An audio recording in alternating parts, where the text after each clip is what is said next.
Chapter 1 Ruins Exploration Gone Wrong. My ass is on fire. My butthole is burning. F***ck, make it stop please.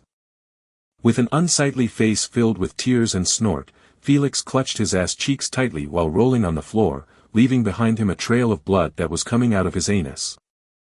His shrieks kept echoing non-stop inside a colossal hall that was floored using tiles embodied with colorful gems, walls dyed with amber color gleaming under the artificial light of milky white gems, which were holstered on the ceiling. Their bright light illuminated not just the walls but everything that was inside the hall with vivid details. Starting with the soldier statues, that were standing uprightly at the corners of the hall, each holding a different type of weapon with one arm, while the other arm had a purplish chain rolled up their forearms. Like they were trying to clasp it with their own dear life. Those 4 purplish chains were connected to a small platform that was in the very center of the hall. They shackled it so tight that it was affixed mid-air without any support. At the surface of the platform, a fist-sized flame that had no color just like water was floating and flickering gently above it. While underneath it, 2 corpses were lying unmoving. Well, it was actually just one corpse, as the other was merely a blackened skeleton. Slam! Felix's unrestrained rolling was finally stopped as he collided with the corpse.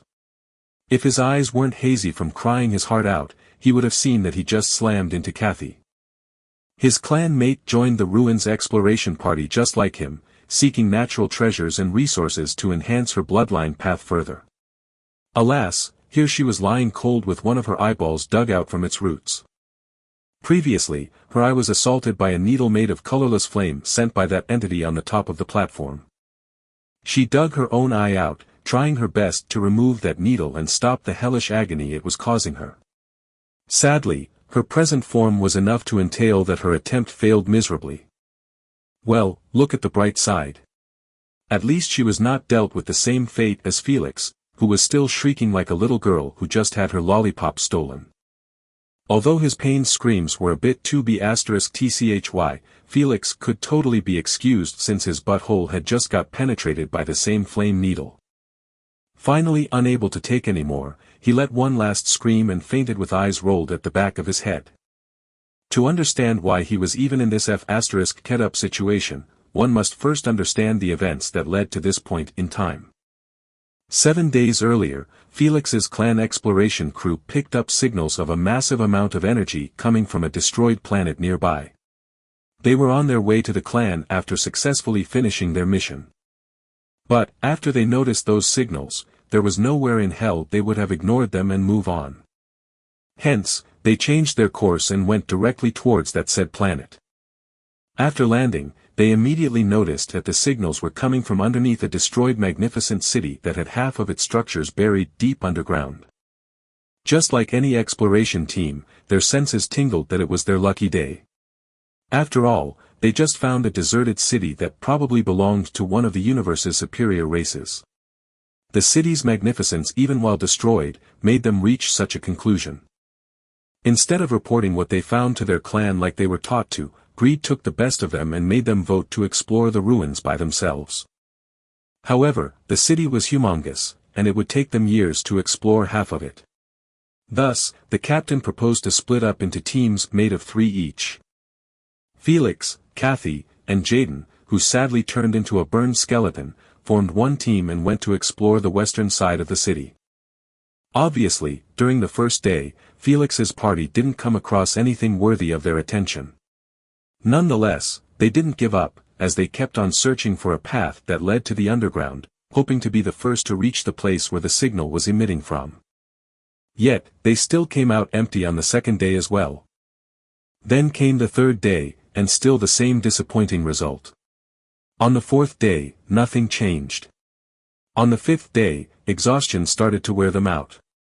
On the sixth day, when they were losing hope, Jaden spotted a 2-meter hole hidden underneath the bricks of a destroyed building while he was taking a piss.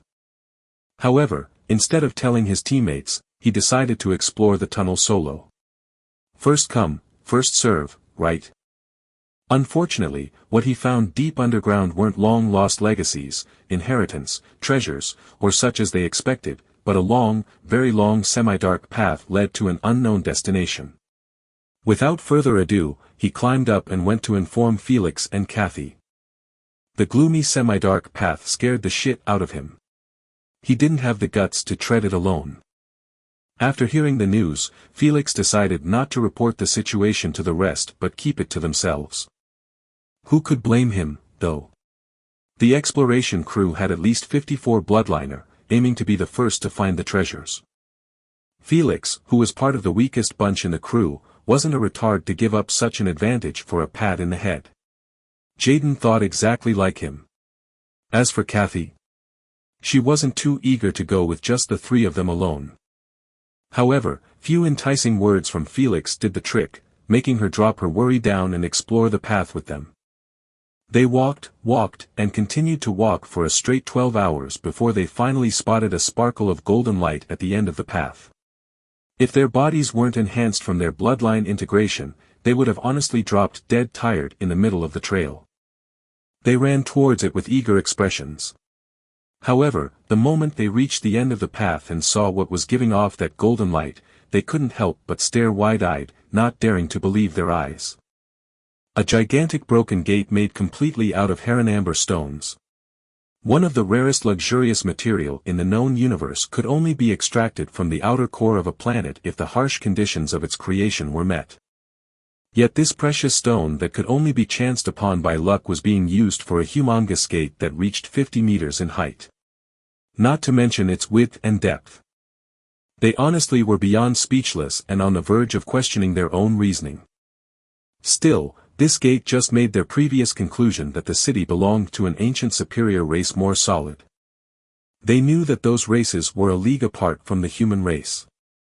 Whether in strength, culture, wealth, and even technological advancement. There was just no fair comparison between the two. This news didn't make them feel indignant but actually excited. Excited that whatever was behind that gate was definitely what they came for. They rushed in the direction of a slight opening at the bottom of the broken gate, resembling a rat hole in a wall. Felix lay down and crawled on his stomach, eating dirt and dust, yet his eyes never stopped shimmering with delight for even a second. After he passed through, Kathy and Jaden followed one by one. Immediately after dusting their outfits, they raised their heads and stared in shock at the hall that had the small platform shackled mid-air by those 4 purplish chains and the soldiers' statues who were clasping those chains tightly. Yet, what truly shocked them was actually the colorless flame that appeared more like a sphere of water. If it wasn't flickering from time to time, they would have honestly assumed so. Still, they never saw or heard about such an uncanny flame in their entire life. They knew that they just hit the jackpot. There was no way such a strange-looking flame wasn't a natural treasure. In their eyes, the flame must be a natural treasure for fire elemental users. Although neither of them had a fire element, they still could sell it for a shitload of supremacy coins in the Universal Virtual Reality, UVR. They traded glances between each other, not knowing how to carry on. There was only one flame, but 3 of them. It was clear that trusting each other on holding the flame in their spatial card was not an option. They might be clan mates, but it didn't mean they were close tight friends. Abruptly, Felix bolted towards the platform, uncaring about his teammates' ugly expression. He didn't give them a single second to think things through before forcing them to race after him, trying their best to catch up. Yet, he sneakily slowed down his speed, allowing those 2 to surpass him quickly. They didn't see anything odd about his lackluster pace, as they knew that he was probably still tired from their long walk in the path. Felix kept slowing down his speed until he stopped all at once and retreated next to the hole, which they came from. If those 2 didn't have their entire focus captured by the colorless flame, they would have noticed that he bailed out. Oh, fresh souls to possess. Not bad. Suddenly, Felix, Kathy, and Jaden all froze in shock after hearing an angelic voice in their minds, sweet and enticing that might let even the devil himself drop his guard down. Kathy and Jaden, who were the nearest to the flame spirit, immediately turned around, planning to sprint towards Felix. They didn't know who spoke, and they weren't about to stay still in their position to find out. Their gut feeling told them to back off as far as possible. Unfortunately, the moment they entered the flame spirit territory and woke her up, their lives were pretty much doomed. Phew! Phew! Two colorless flame needles were thrown with the speed of light at their heads. One penetrated Jaden's ear, and the other penetrated Kathy's eye. Ha! Kaya! Before Felix's brain could even comprehend what had just happened, he heard two agonizing screams, far surpassing whatever he had heard in his entire life. His eyes landed on his two clanmates, who were currently thrashing around like fish caught in a net. His legs stiffened, not letting him take a single step back. He just kept watching, scared shitless. Kathy uses two fingers to dig deep within her eyeball, trying to get out that needle. Alas, she dug nothing but her eyeball out with her pale hand covered in blood. Yet she didn't seem to mind, as she only kept screaming and begging for the pain to be over. Sadly, neither her wish was fulfilled, nor anyone came to her rescue. She only left two last whimpers before going silent once and for all. TSK, she couldn't even handle the first stage of possession. Confused as ever from how things escalated so fast, Felix switched his vision from Kathy's corpse into unexpectedly Jaden, who just spoke. Dumbfounded, his eyes made direct contact with Jaden and instantly knew that it was definitely someone else. However, just as Jaden opened up his mouth, trying to speak again, his body started to burn, turning his hands and legs first into ash, followed by his torso and head. The only thing left from him were his blackened bones. *T. Another failure. I had enough of this shitty place. It's been already 20 million years of imprisonment. If *King had enough. The flame spirit cursed in Felix's mind, waking him up from his stupor. Boy, you better not disappoint me as well. She said coldly. Without a second delay, Felix turned around and lay on the floor, trying to crawl back inside the hole and leave this damned place. The thought of fighting didn't even cross his mind as he saw the speed those needles traveled with. He knew that all of his bloodline abilities didn't have a single way to defend against them. Not to mention, if he entered through the hole, his head would be completely protected from those needles. That were obviously targeting his weak vitals to reach his brain and enter his consciousness. Do you think the ones before you didn't use the same strategy as yours? She laughed like a deranged person and said, I may not succeed in syncing our souls together, but at least I will add another butthole virginity to my collection. Thank you for that. She said sincerely. Scared out of his wits by what he just heard, Felix reflexively tried to turn around and protect his ass. Yet, the hole was too tight to let him make such a large movement. Hold on a second. Let's talk things through. He requested a cracking voice, hoping to buy a couple of seconds to pass through the other side. Unfortunately, the moment his torso was inside the hole, leaving his lower body outside in the open, he heard the spirit flames say in satisfaction, perfection. As all things should be. No. He screamed subconsciously, as he felt that his ass was being targeted by a rapist. Phew. The needle flew straight to his anus, resembling a dart hitting the bullseye. The flame spirit must have practiced thousands of times to have such precise accuracy. My ass is melting. I am sorry for ruining your sleep. Please let me go. Henceforth, a symphony of shrieks and beggings resounded in the hall and the semi-dark path. Felix kept trying to move, wanting to ease up the pain by a little bit, yet the hole he was in made it almost impossible. Thus, he crawled back with his face planted on the dirt and hands clasped tightly on his ass cheeks. After getting his entire body outside, he immediately started rolling from the hole to where Kathy's corpse was, leaving behind a long trail of blood. The distance between the two wasn't a joke. He really rolled himself out cold. Inside Felix's sea of consciousness, a colorless flame slowly started to take the shape of a woman with shoulder-length wavy crimson hair that shone with crystal luster. Citron yellowish eyes that radiate beams of light and heat just like stars. Above them, implausibly artistic black eyebrows, while beneath them, an elegantly straight nose, and broad and sensual bright rouge lips. All of those ravishing characteristics were contained within a flawless, elegant pale face that's on an hourglass curvy body with a perfect-sized chest and rear. Anyone who saw this otherworldly beauty would agree that only the universe's beauty could be compared to her. No matter their race or gender. Unfortunately, this stunning image was ruined instantly when she started to touch all of her assets while laughing hysterically. Finally. After 20 million years of imprisonment, and millions of souls that I failed to sync with. Finally. I found the perfect soul that matches mine without backlash. Asna, origin of law, finally going to be free. Suddenly she calmed down her joy and thought, no matter what, I have to take control of this soul, even if I sacrifice part of my laws. I cannot let this chance slip by. Her form soon started to disintegrate into a mist that spread to cover the entire sea of consciousness. However, just as she tried to ignite the mist so it would burn this consciousness and replace it, a shout filled with anger and humiliation resonated sonorously around the place, "Over my dead body, you old hag." The sea of consciousness that was just calm seconds ago began to rise with waves hitting the walls surrendering it. Roars of the sea covered the entire area as the waves kept smashing the soul barrier, trying to demolish it.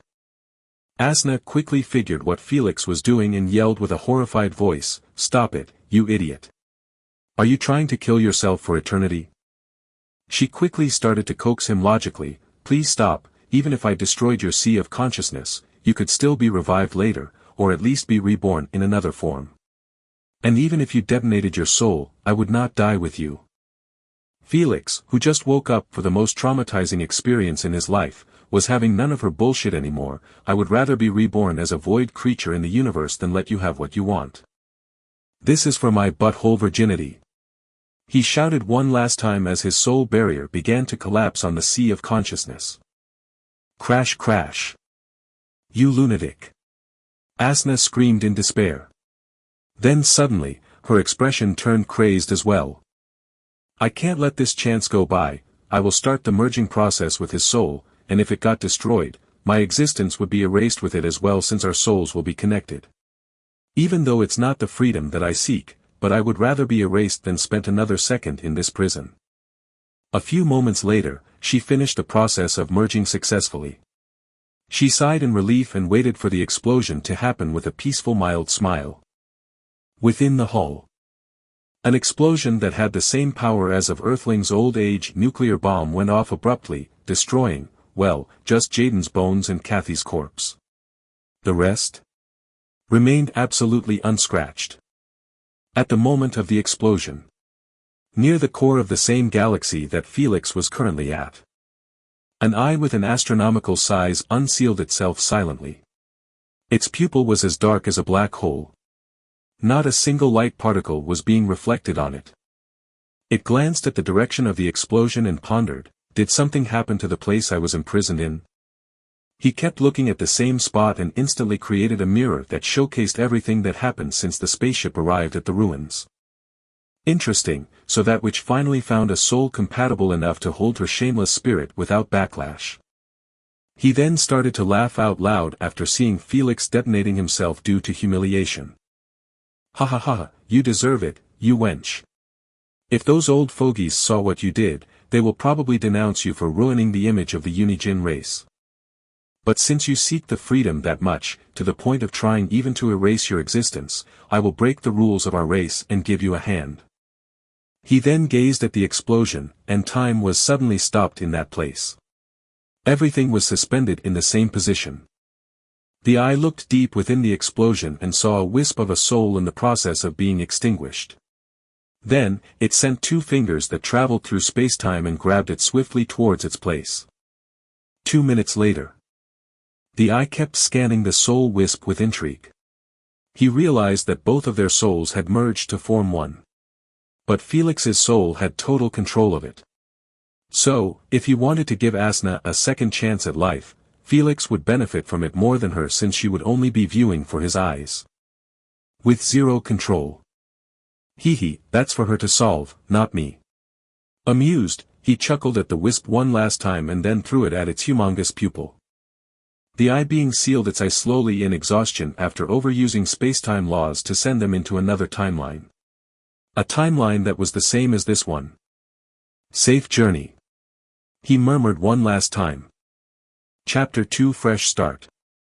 On an island in the middle of the northern Pacific Ocean, a neglected resort hotel was built near a beach. Inside a dimly lighted suite, a young man suddenly woke up with sweat on his forehead while taking deep breaths each time. He clutched his head tightly with his fingers, trying to dig deep within his brain to stop the agony that assaulted him during his nap. A rough.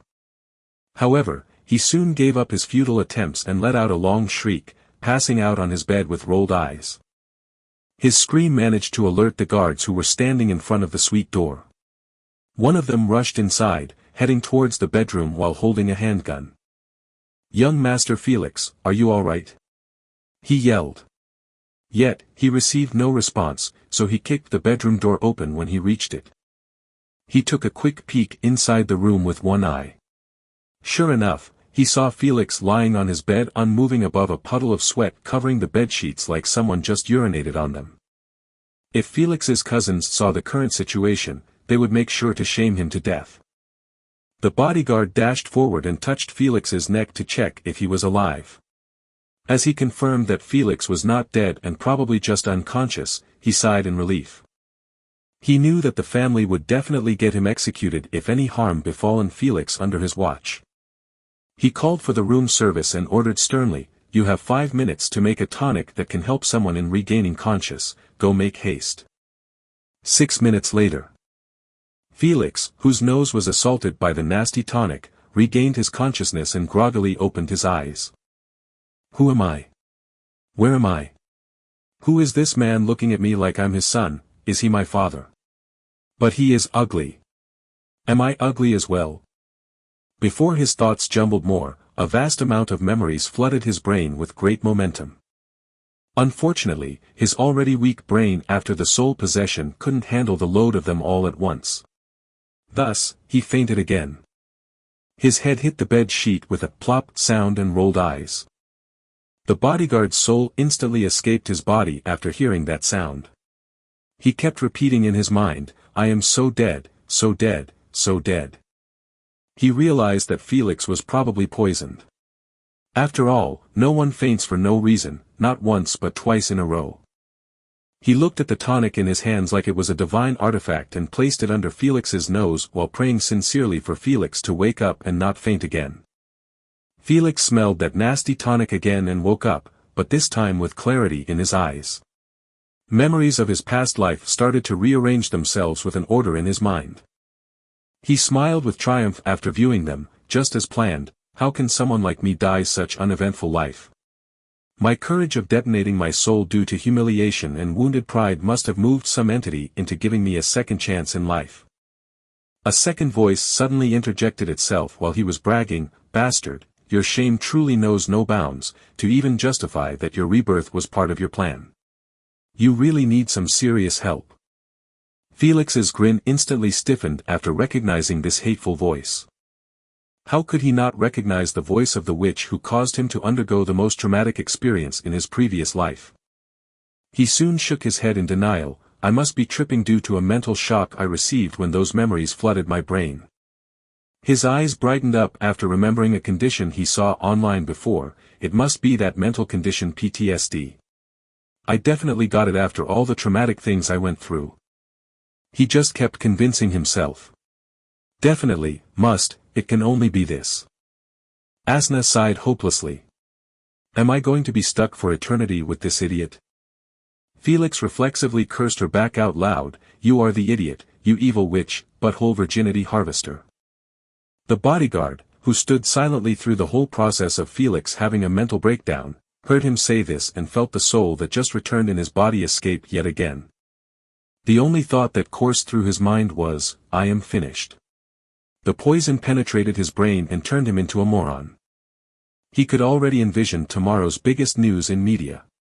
One of the Maxwell family heirs turned into a retard, and in some hidden corner of the internet, the disappearance of a hardworking man. Tears flooded his cheeks as he saw that image.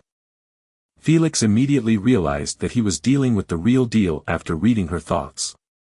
Now there was no escaping from her, as she was probably sealed in his consciousness. Asna was pleased with his conclusion. Felix, we have all the time to chat with each other, but now you must fix the situation outside. That poor guy is crying for some reason. Felix knew that she was right, so he focused on the bodyguard who was sobbing like his life was over.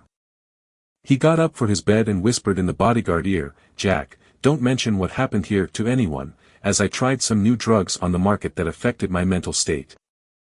He then walked to his closest and opened a drawer where he put his cash and grabbed $500. He returned to Jack's side and put it in the side pocket of his suit. "Go outside and tell them I was watching a horror movie. That's why I screamed." He patted his shoulder and added, "Before you go, take the bed sheets with you and get rid of them." Jack nodded his head absent-mindedly and did as instructed. Just as he tried to leave the bedroom with the sheets, he heard Felix's voice, "And send someone to fix the door that you broke. Don't worry, young master, the door will be changed in 10 minutes. Asna saw that Jack had left. "Now that the third wheel is not here, let's carry on our conversation. My dear Felix, don't you already see what happened to us?" She explained with an unhappy voice. "Our souls were merged, forming one. And for some unfair reason, you have control of the main body. Meanwhile, I can only view what is happening from your eyes and not interfere. But I don't want for myself to be like this forever, and I guess you also want me to be gone as fast as possible. Right?" Felix stood in silence for a while and said, "First of all, you fucking deserve what you got, and secondly, you are wrong. After all, why would I want to do you a favor and free you? We will be forever together, so just relax and enjoy watching me live my life." He chuckled wickedly. Asna did not get mad after hearing his claims since she already expected this answer based on what she had read from his memories. She replied while yawning, "All right, as you wish. Do you want to play the long game? I will make sure to accompany you step by step. So don't worry and enjoy your life. If you could, that is." She murmured under her breath. After Felix heard the last part, his face became troubled with an uneasy expression. But shortly after, he relaxed his facial muscles and thought, "Bring it, you witch, let's see who is going to last." 15 minutes later. He was standing still in front of the mirror, as it reflected his above-average visage. Short curly electric blonde hair, blueberry eyes with dark eyelashes and thin eyebrows, meanwhile his nose was standing defiantly with red thin lips underneath it. On the other hand, his body was average in every way, with a height of 177 centimeters and a weight of 60 kilograms or 132 pounds. As he examined his youthful image, he rubbed his chin in wonder, such a fine noble face. Yet why was I single my entire life?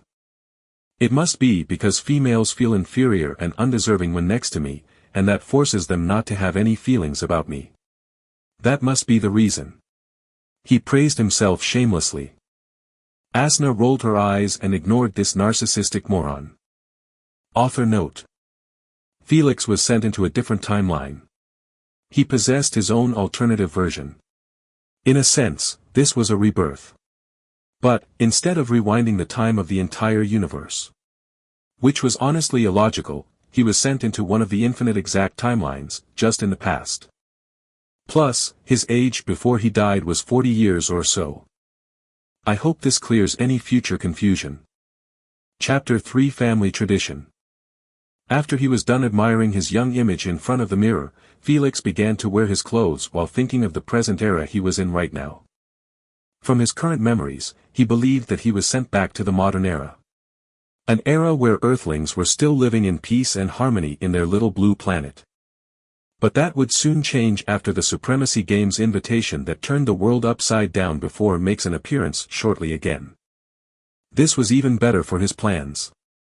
By relying on the memories of his past life, he could without a doubt ace the games and climb the ranking ladder even higher than before.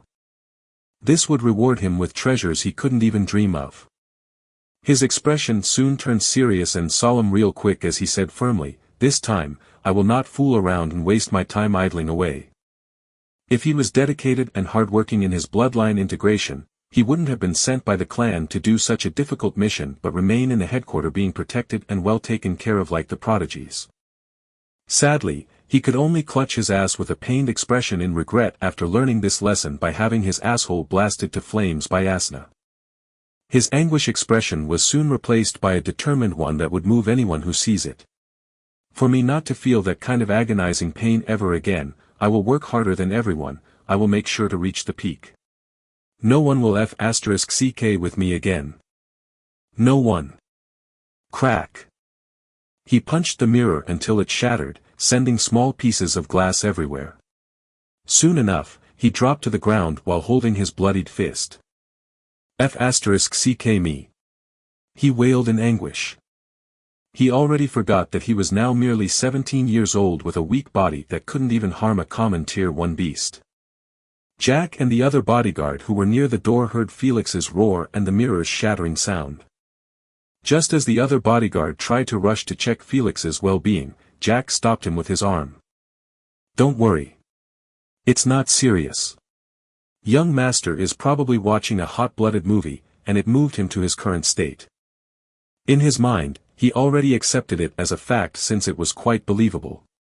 After all, there was nothing much to do on this forsaken island besides going to the beach. If it was not for the Starlink internet, that uses satellites instead of cables, Felix probably would have gone nuts already. Inside the bedroom, Felix was picking up the mirror glass pieces from the floor with a bandaged hand. Based on my phone, the current year is June 1st, 2024. If I recall correctly, the invitation will arrive 15 days later, which is quite an ideal period for me to make plans for later. After a while, he finished cleaning the floor and wore his sports shoes, preparing to head outside. He wanted to scout the hotel and the island's current condition. I am leaving the hotel to take a long walk, no need to follow me, and don't you dare send someone behind my back secretly, understood? He instructed Jack after exiting his suite. Yes, young master, just enjoy your walk, no one will bother you. Felix smiled while patting his shoulder. Good, keep following my orders like this, and I will promote you to my personal chief of bodyguards when I receive my shares from the family. Jack grinned widely, your wish is my command, young master. Felix then walked toward the elevator while examining the horrendous condition of the hotel in detail. Was my brain full of shit when I chose this business to revive as part of my coming-of-age test or what? He kept walking for a couple of minutes until he saw the rusty elevator that had a sign glued on the door, closed for maintenance. Figured so. Felix sighed in disappointment. He turned to his left and headed towards the stairs. The moment he arrived and saw those stairs leading to an abyss, he frowned his eyebrows. Fixing the elevator once and for all is a priority. I can't use those stairs each day. My knees would snap. He braced himself and descended the staircase while trying to organize his 17-years-old memories. If he recalled correctly, he chose this resort hotel in the middle of nowhere as his adulthood test when he reached 16 years old. That's because he wanted to spend the 5 years of the test idling and sunbathing. He soon berated his young self-laziness that costed them dearly later on. After all, while others were trying their best to revive the companies, hotels, and restaurants, which they chose as their mission. On the other hand, he was sunbathing here like a salted fish. This negligence towards his test costed him heavily later on when the Supremacy Games invitation arrived. The other juniors who tried their best even if their project didn't do well were still chosen to be nurtured by the family so they would clutch slots in the upcoming national team battles that were going to be held a year or so from now. Meanwhile, the lazy ones like him who took the family coming-of-age tradition as a joke were punished heavily by the elders' board. Since his parents and other close relatives had died one way or another, he had no one to vouch for him anymore within the family. Just as he wanted to keep on his nagging, he remembered his parents. One of the few ones who loved him in that wolf den, where competition to obtain benefits for oneself was but the norm, and every method to do so was allowed, as long as no one gets harmed. His parents were quite popular in the Maxwell family with their business handling skills. As his father managed 5 Wall Street investment funds with high efficiency, making profits in all of his desired investments without a single failure. This guarantee of success caused everyone in the business circle to refer to him as the spider since his investment senses were that sharp. Meanwhile, his mother managed tens of 5-star hotels and a few 3-star Michelin restaurants worldwide. Their reputation reached a peak in her hands, as every customer or critic who visited or ate in them left only good remarks behind. Unfortunately, they passed away in a helicopter incident when they headed to the family headquarters to surprise Felix on his 11-year birthday. Well, they did manage to surprise him when he heard the news of their death while he was cutting his birthday cake alone in his room. One could only imagine the trauma this event might have caused to young Felix. Since that moment, he changed into a different person. He became shameless, playful, making pranks on his cousins, bullying them daily until they feared his existence. They complained to the adults to punish him. But the elders knew that his playful personality emerged only to hide his pain and fear of loneliness deep within his heart. So they closed one eye and allowed him to bully them to the point they created an anti-Felix alliance, grouping and beating him up whenever he tried to prank one of them. 2 years quickly passed by. Felix matured a tiny bit since then. He stopped harassing his cousins after realizing that it was not worth it to get beaten up just for a prank. He then became lazy and unproductive, his school marks were below average, while his friends were the typical second-generation nouveau rich kids who think with their penises and not their brains. If they had one, that is. The years went by until he reached the most important year in his life, which was 16. The reason was that the entire life of every junior within the family depends on the coming-of-age tradition. We're needed to pass a test that spans 5 years' duration. This test entailed that one must revive a dead business, such as a company on the verge of bankruptcy, a restaurant with negative reviews, hotels that had a bad reputation from their customers, or just were not performing well in general. Suppose the junior managed to revive his business in a period of 5 years successfully. The family board would reward him with 49% shares of that project. This meant, the bigger the company or hotel you revived, the bigger your reward. 49% of the restaurant shares were not the same as owning 49% in car manufacturer company. But if they failed the test, they would have only 2 options left to choose from.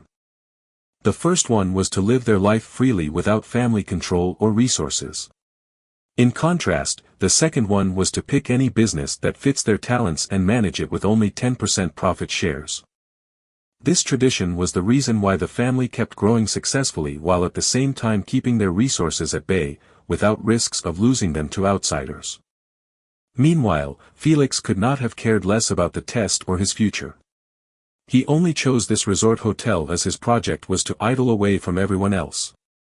Felix woke up from his reminisce as he chuckled at his younger self tantrum, which caused them to get left behind in bloodline integration. He smirked evilly, "Since this daddy is back, my dear cousins, you can forget about getting resources from the family, as I will make this resort hotel the best in the world, where only elites can step on this island." He then laughed out loud with spaghetti legs, wobbling continuously, unable to support his weight after descending those hellish stairs. And I know just how to do so.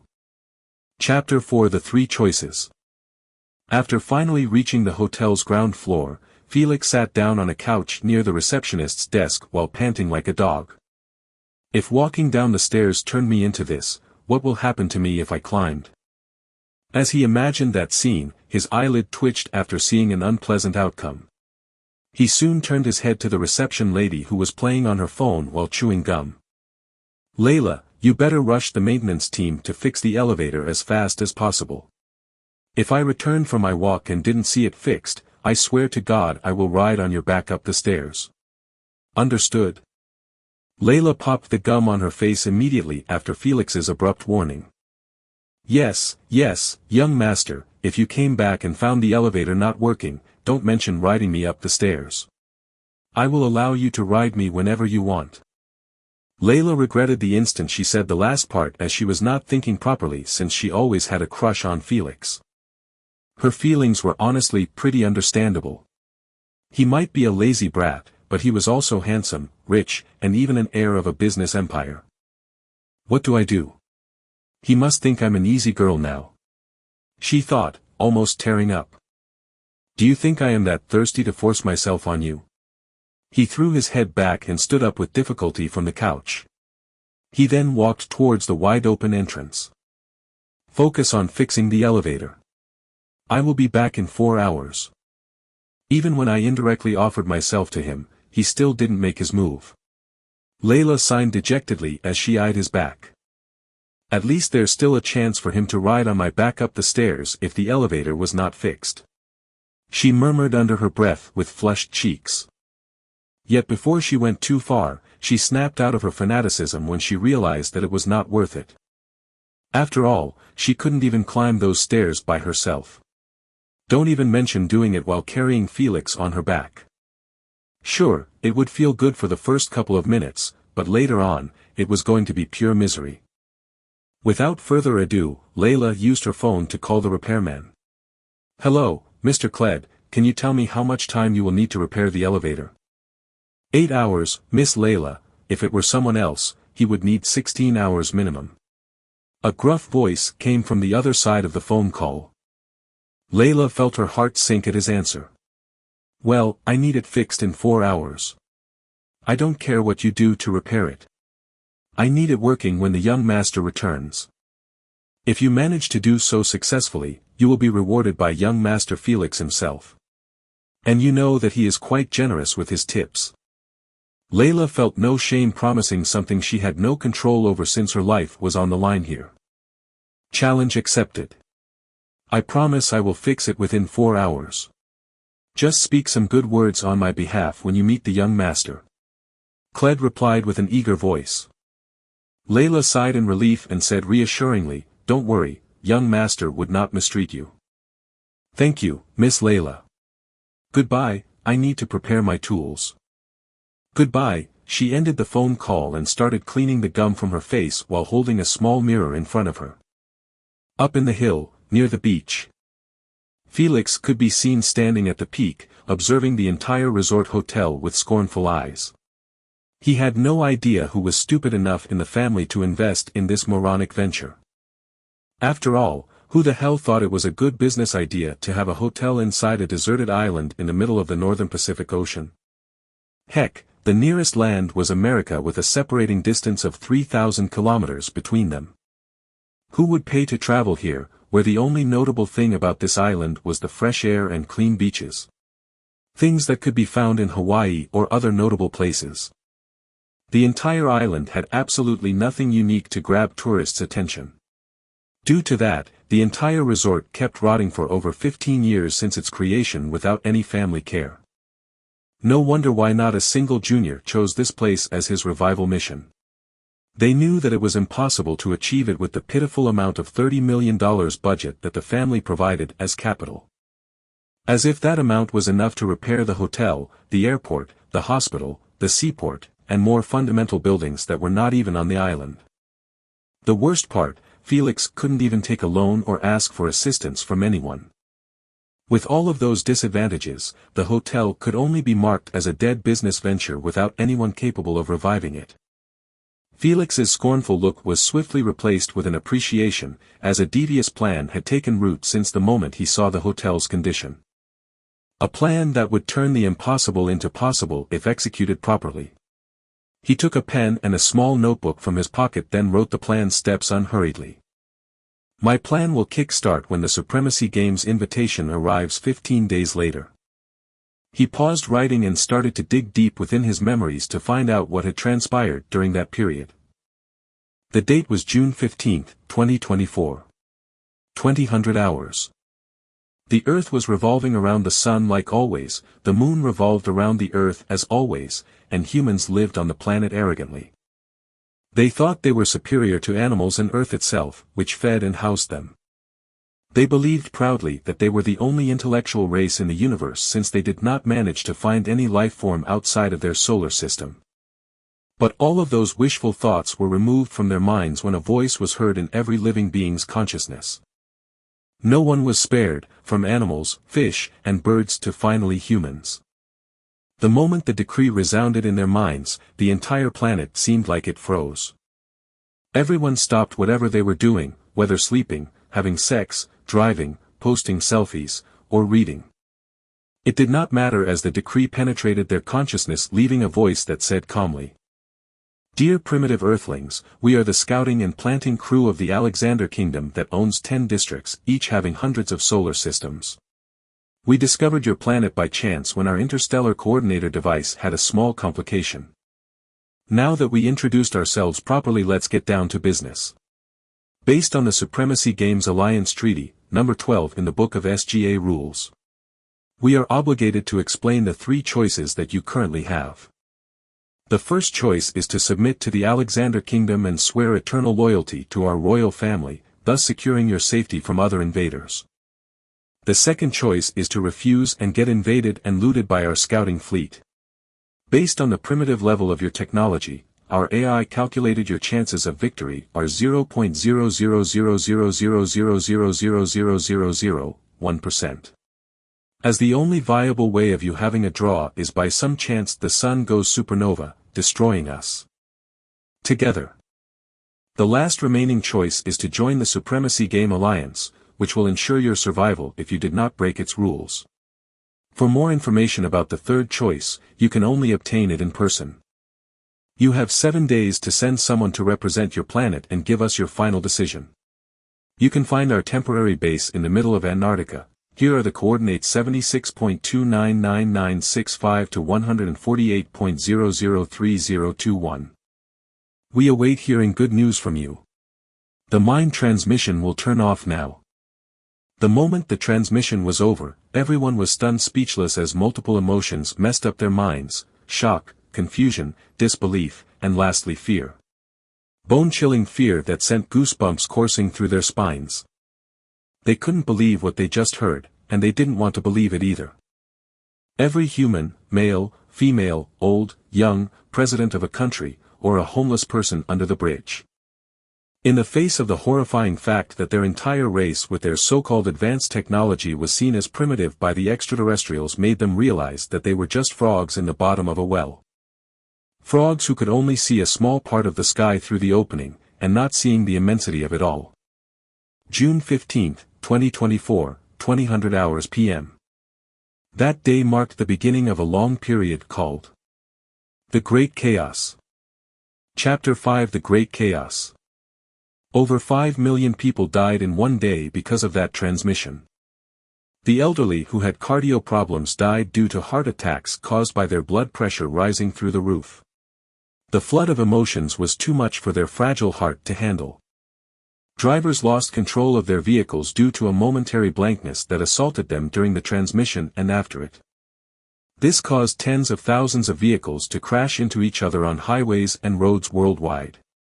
Planes' pilots, who were about to land, failed to do so properly due to the same reason as the drivers. Planes crashed into each other during flight as the air traffic control tower did not notify them to change their paths.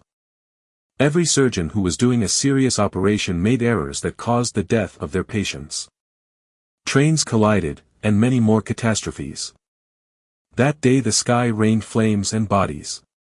Every road on the world was filled with wails of people begging for help, as thousands of corpses laid on the ground unmoving. Airports were crushed by some planes which failed to land properly or ones who did not manage to stop on time as they smashed into the airport buildings. Hospitals were filled with elderly who suddenly died of a heart attack, and patients who died on the operation tables, and much more gruesome deaths. Yet, that was only the beginning of the Great Chaos. What followed after was the true chaos. As 8 billion people were scared shitless when they realized that everyone on the planet heard the same transmission and not just them individually. The sheer power needed to do this kind of action was unfathomable in their minds. The brave ones left their houses to see the chaotic situation that resulted from the decree. Simultaneously, the weak-minded people closed their windows and doors as they read the news on the TV and internet, which was filled with people sharing pictures and videos from the horrors in their countries using the hashtag chaos. The majority of people believed that the extraterrestrial was not messing around, and they would really invade them if their presidents decided to go to war with them. And so, they started frenzy buying or looting food, water, and other necessities to hoard them as much as possible due to the fear of an unknown future. While the prices of luxury materials hit rock bottom, not even reaching 5% of their original prices. Gold, silver, gems, metals, and all those resources that had no value in the face of survival were thrown in the market like some cheap rocks to be traded for other important resources. Yet no one bothered to buy them or pick them. After all, who would waste space on a piece of metal that only had value in peaceful times? And these times were definitely not peaceful. Meanwhile, the presidents and kings of the world's countries were freaking out even harder than the civilians, since they were used to living in the center of attention and having peak authority in their country, controlling the faith of the population. Yet now everything turned into a huge joke after hearing the decree. They knew they were not prepared for war, since just a small taste of the invaders' power managed to kill 5 million worldwide instantly. So, they could only gather at the United Nations meeting to make a decision. 7 days later, the countries voted to send a UN spokesperson to scout their spaceship and make a decision based on the information he received. Half a day later, the spokesperson left their spaceship with fear and a hint of excitement in his eyes. No one knew except the world leaders what he saw and heard there. The only thing known to everyone was that the spokesperson chose the third choice, joining the Supremacy Games Alliance. Felix, who was deep in his thoughts, suddenly woke up from a cold breeze. He realized the sun was about to set. So he closed his journal that was filled with details of his plan and returned to the hotel. The moment he reached there, he saw servants, maids, and bodyguards crowding over a small area and gossiping with hushed voices. He walked to that spot with curiosity on his face. As he reached, he started to wiggle inside the crowd. "Let me through, let me pass through, F***CK who stepped on my leg." When the bodyguards heard Felix's voice, they started to push others to make a path for him to walk through. Soon after, he saw a man wearing a construction outfit with some metal hooks by the waist, lying on the ground with one of his arms bent in the opposite direction while one of his kneecaps was snapped in half.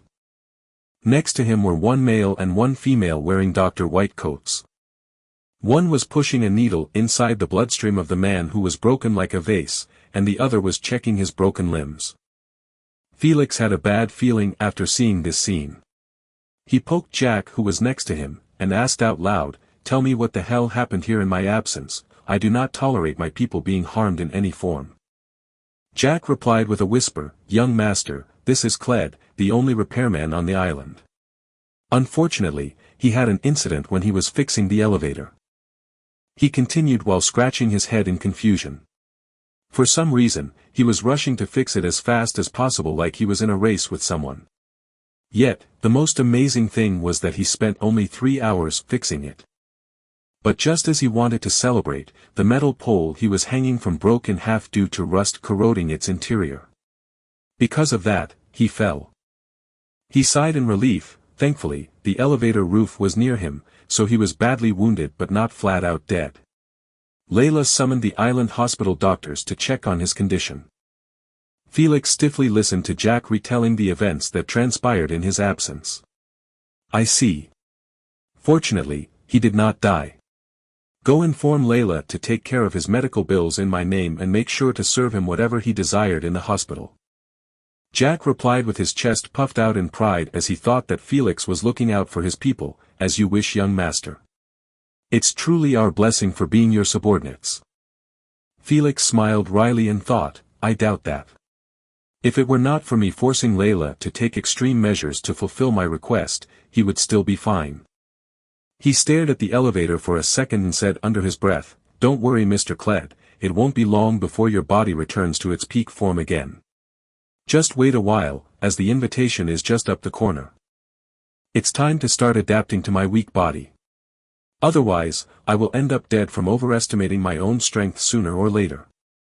He glanced at the elevator one last time and walked towards the stairs. He planned to climb them to reach his suite, which was on the 30th floor.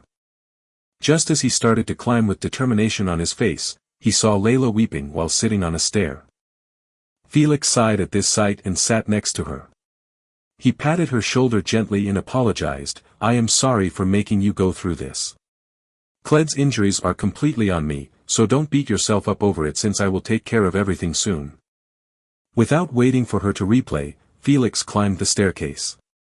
As he climbed further and further away, he heard her say out loud, "Young Master Felix, the elevator is fixed. Why didn't you use it?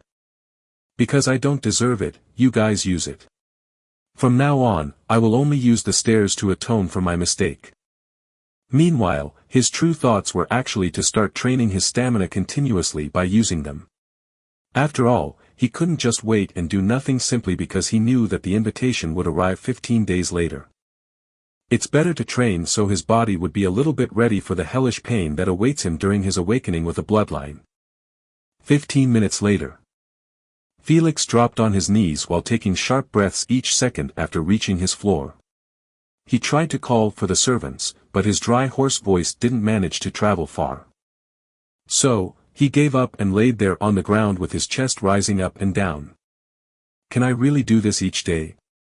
It seems impossible with my stamina. He shook his head and tried to stand up. Get a grip, Felix, you were lazy in your previous life and that cost you dearly. It's time to start taking integration seriously. And the first step is conquering those stairs of doom. Afterward, he walked slowly towards his suite while leaning on the wall as a support. A couple of minutes later.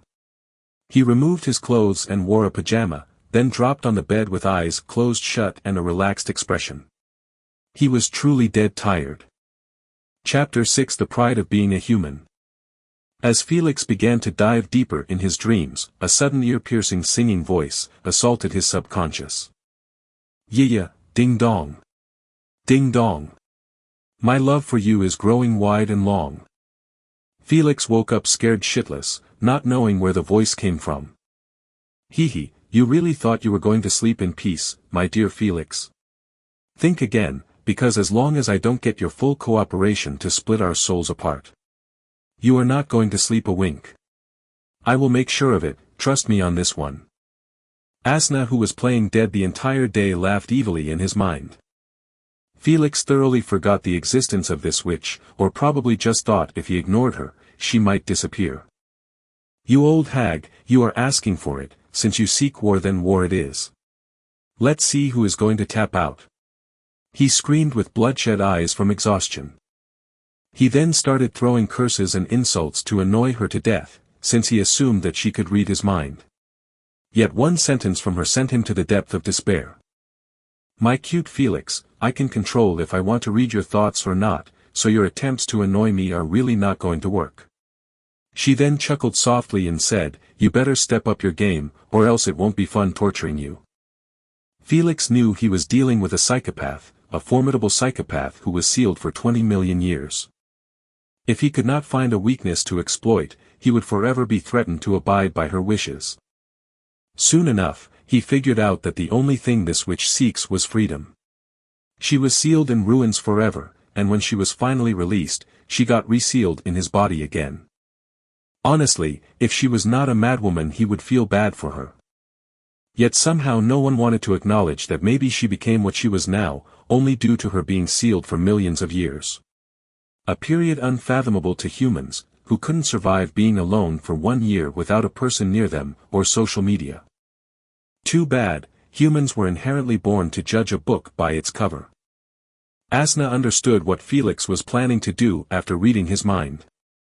My dear Felix, so that's your idea? I thought you could do better. She continued mockingly.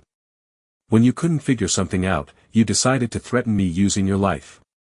So what if you commit suicide? I would still be free. Don't forget I willingly merged my soul to you just so I can get erased, so I have no problem doing it again. Felix, who still couldn't get used to having his thoughts being read, realized he was busted and replied with his chin up. But you forgot to mention something. When you tried to control my body I willingly detonated my soul just so I won't be under your mercy. So yes, I have no problem as well killing myself if I'm going to be your slave. Asna knew he was right, as this man had no issue accepting death for freedom. Felix, don't you think we are very much alike? You don't want your will to be controlled and I don't want my freedom to be sealed. Can't you understand where I am coming from? I just want to be free, damn it, is that too much to ask? And when did I say, I want to enslave you? I said it 3 times already. I seek cooperation between us, you will help me free myself, and I will help you in your trashy bloodline system. After she finished her piece, silence engulfed the room. She believed that she said enough. Now it was all on Felix. After a while, he closed his bloodshot eyes and lay on the bed in a relaxed manner. Let me think about it first. Just as Asna wanted to sigh in relief, she heard him continue, but first I need to see some goodwill from you. So I suggest you apologize to my butthole for the mental pain you caused it.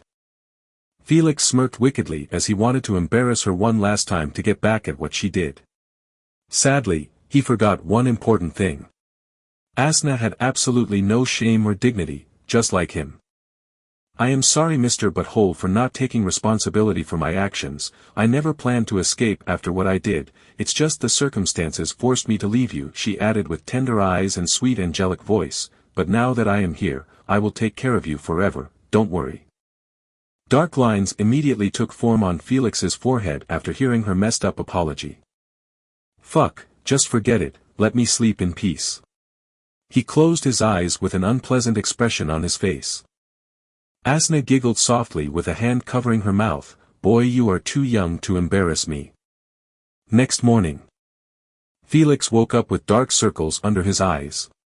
He yawned as he walked towards the bathroom to take a shower since he was too tired last night to take one. As he cleaned himself, he kept thinking about his conversation between him and Asna. Why did she call my race bloodline system shitty? Is there something wrong with it? Or her race status in the universe is quite high to look down on races like us.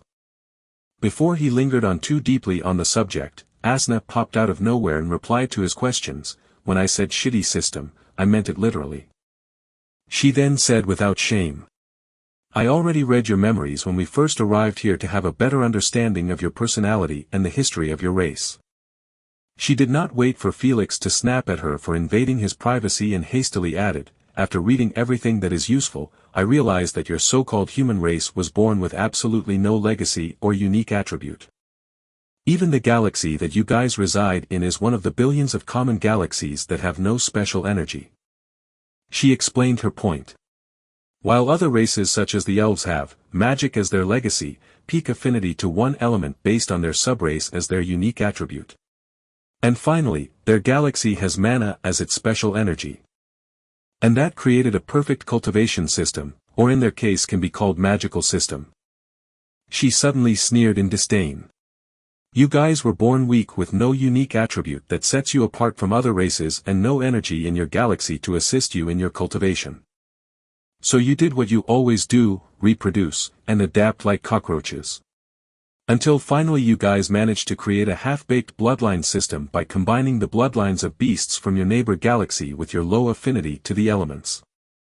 Creating this shitty bloodline system that's full of limitations and weaknesses, since it never belonged to you. She ended her shaming by one last arrogant scoff. Only when the universe gives you something, you can proudly use it to its peak potential. Felix just stood there in silence, listening to her shame his race and the efforts of his human ancestors like it was merely a joke to her. He then replied to her while grinding his teeth, and nails penetrating his palm flesh, with a hoarse voice. Shut your filthy mouth. You have no right to look down on us like this. Your mind cannot fathom the amount of bloodshed we humans had to go through. He added enraged while hitting the shower glass with the side of his fist. Our galaxy was in constant attempts of invasion by void creatures and beasts, and the only thing we had in our arsenal were our brains and wits.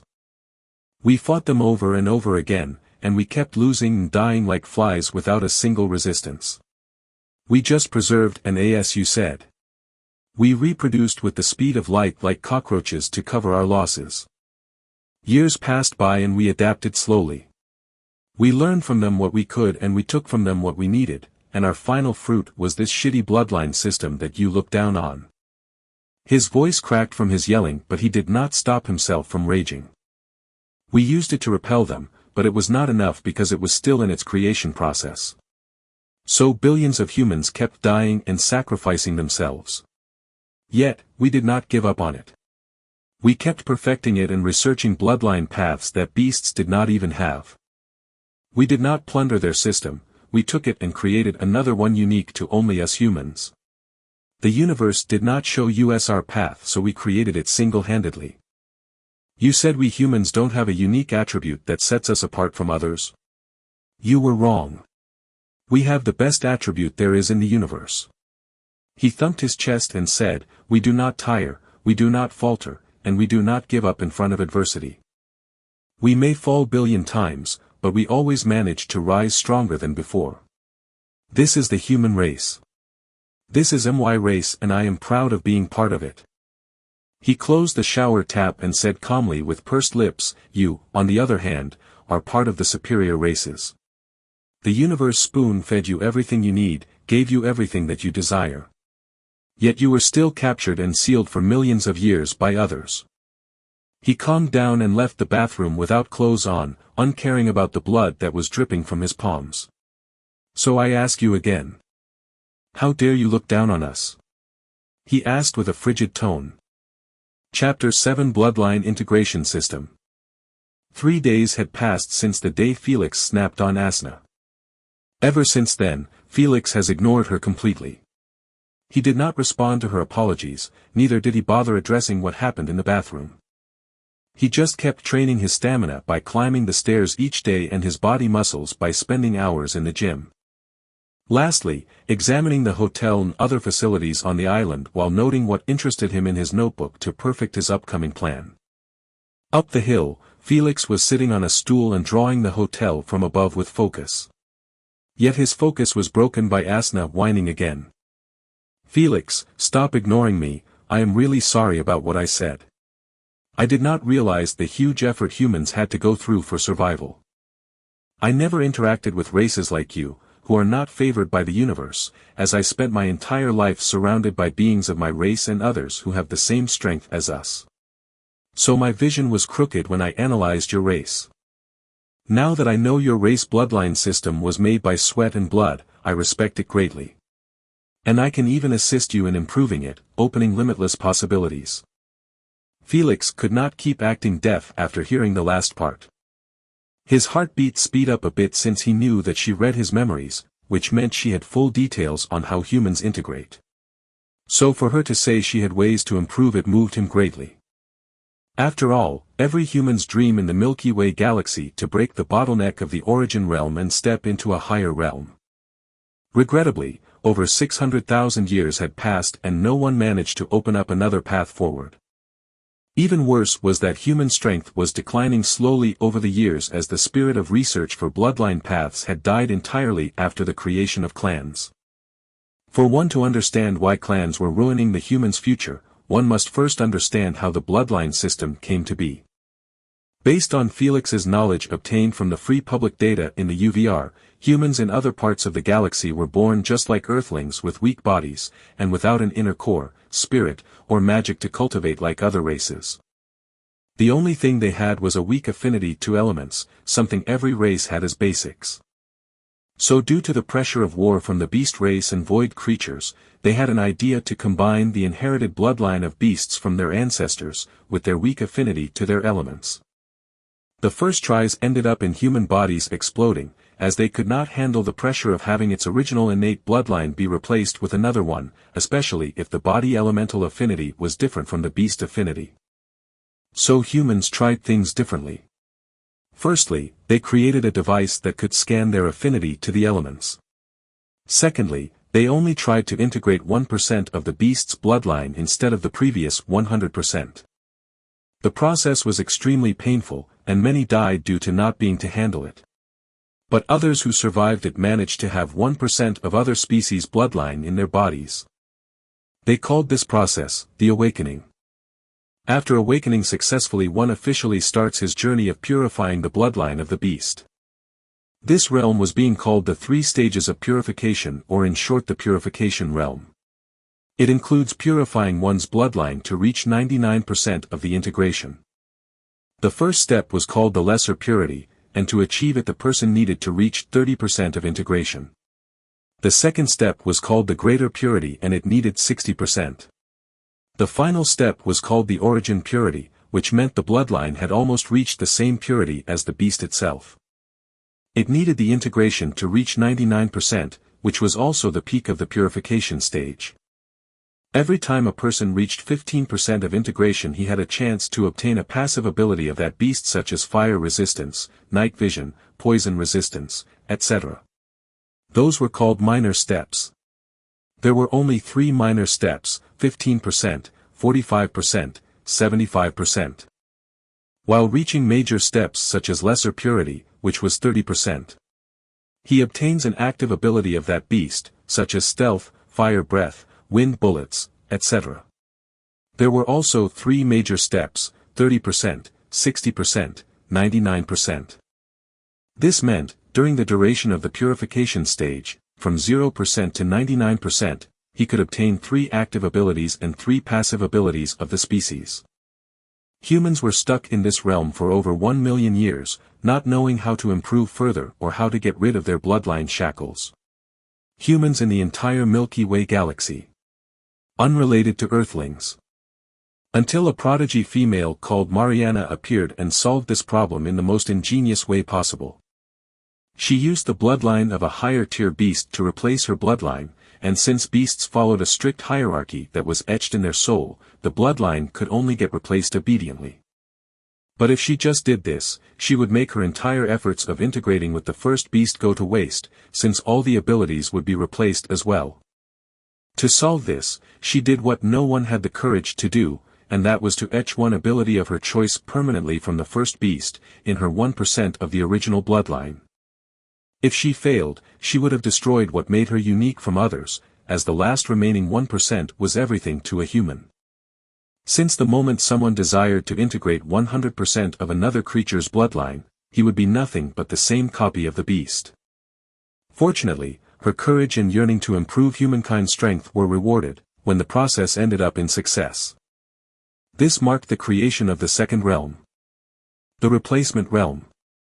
Which was also the longest realm of them all, due to it having 6 stages of replacements. Each stage followed the same principle of the purification realm, only this time each stage had a different bloodline from a different beast. Starting with the first stage of replacement. The bloodliner was required to change the first bloodline he awakened with, by using another beast bloodline that was a higher tier than it. This would allow a smooth transition between them. Since if he replaced a beast with another one with the same tier, there would be a war inside the body, as the two would constantly try to outdo each other for the rights to remain within the host. This usually led to the owner bleeding to death. That's why to avoid this, one must respect the hierarchy of the beasts and only replace the bloodline with another that could oppress it. The current known beast tiers were from tier 1 to tier 7. So for the bloodliner to have a perfect foundation in order to reach the peak of the 6th stage of replacement, he must not replace tier 1 beast with tier 7, to not get stuck in that stage forever without any way to advance, since no beast was currently found that could oppress tier 7 beast. A perfect bloodliner must awaken with tier 1 beast and start replacing it with gradual order from tier 1 to tier 7 until he reached the peak of the 6th stage of replacement. At that point, he would have in his arsenal a total number of 6 different abilities each belonging to a unique beast, permanently etched in his 1%. Plus with 3 active and 3 passive abilities of the latest stage 6 bloodline. Thus, creating a human that had a total of 9 abilities, and 3 passives, which he could combine at will to create techniques. The moment humans reached the peak of the replacement stage, they started to win more battles against the beast race, forcing them to retreat when they realized that humans were not to be bullied anymore and be used as food. So, the beasts tried to switch to another race. But would humans leave them to do so? Not in a lifetime. The tables were turned as humans became the predators and started to invade the beast race galaxy, for all the humiliation they received over the past years. They kept invading planet after planet, killing and taking the bloodlines of unique beasts to be used for research. This war lasted for over 100,000 years. And it only ended when a man goes by the name of Michael Bardot, managed to create the next realm after the replacement realm, which he named the Origin Realm. He used the same method of bloodline replacement, but this time, he used his 1% that had 6 abilities etched to it to oppress the 99% of a tier 7 bloodline. He realized that humans' original bloodline was weak, that's why they had learned from others and used their paths. But the moment human's bloodline had the same number of abilities as a tier 7 beast, he saw no reason to keep using their paths anymore.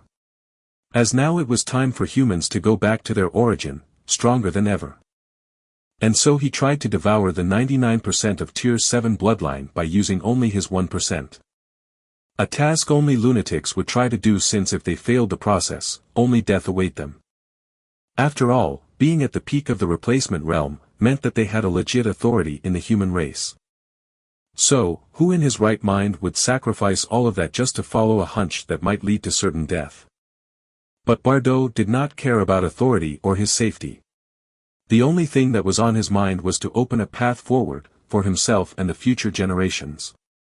Once again, only those who do not fear death obtain what they desire. As 3 days later, he emerged outside victorious from his battle.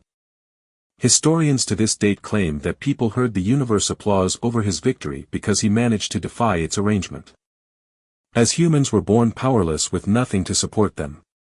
Yet now, a new subhuman race was born. A human that his own descendants would inherit his bloodline abilities and strength, and those descendants would have their paths paved for them since birth, based on the purity of their ancestral origin bloodline. Bardot named his subhuman race, the white-feathered humans, out of respect to the latest bloodline he devoured. Since then, the human race stopped their war against the beast race, because an origin realm bloodliner had the status of tier 8 beast. So, they kept them alive, herding them like sheep. Afterward, humans' bloodline system improvement was completely halted, as they already conquered the race that gave them pressure in the first place. They were stuck in the origin realm from 600,000 years to this point in time. Author note: Felix didn't live in the period when the beast invasion was happening. I was using his memories to retell the history of mankind in the entire Milky Way galaxy. The knowledge about what happened was public to everyone in the UVR. Continue reading and everything will clear out. Small summary to unlocking abilities. At 15% passive, / at 30% active, lesser purity. At 45% passive, / at 60% active, greater purity. At 75% passive, / at 99% peak active. Origin purity. Total of 6 abilities. Chapter 8: The 3 Methods. Felix's heart was moved a bit from her speech.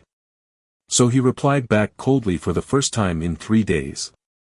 You said you have ways to improve our system. What do you mean by that? Asna, who was expecting Felix to give her the cold shoulder again, rejoiced. She answered back bashfully. Not going to lie to you, I have ways that will help you advance further than your race. But managing to improve the entire system where everyone could use it, that's for you to discover. Not me. Felix softened his cold expression slightly after seeing her be honest with him for once. All right, tell me what kind of benefits you will provide me if I agree to this cooperation. Asna replied with the speed of light, as she was waiting for him to ask this for a long time. After reading your memories and seeing how your bloodline system operates, I found multiple ways to remove some limitations for you. The first one is that, due to my race social status being at the peak of the universe, we can pressure any beast or creature that is beneath us with ease. This means that you don't need to limit yourself to your tier choices. You can pick tier 7 beast to awaken with smoothly. The second way I could assist you is by helping you reach the peak affinity of any element you desire, since I am the origin of laws. Elements are but mere plaything to me, but I am extremely weak currently, so I would need a huge amount of elemental resources to help you advance your affinity. Lastly, while others can only hold 6 abilities in their 1% bloodline, thus stopping them from reaching more stages of replacement, you won't need to worry about this, as with me merged together with you, your bloodline is already stronger than other humans by a mile. So you can hold probably more than 9 abilities. This is just my estimate, it could be lower or higher, time will tell. She exhaled softly and added one last time. Those are currently the ways I found from your memories. I don't know if this is my limit or there is more. I need other information to find out. Felix just listened stiffly without interrupting her, not knowing how to express his shock and disbelief. He knew that just a single one of those methods could already make him one of the strongest humans, if not the strongest, if he reached the peak. Soon he relaxed his facial muscles and slowed his heartbeat with difficulty. He coughed to clear his dry throat. You are right, those methods are quite useful to my bloodline path, but so what? If the price I am going to pay to help you split our souls is big enough to harm me, I would not cooperate with you. Using your methods or not, I will still manage myself well using only the memories of my past life. Now tell me, what do you require from me? He asked. Asna answered, unworried about his rejection. I simply need to meet an old friend from my race. He controls the laws of spirits and souls, so if anyone can help me, it can only be him. She then shook her head, but you don't need to worry about any of this now, since you are too weak to even kill a chicken, just raise your strength properly, and when I see that you are ready, I will tell you then where to find him. Felix relaxed his tense shoulders, as he honestly did want to cooperate with her for her methods. But if the price was too large to pay, he could only refuse. All right, deal, I promise you now, if you help me in my plans wholeheartedly, I will not forsake my promise when I am strong enough to help. He added with a solemn tone, you have my word. Asna thought to herself, with your shameless personality, your word means jack shit to me. Felix, who can read her thoughts, cursed her, you witch, don't you dare defame my good character. We the Maxwell family treats our words like gold. Maybe other members of the family, but you, I doubt it. She sneered. Whatever, let's head back, it's about to get dark. He stopped bickering with her after noticing that the sun was setting. Speaking of family, I should really give a call to Grandpa, that geezer must be alive now. He walked while thinking of ways to help his grandfather avoid getting a heart attack during the upcoming transmission, just like in his past life, without alerting him or the family. He only needs to survive it, as Felix had hundreds of ways to remove his cardio disease forever. 15 minutes later. Felix was taking a shower from all the sweat that resulted from his stairs climb. Yet, his grandfather's problem was still on his mind. Felix quickly figured out that the only way to save his grandfather was by bringing him to the island and preparing a medical team. But, he soon shook his head in refusal, as he knew that the medical team would not be much of a help. Since the transmission will scare them to death as well, thus they wouldn't be able to do their jobs properly. Hell, they could even make it worse. And Felix did not want to risk this opportunity by relying on others. This left him with only one option, and that was to ease the arrival of transmission by dropping low-key hints to his grandfather. So on the day of transmission, his emotional instability will be mitigated, thus, in turn, lowering the blood pressure that would cause him a severe heart attack. There were many other ways he could use to lower the risk, such as feeding him sleeping pills or knocking him unconscious. But he understood that he wouldn't be able to do so without explaining to his grandfather the real reason. This time I won't let you die, Grandpa. How can you not watch your grandson rise to greatness? He smiled gently while remembering the hidden care he received when he was young. Every time the elders wanted to punish him when he was throwing tantrums and disgracing the family name. His grandfather begged them for leniency towards him while being well aware that only by trading something of value that could outset the punishment would the board agree to his request. If not for his cousin Olivia informing him of the things his grandfather traded for his well-being in the family, he would have never found out the huge amount of assets his grandfather lost for him. He then picked his phone and dialed his grandfather's number. Grandpa, this time it's my turn to take care of you. Ring ring ring. 5 minutes later, Felix called him over 10 times yet no answer. He tightens his grip on his phone. This old bastard never changed, he probably at the bar with the other elders of the family. He stopped calling him and called Olivia his cousin, planning to greet her. Ring ring ring. Unfortunately, she hung up on him 5 times. Now Felix was really livid. But he did not put his phone down, as he kept calling the numbers of each of his cousins. Yet all of them hang upon him. Enraged, he smashed the phone on the ground, not able to hold it in anymore. I see you bastards are still following the Anti-Felix Alliance guidance book. If I don't prank you to death during the family assessment day, I will eat shit. He swore while heading towards the bed with clenched fists under Asna's mocking laughter. Next morning, 10 a.m. Felix woke up while stretching his aching limbs. He then went to the bathroom to take care of his hygiene.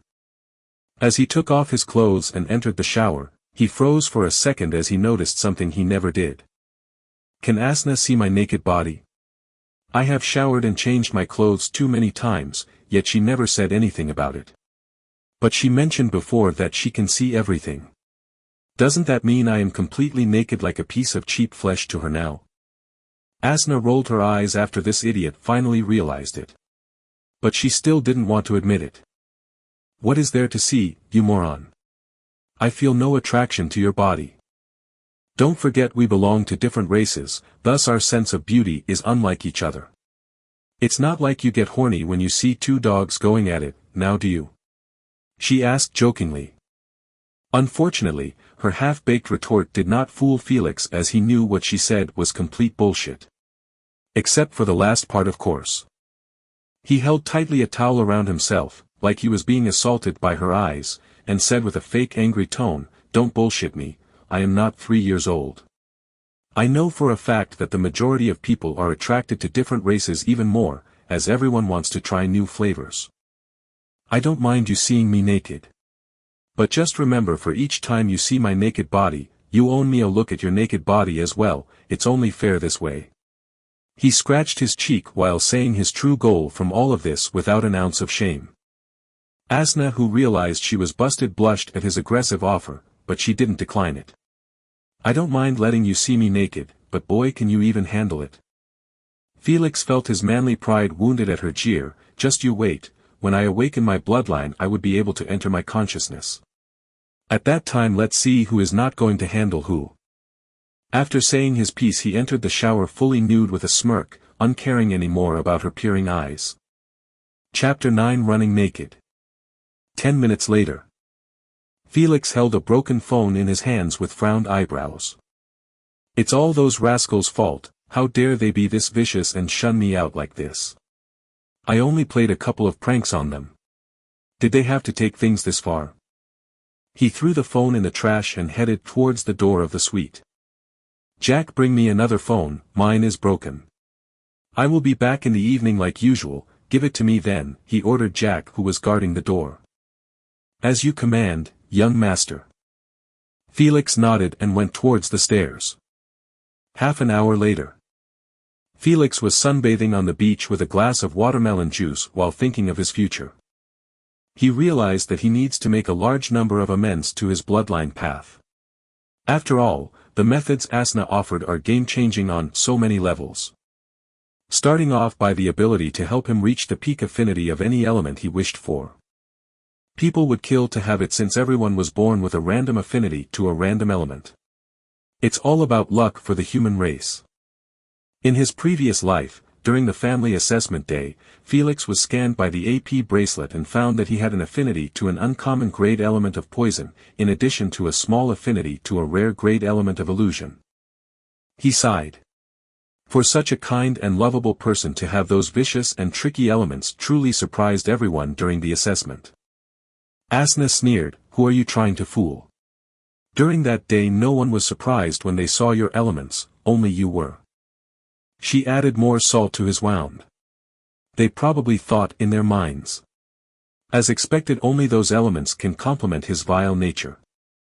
He ignored her and thought of the two elements that managed to help him get some approval from the family board. Poison and illusion.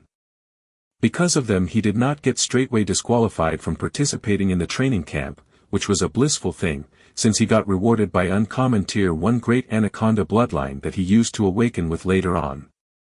This time as well, he would receive the same shitty bloodline that gave him the worst head start ever. Because only rare ranked beasts or above provide the host with 3 passives and 3 active abilities. Meanwhile, the anaconda only gave him 2 passives and 2 active abilities that were not even that good. One he awakened at 30% lesser purity called Poison Bite, and the other at 99% origin purity called Strangle, which was also the strongest ability of the anaconda. But this time things were going to be different when the family sees his grand plan of turning the island into a paradise that would host only the elites of the world. They would be pleased and gift him a rare rank beast instead of the trashy anaconda. Felix suddenly asked Asna, "How much time and resources do you think you will need to raise my poison and illusion affinity to peak? With your poison affinity being at 59% and illusion at 12%, I would say for the poison it will take at least from 6 months to a year if you keep constantly providing me with resources that have the same element. And of course the higher their quality, the lower period needed. As for your illusion element, I can only make a guess since this is the first time I am doing something like this. I will need 10 years using the lowest quality of elements, and this is just because you have some affinity to it, as for other elements that you have absolutely no affinity with. It will take forever to just awake it, that's why you need the elemental potion to kick-start the process." Felix was not surprised by the difficulty of raising elements' affinity, since he knew that when a human is born with an element, he is stuck with it for his entire life. Only some peak resources can help one get another element or raise the affinity of it. And those resources were extremely hard for humans to obtain since they were highly contested by stronger races. Felix quickly made a decision to focus only on his poison element first to raise it to 100%. So he could get a huge boost of power when using his abilities and during integration. After Felix made his decision on the affinity enhancement method, he moved into the next method, which would allow him to choose any bloodline tier to integrate with, without worrying about the smoothness of replacement that would follow after. Asna's social status within the universe was extremely high. To the point, even Tier 7 beast bloodline could only be replaced without raising a fart in her presence. Thus, allowing him to awaken even with Tier 7 bloodline, instead of building a good foundation like the others gradually from Tier 1 to Tier 7. But even though he had the freedom to choose any beast tier, he would still be forced to use Tier 1 at the start, since the bloodline was being given by the family.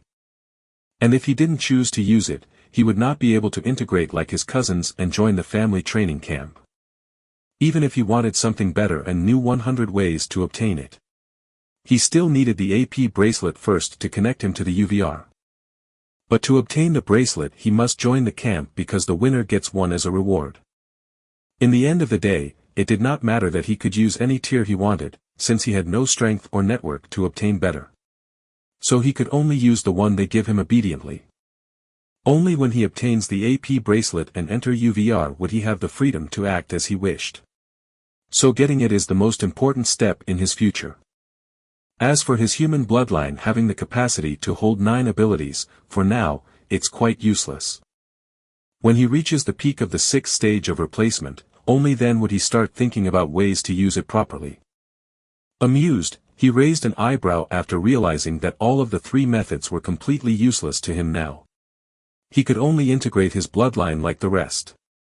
Alright, this is the plan, for now, shock the elder board with my hotel, earn well-ranked bloodline, join the family training camp, beat the shit out of my cousins for hanging up on me, and win the AP bracelet that will open up my path.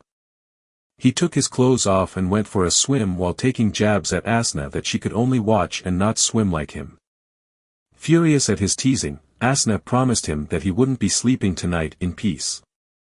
Felix immediately closed his mouth shut and dove deeper in the sea. Asna smirked at his surrender. Back at the hotel, Felix was dialing a number on his new phone that Jack handed to him. Ring ring ring, cluck. A furious voice resounded in the room. What do you want, rascal? You still have the nerve to call me after taking the family tradition as a joke. You are lucky you are in the middle of nowhere, if not I would have beaten the shit out of you. Felix kept the phone away from his ear, and replied with a joyful tone, "Ayo, old geezer, I missed you as well.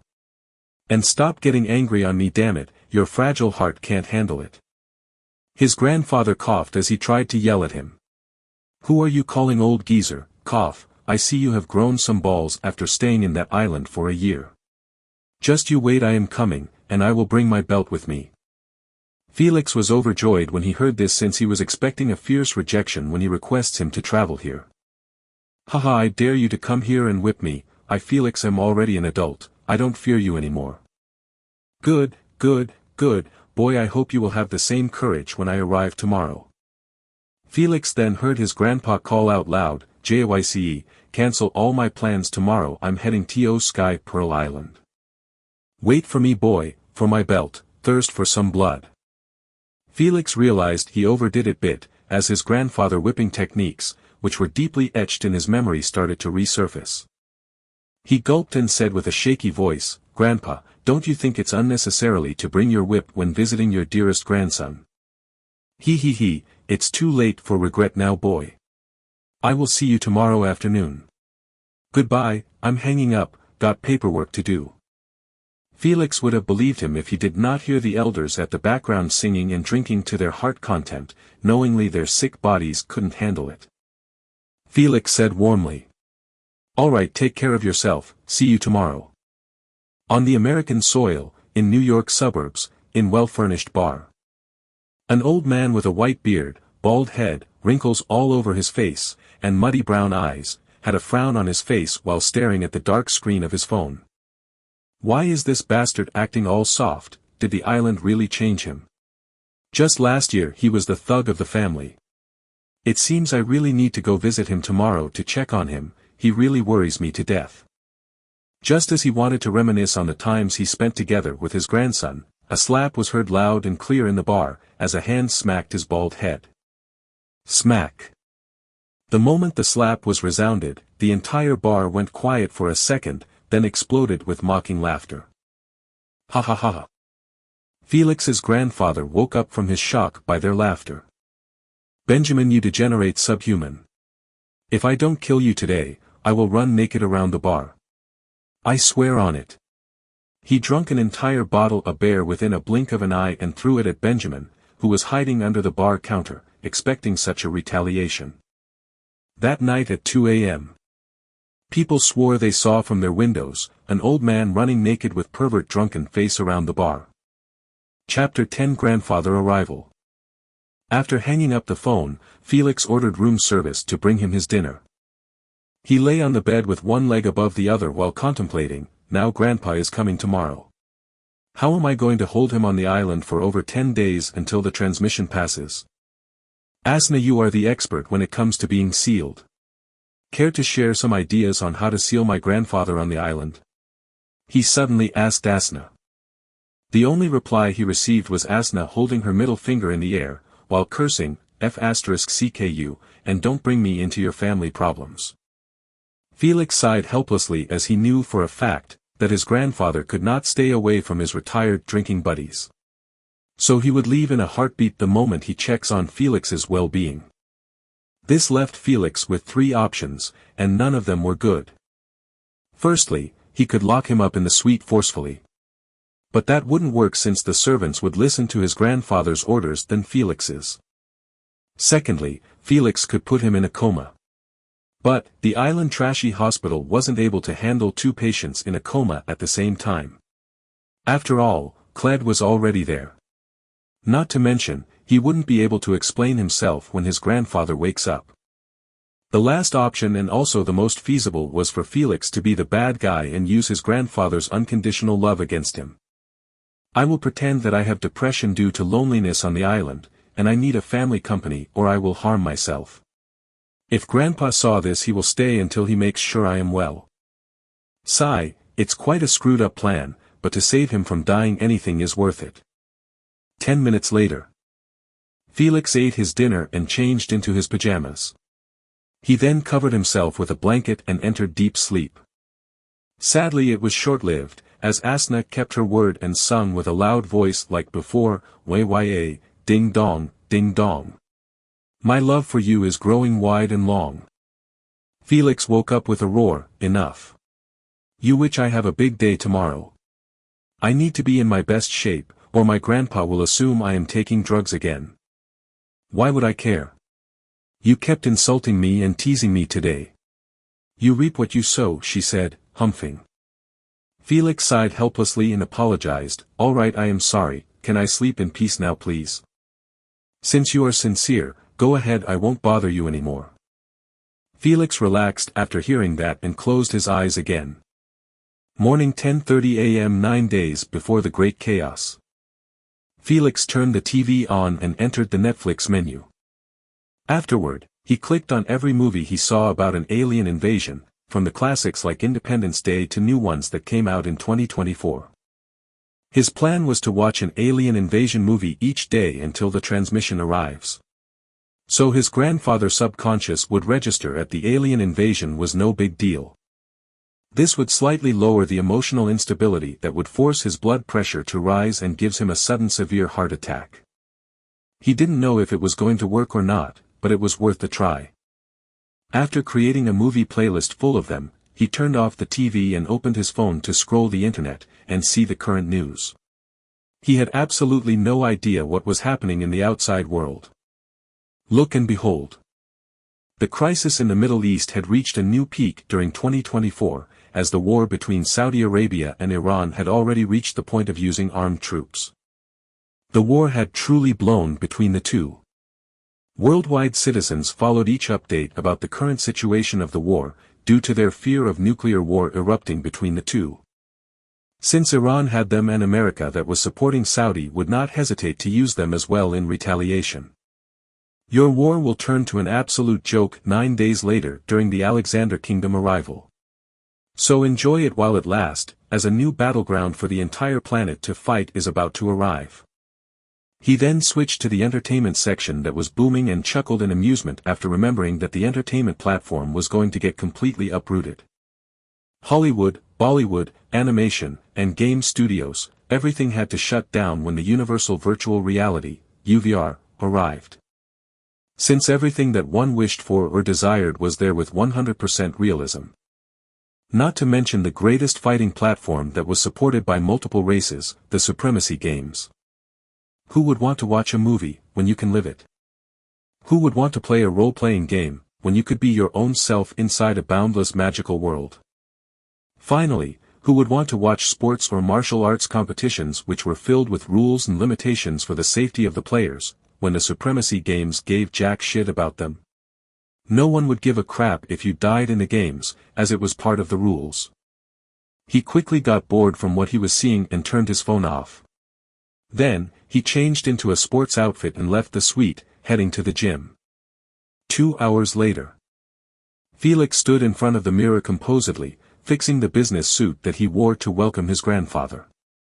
After all, regardless if the hotel was a lost cause in the eyes of the public, Felix still had to show that he was taking this project revival seriously when he meets his grandfather. Otherwise, he would never hear the end of it.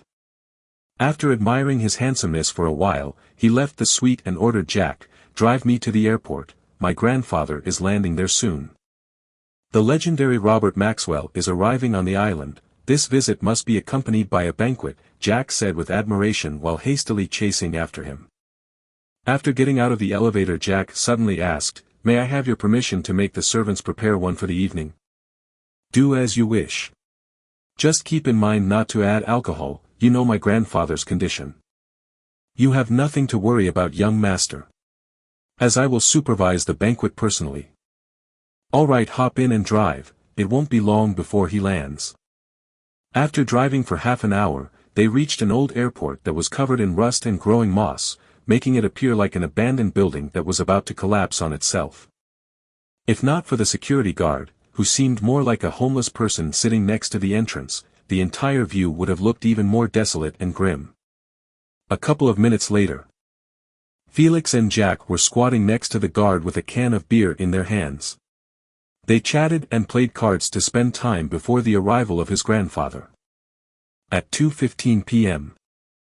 the deafening noise of a private jet landing resounded in the entire airport. The guard, Jack, and Felix approached the jet while wearing a noise-canceling headset.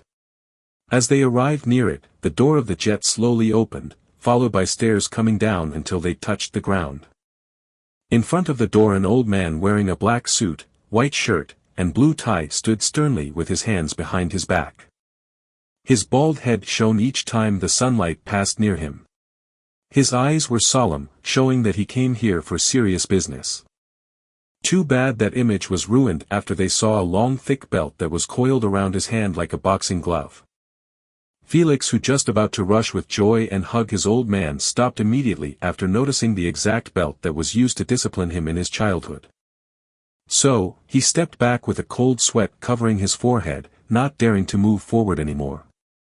Memories of his days living at his grandfather's mansion, after his parents' death, flooded his head with images he could never erase. He could already hear in his mind his grandfather's voice, "How dare you steal your cousin Olivia underwear when she was taking a shower? You bastard, forced her to walk around wearing nothing underneath. Her parents came to complain to me that she cried the entire day."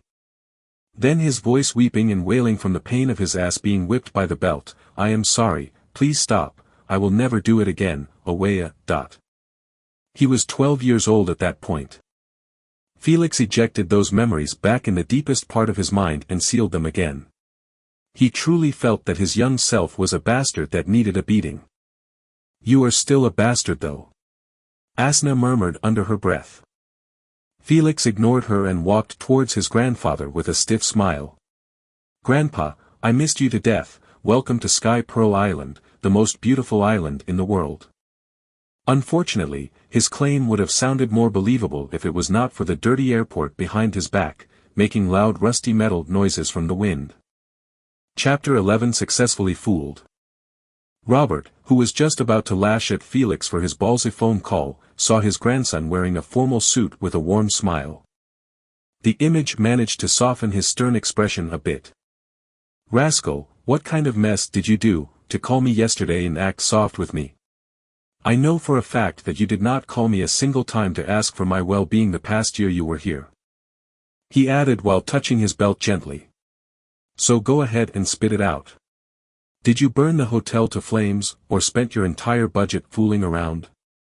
Felix did not dare to bullshit after seeing his grandfather's warning technique. "Grandpa, you really misjudged me this time, since I truly missed you and wanted you to spend 15 days with me here." He hugged him firmly and whined with teary eyes. "All I have around me are beaches and servants who won't dare speak out loud in my presence. I have been feeling lonely ever since arriving here. I always wanted to call you multiple times over the past year, but I know you spend the majority of your time having fun with your retired friends. I just did not want to be an annoyance to you." He finished his acting with a quick classic tear wipe. Grandfather Robert stared at his grandson red eyes and said indifferently, "All right, drop the act. I did not rule over business empire in my young days with the half-brain to end up believing your nonsense." He broke from his grandson hug and put his weapon on Felix's shoulder and added with a threatening tone, "Come on, out with it, the truth why you wanted me here.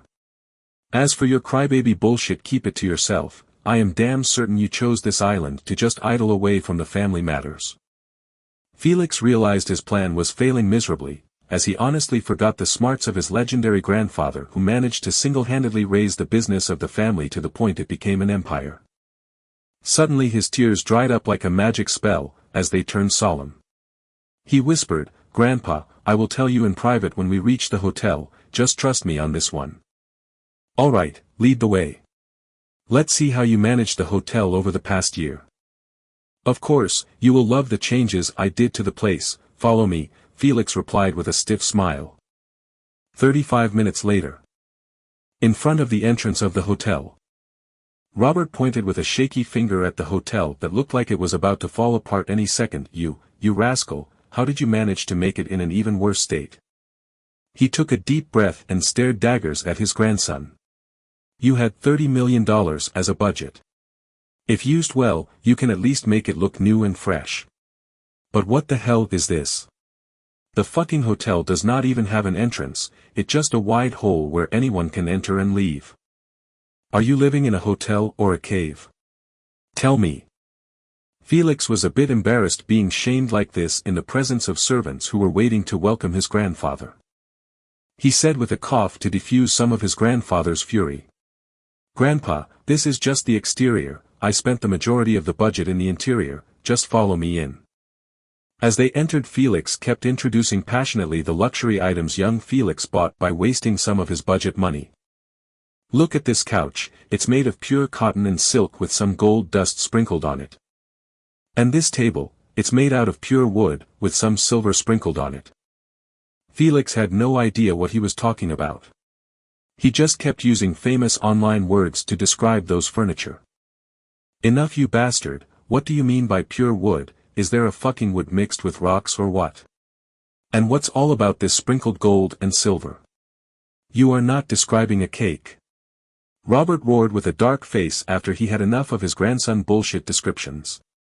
He started stomping hard on the floor as he kept shouting, not caring about his image or his health problem. I got scammed, fucking scammed, I tell you. I am a business genius, your mom is a social influence prodigy, and your dad is an investment spider whose senses were never wrong. Yet, you inherited nothing from any of us. This is a scam. Why can't you be like your cousins who are hard-working lads, trying their best to support their parents? Why can't you be the same? Felix replied furiously. Because I don't have parents, that's why.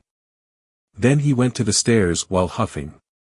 The elevator on your right, I will meet you at my suite. Jack will lead you there. Robert instantly froze with a wide mouth, not knowing how to retort. Since he knew that losing both of your parents young, may either motivate a person to work his hardest or in the case of Felix the total opposite. He sighed helplessly and ordered, Jack, lead the way. Felix, who was acting angry just a while ago, was grinning evilly while climbing the stairs. He was certain that he wouldn't be able to fool his grandfather to stay on the island without giving him the real reason, but now by adding his parents to the mix. He could act angry with his grandfather until the great chaos arrives. Robert would not dare to leave the island without fixing his relationship with his grandson. He, what a joke, I am not a child anymore to throw tantrums like a crybaby over the death of my parents. I already accepted their death long ago and moved on. I certainly know my mother will be proud of me and clap her hands off when she sees how I played my grandpa to save him. Rest in peace, Mom. He kissed 3 fingers and pointed them in the air warmly. Half an hour later. Felix was sitting in the living room couch with his grandpa, watching a movie called The Invasion Day. Robert on the other hand was sitting like he was on nails, shifting from place to place while opening his mouth to say something, but then he sighs and closes it off. He kept doing this until Felix shouted, Stand still and watch the movie, damn it, it's very important to me. Robert started paying attention to the movie obediently, as he did not want to upset Felix again. Sorry Grandpa, it's for your own good. 2 hours later. The credit scene was rolling down the screen, marking the end of the movie.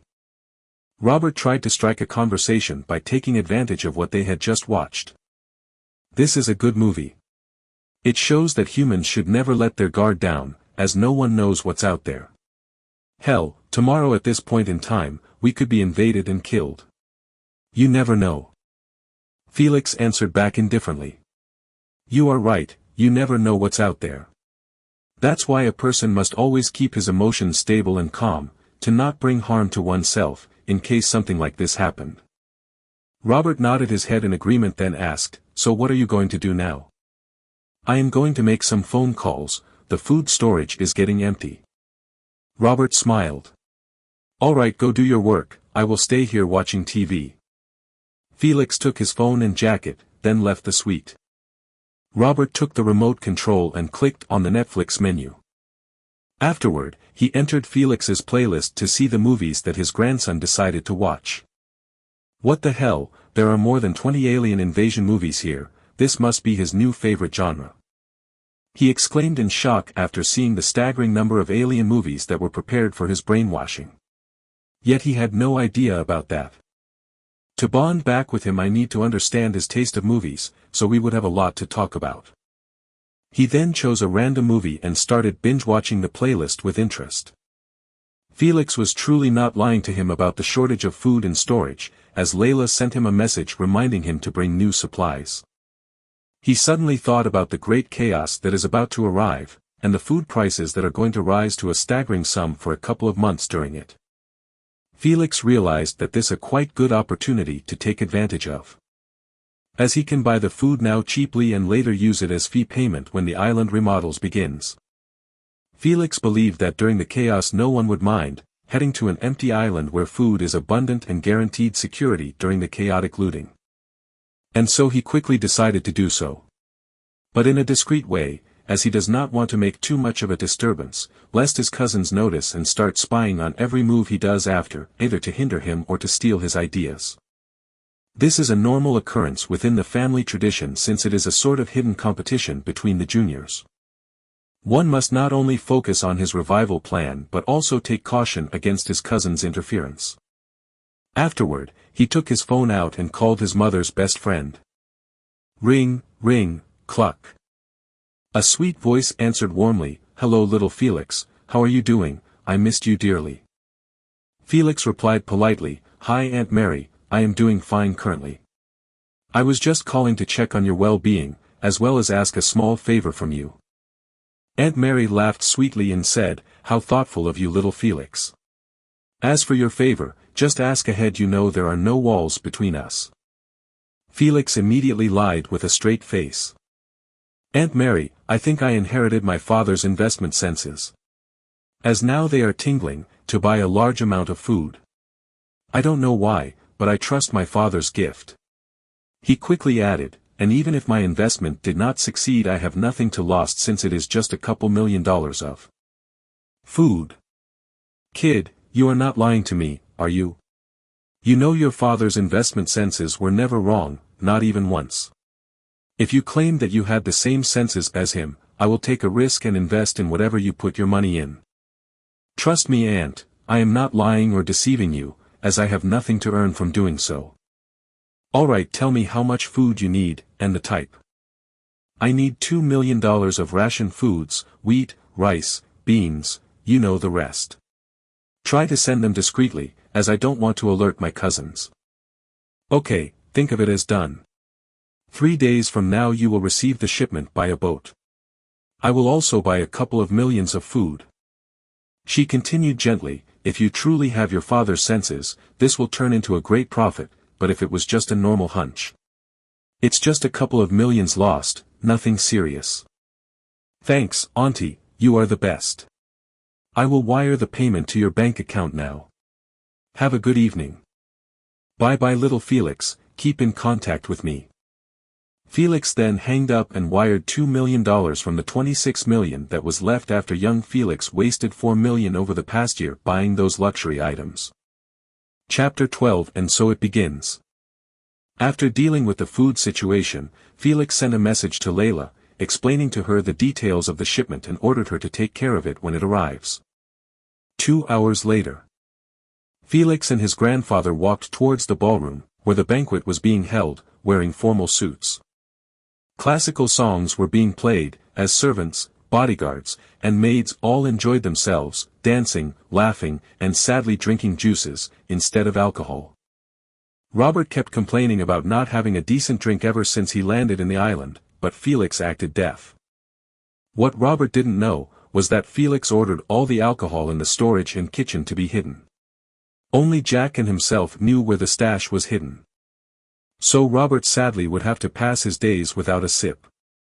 Afterward, the banquet ended in a good note, and everyone went back to their posts. Felix headed back to his suite, while his grandfather was following behind him using face cam to talk to his buddies, who were in the bar having the best time of their lives, while he was stuck here until Felix feels better. "Haha Baldy, you look like the time you heard about your heart disease." A mocking voice was heard from the phone. "What do you know? I am having the best time of my life here with my grandson. We were just at a party, and tomorrow I will head to the beach to sunbathe. Make sure to cover yourself with sun cream or your skin would lose its luster, and it won't feel good making you run around the block naked anymore." "Screw you, Benjamin. What kind of nonsense are you saying? When did I even run naked? If I knew you would start bullshitting I would not have accepted your call, now fuck off." Robert hanged up on him and tried to explain himself. "Don't listen to him kid, your grandpa is an honorable elder in the family, why would I do such thing? I believe you, don't worry, just go to bed, it's already late." Felix nodded his head. Robert entered his suite, which was next to Felix's one, while yelling, "I really didn't run naked. He is defaming my character. Benjamin, that bastard always tries to create trouble for me." Felix just shushed him with a finger on his lips and pushed him inside, then closed the door. I really didn't do it, you have to believe me. Robert was still denying it even inside his suite. Felix entered his bedroom as he thought in pity. Grandpa, your love for running nude in public is already an open secret in the family, only you still have not realized it. He then mused, I doubt it. With your intelligence, you already knew it, but still don't care. Io, so old yet so perverted, if my mother was alive and saw you like this, she will demolish you. 3 days later 9 a.m. Near the seaport, a large ship carrying a hefty amount of red containers, arrived while honking its horn. Felix was standing near the dock with Layla by his side. His grandfather did not accompany him since he binge-watched more than 5 movies last night and was extremely tired, and so Felix left him to sleep in peace. After seeing everything in order, Felix ordered his servants while clapping his hands twice. Go ahead and start unloading the goods. For every box you unload you get an extra $10. So make haste and finish this as early as possible. The downcast servants instantly got motivated as they heard his promise. They looked at the ship that was carrying 20 containers with greed and rushed to unload as much as possible. 3 hours later, all the goods had been unloaded on the port.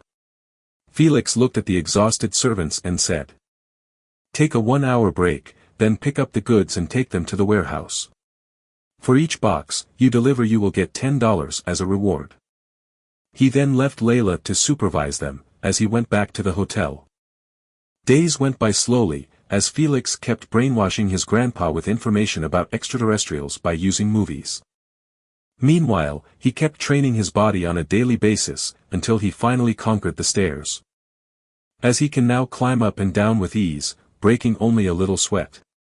On the other hand, his plan towards the island remodel was already over. The only thing he was waiting for was the arrival of the Great Chaos, so he can save his grandfather and start implementing his plan. June 15, 2024, 17:50 p.m. Only 5 minutes were left before the transmission begins. Felix was sitting on the couch in the living room. He turned his head and glanced worriedly at his grandfather, who became addicted to alien genre movies. He somehow already managed to finish more than 18 movies over the period of his stay here. I probably overdid my brainwashing. Looking at his face, which is filled with joy as he saw aliens slaughter humans, I don't doubt he will feel happiness from the transmission and not fear. He peeked at his phone and saw only 5 minutes were left. Grandpa, come over here, and sit next to me. Robert just shushed him and pointed at the TV. A clear sign of don't bother me. Felix sighed and went to sit next to him. Time ticked second by second slowly until only a couple were left. Felix, who always had a confident expression on his face, couldn't help but sweat from the distress of failing his mission. If he didn't save his grandpa with all of those memories, he could honestly just commit suicide. Finally, the fateful moment had arrived. Felix counted backward in his mind, 3, 2, 1 foot. And so it begins. Up in the air, in a public airplane that carried 300 passengers. An old man sat next to a kid, who was shivering from the dread of flying. The old man said kindly, don't worry child, there is nothing to be afraid of since planes have 99.999% of successful flights. They are even safer than cars.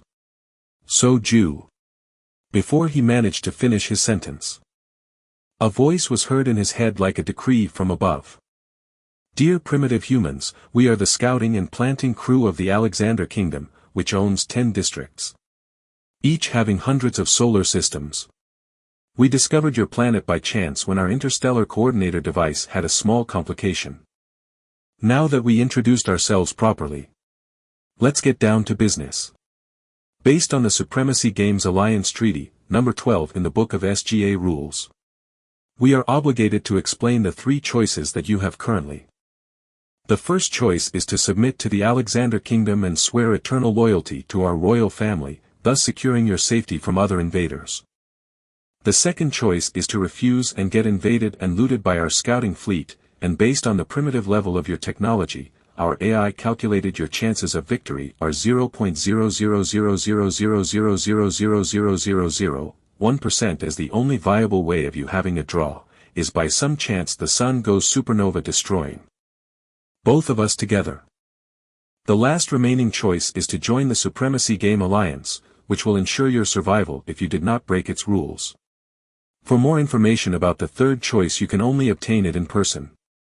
You have 7 days to send someone to represent your planet to give us your final decision.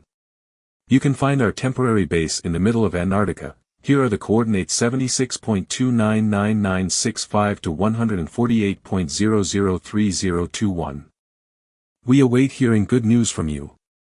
The mind transmission will turn off now. The old man froze with blankness on his face for more than 30 seconds. No one spoke as everyone was holding their breaths deep within. Suddenly, pained coughing resounded loudly in the plane. Cough. Cough.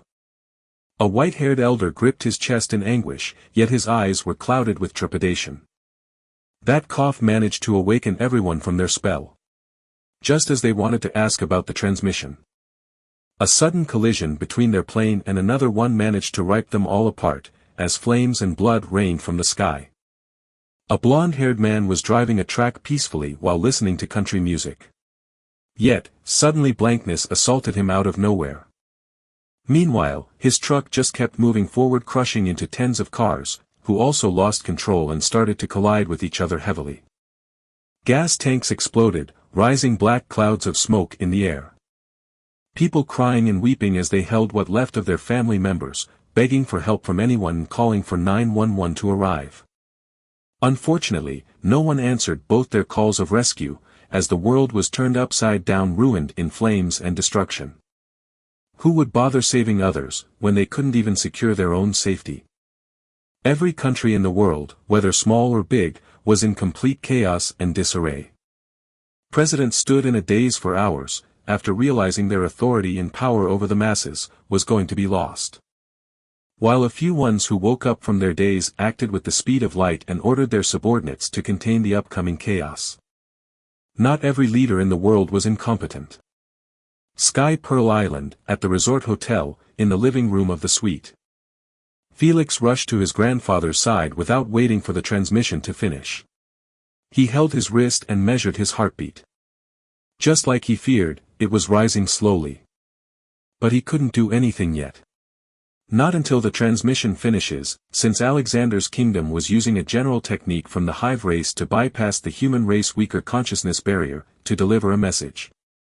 And before the process finishes, it must not be interrupted, lest the barrier cracks or in worse cases shatter. Felix managed to bypass the transmission control since his soul barrier was one of the best. After all, it was created by the combination of two souls, and one of them was from a peak race. 30 seconds later. The transmission had ended and Robert, whose heart pressure was rising during it, started to slowly fall back. Felix, I must have watched too many alien movies these days. I even started to hear voices in my head telling me that the Alexander Kingdom is about to invade if we don't make a choice or some bullshit. Robert rubbed his temples with a muddled look.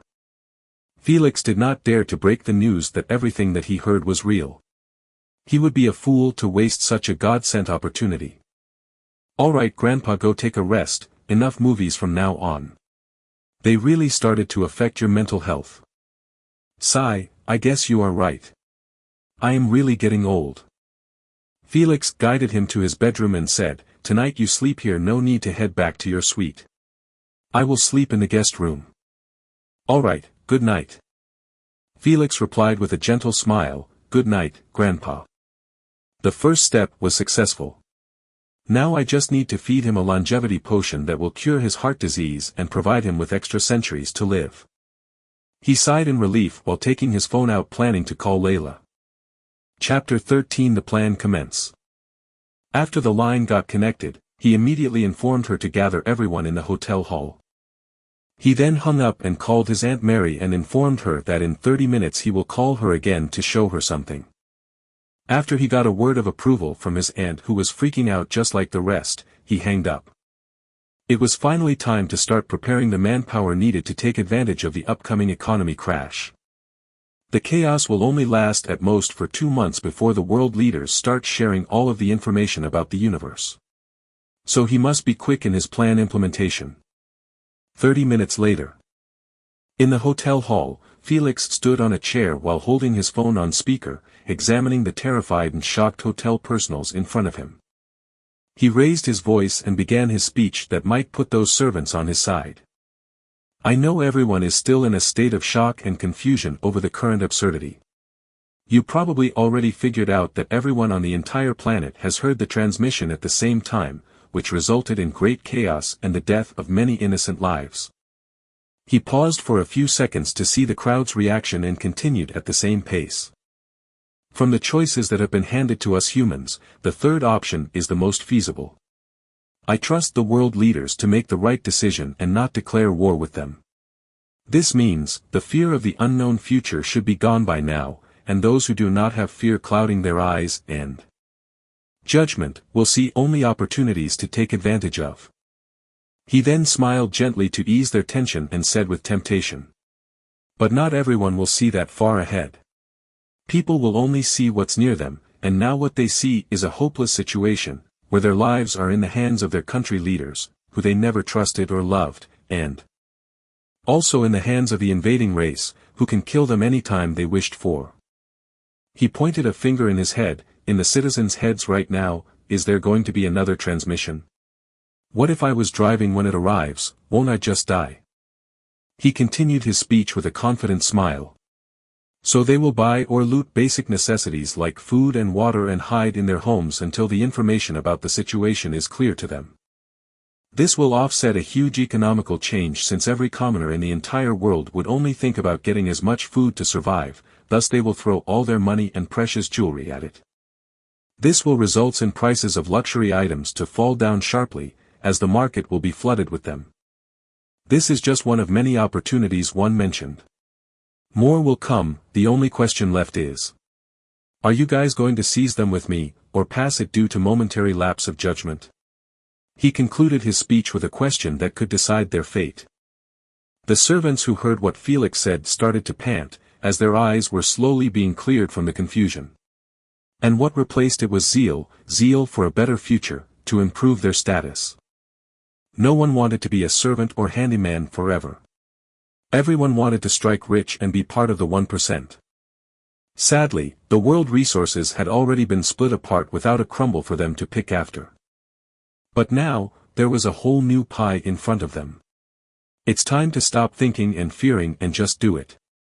And so with zealous expressions, everyone cheered with arms raised in the air after seeing a new bright future. Nothing would stop them from getting rich. Felix smiled as he observed everyone's excitement. He let them blow off steam and the negative emotions that were filling their minds. 2 minutes later. The servants calmed down and said while bowing in respect towards Felix. Please guide us, young master. For today we won't do anything, as the chaos has just started. But after 7 days when the world leaders make their decision, we will make our move, since I believe that the leaders will hoard the information first to obtain some benefits from the commoners as well. He quickly added after seeing their disgruntled faces. But I doubt they will go too far, since no matter what choice they make, they will have to start planning the planet's future, and that will drain them from their time and energy to care about other things. And that's when we strike. I will use $20 million to buy all the luxury resources needed to remodel the resort hotel. He then named them one by one under their greedy eyes. I want gold, silver, gems, marbles and the finest wood. I don't care if it's ebony wood or sandalwood, I want them all. Then when we secure all the precious materials we can start buying construction materials. He switched his vision to his phone, where his aunt was listening the whole time with concentration. Aunt, I need from you to use your contacts, and get us all of those materials, then send them by shipments. I will also need a huge amount of manpower, handyman, craftsmen, architectural engineers, managers, doctors, airport specialists, all of those talents. Promise them they will move to a safe island away from the mess, where food is plenty, and free. But only do so after we secured the materials, all right? He asked to see if she understood his instructions. Aunt Mary answered with reminiscing in her voice, little Felix, your mother will be proud of you if she saw what have you become. Then she spoke firmly. Leave it to me, I will make sure our operation to be discreet, without anyone knowing about it. The less competition the more we obtain. The servants realized that there was a hint of threat in her tone, probably at them to not spread the information. They were not going to do so anyway, if Felix just went ahead alone and tried to devour all the precious materials. The servants would get greedy over not being able to touch them. They will either steal them while hidden or sell the information to his cousins who would love to do the same as him. But now that he shared, it meant they were all in it together. They will get part of the upcoming shipments, and anyone who greed over what belongs to them, will not be tolerated. Felix switched his vision to them and instructed, "Your job is going to be the hardest since I trust only you guys to keep watch over the upcoming manpower." He warned. They will try their best to steal precious materials, and your job is to supervise them every day, and punish them if they went out of line. If the island remodeling was successful, it will turn into the fanciest island in the world, and only elites will be allowed in it. And your reward after all of this is 5% shares of the hotel profit. The family will give me 49% when I successfully revive this impossible project. And if everything went well, you can expect the island to be famous in the world, with profits exceeding tens of billions each year. This meant 5% will give you at least $100 million each year.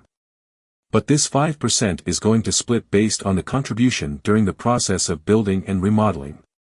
If you do well, you can even obtain a full 1% while others share 4%, but if you were caught stealing, you will be thrown in jail. Forget about the 5%, you will get jack shit. He then said coldly. I gave you a way out of your social status, so don't you dare disappoint me or betray my goodwill. That's it, for now, go take some rest, it's getting late. We will continue the details tomorrow. He yawned with a hand covering his mouth and excused them. Good night. The servants, bodyguards, and maids just stood there for a while frozen with all the information that was handed to them. Then one by one they bowed deeply in the direction of Felix while saying in unison. Thank you, young master, and good night. In the sweet living room. You did well, little Felix. Your plan might not be flawless as there are always some bad apples or loopholes. But at least it's going to work. By adding them to your plan and sharing some profit with them, you made them feel like they are going to work for themselves and not for you. This will greatly limit their greed when the shipments start to arrive, since no one would steal from himself.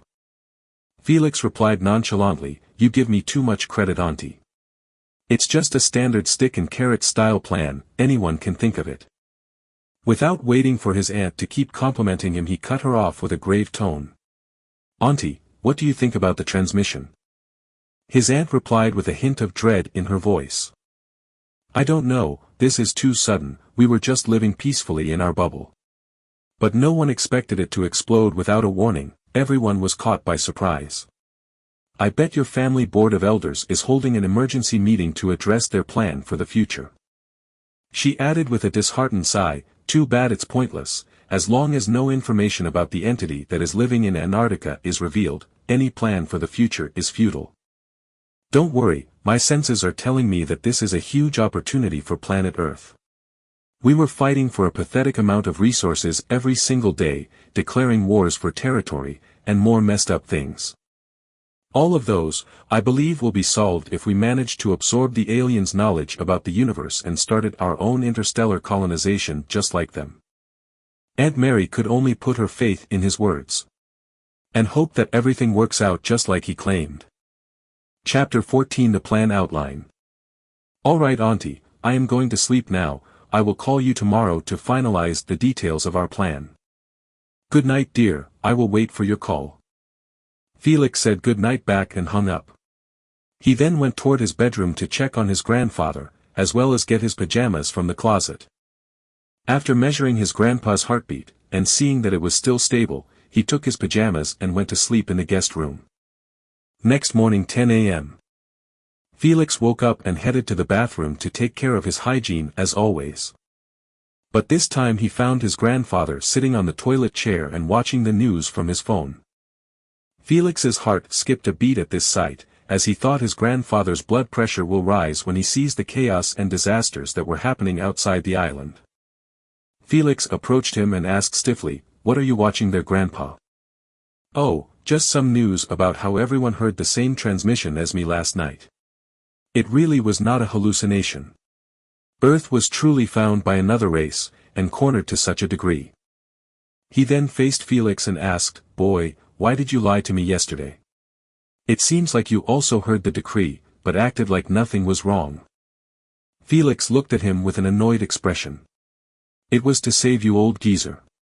If I acted surprised or showed fear, you would have realized that it was the real deal. I had no idea how would you react, whether in fear or anger. All I know is that no matter how you react, your heart will find it difficult to handle the pressure that will arrive from the blood rush." He shook his head lightly and added, "I was not willing to take any risks. And you should feel elated being here isolated from everyone.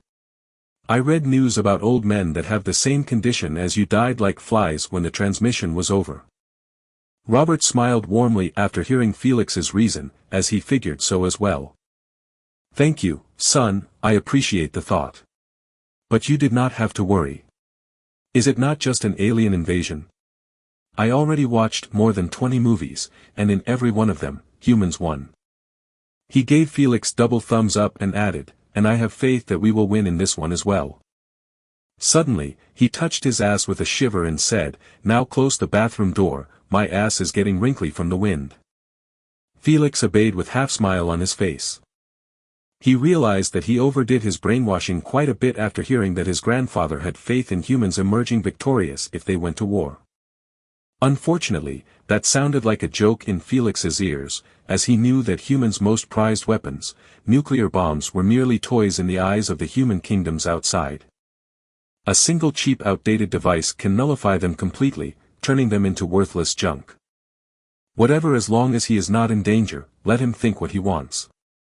He then headed towards the bathroom in the next suite.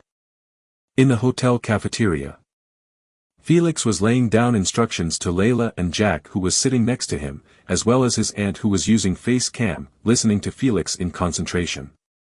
"Auntie, you will handle the process of obtaining as many resources as possible outside the island, since it's not going to be just us who will think far ahead. There are many geniuses like a father who had a fearsome profit sense. They would only rely on those senses to take gambles and not knowledge. So this is a race to see who can hoard as many resources as possible, until the release of information by the leaders." He stopped for a quick juice sip and continued confidently. "I will make a prediction here and say that it will take from 1 month to 3 months before the chaos settles. So buy and keep buying until my $20 million runs out. If only the family didn't forbid taking a loan, and only using the budget they gave us.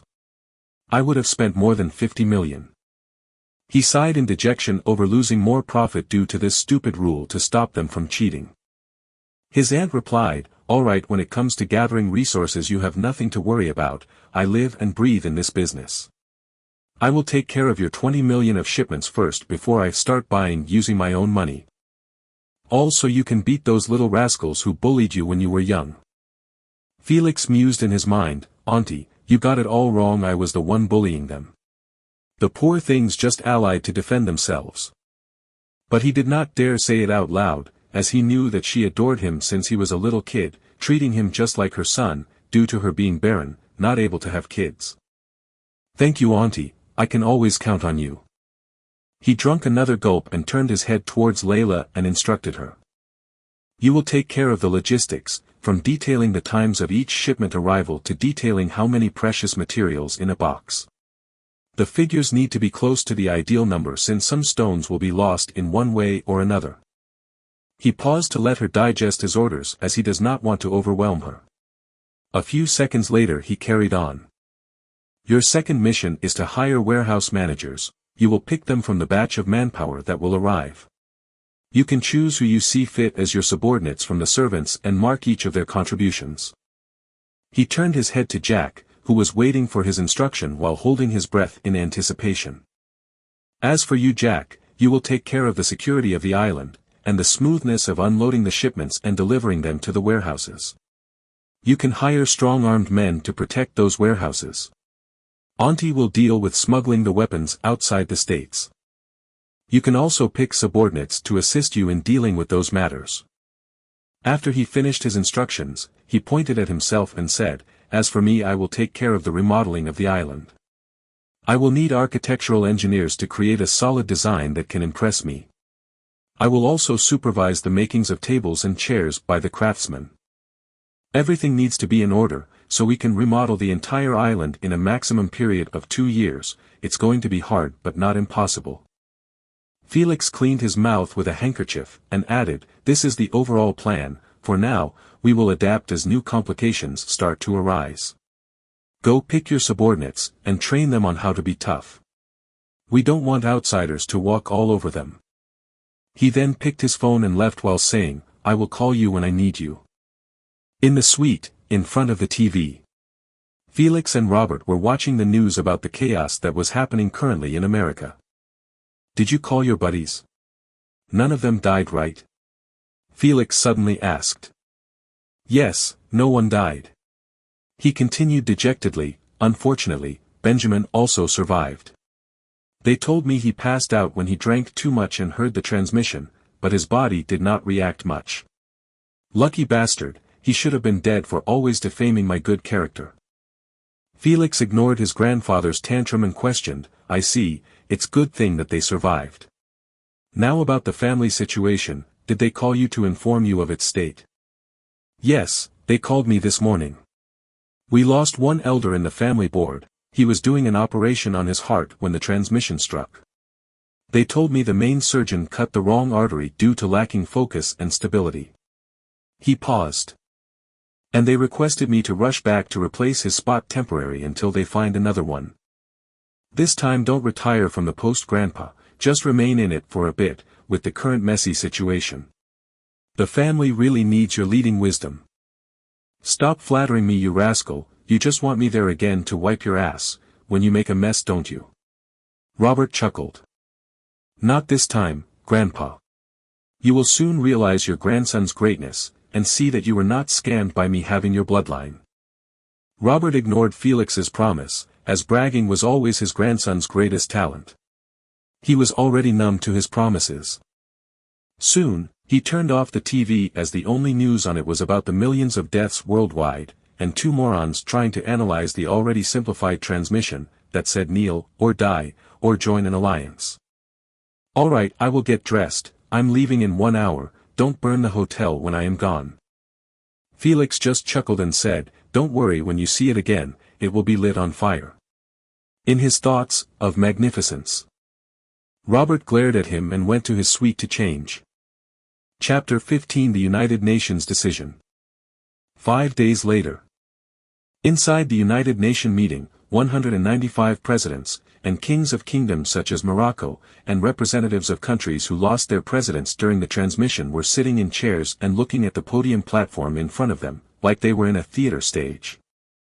The reason they gathered here in person, even though they could just send their diplomatic secretaries, was to show some form of power and courage towards their invaders, as well as their people. Sadly, no one gave a shit about their political gimmick. They just wanted to know what's their decision. Moroccan King said unhurriedly near the microphone of his seat, "We already scouted the area in the coordination they gave us, and the images were clear enough, showing a humongous spaceship parked there." He then asked with suppressed fury, "The only question I have is how the hell they managed to land there without us knowing." The President of Germany touched her microphone lightly, entailing her desire to speak. She then added her own opinion on the matter intelligently. "Probably the only reason we managed to see their ship in the first place, is because they allowed us to. Such an advanced gap in technology needs centuries to millennia of hard work to close. Plus who knows if that is all they have or just a small spaceship from their fleet."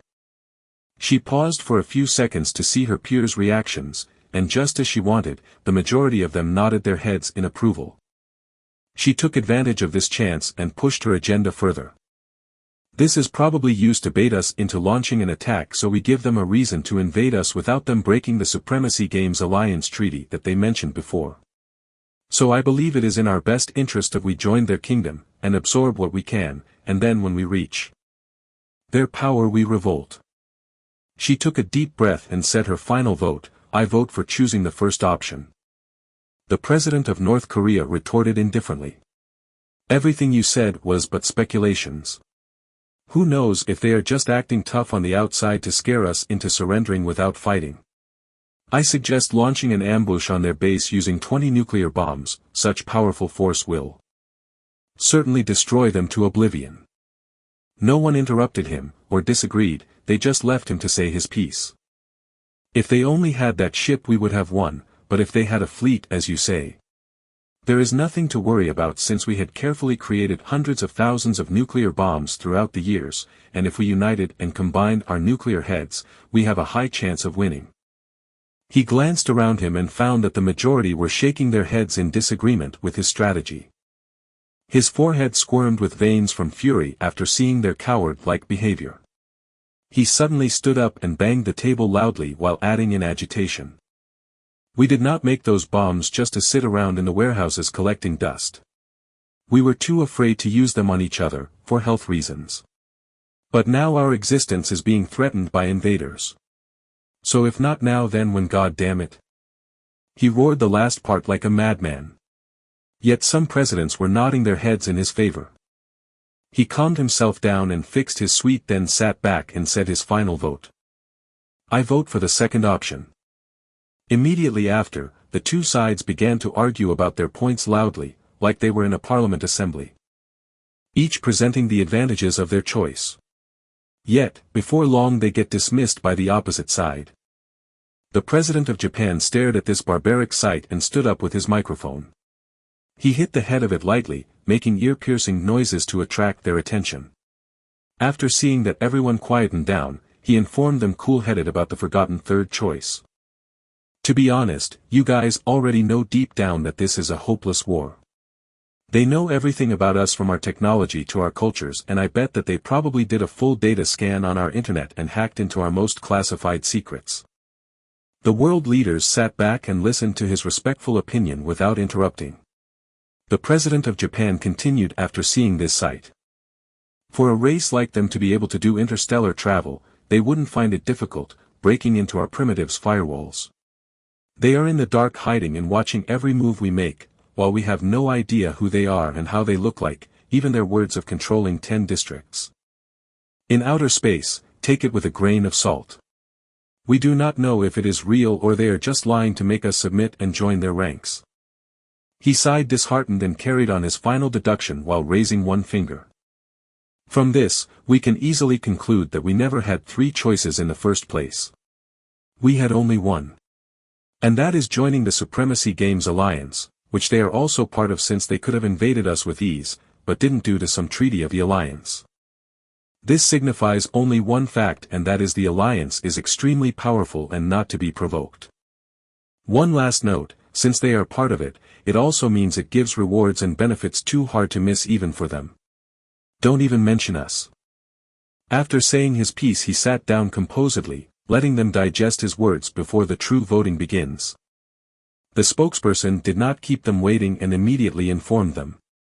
It is time to cast your votes, you have 30 minutes to think carefully. Keep in mind that each one can only vote once. The choice that has the highest votes will be applied, period. Half an hour was not really a long duration for such a large-scale decision. But time was not their ally in this situation. 30 minutes later, the spokesperson read the final results from a card he was holding. Your votes have been cast and counted.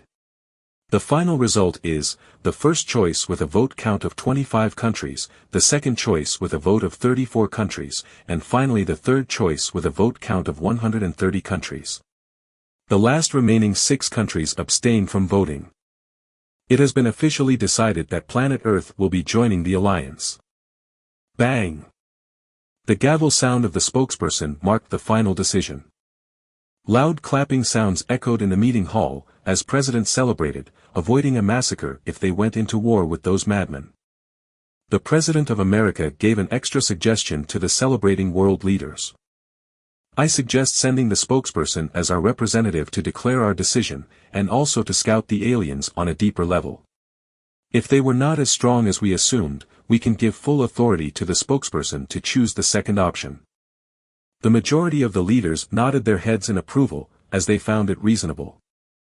And so the dumbfounded spokesperson, who was dealing with the whole situation nonchalantly, was decided to serve as their scapegoat and declare their decision. In the middle of Antarctica, an enormous ship that had the same height as the famous Burj Khalifa, and wide enough to hold 20 football stadiums, submerged itself within the ice like it was always there.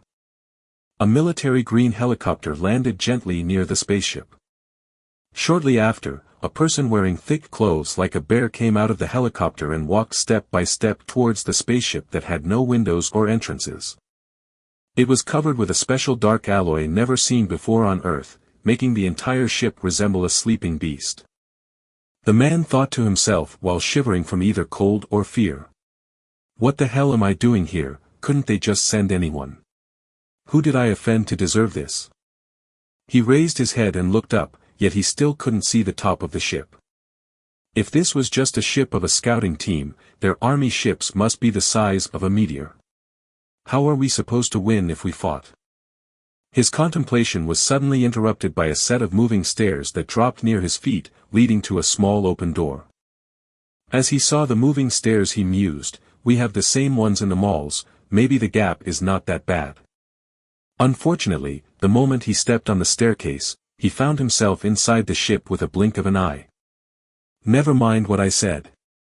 He started to examine the interior of the ship with piercing eyes. Yet, he did not see a single thing as everything was dark due to the alloy. As he began to wonder what he was supposed to do, lights suddenly were turned on one by one from the gaps of the alloy, brightening the ship gradually. He had to close his eyes, as the sudden brightness was too much for him to handle. 30 seconds later, his eyelids quivered, as he attempted to open his eyes slowly to adapt. Yet he got instantly scared shitless after seeing 3 humans standing 1 meter in front of him. The one in the middle smiled and spoke with a weird language that was later translated somehow by his bracelet. "Welcome, my friend, we waited for quite a bit for you guys to send someone. At least I hope you brought some good news to us." The spokesperson, who expected to see green little things with big brains, or big eyes with no eyebrows, was shocked to realize they were humans just like them with a few minor differences, like the coiled horns extending from their shoulder blades. "This is even better, only humans can understand each other, this will make our negotiation passes smoothly." It didn't take much for his political personality to kick in and gain control over his emotions. "Dear visitors from outside the Earth, I welcome you to our humble planet." He bowed respectfully while holding his hands above his head making peace signs. He has no clue what their culture was. So he just did this retarded combination. The 3 invaders eyed him with amusement, as they already read what they could on the Earthlings' current culture, while the things they didn't know, the AI reminded them of. And right now the AI says it has no idea what the hell he meant by his actions.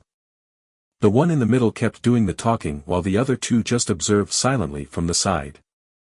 "No need for formalities, we are all part of the great human race that rules the entire Milky Way galaxy."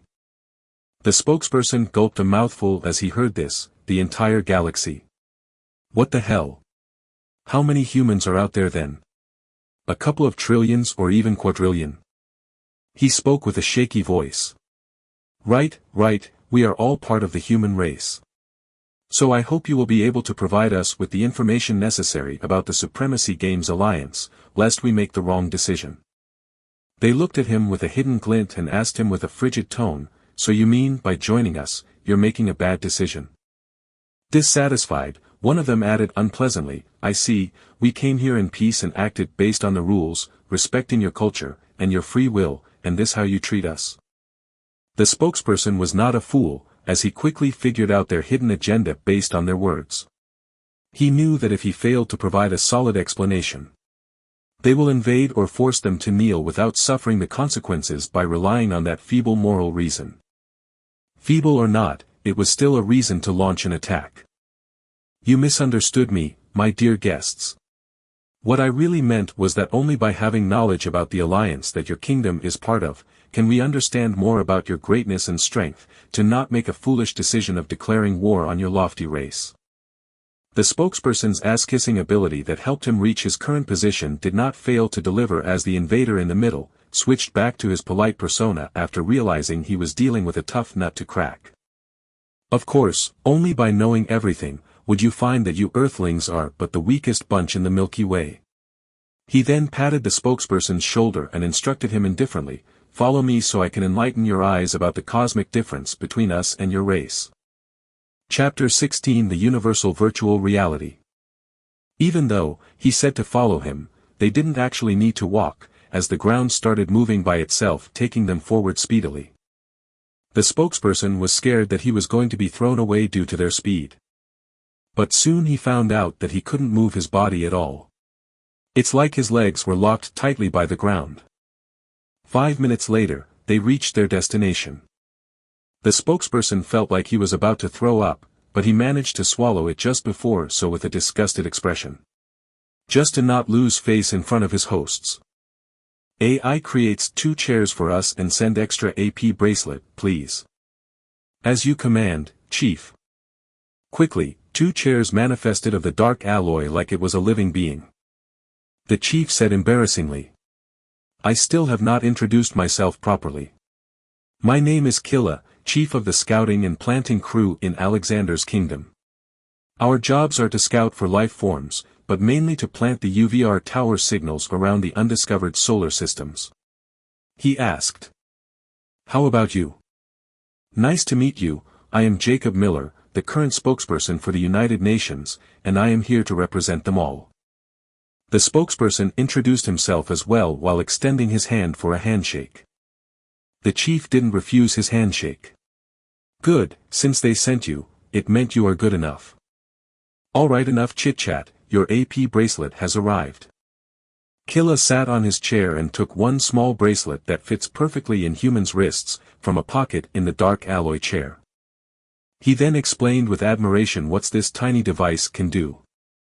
This called the all-purposes device, or in short AP bracelet. It has multiple features such as phone, stream, scanner, eye assistance, spatial cards, and most importantly it is the key to enter the UVR. "Come on, sit down next to me, and wear it, it will bind with your consciousness, so only you can use it." Jacob was quite hesitant to wear it since he had no idea if what Killa said was right or just bullshit, and this bracelet was but an enslaving device. Killa saw his hesitation and smiled, seeing it as a normal reaction. "I know you are wary of me, but don't be.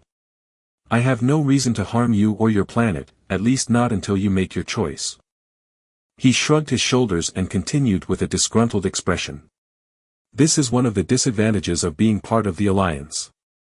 You must always adhere to its strict rules or else face extermination. So just wear it and you will obtain all the knowledge you seek." Jacob relaxed as he realized that even if the bracelet was an enslaving device, he will still wear it. Since anything he did or said could be used against him and his planet. So, he took it from Killa and wore it around his wrist, then sat down next to him.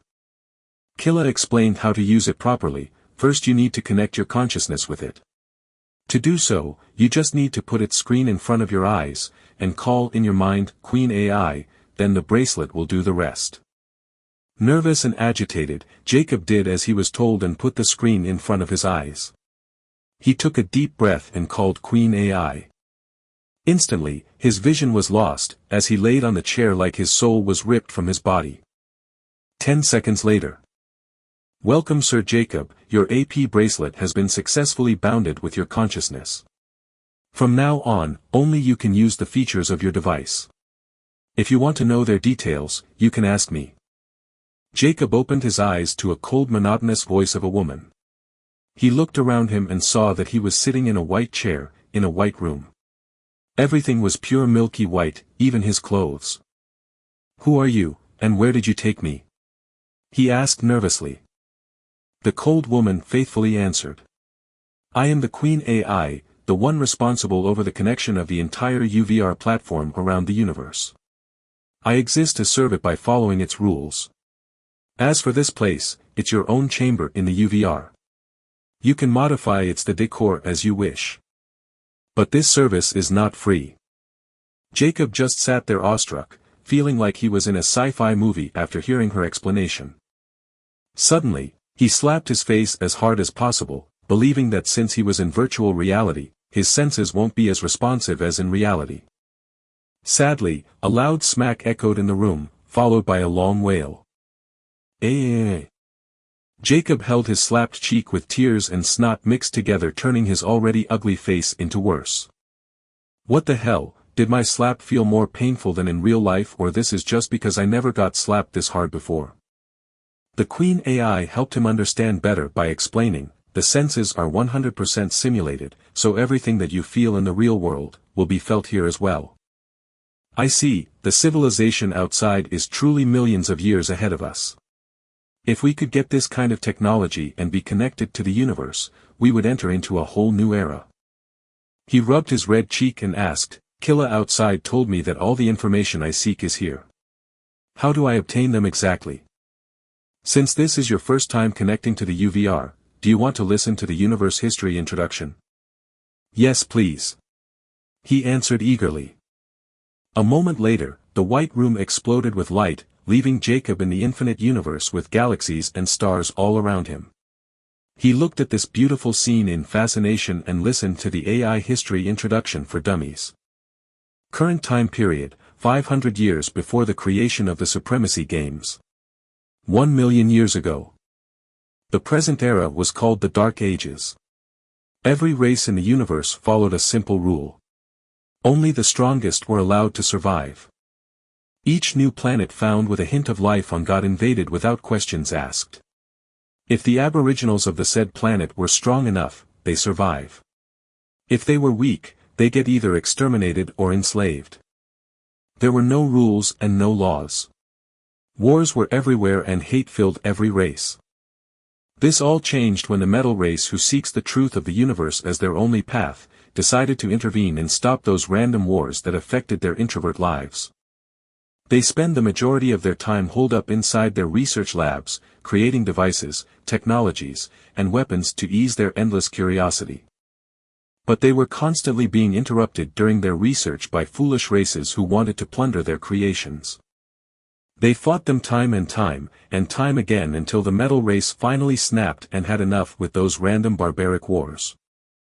So they decided to share their virtual reality system that had 100% simulation with those races, hoping that they could duke it out inside the VR and leave them alone.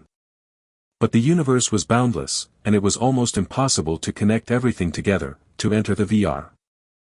This dilemma raised their research spirit to new heights, making them use every method and way to solve it. However, their attempts soon turned out to be futile. Just as they began to lose hope on this massive project, one researcher goes by the ID X1S994, or in human language, Max, found a way to solve this problem, when he was watching the hive race communicate with each other using their innate talent, which was called the hive network. As each species in the hive race could join this network, and at the same time act as a signal tower, spreading the connection in a large radius around them by relying on their receptors. Max got inspired by this spiritual network and figured out that if they could imitate it to create their own VR network around the universe, their problem would cease to exist. He then proposed this idea to the Empress of the Metal Race AI 015XL, or Emily, who in turn managed to contact the hive race's Empress Scarlet for collaboration after seeing the feasibility of his idea. Empress Scarlet agreed to her offer, as by creating this VR she would be able to extend her hive network even further when she connects the two networks after its creation. And so, by fusing the peak technology of the metal race and peak spirituality of the hive race, signal towers that acted as workers in the hive race context were created and spread around the universe. Then they created a powerful Queen AI that had processing power only below the Metal Empress to control those tower signals and connect them with herself. But soon they figured out that the tower signals were still flawed, as they found that an infinite number of signal towers would be required to connect the universe together. Hence, the metal race did what they knew best, and that was to research a way to remove this limitation once and for all.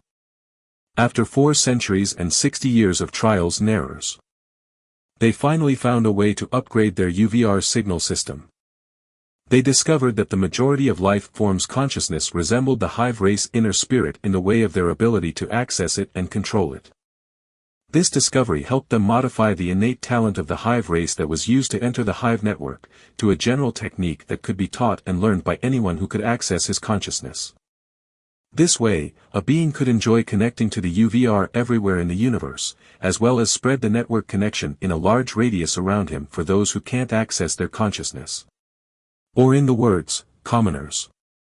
The creation of this technique marked the true rise of the UVR, since every race realized the benefits of connecting with each other, no matter the distance. Additionally, they could create whatever they desired, as well as fight to their heart content with 100% realism. And so, they stormed the metal race asking for access. But the metal race gave them two mandatory conditions to sign if they wanted to enjoy the services of their network. The first one was to earn a 4% profit from each transaction that was happening in the UVR. 2% for them and 2% for the hive race, based on the premise that they were the creators. The second condition was to simply stay as far as possible from their main galaxy so they could research in peace without their constant harassment. Every race agreed, of course, as they saw only benefits in doing so. But the moment they realized that an AI queen had control of the entire UVR, or in other words, control over their consciousness, they laid their own heavy rules to limit the power of the queen, to forbid her from acting on her own interest or any race interest in that sense, and to follow only the UVR rulebook, which they spent years later to create. Thus the Queen AI became autonomous, acting only by the rules, making her the greatest leader and judge to any situation that happened inside the UVR. 1 year before the creation of the Supremacy Games, the UVR had grown into a cosmic spider web that snared anyone who entered it, without the ability to escape its grasp anymore. Some people even decided to live permanently inside the UVR, not caring about their real lives anymore. During those years of operation, the Queen AI was not lazing around, as she managed to gather a huge amount of data on the race's power systems, paths, legacies, techniques, bloodline abilities, etc. Based on that massive data, she proposed an idea to every race leader within the UVR. That idea gave birth to the greatest entertainment platform in the universe. The Supremacy Games. Chapter 17: The Supremacy Games Alliance. The idea was to create a platform where all of those wars will be held, and be viewed by an audience who will gladly pay for tickets to see the bloodshed in front of them. The race leaders saw no reason not to approve. Since if they were going to fight no matter what, then why not obtain some tips while doing so?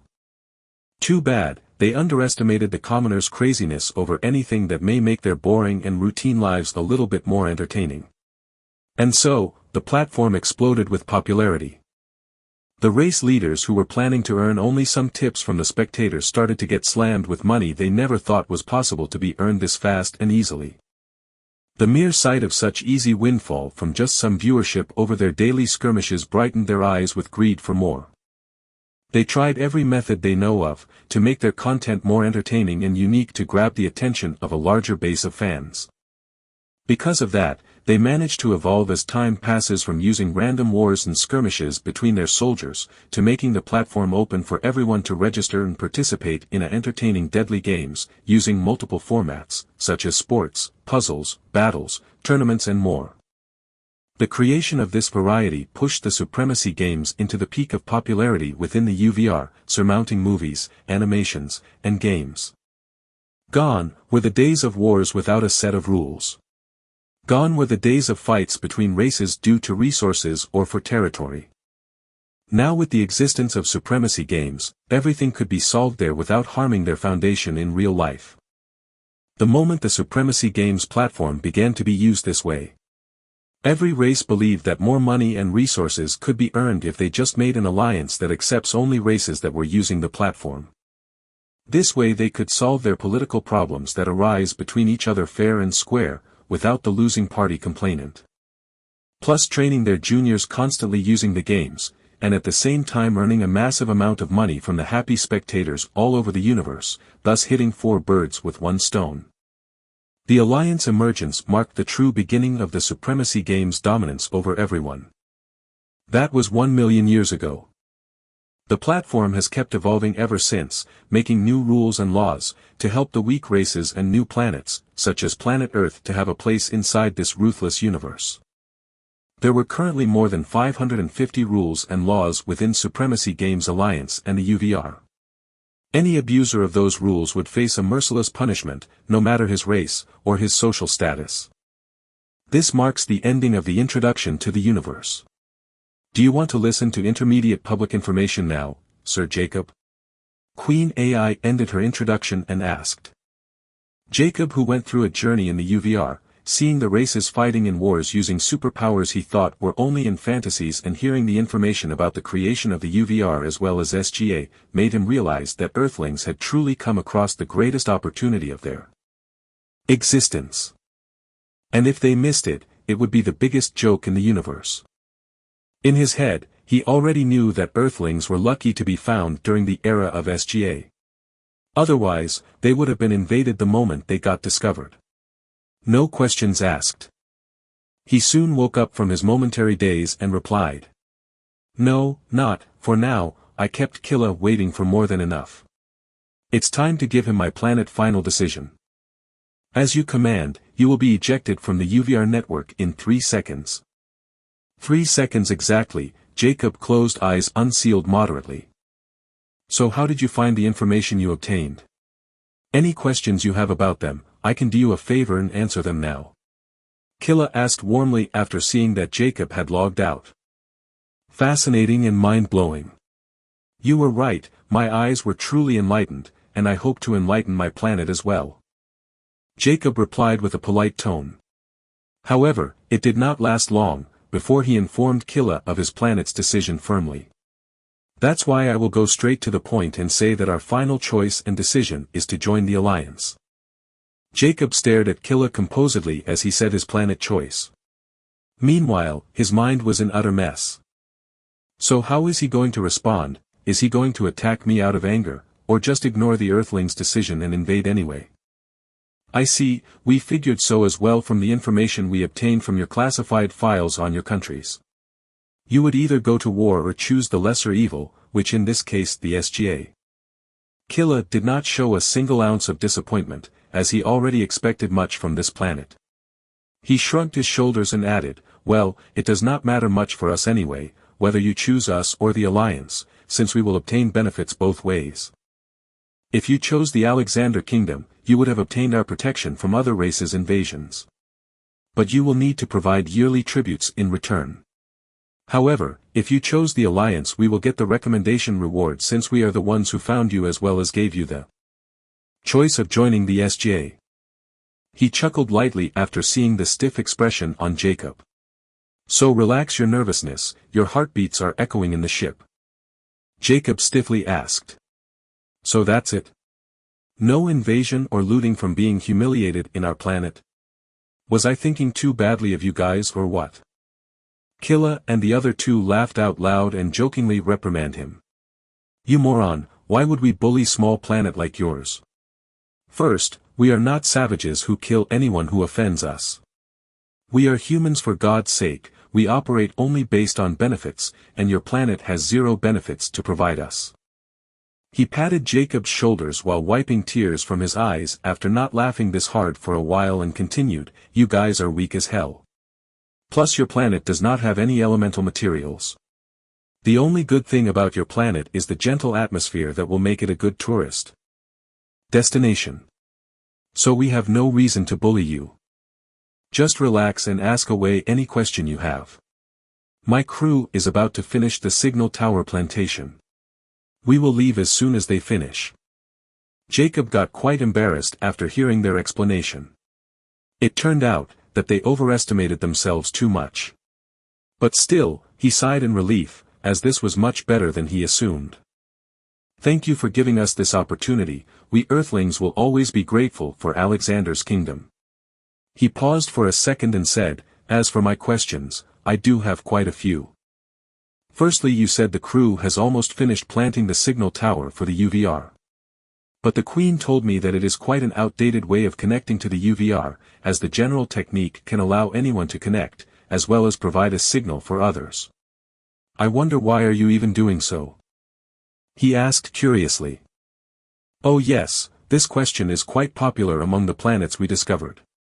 Well, the answer is simply due to you guys not having the ability to connect to your consciousness first, since to be able to learn a general technique, you must first awaken successfully to get access to your consciousness.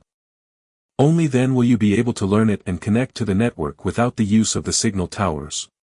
But for your planet who had not a single awakened, the tower single is a must at the start. He smiled and added, that's why the moment we found you, we started to build it on your moon.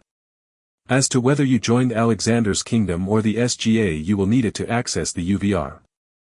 Jacob thanked them passionately for the signal tower and decided to take advantage of this precious opportunity to gain as much information as possible. Thank you for clearing my doubts. But I still have more to ask. I hope I am not being nonsense to you guys. Go ahead, it is the job of every human to enlighten his brother and race, since we only have each other to rely on in this dog-eat-dog universe. Killa smiled warmly and suggested, so just feel free to ask all your questions together, I will answer them one by one. Without further ado, Jacob fired everything at once. Starting off by asking about how were they supposed to connect to the UVR, when the only bracelet they had was not even theirs in the first place. Without stopping, he moved on to the next one, as he wondered about how were they going to purchase and sell items in the UVR while using their earthly currency. He paused for a bit and took a deep breath with brightened eyes, and asked the most important question he always had in his mind since the moment he spotted those races using superpowers in the UVR. I really want to know how can humans obtain superpowers, like the other races. Chapter 18 Joining the SGA. Killa replied to all of his questions at once as well, by answering both the first and second question together, since they were connected. He explained that Earthlings' currencies were not useless inside the UVR. As if they managed to make their planet unique somehow, it would draw people's attention towards them and trade their supremacy coins, which was the common currency in the alliance with theirs. The trade between the currencies would depend on how Earthlings managed their planet's popularity. The easiest and fastest way to do so was by participating in the games and getting a good ranking. But that was just an overall solution for the planet. As for individuals, families, companies, or such, they could just invest in business opportunities in the UVR, using loans. He quickly moved on to the AP bracelet situation.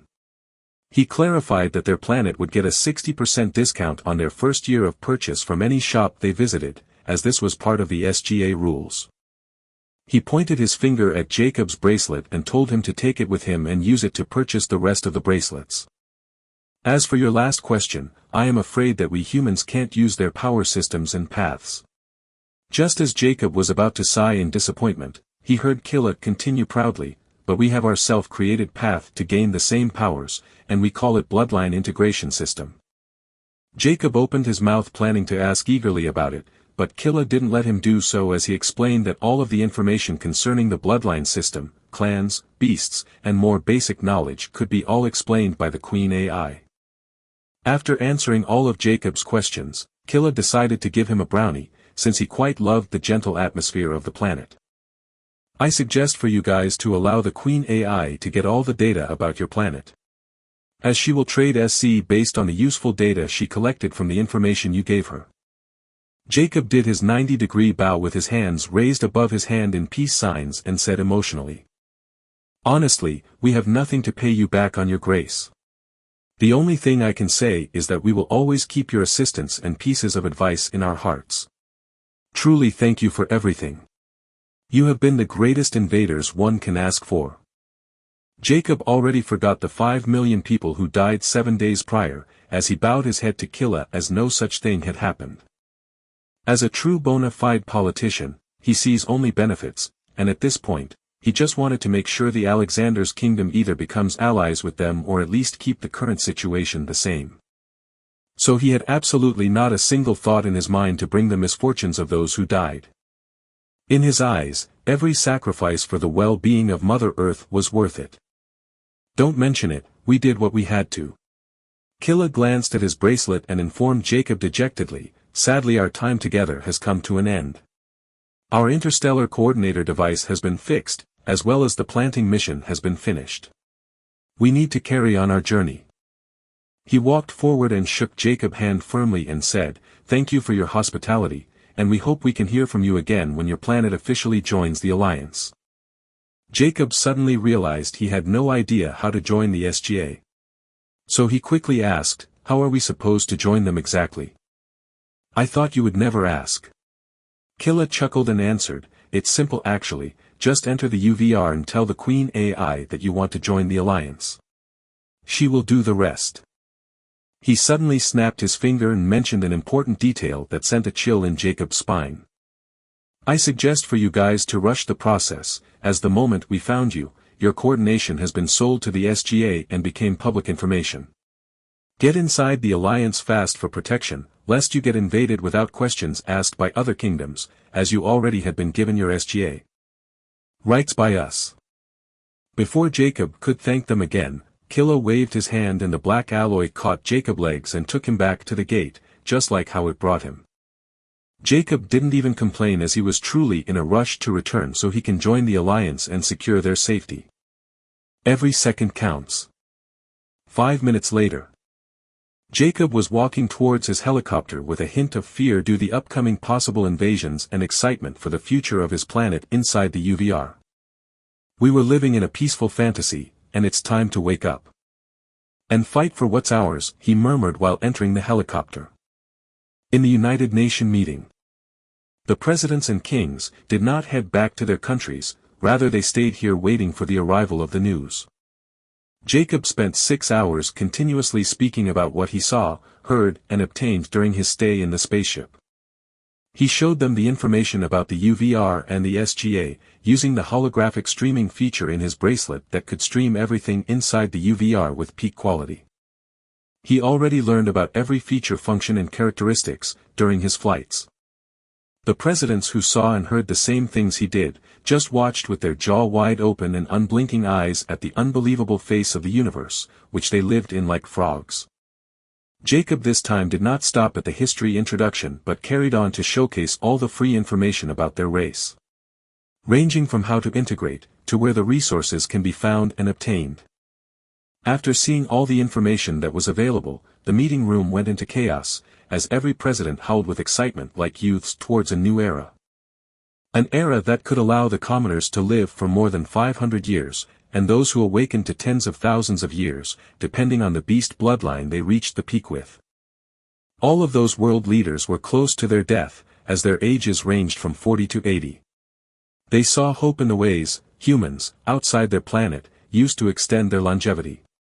And they would do anything to obtain those methods no matter the cost. 10 minutes later.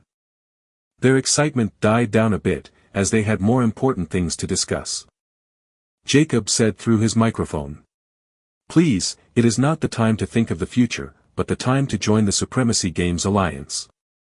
Our coordination had become public and we could get attacked any moment now. He suggested, I believe it is a priority to start the process now. The leaders soon stopped their conversations as they realized the severity of the situation. The president of Russia supported him. He is right, the sooner we finish the process, the faster we can decide the road forward, without fearing others attacking us. After obtaining their approval, Jacob informed the Queen of his planet decision to join the SGA without entering the UVR. Alright Sir Jacob, to join the Alliance you simply have to sign this contract that will bind your planet to the SGA for eternity. The conditions and terms are in the contract. You can take as much time as possible to read it. When you are ready to sign, just call me back. Shortly after, a holographic contract that had over 2,000 large pages materialized in front of Jacob and the leaders. Just the colossal size of the contract made them realize that to actually read it and find loopholes or unfair conditions. Every lawyer within the city the meeting was being held at must rush here ASAP. 14 hours later. The leaders, who were sleeping in their chairs and some snorting with loud noises like pigs near their microphones, woke up by a thunderous cheer of celebration. As more than 80 lawyers hugged and cheered after finishing reading this contract that burnt all of their brain cells, in the process of searching for any loopholes within. The fate of the entire planet laid in their hands. If they failed their jobs and missed an important detail, they would be cursed for eternity. The president of the Philippines rubbed his muddled eyes and asked, "Did you guys finish?" Tell us about your findings quickly. One of the lawyers answered with respect in his eyes, as he stared at the contract like he was seeing a piece of art. All I can say is that this is the most well-written contract I have ever seen in my 40 years of experience in this field. It has everything, terms which are important get highlighted, and every condition that is severed to the planet is dyed with red color, to not miss it. As for the content, it will take a lot of time to explain. The only thing we can share now is that this contract is solid without any major disadvantages for us. I can name a few advantages. Such as, when we join the Supremacy Games, we will be given 2 years of preparation before our first game.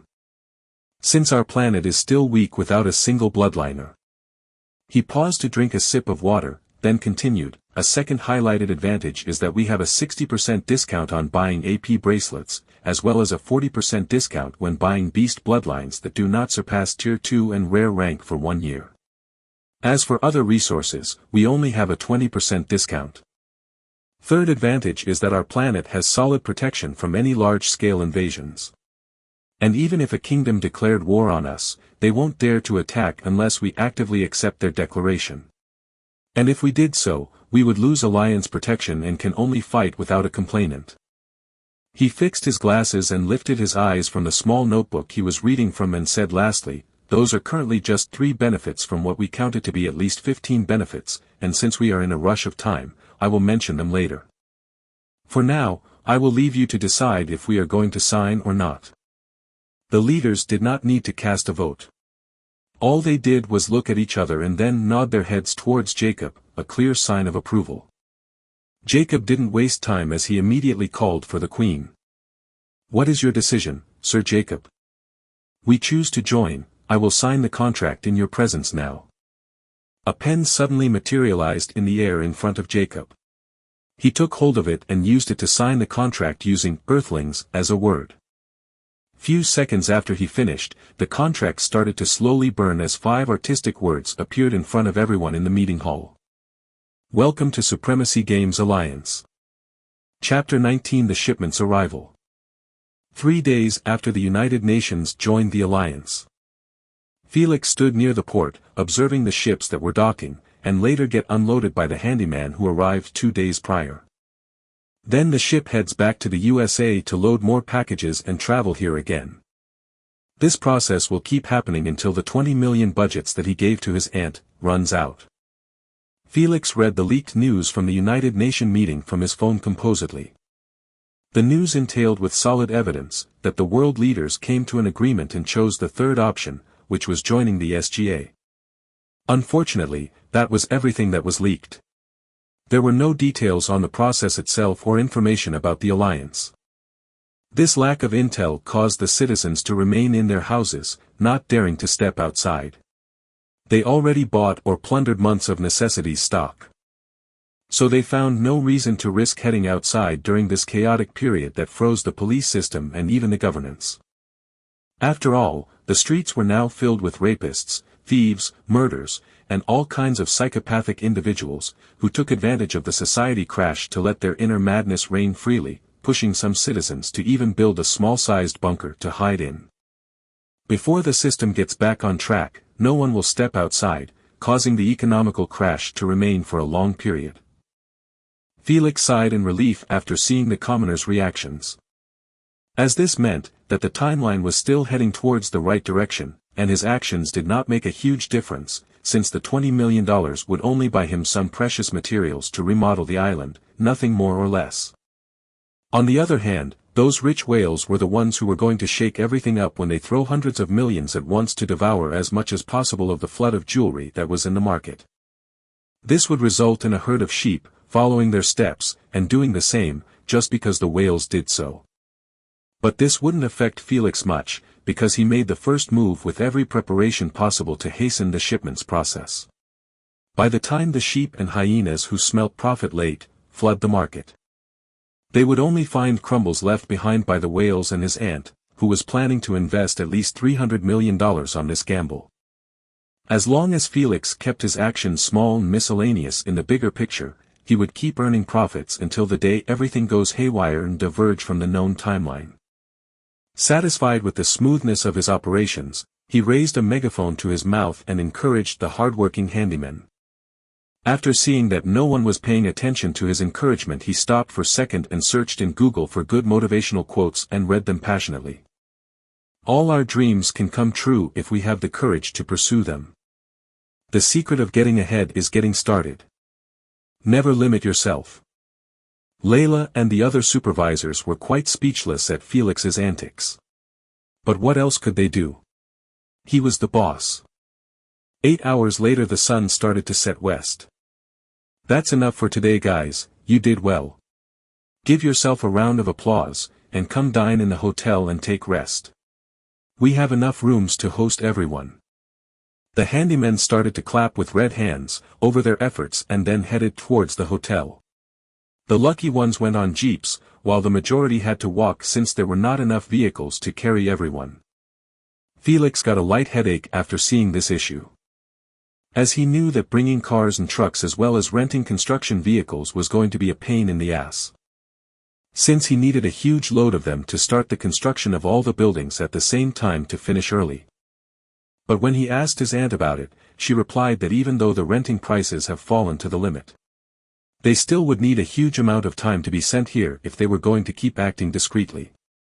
Fuck it, after the resources arrive and the manpower, we can drop the act and just go all out and use as many ships as possible to bring the vehicles. Felix decided to do so since it won't matter much at that point if anyone sees what they were doing. It would be too late to hinder them. He then called his aunt and informed her of the current plan. Auntie, for the shipments of vehicles, just go ahead and use everything you got to bring them here ASAP. But wait for the materials to arrive first. He quickly added after remembering an important detail. And send some architectural engineers here as well. I need them here for the designs.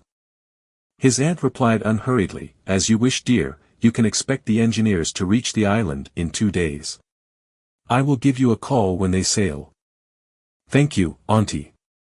I will leave you to it now, goodbye. Bye, dear. Inside the hotel. People were everywhere, some entering their rooms to take a rest while others were heading towards the ballroom where a party was being held there. Drinks, food, and music filled the atmosphere with energy for drunk adults to dance to. The only downside about the party was the lack of females. As only sweaty men kept dancing and shaking their bodies to the beat, with no women to grind to. The image left Felix horrified, as he swiftly escaped to his suite without bothering to bond together with them anymore. This can't go any further, I must create a brothel in the island here for them to let off their pent-up desires. Or else during this 2 years period, every female on the island will get raped. And when they are done with them they will turn to each other. Fuck, I can't let this happen in my presence or my honorable image in the family will go to drain. Without further ado, he called his aunt again, who was the only one he could trust and rely on, without breaking the rules of the test.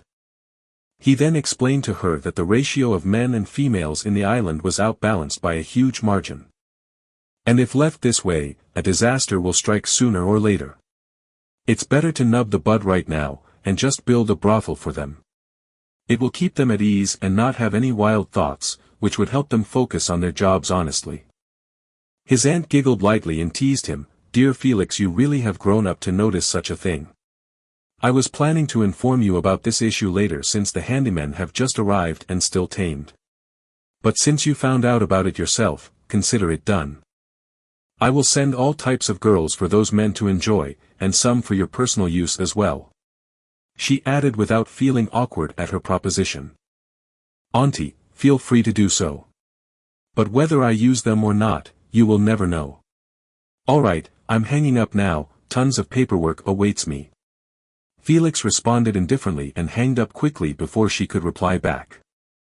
Sigh, I have no problems letting off some steam, but in the eyes of my auntie, I'm still a 17-year-old virgin kid. So I have to properly act as one, at least for now. Currently in California, America, in a mansion near the beach. An elegant middle-aged lady, that had a short curly dark hair, blizzard blue eyes, and wearing a red sleeping gown, was lying on a sofa with her arms supporting her head. That rascal is really quick to hang up on me like this.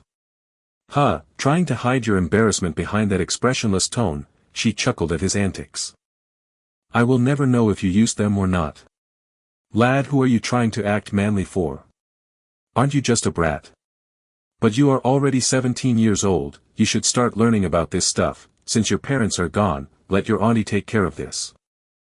She dialed a number on her phone, and after a few rings, the call went through. Without greetings, she laid out her orders unhurriedly.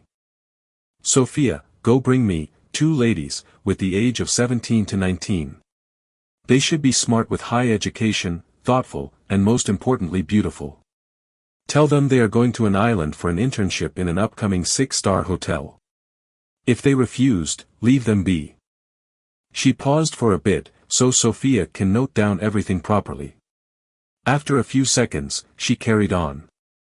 And also hire escorts and send them to the island. The boys need them. And lastly, go find out where that stupid adrenaline junkie husband of mine current location. I just found out that he removed my GPS chip from his phone, she said the last part with an annoyed expression. That should be all for now, make it happen fast. As you command, Madam Mary, Sophia answered dutifully. Chapter 20 The Gentleman Pact. 2 days later. Felix showed his notebook, which was filled with details of the island, to the 5 architectural engineers who have just arrived.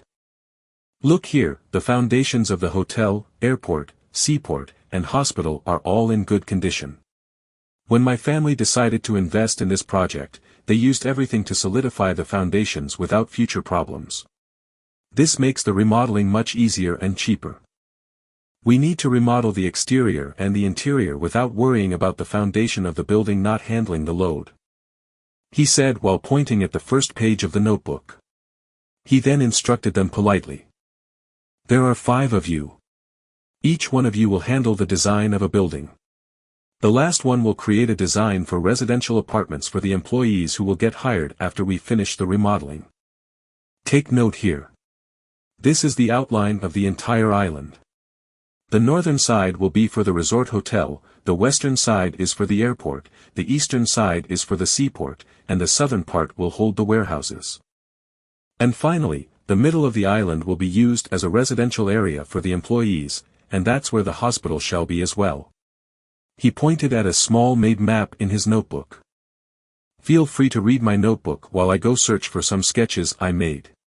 He said while heading towards his bedroom. An engineer was sitting on the left side of the couch, took the notebook, and read it carefully, searching for any useful information.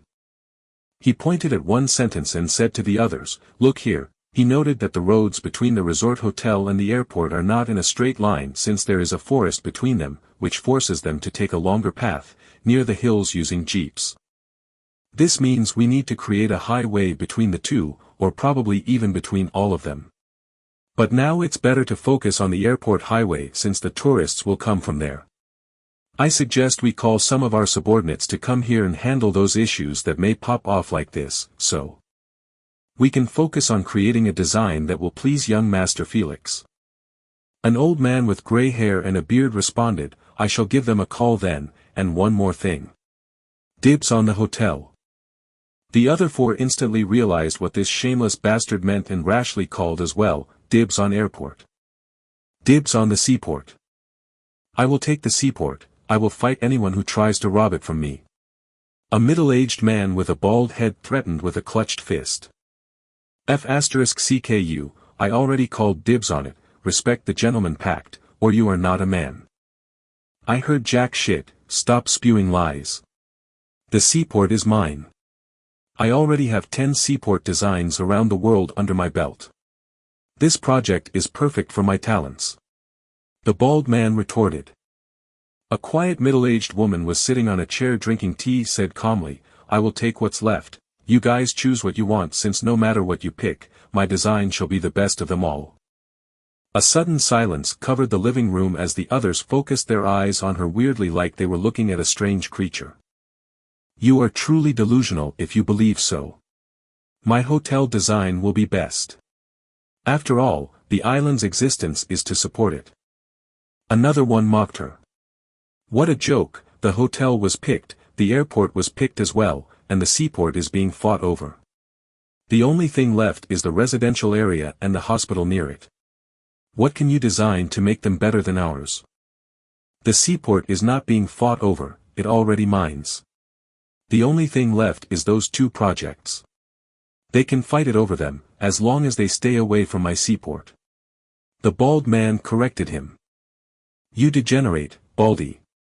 You own shit, I called dibs on it, stop being a child, and respect the dibs agreement like a man. Just as the bald one was about to insult him back, they heard Felix's indifferent voice. What's all about this ruckus? I left you for 1 minute, and you guys are already at each other's throats. The moment they heard his voice, they instantly behaved properly.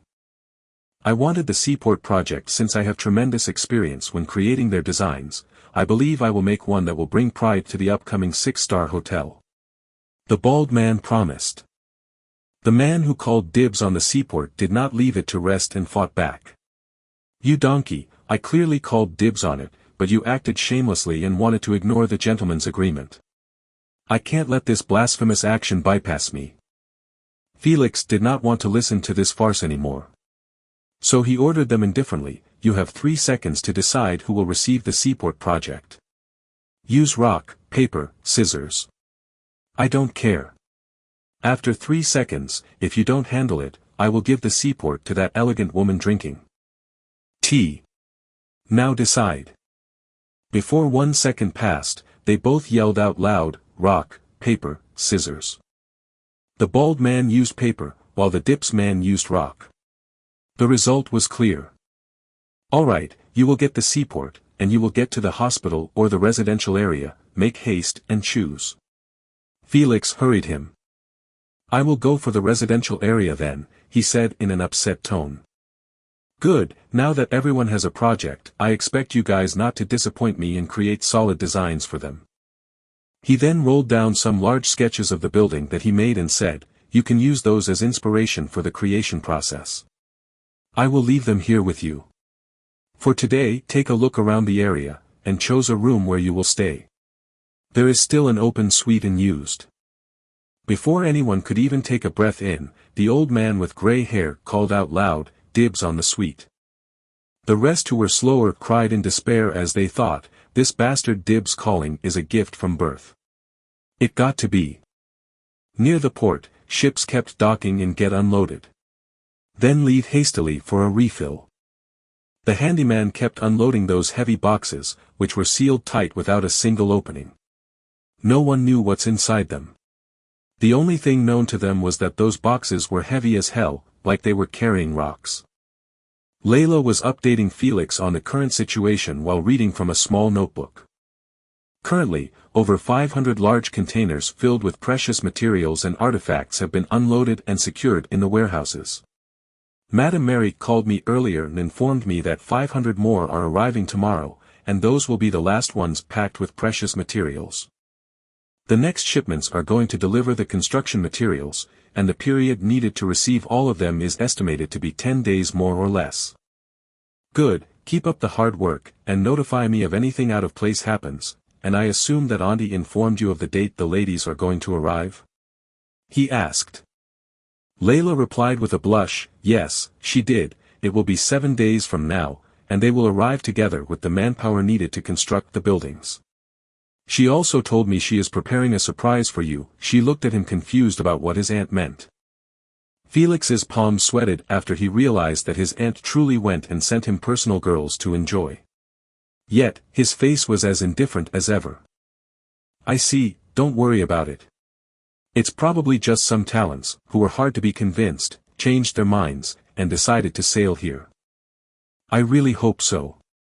We are getting slowly overwhelmed here. Jack is having some difficulties handling those men, who went out of line, without beating them too badly.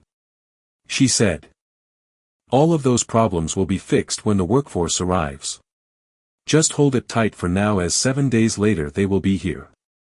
He stood up and said lastly, all right, I have seen enough. I am heading back to take a rest, stay in contact. He then departed swiftly, leaving her to continue her job. Chapter 21 The First Discoveries. Felix entered his suite and took a quick shower.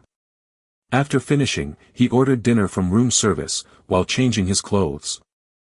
Asna, stop playing dead and tell me your opinion about the current situation, since if this hotel turns successful, it might bring us a quite tangible authority within the World Council. Asna lay sideways on a couch made of mist while hugging a popcorn bucket, watching a movie from Felix's memories. Didn't I tell you to not bother me with your problems? I don't care how your hotel manages to perform, I am not your babysitter to watch over your actions and correct them. If you got a bloodline and wanted to awaken, notify me. Before then, let me watch my drama movies and series in peace. She replied lazily, uncaring about the fate of the hotel. Asking Asna was truly a lost cause, as she only cared about two things, freedom, and enjoying her time. So he dropped the matter entirely and stopped bothering her. It's not he would actually use her opinion even if she decided to help. After all, how could someone who was sealed for 20 million years know anything about architecture and construction? Are you calling me lazy and stupid indirectly, you bastard? You have no idea the number of constructions and buildings I saw during my life. Just one of them can give you a heart attack. If you asked me again politely, I might have given you some inspiration for the design, but now get lost from my sight. Asna fumed as she threw the remote control at the TV, turning it into a cloud of mist. Felix realized that she was right, as even though she might have been sealed for a long time, he had no idea the amount of time she lived before being sealed. And so, he apologized with his thick skin like he never insulted her. Come on, my dear Asna, you know we are partners and I will never insult you like this. So how about you forgive me, and share some of your memories of those constructions you mentioned? Asna humped and created a second TV, while saying, now that you know my worth, you come back begging. Well, even if you begged, I can't show you, since if you want to see my memories you need to first access your consciousness. Felix's expression that was fawning over Asna instantly turned disdainful. Then aren't you still useless? You can't do this and you can't do that. Everything that you said will help me cannot be used now. You are living in my consciousness, at least pay rent by sharing some of your memories. But no, you can't even do that. And you dare not think of yourself as unproductive. How is it my fault that you can't even get a bloodline to merge with? I already gave you the methods. It's not my problem you are too weak to use them. Now leave me alone, so I can finish this movie already. She yelled in irritation and disconnected the link between them to watch in peace. He shrugged his shoulders after realizing that he can't hear her thoughts anymore. Well, that was absolutely pointless. I won't call her again until the assessment day. Next morning in the cafeteria. The 5 engineers sat around Felix, each with their own breakfast. However, only Felix was eating as the rest were informing him of their first discoveries during yesterday's scouting. I did a quick survey around the hotel exterior and interior, and all I can say is that the hotel will need a lot of work just to repair the broken stuff inside it. Harold, the hotel engineer, pulled his own notebook and showed Felix the results of his survey. So I suggest replacing everything that needs maintenance, with a luxurious version of it. Such as the elevator, must be fully replaced with a new one made of gold and ornamented with gems in an artistic design. Felix loved the idea and nodded his head in approval. He wanted the entire hotel to scream with lavishness, that even the richest people on earth would have their jaws dropped after seeing it. If not else, what's the point of wasting all that money on those materials? The dibs man, whose name was Gabriel, began talking about his own experience after Harold finished. A bodyguard called James guided me towards the middle of the island, where the area is supposed to be used for residential apartments. It turns out that it is the perfect land for the project. The only issue I have is the trees are too many in the area. They must be removed to give us a large open space to build the apartments. Consider it done, we are only waiting for the construction equipment to arrive. Felix replied. He then turned his head towards the elegant lady and asked. What do you think of the island-only hospital, Madam Abigail? Abigail slowly cleaned her mouth with a handkerchief and answered, honestly, it is more like a small clinic than a hospital. Even though it was built large enough to be called a hospital, the interior of it is empty of nursing beds and doctors. She paused for a second and said seriously, plus the inside is quite stuffy, like the air conditioner pipe's pathways are either not working properly, or just installed wrongly. So the first step I am going to do is to fix it, since we are going to expect some patients when we start the construction process, and it's going to be a horrible thing, putting them in that environment. Felix nodded and said, "Good thing you noticed it, I was too busy to fully investigate the hospital and just left it for later." He suddenly asked her after remembering Cled. "Tell me, will the patient who's getting treated inside get affected as well?" "No need to worry, young master. He is getting clear oxygen from a tube, and since he is in a coma, he does not feel the stuffy atmosphere. But other patients who will arrive later will notice it, and start complaining. It's one thing to smell the nasty medicine in the hospital and another thing to smell it and not be able to breathe properly. Alright, I give you full authority to handle any problems that arise from the previous design and fix it as you see fit." "Thank you, young master, for your trust." She bowed her head slightly. "Now share your thoughts about what you discovered in the airport and seaport." He asked the bald man Barry and the airport engineer Eddie. "The seaport is still in good shape. The machines are working properly and the port is not too shabby. The only thing I can do to improve it is to change its basic exterior to look more befitting of being part of this island. The airport condition is the same as the seaport. The interior foundation is solid. But its appearance is quite basic, and to remodel it, I would need a quite large amount of materials. I believe the budget is going to be only a little bit less than what the hotel remodeling needs." Eddie offered his own views on the airport condition. "Understood, you can take 10% from the hotel budget and use it as you see fit," Felix promised. Harold almost slapped Eddie in the face when he heard his budget was to be given to him. So he just sat there fuming as he glared at Eddie.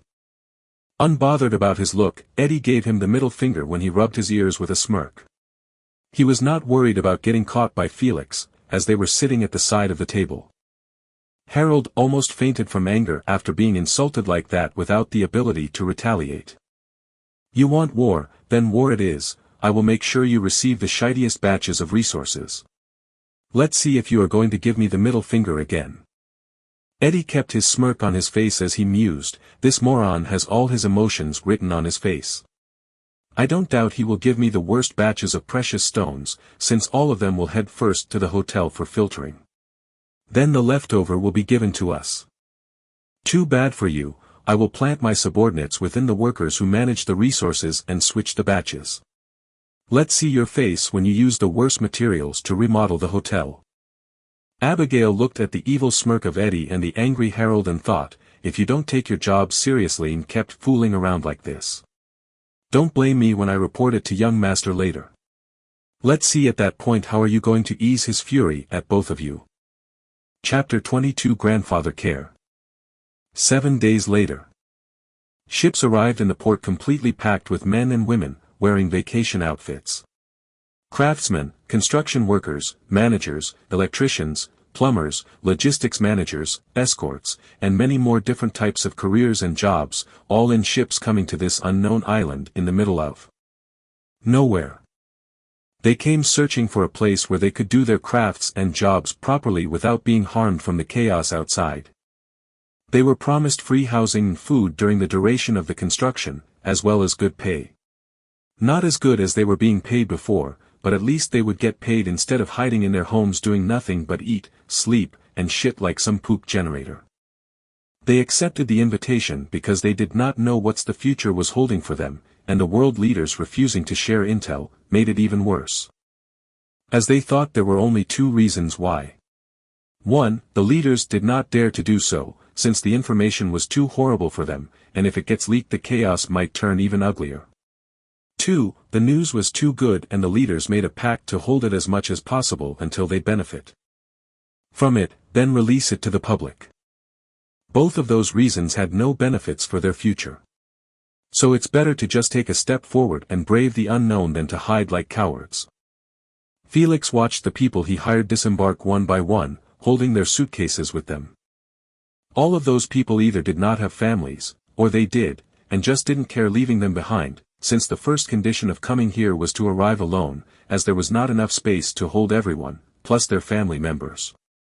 Slowly, the ship started to get empty. Everyone who disembarked stood in the dock, making two groups. One for men and one for women. Felix's eyes suddenly brightened a bit as he glimpsed at two beautiful ladies, lining up last. Auntie really sent some talents here. To even be able to hire those two beautiful escorts, the men would work harder to earn money just to get a night with them. What a good plan to force them to do their best. Soon everyone landed on the port and lined up neatly. Jack stood in front of the men, while Layla in front of the women. All right, I will call the jobs you were hired to do one by one. If you hear your job, come line behind me, understood?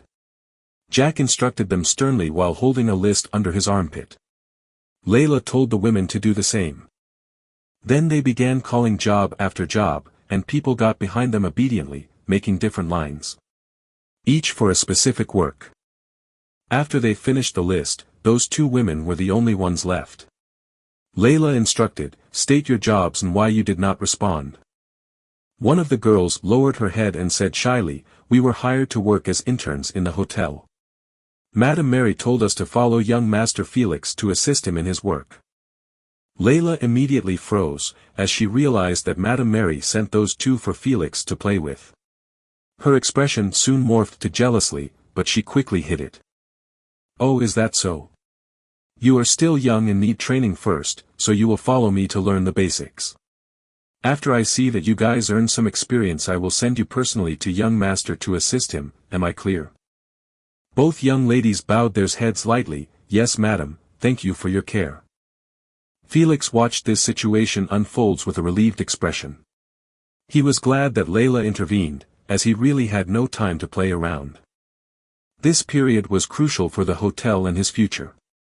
He needed to be at his best state, and those beautiful ladies would cause his teenage hormones to annoy him to death, by their presence.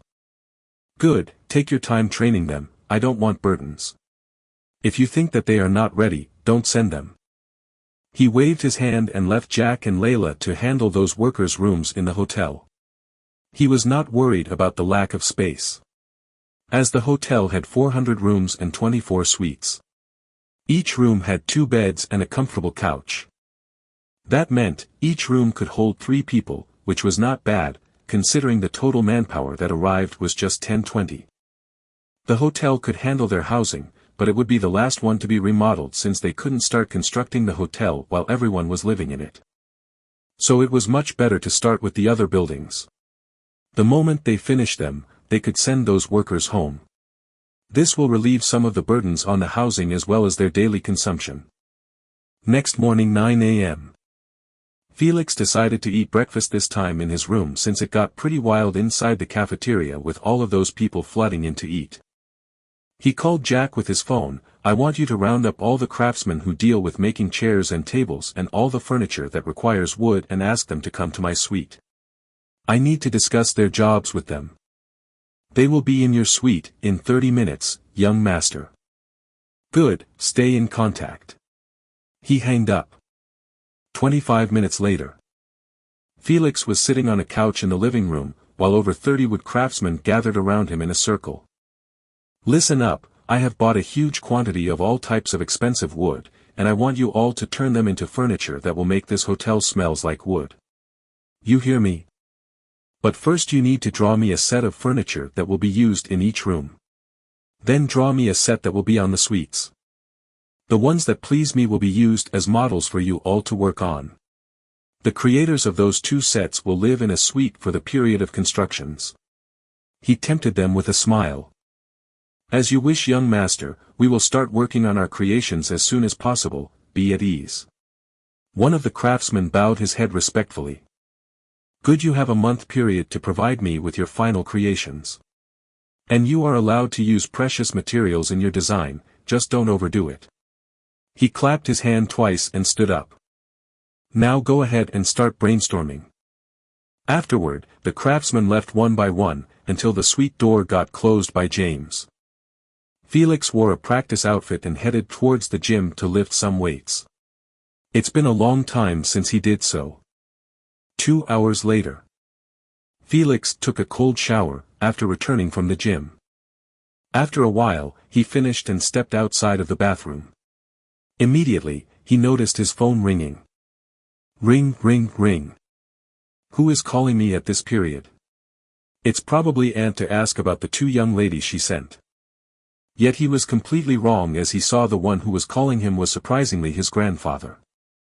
Hello Grandpa, what's the occasion of your call? He chuckled as he accepted the call. Little bastard, I am glad you are still alive. Can't you call to check on me from time to time? Gramps, I don't have the time to accompany you. I am working my ass off to revive the hotel and win the approval of the board. Your grandson is doing his best here. Felix said with an annoyed tone. He, working hard. It's been over 8 years since I heard you say those 2 words seriously. And it was when I give you the mission to pee on Benjamin's shoes, he chuckled. I still remember your cute solemn face as you promised that you will do your best. Furious and embarrassed, Felix responded. Baldy, did you call me to humiliate me or what? If so, I will hang up now. Little Felix, just relax. I brought you some news that will give you a slight advantage over your cousins later. Robert's playful tone quickly changed to a soft whisper. I was sent as the family representative 2 days prior to attend a meeting made by all of the current business families around the globe, and I heard some shocking news there. It seems a president from a country has leaked all of the information that happened in the United Nations meeting to a business family he owned a favor to.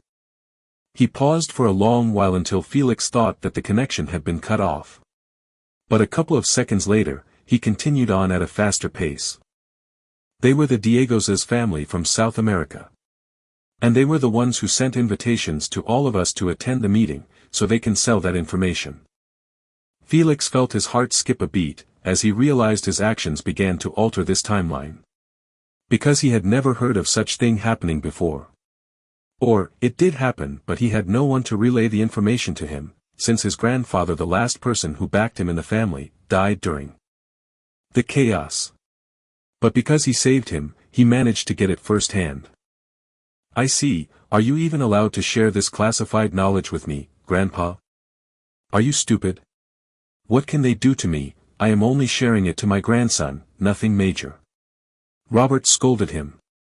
Now shut up and listen carefully. First of all, I heard that we humans can gain abilities using the bloodline of beasts, and the family is going to hold assessment 6 months from now to help you juniors use those powers efficiently. But the rank of the beasts which will be given is going to be decided by the amount of work you did to revive your project. He suggested sternly. So you should spend your entire budget on the hotel as fast as possible to show at least that you are taking the tradition seriously. He soon stopped whispering and said in irritation. That's all I can share without being punished heavily for breaking the family rules. All right, Grandpa, even though I understood absolutely nothing for what you just said, I will follow your advice and spend all my budget on the hotel. That's a talent I was born with. Felix laughed out loud, trying to act dumb. You rascal, the only thing you do well is waste resources. But this time I allow it. Use everything to make the hotel shinier, to improve your chances of being favored a little bit by the board. I need to go, I am being called for a meeting. Bye, son. Without waiting for Felix to replay, Robert hung up. He must be really rushed. Felix stared at the black screen of the phone and smiled happily. He did not care about the information shared, since he already knew about everything beforehand. He smiled because this showed how much his grandfather cared for him. As the family punishment waiting for his grandfather, for sharing such a classified secret, was the confiscation of all assets, as well as serve 6 months imprisoned in his home. A punishment inescapable for anyone. Not even an elder. If he got caught though. Chapter 23. Everything is ready. 4 days later. The construction materials fully arrived yesterday.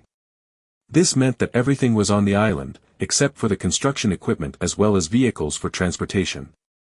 However, this would not delay the construction any further, as Madame Mary was going to completely drop acting discreetly and use her logistics business company to its full potential and send everything as fast as possible. She already informed Felix that it would take merely 7 days to finish shipping them.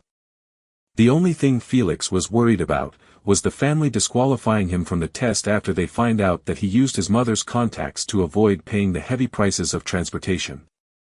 Even if they wanted to make an exception for him and accept Madame Mary's assistance, would his cousins allow it? Not in a lifetime. Felix already bullied them until he became their trauma. So how could they miss this opportunity to make it difficult for him? Without a doubt, they would complain to the family board that they were being biased to Felix, and keep whining that it was not fair. Felix could already imagine Kenny fake tears as he hugged the leg of an elder, making a scene to everyone.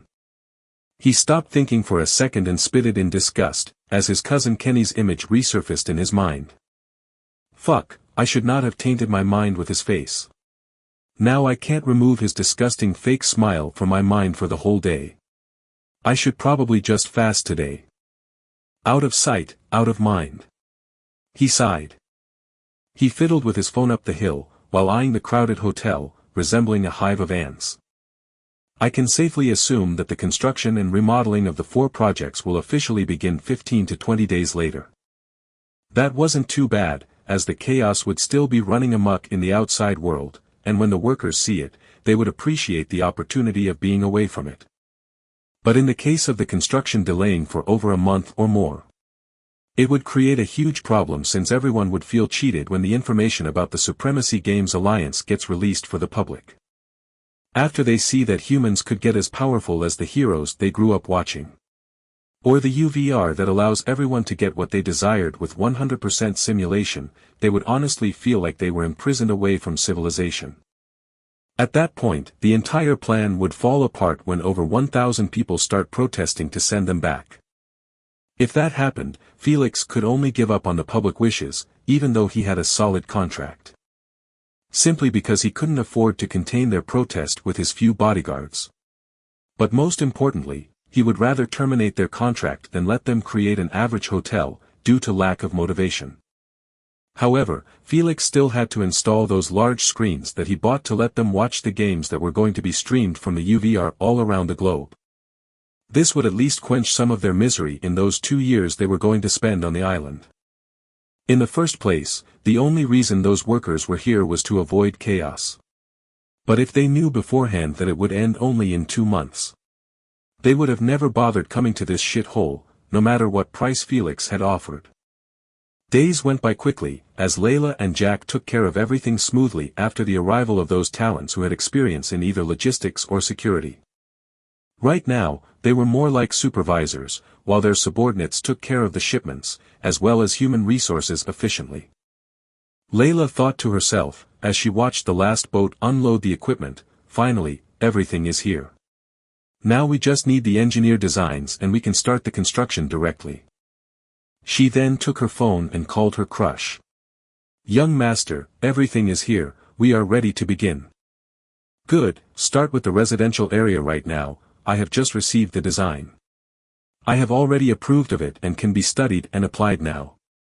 Call me when it begins, I want to watch the process.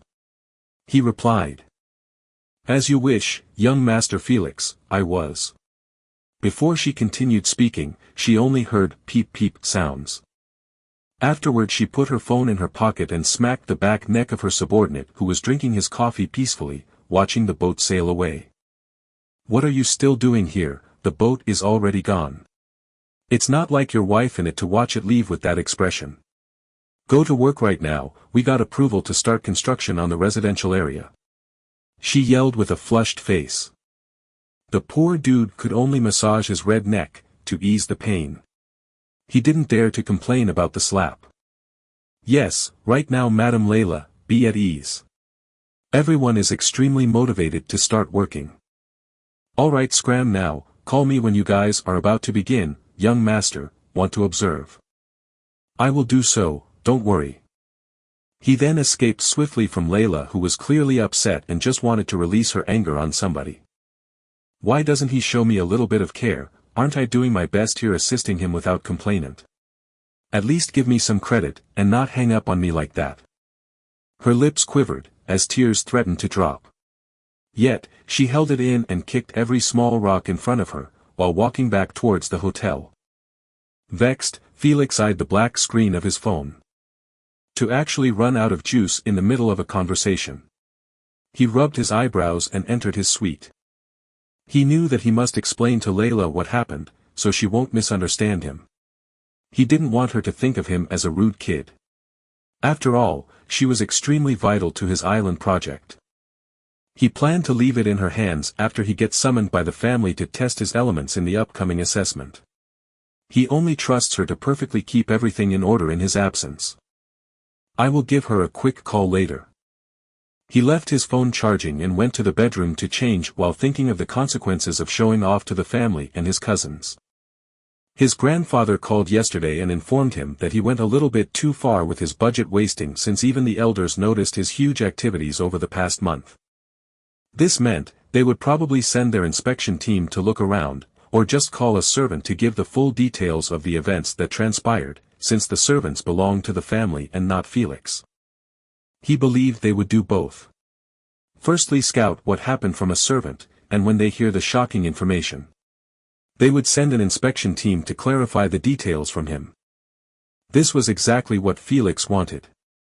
For the family to get astonished by his bold foresight when he took advantage of the chaos to reap some benefits and use them properly for the hotel revival. After they see what he had done, his position in the family will recover from a thug to a seedling worth nurturing to be sent to represent them. The only variable in this plan were his cousins. He could easily deal with Olivia since she was a sweet flower who could be manipulated to his side. But for types like Noah and Kenny, it's going to be impossible, since one was like ice without emotions, who shows them only to his little sister. Meanwhile, Kenny could backstab one with sincere smile. Felix was disgusted before, by this traitorous behavior of his. I need to find some way to bribe them to not trouble me when the family sees I broke the rules. That was the only method Felix found that could stop them from making a fuss. Otherwise, if he let them act as they please, the board of elders would truly find it difficult to make an exception for him even if they wanted to. Since the rules of the family cannot be broken in one way or another. Hell, even his grandfather who brought the family to be classified as a business empire could be punished, don't even mention Felix. Chapter 24 The Sympathy Card. Felix walked around the living room with his chin resting under his hand. He kept thinking of ways to bribe his cousins successfully and have them join his side. The easiest way was to promise them some shares from the stocks he would obtain from the family when the hotel was revived successfully. However, this option was unacceptable to him. He didn't work his ass off to hand all the profits to them. Not to mention they would make sure to rip him off, even if he tried to do so. He sat down as he started to feel dizzy from walking around the couch. Think, Felix, think. There must be some weakness I can take advantage of to pressure and blackmail them. I need to dig deep within my fuzzy memories about this period, and I might find something useful. After a while, he suddenly fist-bumped his palm and stood up with a joyful expression. Found it, Kenny, you bastard. I should have known that your traitorous character did not act up only at that time, but way before. He grinned widely. Hee hee, with this, I am confident I will turn you into my lapdog. But first, I need to obtain solid evidence. Indeed, without having evidence, threatening Kenny would only get him to bow down and help him convince the other cousins not to give him a hard time since he owns quite a few favors with them. As for Noah, that siscon, it was even easier to bribe him. Felix needs to please his little sister with a gift and ask her to speak some good words about him. Noah never refused a request from his little sister. Alright, this is the plan, for now, to deal with my cousin's interference. However, I still need to deal with the inspection team that will arrive later. He must prepare a plausible reason for how he took advantage of the chaos. After all, his cousins were scared shitless to make a move. Meanwhile, the thug of the family, who only knew how to waste money and laze around, had such foresight that allowed him to reap plenty of benefits during the chaos. Nonetheless, Felix was not worried about their interrogation at all. He already had the best shield for their accusations. 3 days later. Felix was standing in front of a tent, with 2 others behind him, a man and a woman. You guys came just in time. My underling just informed me yesterday that they are going to start cleaning the area to make it fit for building an apartment complex. He smiled at the inspectors who arrived suddenly just 10 minutes ago and added, "It's for the employees who will get hired later after the official opening of the Sky Pearl Island to the public." "I see, Mr. Felix, you really astonished us when we heard the things you accomplished from the servants' mouths. You managed to pull off this huge remodeling under the eyes of the family. Although our understatement of your capabilities was the reason, it is still a good achievement." The dark-haired man complimented Felix with a smile.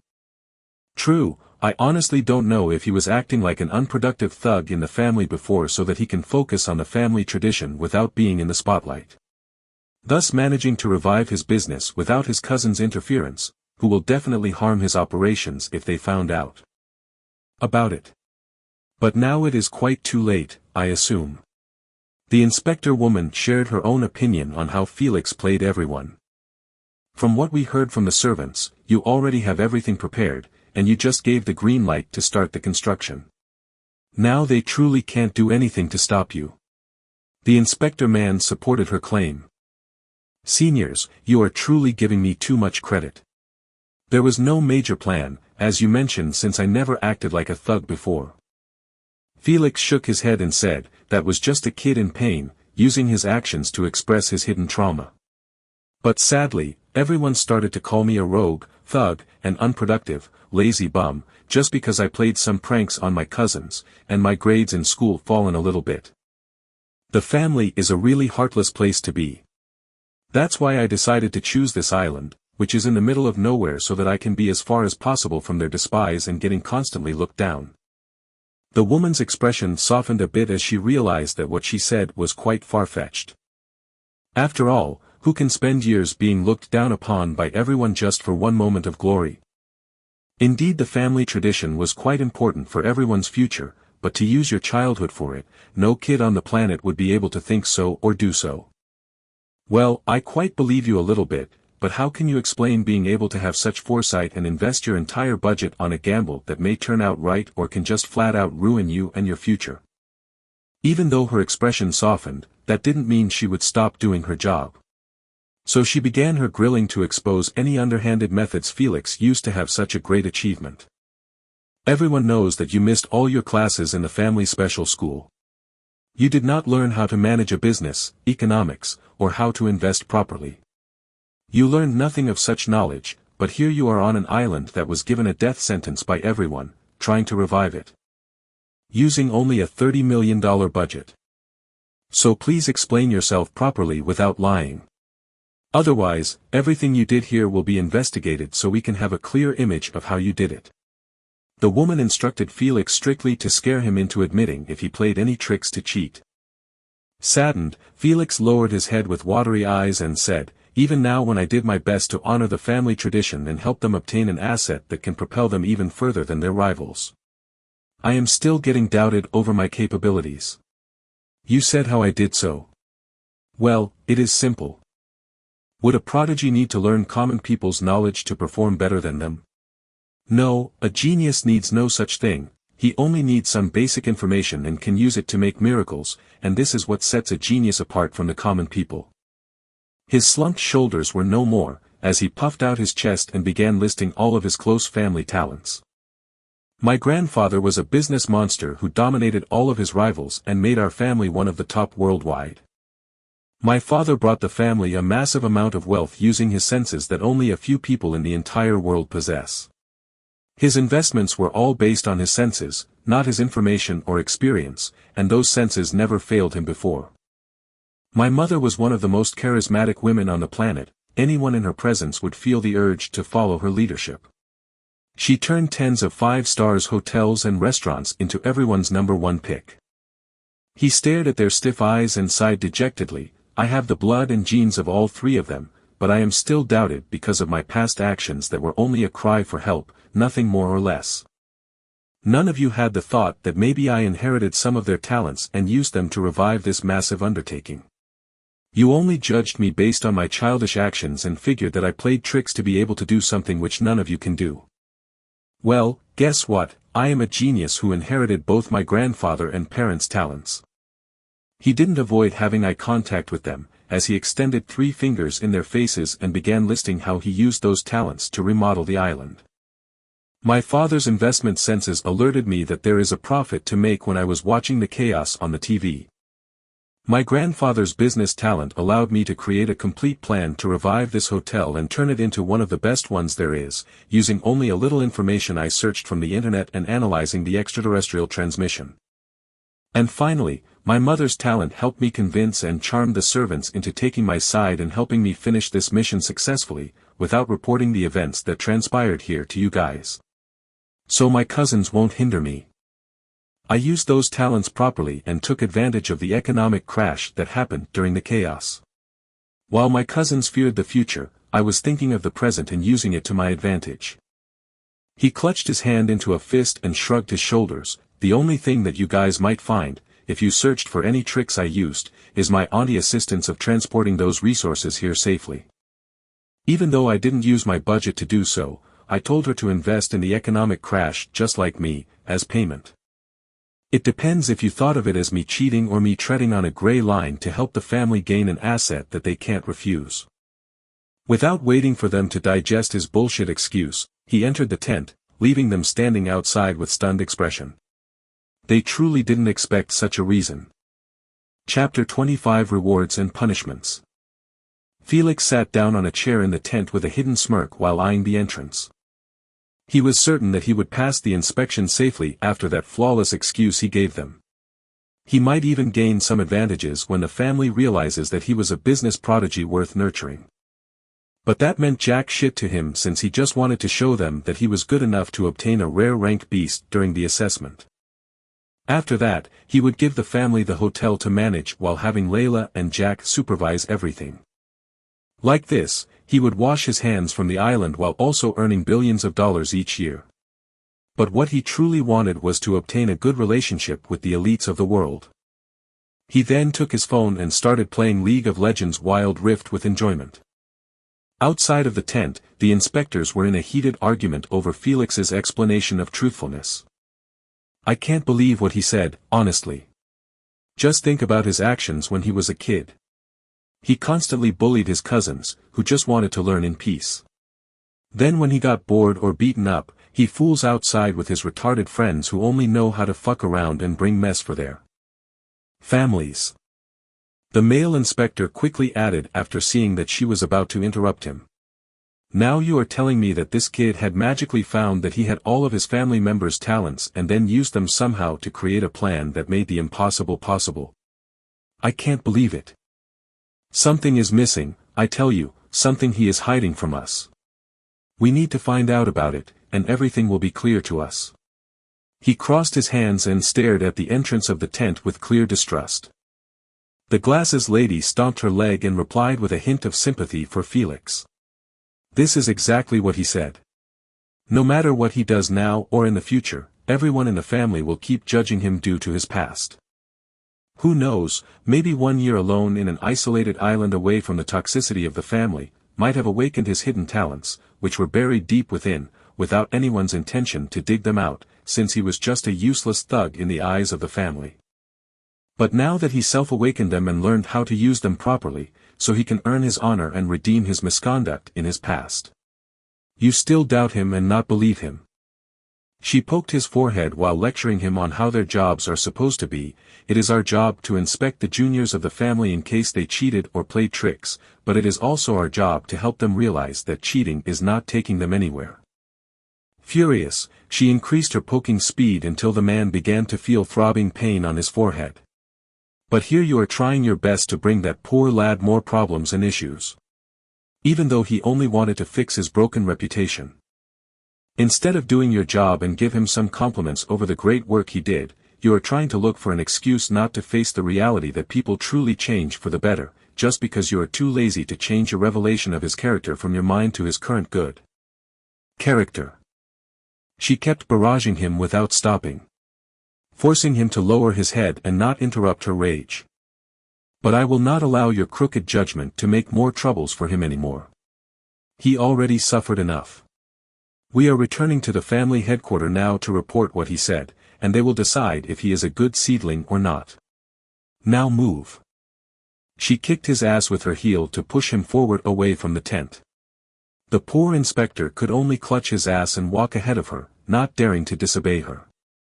He never saw his partner rage at him like this, and truthfully he never wanted to see it again. Felix had no idea about their decision and didn't bother trying to figure it out. He was confident in his excuse. If they believed him, then it was all good. But, if they didn't, it wouldn't matter much since everything he said was the closest thing to the truth. Because the real truth was that he returned from the future and had knowledge about everything. If he said that, they might beat him up and take him to the headquarters for interrogation. So he never bothered what their next action was and just intentionally fed to his heart content in a league-ranked game while reading his teammates' curses with enjoyment. Evening 17:30. In America, Boston, an enormous skyscraper was surrounded by trees of other similar buildings. But not one of them could reach half the size of this establishment. At the peak story of it, a round table was in the middle of the floor that allows more than 30 people to sit around it. It was currently filled with only 4 elders, who were listening with a focus to the inspector's report over the situation in Sky Pearl Island. I see. It seems that Robert truly did not get scammed and received a prodigy child. But the miserable circumstances of his parents passing away and his grandfather's busy schedule forced that lad to take the wrong step in his path, thus making his talents buried, without us knowing about it. A white-haired man that had not a single wrinkle on his face sighed with sympathy over the fate of Felix. But now it is all good, as long as he managed to change his thuggish character, we will take care of everything for him. A business genius like him is truly too hard to find nowadays.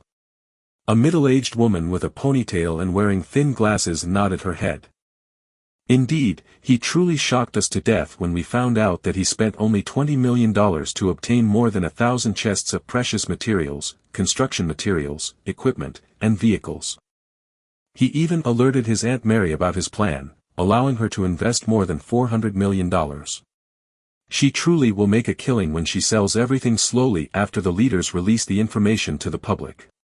A bald old man said with an envious tone.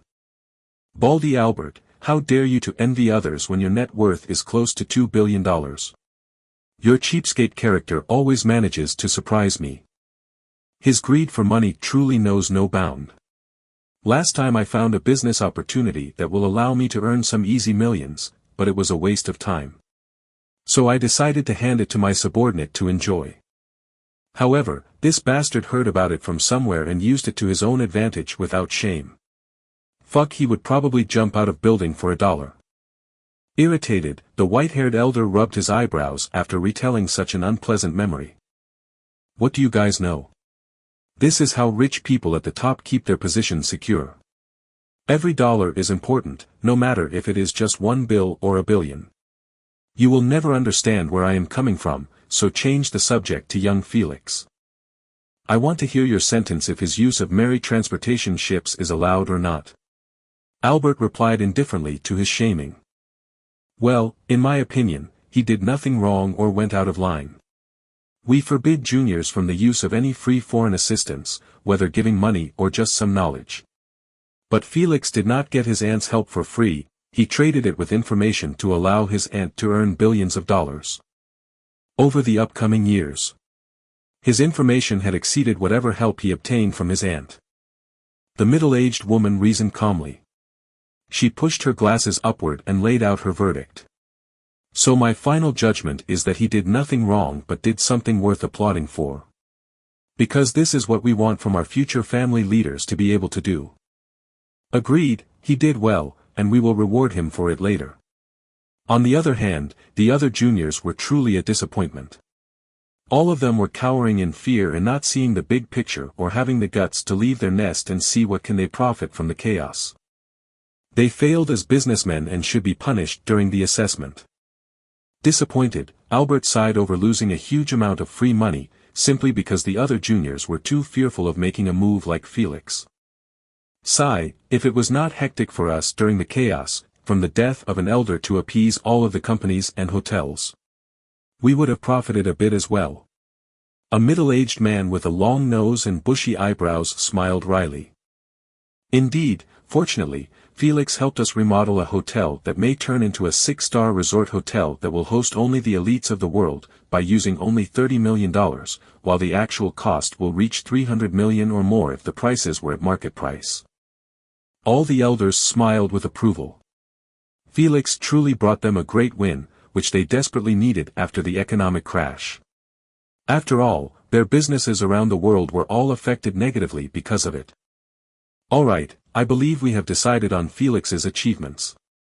I will start by voting for him to be treated as a future business seedling, and if during the assessment he showed that he has a good affinity to an element, we will make him a representative seedling. The middle-aged woman raised one finger and added with a smile, plus, reward him with an AP bracelet. He exceeded everyone's expectation, and he deserves one bracelet from the 100 we bought from the American government. This was how the Maxwell family operates. Rewards and punishments were proponents of one's achievements. Agreed. I vote the same.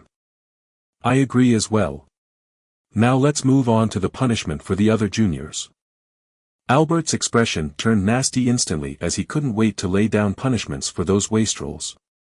I believe fear is the primary reason for their inactivity, so we need to curb that fear not to make them miss one in a billion opportunities like this. He smiled wickedly, so I suggest making them face their fears as punishment. If one fears snakes, lock him in a room with tamed snakes with no teeth or poison. This will allow him to see that his fear of them can be overcome if he faced them without a retreat. To actually suggest such a messed up punishment, he was really but hurt over them missing free money. Even though it is heartless, it must be done, lest they shame us during the representative world battle. Our family cannot be disgraced. It is decided then, Felix will obtain AP bracelet as his reward, while the other juniors will be punished. Meeting adjourned. The white-haired elder tapped his knuckles on the table 2 times and stood up. The elders carried their belongings and left the floor, each heading in separate ways. The only ones who were left were the inspectors who probably had a high rank within the family to listen to the elders' board, making decisions. Told you so, you stupid bastard. Someday your judgmental eyes will cause you trouble you won't escape from. The woman gave a smug smile as she pointed her finger at him. She then turned around and chased after the elders, leaving the inspector man standing in front of a glass window all alone. After a while, he sighed and left the floor as well. He already realized that she was right. People change whether we like it or not. But it depends on us if we changed our views about them or kept using their previous character as criteria for judgment. I guess my time to change has come as well. He chuckled over the irony of the situation as he entered the elevator. Chapter 26. The green light is on. Felix, who was taking a shower and humming a song joyfully, had no idea that his actions affected the timeline greatly once again. In his previous life, not a single junior in the family managed to take advantage of the chaos and earn profit from it. That's why the family did not bother meeting punishments, since all of them performed the same. But now with Felix meddling, everything had changed. Because now there was a junior that did something great, something that any of the other juniors could have done, but they didn't, either because they were lacking or something stopping them from performing the same. The elders thought it was fear that affected their mental strength, not allowing them to think properly like businessmen. So they had to be punished to curb their fear, so they wouldn't miss such an opportunity again. In the elders' minds, if Felix could do it, why couldn't they do it as well? When there was a comparison, everything changes, and due to this comparison, Felix unknowingly earned a free AP bracelet and brought disaster upon his cousins at the same time. After Felix finished showering, he began studying the designs of other buildings, which were on the table. The residential area construction was on full swing. Now he just needs to pick the other buildings' designs from those prototypes they handed him and gives his approval. This one is quite genetic for an airport. There is nothing unique it. Just a good-looking airport, but what I want is for the tourists to feel regret leaving the airport. And this one does not deliver. He shook his head and carried on appraising the other designs. Shortly after, his eyes shone with delight after seeing a baggage carousel that was inside an artificial waterfall. The baggage enters through it from one side and leaves from the other side. He didn't know how they were going to achieve it, without affecting the integrity of tourists' possessions. But that was for them to find out. As for him, he could only give them the green light. After studying the entire design, he was pleased by it greatly. So he decided that this one was going to be used for the airport remodel. He marked approved on design and moved to the seaport. He was quite excited to open it, as Barry bragged that he owns 10 seaports around the world under his belt. What the fuck is this? There is absolutely nothing new added or removed from the old design, the only difference is the paint color. The higher the expectations, the greater the disappointment. Felix immediately lost it after seeing the only difference was a dye color from black and red to yellow and red. Did I hire that baldy to do me a dye job? Jack, order him to be here within 10 minutes. If not, he can pack up and scram. Furious, Felix instructed Jack, who was standing behind him. After all, he gave them more than 1 month to hand him the designs, as well as any materials they ask for. Yet the only different thing about this design was the paint job, something even a toddler could do. "All right, young master, it shall be done," Jack replied while dialing in his phone. Felix spent those 10 minutes studying the other designs. 8 minutes later. "Young master, did you call for me?" Barry entered the suite casually, not knowing that he was in deep shit. "Come here, Barry, and look at this design you gave me.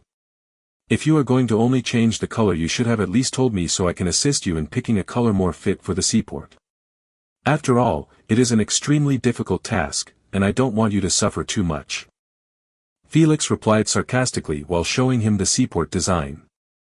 Barry started to sweat after realizing that his design did not please Felix. He rubbed his sweaty palms together and explained, "Young master, it's not that I am lazy and don't want to remodel the seaport, it's just that there is actually no need to do so. The previous design was perfect without flaws.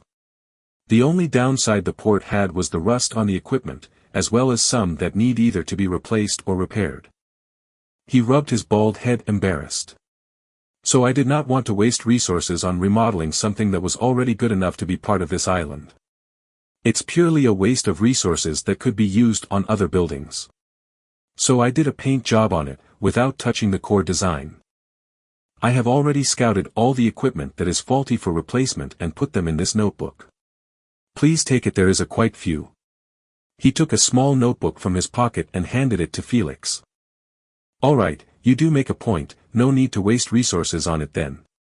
Transfer the budget to the hotel or the airport, they need as much as possible." Felix's fury quickly decreased after understanding his reason. Then he opened the notebook and saw tens of equipment, which were written in red, and next to them was written, "Need replacement." What the fuck is this? Why do we have more than 20 equipment that needs replacement? Weren't they just fine a while ago, when we were using them to unload heavy containers? "Young master, the machines were already faulty and needed desperate repair, but with continued use during last month. They finally gave in and broke totally. The repairmen said they can't do much to them anymore, and you need new ones." He sighed helplessly. "This is also why I didn't bother to make a new design, since it will be costly to just change the machines alone, don't even mention remodeling it as well. Then don't bother giving the budget to others, I will use it to replace those machines. Leave it to me, thank you Barry for the hard work, you can go now." Felix excused him politely and dialed his aunt's phone number. Ring ring ring. Cluck. The most up-to-date novels are published on lightnovelworld.com. "Hello dear Felix, it's been such a long time since you called me, probably since the moment you received those 2 flowers. I am sad, you forgot me the moment you started playing with them." Aunt Mary answered teasingly. "Auntie, I am sorry, but I was really busy with the constructions. Problems kept arising each day, I need to supervise them. Just now I received news that more than 20 seaport machines had gone offline. And I don't have enough budget to buy them. So I can only call you to trade the seaport materials with machines." He sighed. "This is the only way I can do it without breaking the rules of the family tradition." "I see, well you don't have to worry about it, I will sell you brand new ones using a premium discount of 80% since the chaos is still ongoing and no one bothers to ask for transportation like before. I will send them in 3 days, and you can put the resources that you wish to trade in the ships. Thank you, Auntie, this is perfect. My cousins won't be able to use this against me since it is a mutual trade. Alright, I have a second call, it's probably Layla. Bye Auntie. Felix quickly hanged up the phone without waiting for her to ask about the fate of the 2 girls she sent. Sorry Auntie, I will make it up to you with a gift later. He then called Layla and gave her the green light to start whenever they felt they were ready. It's finally time to begin the full makeover of the island. He chuckled. The Sea Pearl Island is going to prove to the world that she deserves this beautiful name. Chapter 27 5 months later. 5 months quickly passed by, as the world had changed completely during this period. It all started 2 months after the transmission when the presidents and kings of each country came out of their shell and announced the boggling news about the creation of the World United Council. The Council's existence was the same as the previous United Nations, but with a few twists on it. The first rule the Council operates with was that every country had the right to vote, and only had 1 vote at the start. And to raise the number of votes higher, it depends on the number of representatives each country sends to fight in the upcoming planetary supremacy games, 1.5 years from now. This meant the more representatives a county had, the more her opinions during the council meeting would be seen with high regard.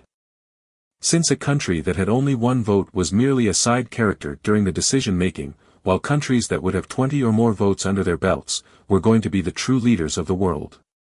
The reason this voting system had been upgraded to be like this, was simply because it wasn't fair for a country to send their juniors to represent them during the supremacy games, where they could die in their first game, without being compensated properly. An extra vote for each representative was the compensation they agreed on that would fit as a reward for their efforts.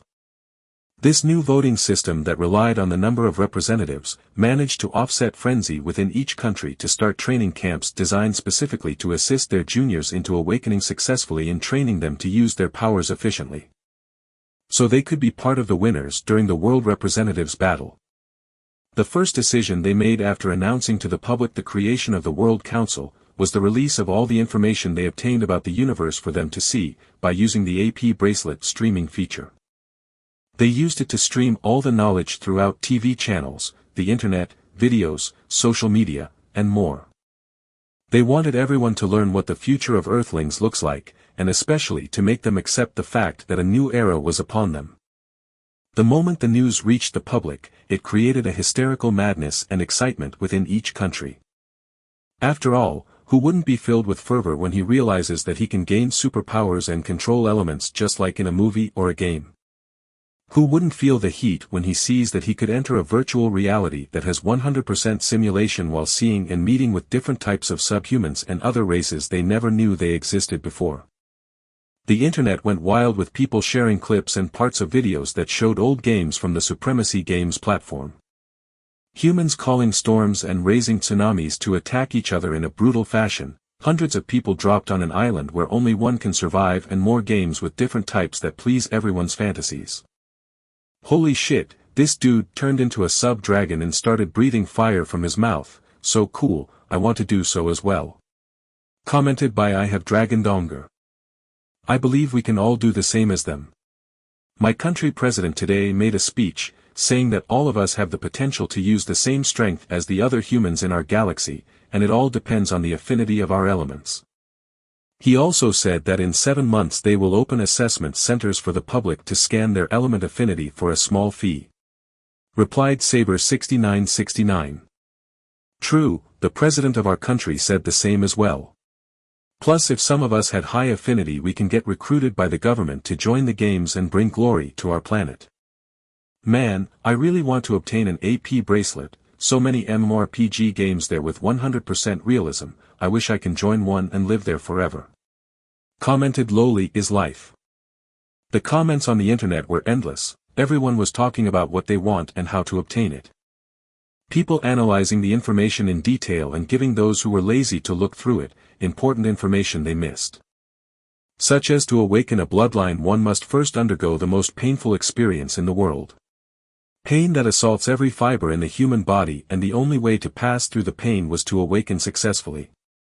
Otherwise, only death awaits them, or in the best case, emerges as a cripple.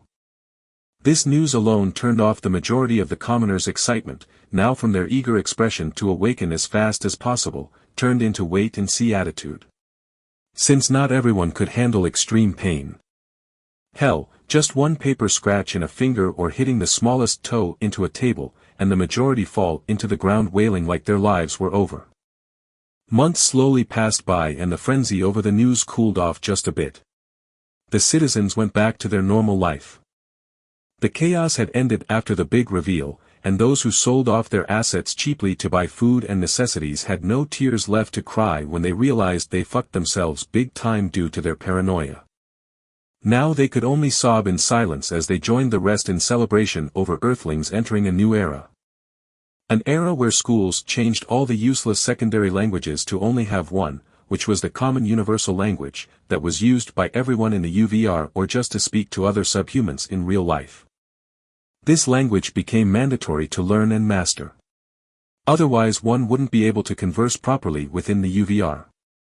An era where entertainment slowly decayed until it became non-existent. After all, who would bother to watch two normal individuals fighting each other with their hands and fists, while the supremacy games show you real people beating the shit out of each other using abilities and techniques?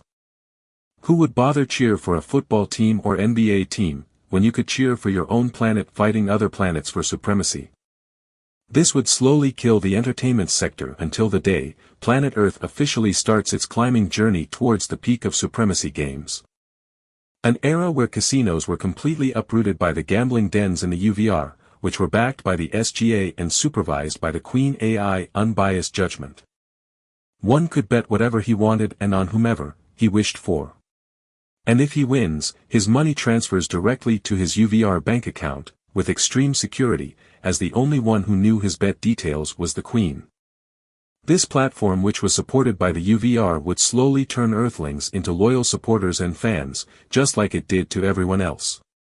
Its existence turned every spectator into an addict. This addiction was far worse than drugs because in the case of drugs one knows he was being harmed and tries his best to become clean. But in the case of the supremacy game, there was no such thing. He could spend hours and hours each day watching people fight, play, and kill each other in deadly games, then given rewards over and over again without feeling boredom. The platform did not spend 1 million years of its existence not improving or evolving itself to fit more for the commoner's needs and wishes. The supremacy games was a culture that couldn't be replaced anymore. Felix was currently in the gym, running on the treadmill with sweat all over his fine-tuned body. A huge contrast to how his body shape looked like before. He did not gain a lot of weight but only tuned his muscles to be more refined and good-looking. After a while, he turned off the treadmill and went to take a shower. This was his last training on the island, as he would leave tomorrow to the family headquarters for the elemental assessment. The only thing he was worried about was the reason why the family didn't give him a call after the inspectors left to report to them his explanation. It was like they left him to continue his construction just like before. And the weirder part was that even though he showed his cards to his cousins, they didn't bother making a move or call to ask for bribes. Hell, he couldn't even use the blackmail materials he was preparing for Kenny when they tried to rip him off. Everything went silent after the inspectors left. Felix still had no idea about what happened in the headquarters, as his grandfather, who provides information to him, went absent as well. Whatever tomorrow, I will find out about everything after I meet them, but for now I need to prepare my suitcase. A new Felix was heading towards the assessment, a version that would give everyone the shock of their lives. Chapter 28. Arriving at the headquarters. The next day, 8 a.m. A jet that was sent by the family to pick up Felix was parked in the airport. Felix stood near it with Jack and Layla, who had tears on her eyes. Guys, I am heading back to the family for the assessment. I will leave everything here for you to manage. I don't know when I will return, but when I do I will make sure to bring you gifts. Felix said with a gentle smile, as he looked at his subordinates who pleased him with their loyalty and work efficiency. Young master, you can leave the island to remodel in our hands. We won't disappoint you. The only thing you should focus on is how to perform the best of your abilities during the assessment. Jack thumped his chest with his fist and promised firmly. Young master, I wish to say something I always wanted but never had the courage. Layla wiped her tears and lifted her head. She then stared in his eyes with determination and said loudly. I like you, Felix, I always had a crush on you. I did my best to tempt and please you to show my interest but to no avail. Is there something you don't like about me? I can change it, just tell me. Felix was surprised a bit but not shocked, since he always knew that she had feelings for him. He just didn't want to confront them. He believed in the notion that crushing on someone was a momentarily feeling that passes over a period of time. For some people, it might take just a couple weeks before they change their crush to another, but for some, it could last for years. He never expected Layla to be from the latter kind. Layla, there is nothing wrong with you. You are beautiful, smart, thoughtful, and tough when you need to be. You have the perfect package. So you should never change yourself either for me or for others. He hugged her gently, not caring about having his suit dirted by her hot streaming tears, and continued to comfort her.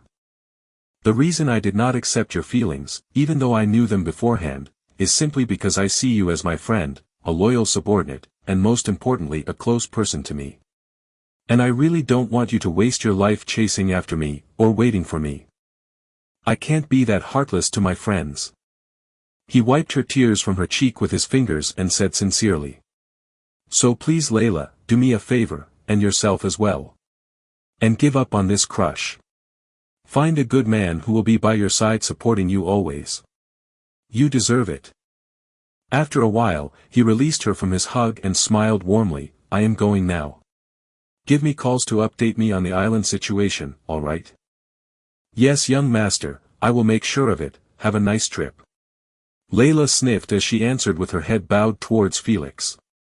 Her feelings might not have gone now, but they will slowly be erased by time until only feelings of friendship remain. Good, take care guys, I will try to call as much as possible. Goodbye, Felix said his farewell and entered the jet. The steward closed the door after him and gave the pilot the signal to lift off. This was for the best for both parties. Felix was not open to the idea of getting into a relationship with anyone currently. Because he understood one simple fact, his road ahead was tough already and he didn't want to have another burden by his side to care of. He already had the greatest burden of them all, which was Asna. So he only planned to fulfill his desires if needed with one-night stands, nothing more, nothing less. In the skyscraper of the Maxwell family, 20th story.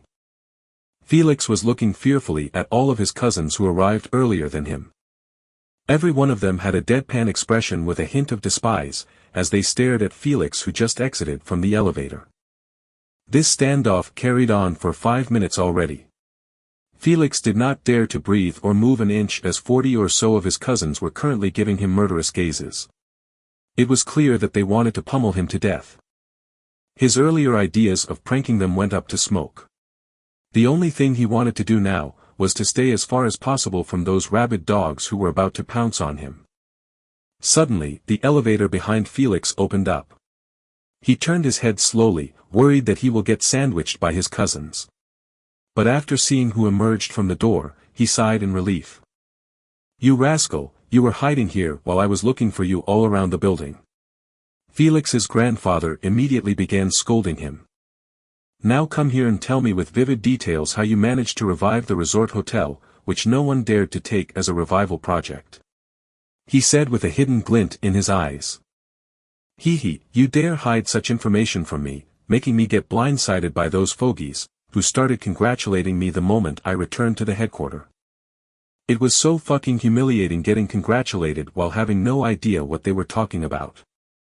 Let's see now how you deal with those angry mobs, who were tortured to death because of you. Felix knew his grandfather fucked him up after seeing his cousin's expressions turn extra frosty when they heard him mention the hotel. He did not know why they were angry at him. But, he guessed that they were punished by the family when he performed spectacularly during the chaos, while they were doing nothing. He just did not know what punishment turned them into this hateful form. Cough, grandfather, you came just in time. Let's go, I will update you on the island remodel on our way. The moment Felix finished speaking, he turned around and dashed towards the stairs, not daring to use the elevator. He knew that by the time it opens up he would already be a bloody mess. Dumbfounded, his cousins and grandfather eyed him escape shamelessly, without any hint of remorse, leaving his grandfather behind. What a joke, his grandfather was the one who set this up to get his revenge. Felix might not know it, but he had a feeling that his grandfather had his hand on this. After all, he never called him before to inform him about his reward, neither the angry mobs who were waiting desperately to beat him up. Bam! Suddenly they were awakened by the loud sound of Felix's suitcase dropping to the ground. "Fuck, don't let him escape. If I don't beat him up to vent my pent-up emotions after being sealed with hundreds of cockroaches, I will never be the same again." A golden-haired beautiful young girl pointed her finger at the stairs. "Same. I was sealed in a room filled with bees. The mere sound of them made me pee my pants multiple times in the presence of my parents. Such humiliation can only be erased by breaking some of his limbs. Honestly, I don't see what you guys are mad about. I had fear of snakes, but due to my punishment, I managed to overcome it, and even made a friend. Say, hi Charlie." A young man with spiky short dark hair said while having a white snake coiled around his arm, eyeing everyone coldly and making hissing sounds. The moment everyone heard him say this, they all roared. "Shut the fuck up, Kenny. We all know your fear of snakes was a lie. The only reason no one bothered to punish you for it, is because no one actually knows what you really fear. So fuck off to the corner and let us handle our business, or we will beat you up first as a warm-up." A delicate beauty threatened Kenny viciously. God knows what she had gone through for her to be this thuggish. Kenny's gentle smile froze on his face after seeing their murderous gazes. He backed away while saying, "You guys, don't mind me, I was just speaking out of my ass. Go chase after Felix, he probably already escaped." "Humph, that's better. Everyone split up and searched the entire headquarters, he won't leave the building. And even if he did, we won't allow him to re-enter without getting beaten up. Move out." The golden-haired girl waved her hand forward. Everyone chose a floor and went to search for him. Some took the elevator, and some took the stairs. What's important was that Felix was going to get pummeled today no matter what. Chapter 29 1 verses 38. Felix escaped towards the roof of the building without dropping a sweat. It seemed that climbing the hotel stairs was quite handy. However, even though his stamina points get depleted slowly, he still wouldn't be able to survive running for 3 days straight, as the assessment was planned to be held 3 days later. The only ones who could get him out of this mess were the elders and seniors of the family. However, they wouldn't bother doing so. Hell, they might even be watching this scene unfolds with amusement. They would not interfere unless he was in danger of getting crippled or killed. Besides, so, anything was allowed. This meant that the only option Felix had was to play hide and seek with them, so they could split their manpower to cover bigger areas. If they did so, he was confident in his combat prowess to beat at least 5 of them single-handedly. I still need to eat, shit, and sleep during those 3 days. His eyebrows frowned over this issue that made his survival even tougher. He understood that his cousins were not fools to not see this problem as well. This signified that they would leave some forces to defend those important checkpoints, especially the kitchens and cafeterias, as they didn't have enough to defend all the toilets in the building. I need an insider to report me about their positions. He thought about Olivia's deadpan expression as she looked at him before and shook his head. Forget it, no matter how sweet she is, at this moment she also wants to beat me up, I can't trust her with my position. So the only thing he could do was to head straight for the cafeteria, which was on the 40th floor, and steal some food to sustain him those 3 days before his cousins defend it. He started increasing his climbing speed, passing floor after floor, until he reached the 40th story. The moment he opened the door he was ambushed from 3 sides with punches and legs. Felix calmly dodged the ones heading towards his head and balls and left the others to strike him. He never let his guard down, as he always assumed that his cousins might use the elevators to reach those important checkpoints to block him from getting food. After defending their attack successfully, he tried to break out from their encirclement by aiming at the female cousin who used her army boots to aim at his balls before. He put his arms in a guard position and dashed towards her. She tried to defend herself by kicking him again in his nether region, however, this time Felix was prepared. He sidestepped her attack easily. He then caught her extended leg and used his strength that took months to build, to throw her at the other two cousins who were left behind him. Ea felii thir. She could only scream hatefully as she collided with the other two. A rough. Arg.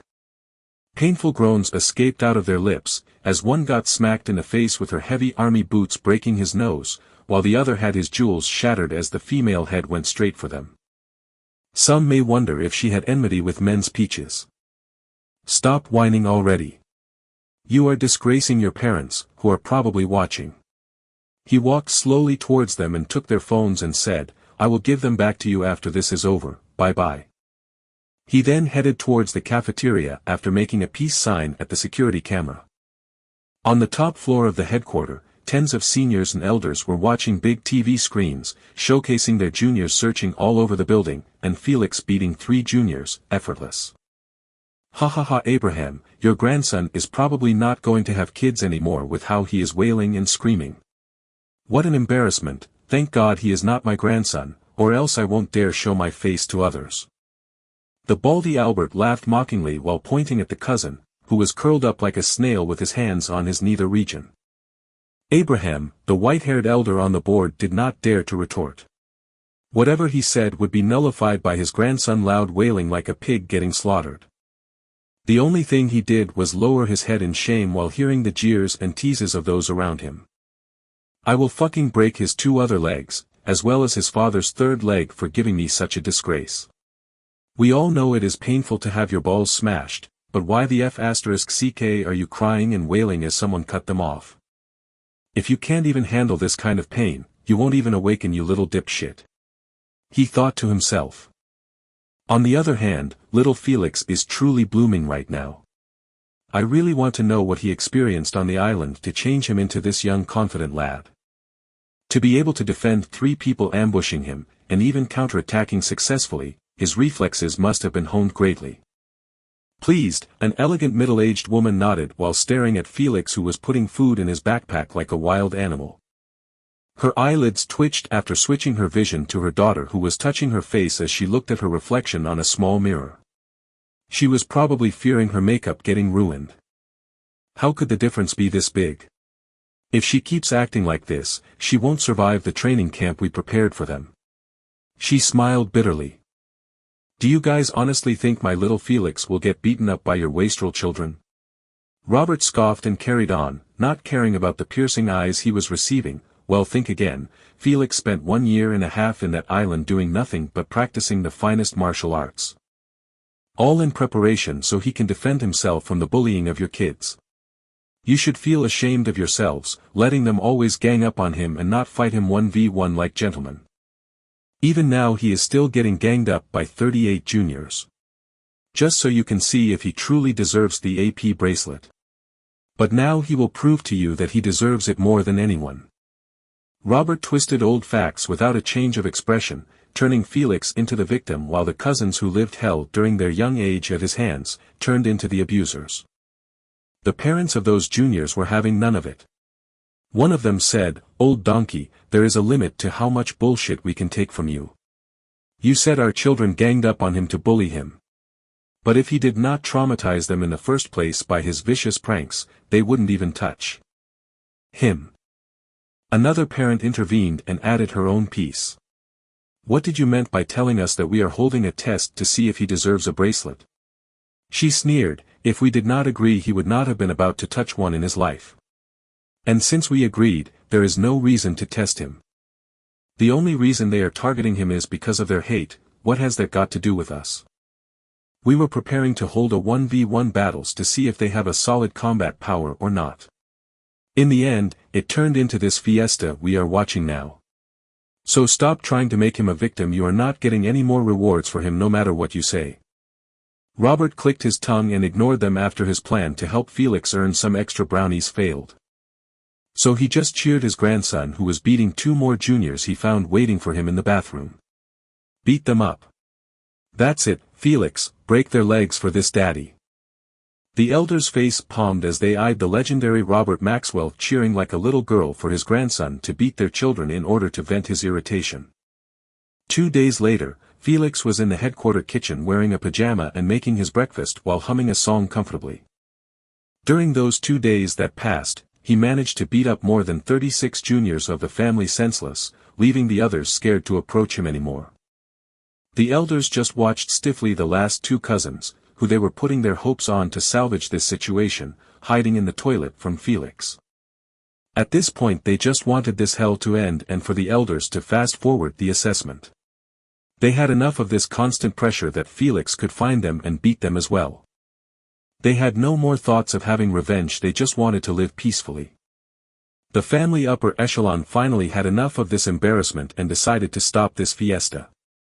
They had been insulted enough by Robert and Albert, who made a terrifying combination. Just yesterday an elder vomited blood from anger as he was scorned by them when his grandson cried for his mom as he was escaping from Felix. Those duo rogues left no one safe, everyone fell to their brutal insults without a way to retort, since their children truly performed disgracefully when compared to Felix. Comparison was truly a b*tch. Enough, we had seen enough to make a judgment. Felix is top-tier seedling who will be heavily invested in if he had a good affinity to the elements, while others will get punished due to this trashy performance. To actually lose 1 versus 38, I can already hear the world laughing at our family if we sent them like this to represent us. Abraham sighed in disappointment and ordered the servant next to him, make the announcement, tell them to group on the 35th floor. That's where we will assess their element affinity. I hope it won't be as bad as their combat experience. F***ck, we really taught them combat in their younger age for nothing. Such a waste of time and effort. He cursed under his breath. Chapter 30 The Elemental Assessment.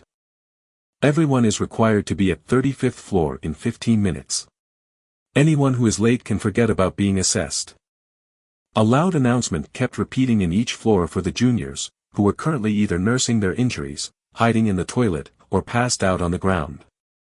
The moment the announcement finished reporting, they all rushed towards the 35th floor. Those who were passed out got lifted by others on their back to deliver them. They might be competitive with each other, but they were still a family. Meanwhile, Felix heard the announcement while he was eating his breakfast and scrolling his social media. I see they decided to fast forward it by a day. Well, I am not complaining. I played enough with those brats, it's time to get serious. 14 minutes later. Felix arrived on the 35th floor still wearing his pajama. He surveilled the floor with piercing eyes, and every time it landed on a junior they avoided it like a plague by lowering their heads in shame.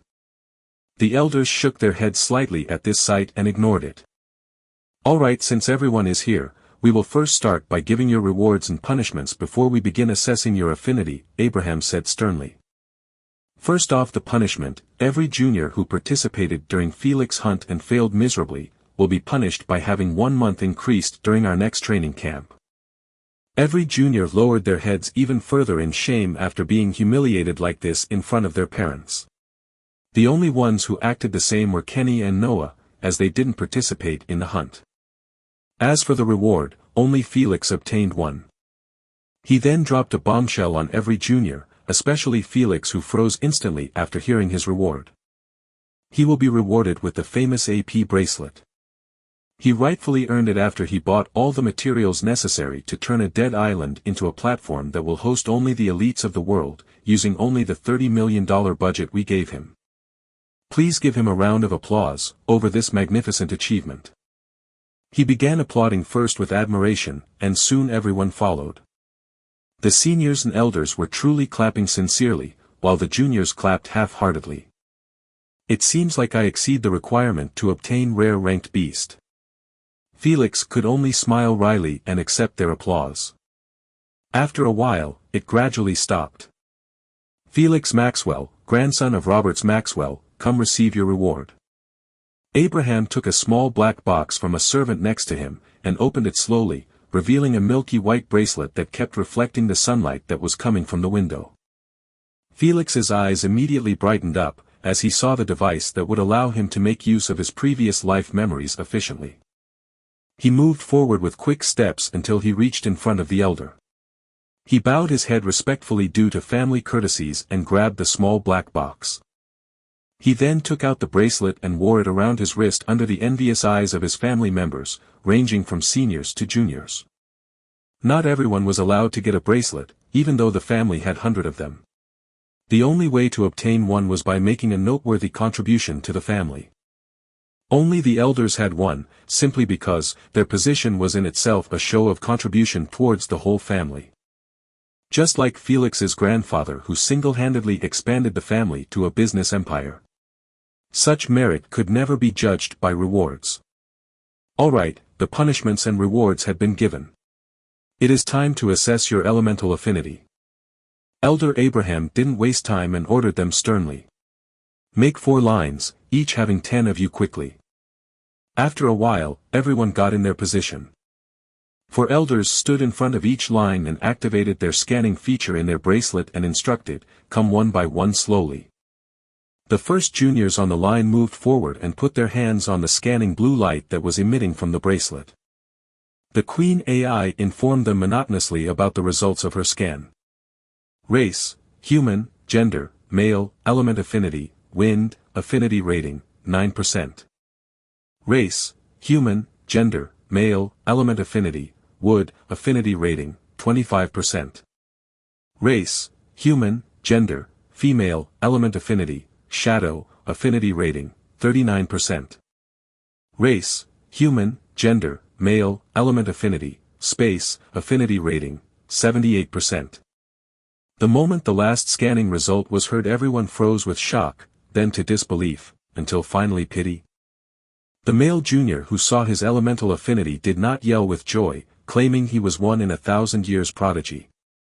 No, the only thing he did was stand there dumbfounded with hot tears gushing from his eyes over the cruel reality that his life as a representative seedling was over before it began. Felix shook his head piteously at this sight. Sigh, fate is truly vicious, to give him such high affinity rating over a rare grade element that has all the beasts that use it either extinct or hiding in the cracks of space. Anyone who had a rare grade element in the human race wasn't getting treated like a genius but useless trash. Since the entire bloodline integration system was depending on beasts. In other words, if there was not a beast alive that uses your element, it meant the same as not having an element in the first place. That's why rare elements such as death, life, destruction, creation, and more of such types were treated with negativity by every human. This was not a fantasy novel where the rarer the element one had the more favored he would be. It's the exact opposite, as the more common his element the better it was for him, due to having a wide range of beasts and paths to choose from. What's truly important was the rank of a beast, as the higher it is, the stronger and more unique the abilities one would be able unlocks. Soon after, the parents of the poor lad took him away. Continue the assessment, keep moving forward. One by one, juniors were scanned. Different elements were appearing here and there, but the majority of their affinity rating was still below 50%. No one had managed to pass that threshold yet. Shortly after, Noah, Kenny, and Olivia's turn had arrived. Race, human, gender, male, element affinity, darkness, lightning affinity rating, 51%, 7% respectively. Race, human, gender, male, element affinity, ice, affinity rating, 70%.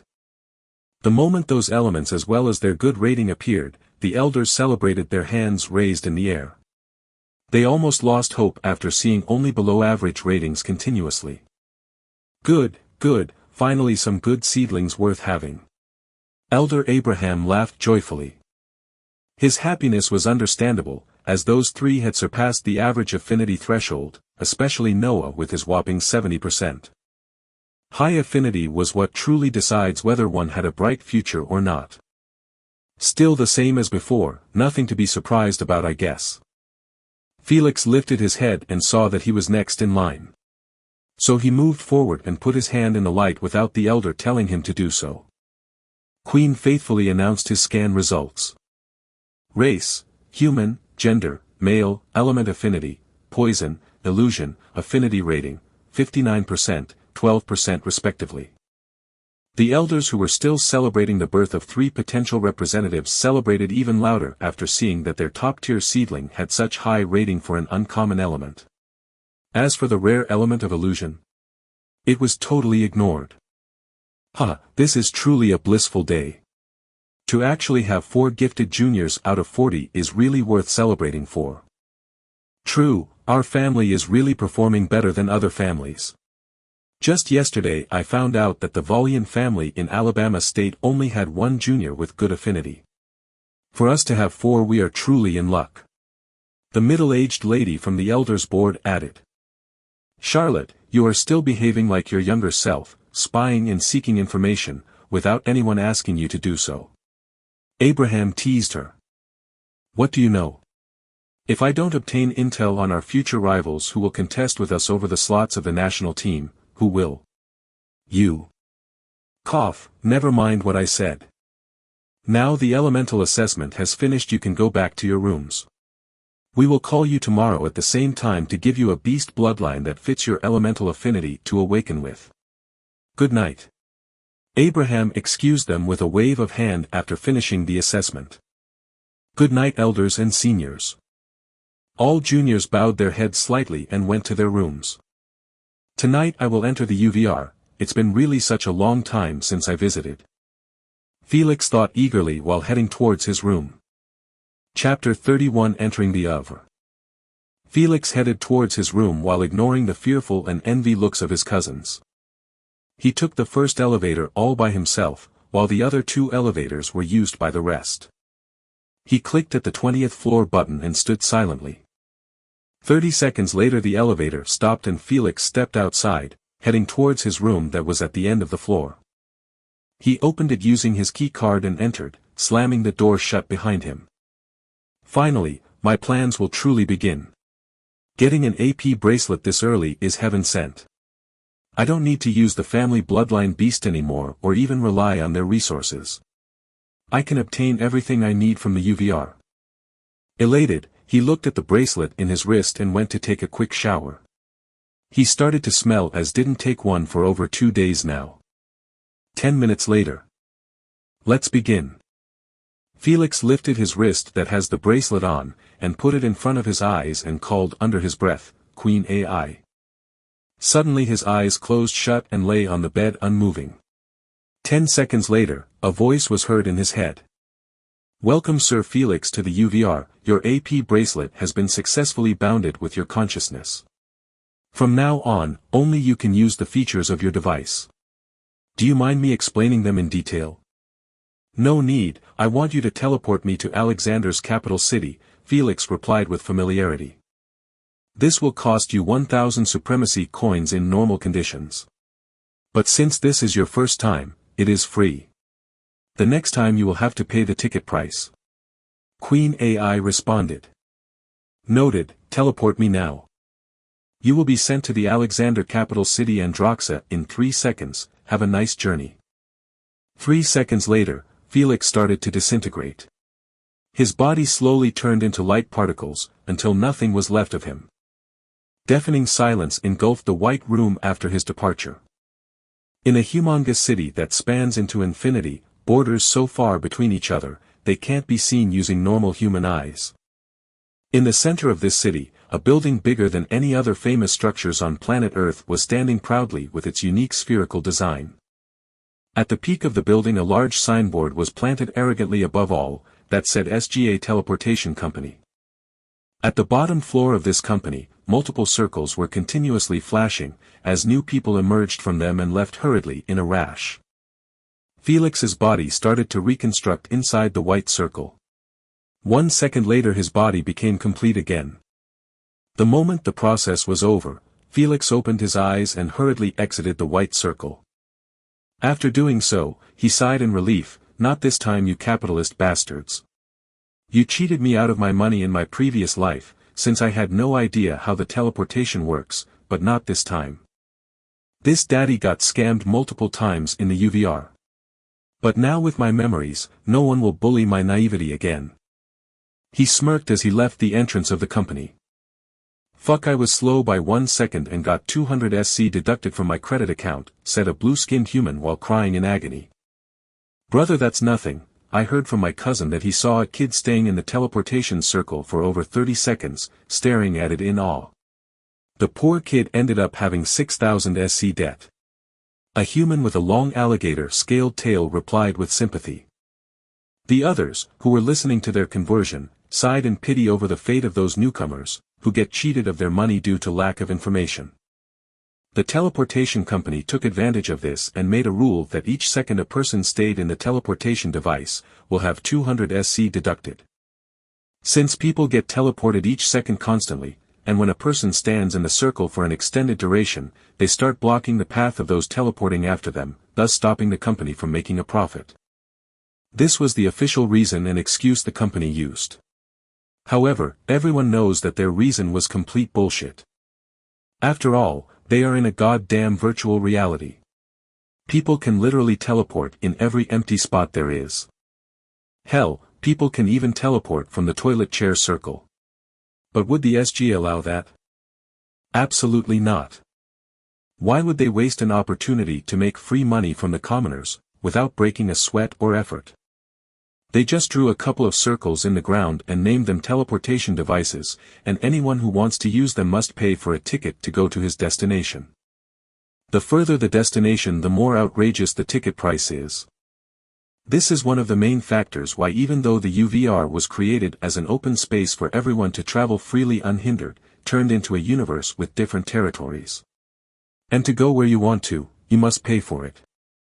This devious plan that turns something free into gold mine was introduced by the human race the moment they joined the SGA, thus earning them a good spot within the alliance.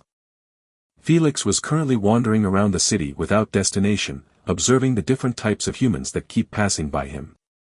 Some had different color skin such as green, purple, and even pink, while some had extra body parts, ranging from having an extra eye in the middle of their forehead to having 6 arms. Those mutations are either byproducts during the process of awakening or replacement. Or they appeared during birth, due to having a low percentage of origin realm ancestor bloodline. But still, the majority of people had no mutation like Felix.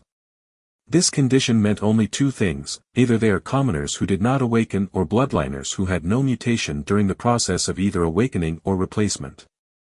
After traveling around the city for 1 hour, Felix finally settled his nostalgia, as he did not visit this city for a long time. Alright, time to start implementing the plan.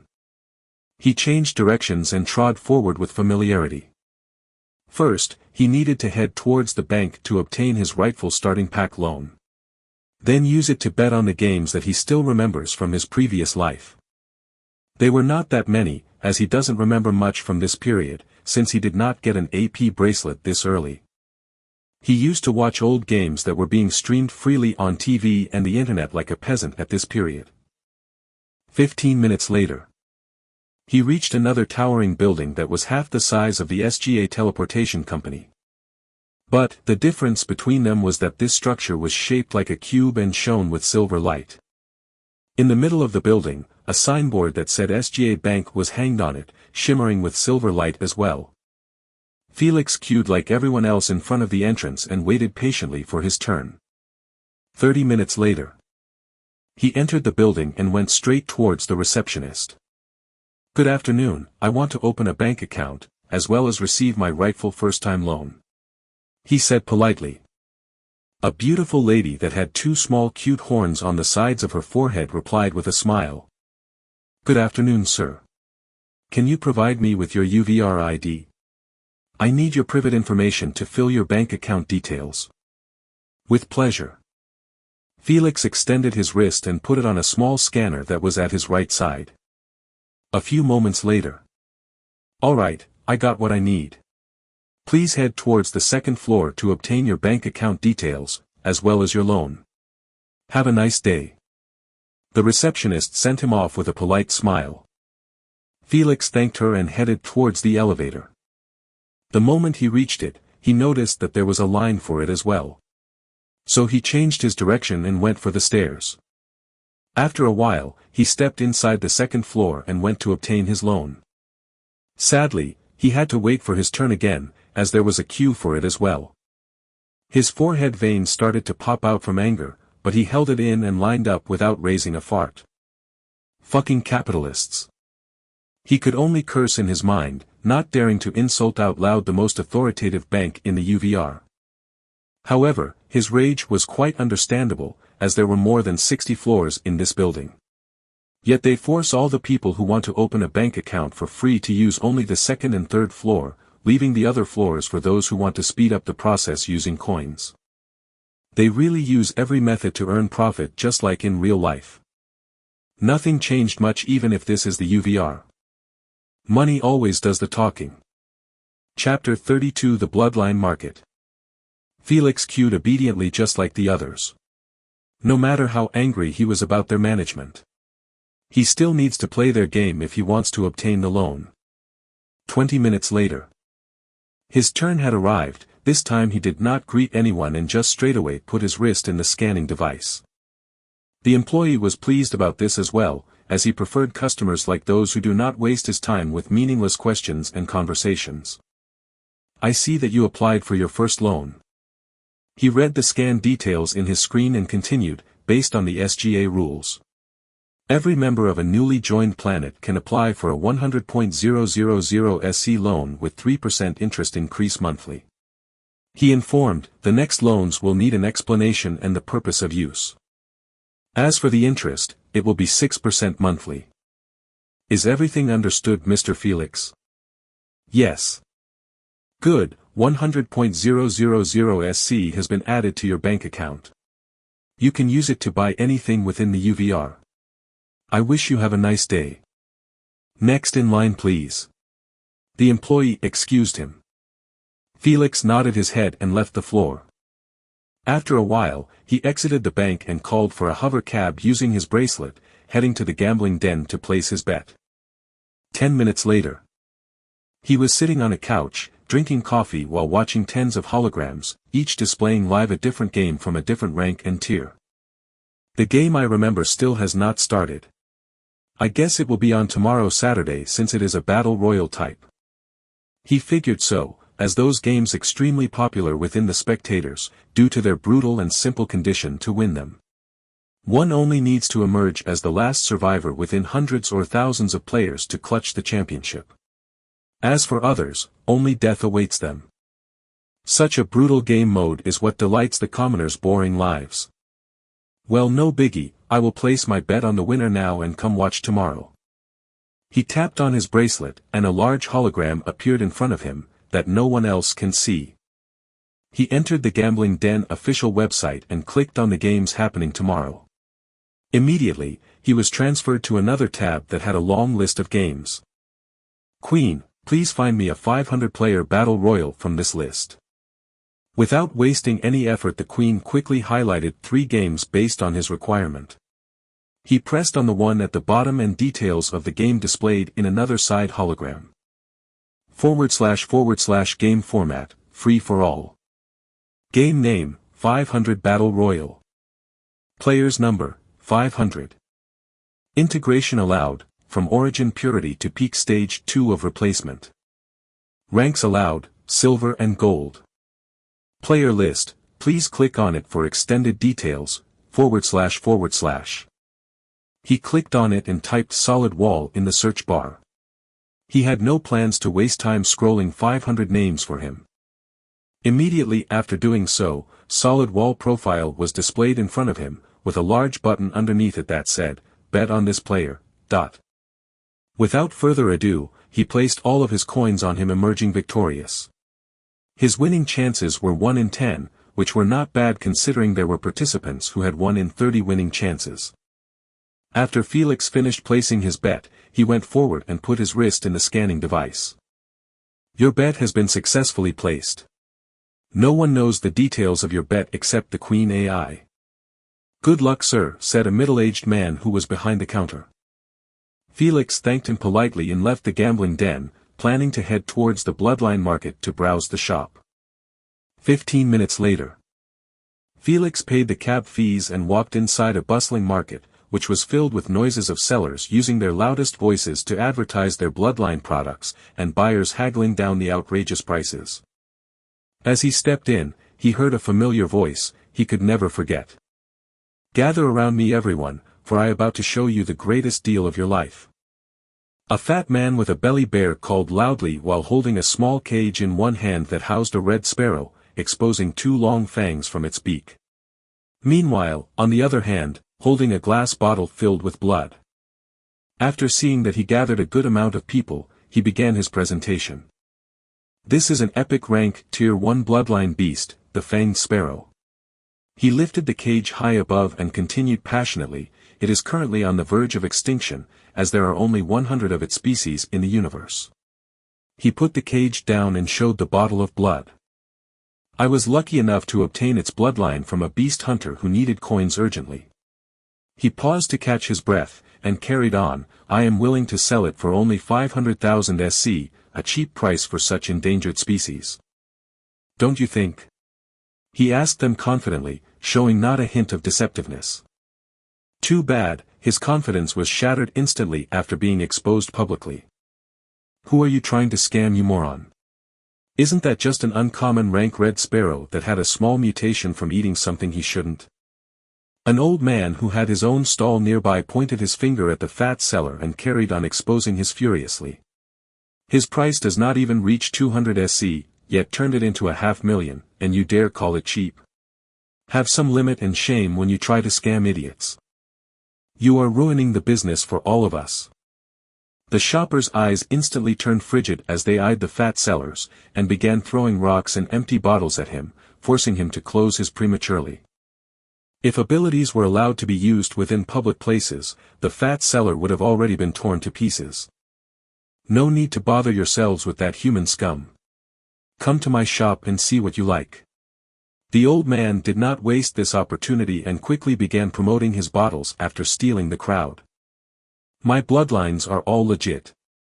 He lifted one bottle from the many ones in his stall and said confidently, "This epic rank Tier 2 the Cobalt Nightmare Bison. You can search for it right now online, and find all about its information, element, abilities, and market price." He smiled genuinely, "I am only selling it for 4 million SC. After seeing them recoil after hearing his price, he offered them a 5% discount on the house, claiming that it was an apology for almost getting scammed next to him. "Please don't lose your trust in us bloodline dealers. That's all this poor old man asks for." He sighed dejectedly over the miserable fate of the bloodline industry. "If only other dealers were as honest and trustworthy as you. We wouldn't need to have our guard up every time we enter this market, which is filled with 90% scammers." A kind-looking woman said disappointingly. "Indeed, and he is right, guys. I have just searched for the information about the Nightmare Bison, and everything checks out right." A young junior showed a hologram to everyone, displaying every public information about the bloodline. He added strangely, "But, the real actual price of this beast is a whopping 6 million SC, while this kind man only sells it for 4 million. Indeed, it was quite suspicious that someone wanted to sell an epic rank Tier 2 beast while lowering its price by 35%. Not to mention the extra 5% the shop owner offered." The old man lifted his head and stared at the beautiful blue sky in the UVR, and said softly with tears streaming down his cheeks, "If my poor daughter was not raped and beaten to almost a half-dead state by a vicious young master from a clan, I would not have sold this treasure with such large discount." He covered his face with his hands and sobbed miserably. "I desperately need coins as fast as possible to treat her injuries." The crowd around him expression softened a bit, after seeing such an old man weeping silently. "Old man, I will support your cause, and buy this bloodline from your hands. I hope your daughter gets well." The kind woman made her move and offered to buy the bloodline. However, she was quickly stopped by another buyer. "Hold on now, miss. Let this gentleman helps a brother in need. I despise those despicable young masters who lay their hands on other people's daughters. And to show support I will increase the price to 4 million and a half. I bid 5 million for it. I want to gift it to my grandson who is about to enter the first stage of replacement. I hope no one fights it out with me. A red-haired elder threatened them jokingly with his can. Too bad a handsome young lad didn't care about his request, as he politely raised the price. 6 million here, I need it for myself. This bloodline is perfect for my first replacement. The seller immediately intervened, after the price reached 6 million, the same price as in the market. My dear costumes, I can't allow you to keep biting like this for it. I will sell it to this young lad, and when my daughter gets well I will order more, and sell them with a 20% discount to you. Come give me your contact number. He offered apologetically. The bidders glanced at each other and shrugged their shoulders. No issue, I was merely trying to extend a hand. Me as well. Even though I needed it, I can tell my grandson to wait for no problem. The seller bowed and thanked them continuously for their understanding. He then approached the handsome young man and gave him the bottle. The young man took hold of it and smiled in satisfaction over this transition. Please give me your bank account details so I can wire you the coins. He requested. The old man lightly touched his bracelet with the young man, sending him his bank serial code. Here it is. Just as the young junior was about to hit accept, a loud voice interrupted him. Wait, hold it right there. Don't sell it, uncle. Felix entered the fray with a different face and a hidden glint in his eyes. Chapter 33 Joining the Scam. Felix managed to stop the young lad from transferring the coins at the last second. He then rushed tearfully towards the dumbfounded seller who had no idea that he had a nephew. Felix hugged him tightly and wailed, Uncle, I can't let you sell your precious treasure that you risked your life to obtain, for merely 6 million SC. He sniffed during his speech and continued, while its true value is much higher. I can't allow it, and I am sure even my cousin would not accept that you are trading your lifework over some petty amount of coins, that won't even treat her fully. He blew his nose using the shirt of the dumbfounded seller who just kept standing in shock after the script went haywire. Just as he opened his mouth, trying to deny Felix crap, a bone-chilling whisper invaded his ears, sending goosebumps through his back. You better play along, Mr. One. Or else I will expose your scam and gang, making sure that you have no place to do your fraud business anymore. Felix added another threat to pressure Mr. One into making a choice quicker. Don't test me, lest I advertise your real faces throughout the UVR. The old man's mind kept repeating just one word, impossible, impossible. Felix didn't let him carry on his daydream in front of the crowd, lest he ruins their play, by pinching his waist without being seen. My dear nephew, it's not like I have any other choice. The only thing valuable in my possession is this epic rank tier 2 bloodline, and if I don't sell it cheaply to earn money as fast as possible, my daughter will truly die. He clutched his heart in anguish and added, I can't let that happen. My pride means absolutely nothing to me in front of the safety of my princess. The old bastard truly was a professional swindler to get into character automatically after Felix broke him off from his absent-mindedness. There must be another way, uncle, must be. Even if I allowed you to sell it with 6 million, it meant nothing compared to the 10 million operation fees. You are still missing 4 million. How are you going to get it? Tell me how. Felix shook Mr. One from his shoulders while roaring emotionally with bloodshot eyes, over the miserable fate of his cousin. It turned out Felix's acting techniques were not worse than Mr. One.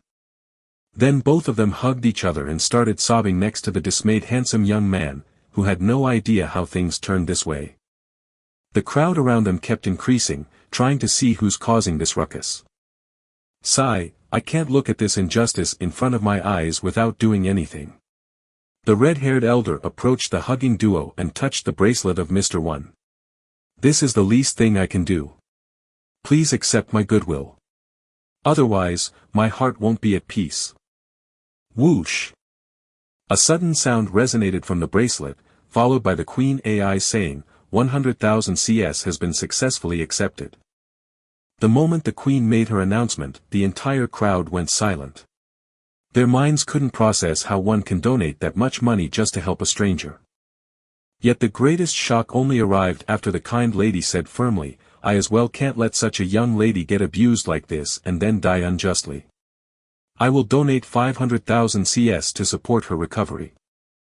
She tightened her fists and added, this is my way of supporting all the women in the universe who lives under the tyranny of men. This time the crowd truly went wild, after seeing with their own eyes that kind people were not extinct in the UVR. They felt their heart opening up and accepting that not everyone is evil and looking for a way to scam them of their money. So they all started to donate small amounts as well, showing their good-heartedness. At this point, anyone who didn't chime in even a few bits of coins will be treated negatively within the crowd. I donate 300 SC. Me 1000 SC. 300 SC here. I will give 5000 SC, my name is Bodai. Girls add me on VR chat. I am rich. Open the way for this daddy. The only thing your father does not lack is money. I donate 700,000 SC for the beautiful lady to have successful operation. Those rapist bastards are truly bringing the image of us heirs to the dirt with those actions. A flamboyant young master, wearing lavish clothes and followed by 2 servants brushing his blue long hair gently behind him, said arrogantly.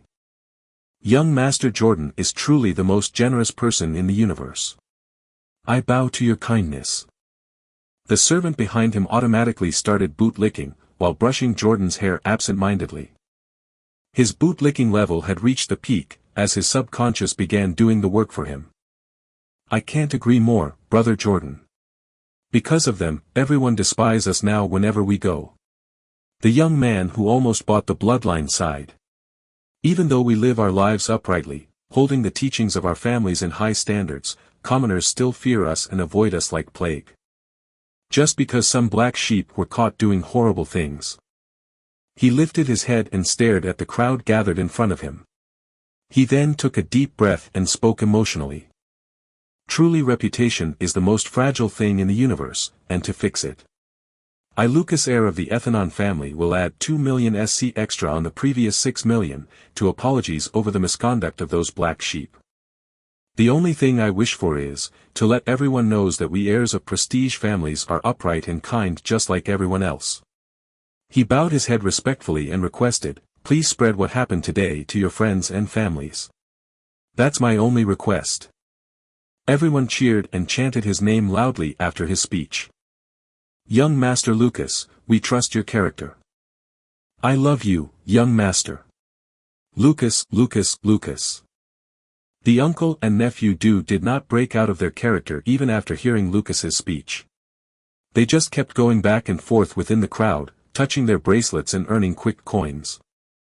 Felix quickly approached Lucas with a hidden glint after seeing that Mr. One was far away collecting donations. Young master, you are truly the brightest star in the universe. No one can reach your heart magnitude. With this money my cousin can finally live to see another day. I am grateful, I am truly grateful. Felix hugged the young master with watery eyes while rubbing his snot on Lucas's clothes. Lucas replied with veins popping from his forehead, trying his best to hold his displeasure, not to ruin the good image he just spent 8 million SC to build. Don't worry, I am just giving back to the community, please accept the payment. He touched Felix's bracelet, transferring 8 million all at once to his bank account. Felix neither smiled nor broke out of character after seeing that amount in his account. He just hugged Lucas tighter and kept thanking him, over and over again, until Lucas had enough and escaped his grasp, bailing away with the bottle in hand. Felix turned behind him and gloated mockingly, the 5 swindlers who were all on this play to scam the naive young masters who come to visit the market once a year for enjoyment.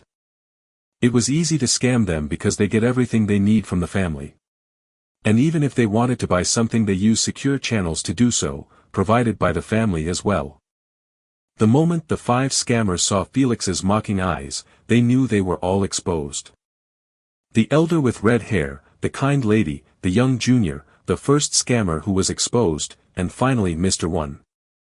All of them were on this hustle, and each had an important role to play.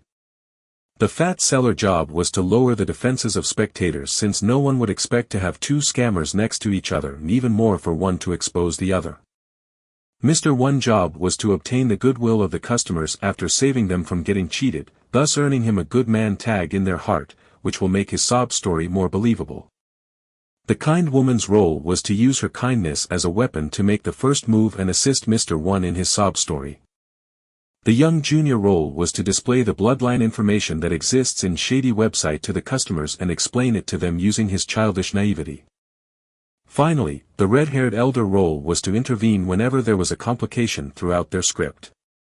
Like Felix acting as the nephew to earn some profit from the scam as well. That's what they assumed. However, Felix never had the intention to just earn some profit, but take everything home. Unfortunately, the gang didn't know that the sheep they added to their operation due to his threats, turned into a wolf that devoured everything, leaving them only the bones, which are the small donations the old man was collecting happily before. Felix winked at them one last time, as he slowly submerged himself in the crowd until his figure could not be seen anymore. The only thought that coursed through their minds, as they saw him disappear was, "We were royally fucked." Chapter 34 Betting Everything. Felix walked rapidly through the crowd while changing his disguise that he used to scam the frauds, into a new one. Since the moment Felix stepped inside the UVR, he was using a disguise to keep his utmost security while shopping or even offending someone. So he won't get discovered and hunted in real life. If it was not for this feature, most commoners won't dare enter the UVR, where they can get bullied constantly by people with a higher background than them. The only ones who ignore this feature and walk proudly in the UVR are those who trust their strength to protect themselves or members of strong families and bloodline clans. This was why the majority of public markets in the UVR had at least 90% scammers trying to swindle the shoppers' coins in one way or another. However, just because those swindlers had a disguise on their faces, it doesn't mean that authorities can't locate their real living address. After all, the products they used for their scam need to be delivered to the buyer no matter what. If so, it will be quite easy for those backgrounds to fish them out of their holes, if they followed such a lead. Even so, the scammers were still running a rampage within the UVR. After all, they could just bully the commoners who had no one to rely on, earning their coins. This blatant discard to the SGA authority finally pushed the alliance into taking things upon their own hands, creating SGA markets, both in public and online. Those markets promised absolute trust in the truthfulness of their products. Anything bought inside their markets gets verified and authorized by professionals before the seller even advertise it. So one can have peace of mind while shopping without the constant pressure that what he bought was fake. But how could those capitalists in the alliance miss such heaven-sent opportunity to earn coins from the commoners effortless? Thus, they announced a statement that every product purchased in their markets had a 20% increase on its original price, to pay for the expert's assistance during the verification process. Just this rule alone single-handedly turned off the majority of commoners' expectations towards the promised SGA market. Because scammers in public markets only increased the original price by 10% to 20%. It is up to the buyer to figure it out and negotiate the price down. As for cases like the scam that the gang did, were rare and few within the UVR. Since not everyone had the smarts and the balls to pull it off on an heir of an influential family. Meanwhile, the SGA market might have promised them authentic items, but a 20% increase in price was still a scam, just more in the open and upfront. So most commoners and bloodliners preferred to rather take risks while shopping in the public markets than to give the SGA the satisfaction of obtaining their hard-earned money that easily. In the gambling den, Felix pressed the bet button on solid wall and laid back on the chair in a relaxed manner. He never expected to meet the 5S gang, who scammed him out of his hard-earned 350,000 SC in his previous life. He always kept this bitter memory close to his heart, because of the large setback it inflicted him. He was planning to use those coins to buy a rare rank tier 2 bloodline, but after he got scammed, he got stuck in the purification realm for an extra year.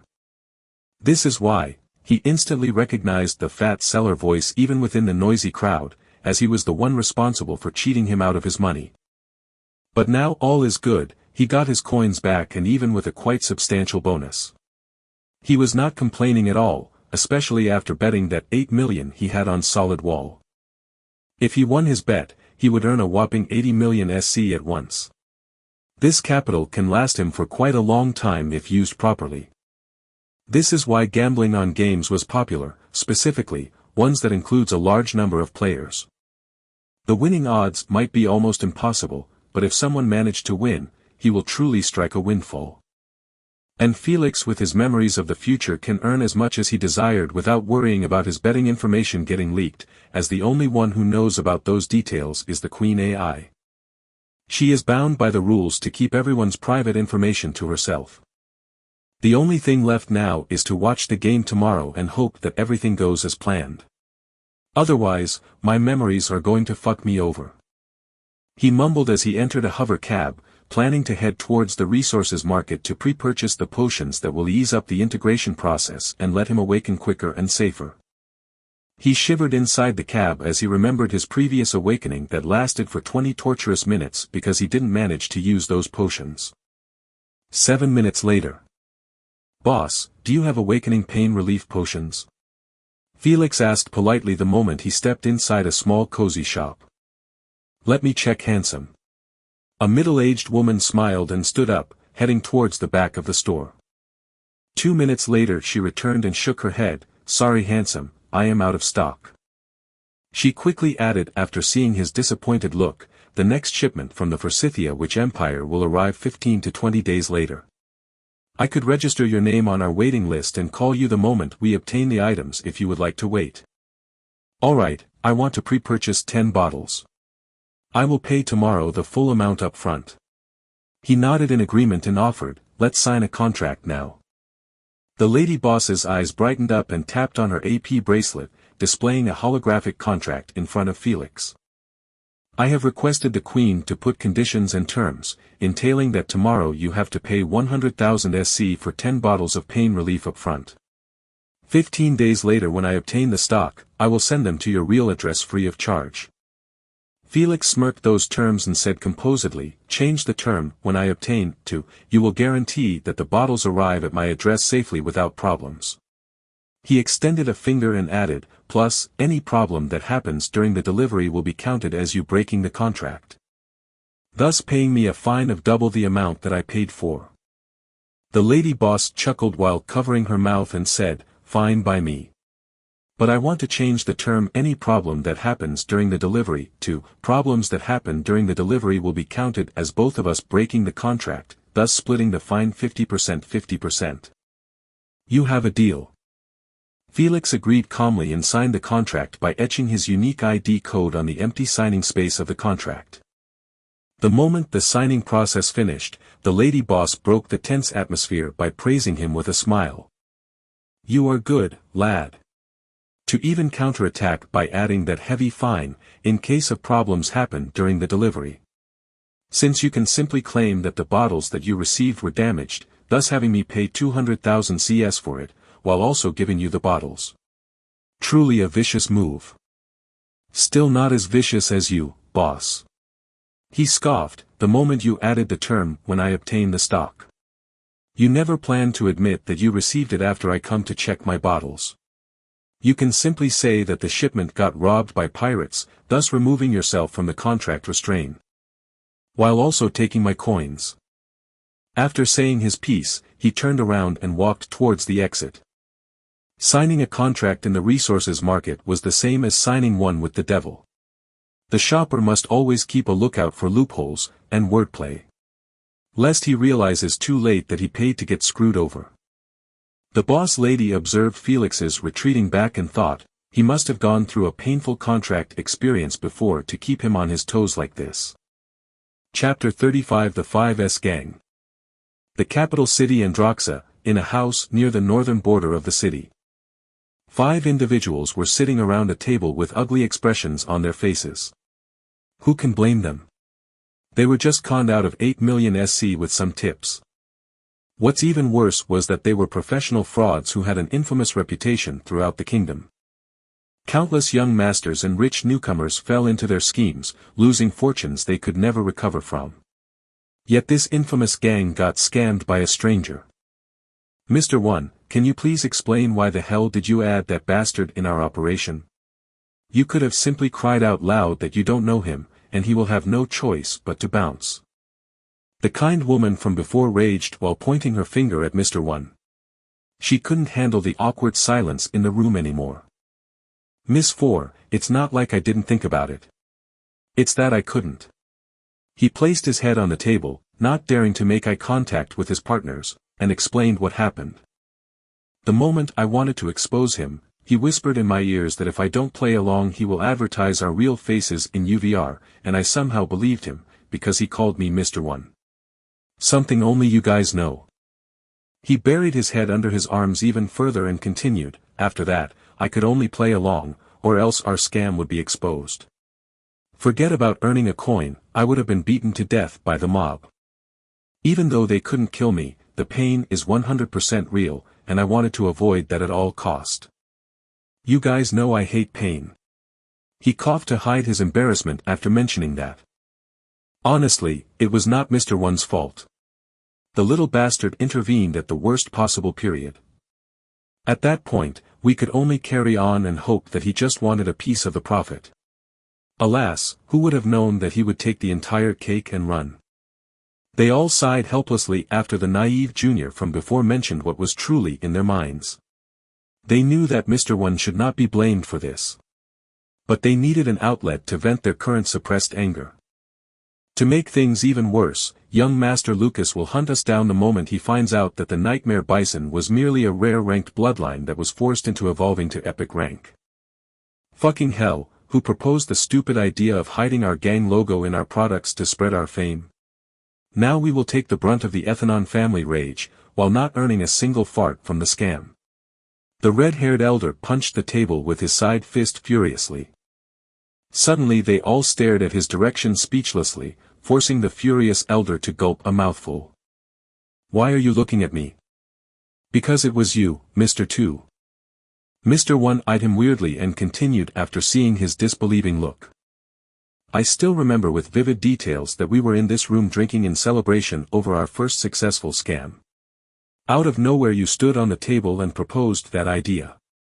He coughed and changed his voice into a hoarse one, trying his best to copy the elder voice and said, I quote, "Guys, I have a dream to make our gang the most infamous fraud group in the UVR. Everyone will fear us, and the crooks will respect us. But to do so we need to have a unique logo that belongs to us, then hide it in our products, to spread our legacy for all to see, End of quote." He shrugged his shoulders and carried on using his normal voice, then you laughed like a madman and passed out due to alcohol. The others nodded their heads in approval as well, embarrassing the elder even move. Elder is either losing his memory or trying to pass the blame to someone else. Enough, I remembered as well after you reminded me. Just shut up already. He hit the bottom of his cane on the floor to shush them and changed the subject hurriedly. What important now is to lay low without doing any large activities, since we will soon be hunted by the Lucas family. They might not be able to find us if we lived normally. But the moment we try to scam someone they will find us in a heartbeat.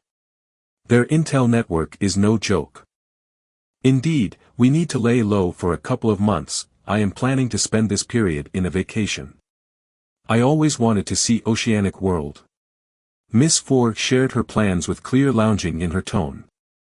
It is a good tourist destination. I visited a couple of years ago, and it was honestly the greatest tourist experience in my life. The young junior gave her double thumbs up as approval to her destination. Mr. 5 is right, anyone who did not visit the Oceanic World is missing half of his life. Maybe I should go with you, Miss 4. I also never seen it before, we can accompany each other. The fat seller proposed sincerely. Stay away from me, you creep. We are calling each other with numbers to not know each other real identities. So let's keep it that way and never ask me again on a date or I will smash your little balls. She viciously threatened him, not caring about his pitiful look, clear contrast to her kind image during the scam. Cough, you can just say no politely. Why must you always be this aggressive? If it was not for your constant attempts of hitting on me, would I need to threaten you? She eyed him coldly and added an extra harsh remake. You should change your code from Mr. 3 to Ugly Creep, it suits you better. I gave you my heart, so you can see my honest feelings. But you trampled on it coldly. Mr. 3 clutched his heart in anguish, but the way he kept looking at Miss 4 was tender and loving, sending chill on her back. Without warning, he cried passionately with one hand on his heart, while the other trying to reach for the disgusted Miss 4. The others who knew what was coming tried to stop him. Alas, it was too late as he began reciting a poem. Oh, how it hurts. My heartstrings had been snapped into small pieces, while my love juice covered them like flies hovering over humans' feces. Bang! Incensed and aggrieved, Miss 4 banged the table with both of her hands the moment he finished his disgusting love poem. I will not work with him anymore. I swear on it. Slam. She slammed the door shut after exiting, leaving one last loud remark behind. I don't want to see his face when I return from my vacation. Otherwise, I will quite the gang. A sudden silence engulfed the room as the other three men eyed Mr. 3, who still didn't realize that his abrupt inspiration had put him into deep shit. They cracked their knuckles noisily, managing to wake up Mr. 3 from his absent-mindedness. He gulped fearfully as he saw them approach him with deadpan expressions. Just as he tried to escape, they jumped all on him and began roughing him up mercilessly. Didn't we tell you before to stop raping our ears with your disgusting poems? It's one thing to say it to her and another to do so in our presence.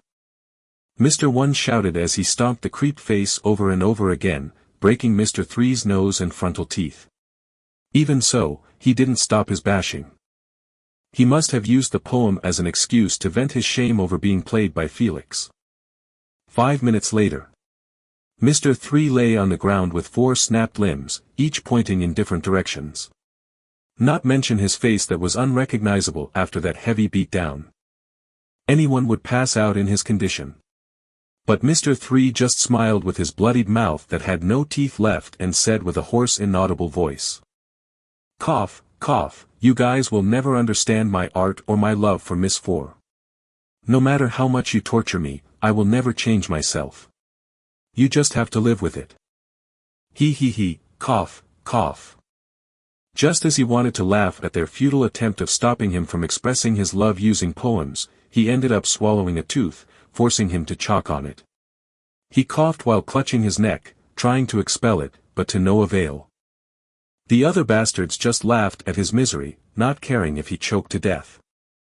Mr. 1 even started recording this rare event while saying, Miss 4 will pay a heavy price to have this recording. The others nodded and pointed their bracelet at Mr. 3, who gave up on relying on their assistant to save him.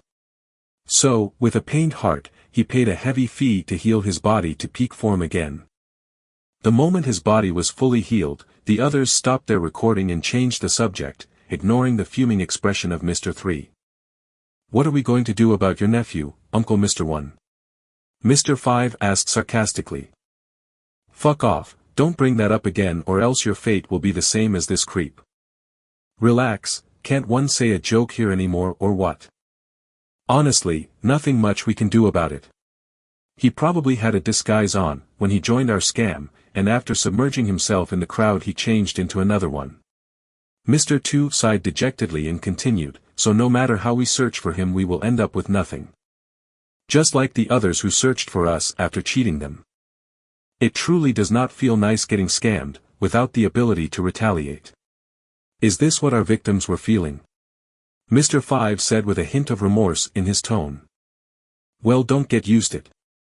This is the first time and also the last time we get into this fucked up situation.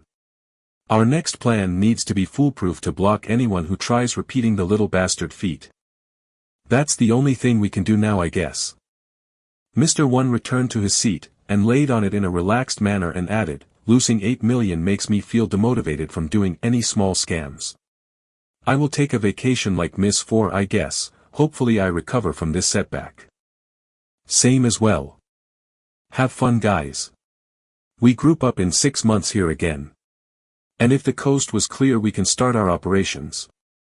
See you guys later, I am heading towards Oceanic World. My love shall lead me to meet up with my soul mate. Mr. 3 said as he bolted from the room, not daring to stay. He knew if he did, they would start a round 2 of thrashing him.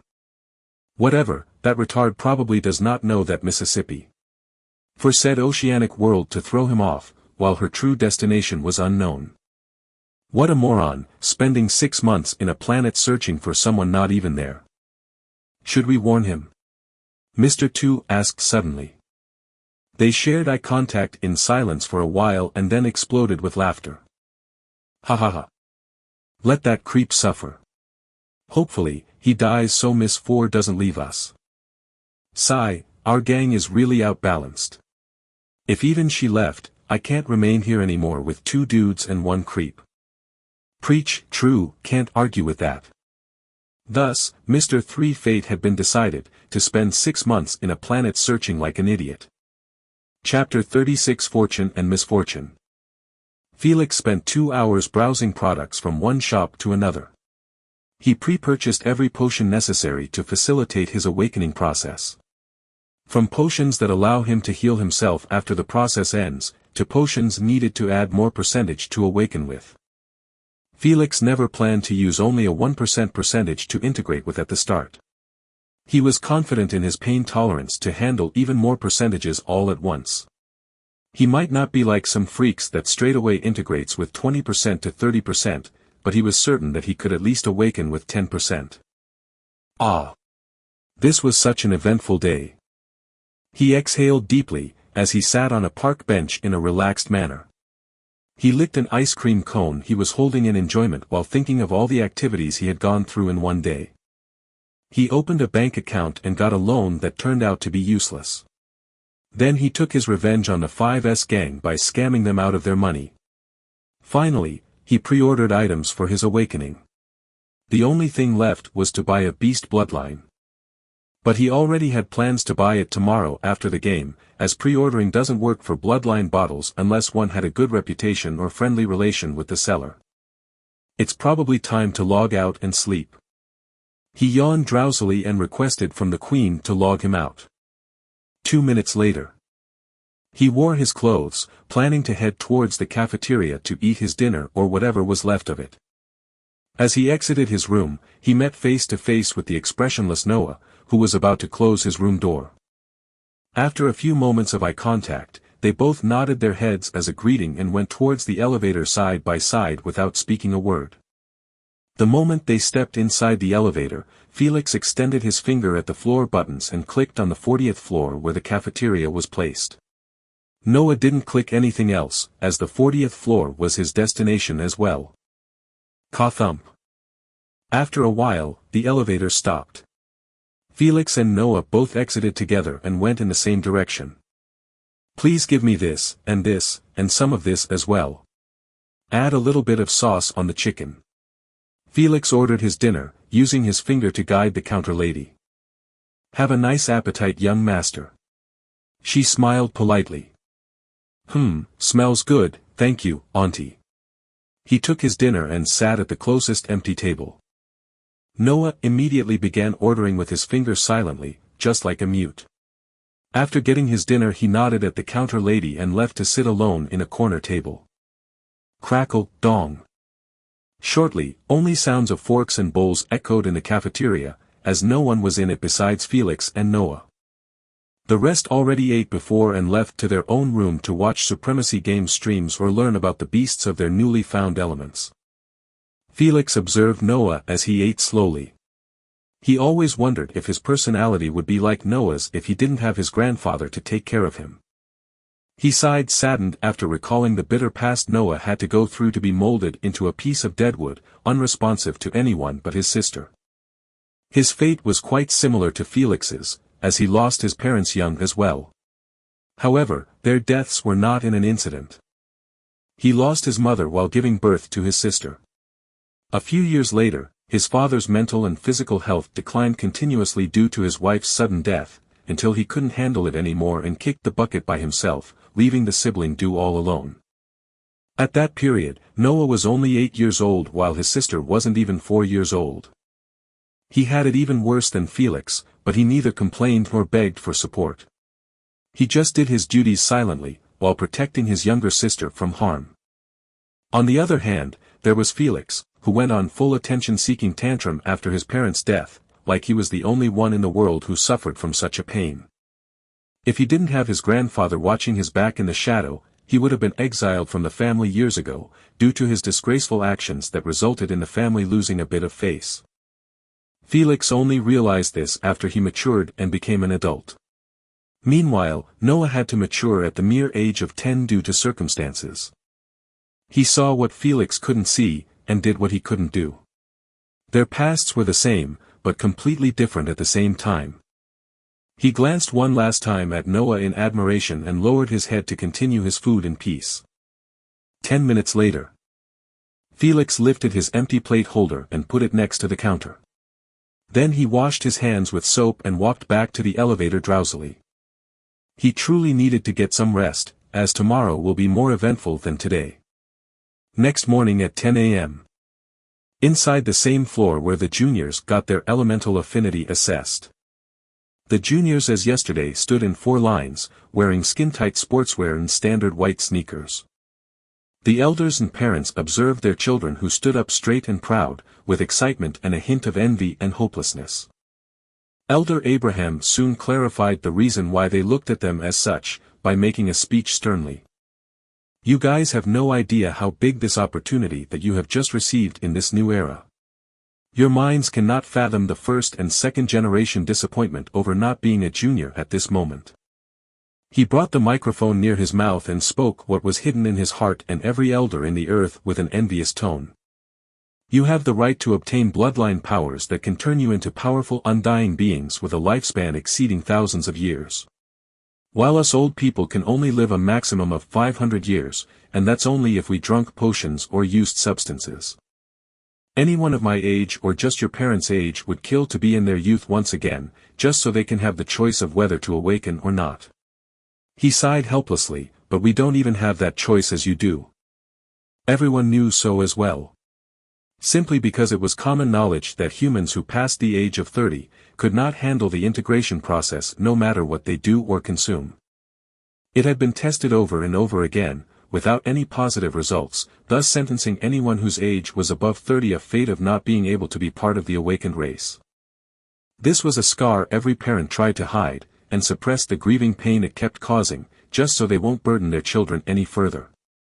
However, Abraham's words ripped that scar open after he mentioned it publicly like this, resulting in mothers sobbing and sniffing quietly, while fathers burying their heads under their shirts to hide their red eyes.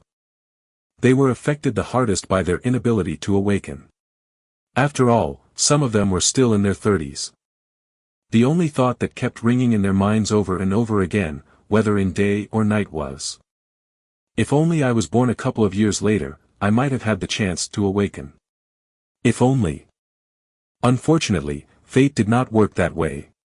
If there were some who obtained fortune, there were always others who were prone to misfortune. Fate was like a coin that had 2 sides. One represented fortune and the other misfortune. Our entire life's decisions, choices, and chances that appeared in front of us were all but fate throwing a coin in the air, and waiting to see the result. Are we fated for them or not? The reason I mention this, is not to make you feel bad for us, no. I said it to make you realize that you have something a lot of people wish to have, but can't obtain. Elder Abraham yelled furiously after seeing some juniors were about to cry, due to hearing their parents' sobs. I said it to make you feel like if you didn't work hard enough in your path, you won't just disappoint yourself, but your parents and elders who were supporting you from behind without receiving anything in return. He banged the podium with the side of his fist and continued, I said it to let you understand that not awakening successfully is the same as slapping us in the face. Finally, I said to let you know, that you are our future. If you worked hard and got stronger, we might live longer to see your glory. But if you didn't, we will die at the age of 80 just like before, since to obtain the resources needed to increase our longevity is no easy thing. And it has never been that easy. If you want your parents to accompany you as far as possible in your journey, the only choice you have is to get stronger and more powerful to be able to repay their everlasting grace. So train like a beast and only look forward. The pain of awakening is merely momentarily. Pass it and your path to glory will open. Abraham couldn't help but roar the last part in indignation with all of his voice, as tears streamed through his cheeks. No longer able to hold them back after knowing that he would forever live as a commoner and die as a commoner. Chapter 37 Handing out the bloodlines. The juniors felt their blood turn hot from excitement and agitation after imagining a glorious future based on Abraham's speech. So, with red faces they shouted at the top of their lungs, their goals and wishes they hoped to achieve. For my parents to live forever. For me to be the strongest. For the Maxwell. The moment the last chant was heard, everyone followed after, no matter if it was a junior, parent or an elder. For the Maxwell. Maxwell. Maxwell. The only two who didn't chant were Felix and Noah, as one faked the chant by mouthing it, while the other didn't even bother to fake it. He just stood silently within the frenzied juniors. After a while, the youngsters regained control over their emotions and quietened down. However, their eyes were completely different from how they appeared earlier. Before the speech, their eyes were calm and nonchalant. They knew that a new era had arrived in their generation. But they just took it for granted, uncaring about their parents' or elders' hidden feelings. But after hearing Abraham's raw emotions that represented all of the elderly in the world, they could not take their bloodline path with a laid-back attitude anymore. Due to the realization that they had something their parents wished for, but couldn't obtain. The only thought that ran amok in their minds was that, if they didn't take the awakening seriously, it was the same as spitting on the opportunity their family could only long for.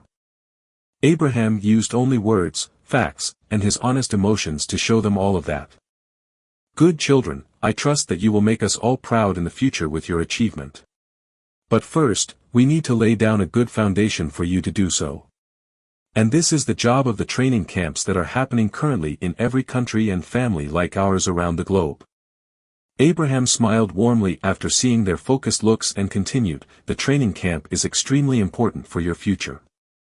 He then began explaining why so, by extending 3 fingers each marking a stage of the training camp. He closed one finger and told them that the first stage had 2 months period. It would be used to train their body fitness, as well as building their pain tolerance. So they wouldn't be blindsided by the pain of the awakening process at the end of the first stage, and end up dead without even realizing what happened to them. He closed another finger and moved on to the second stage.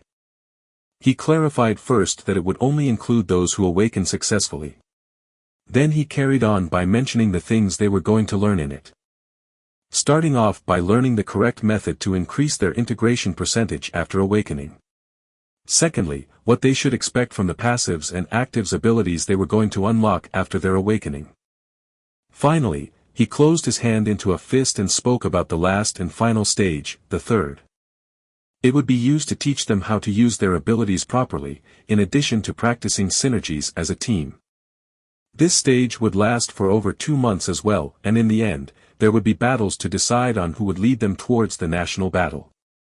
After Abraham saw their crestfallen expressions, expecting a hellish camp, he promised them with a cunning glint, that the best performer during the camp would obtain an AP bracelet.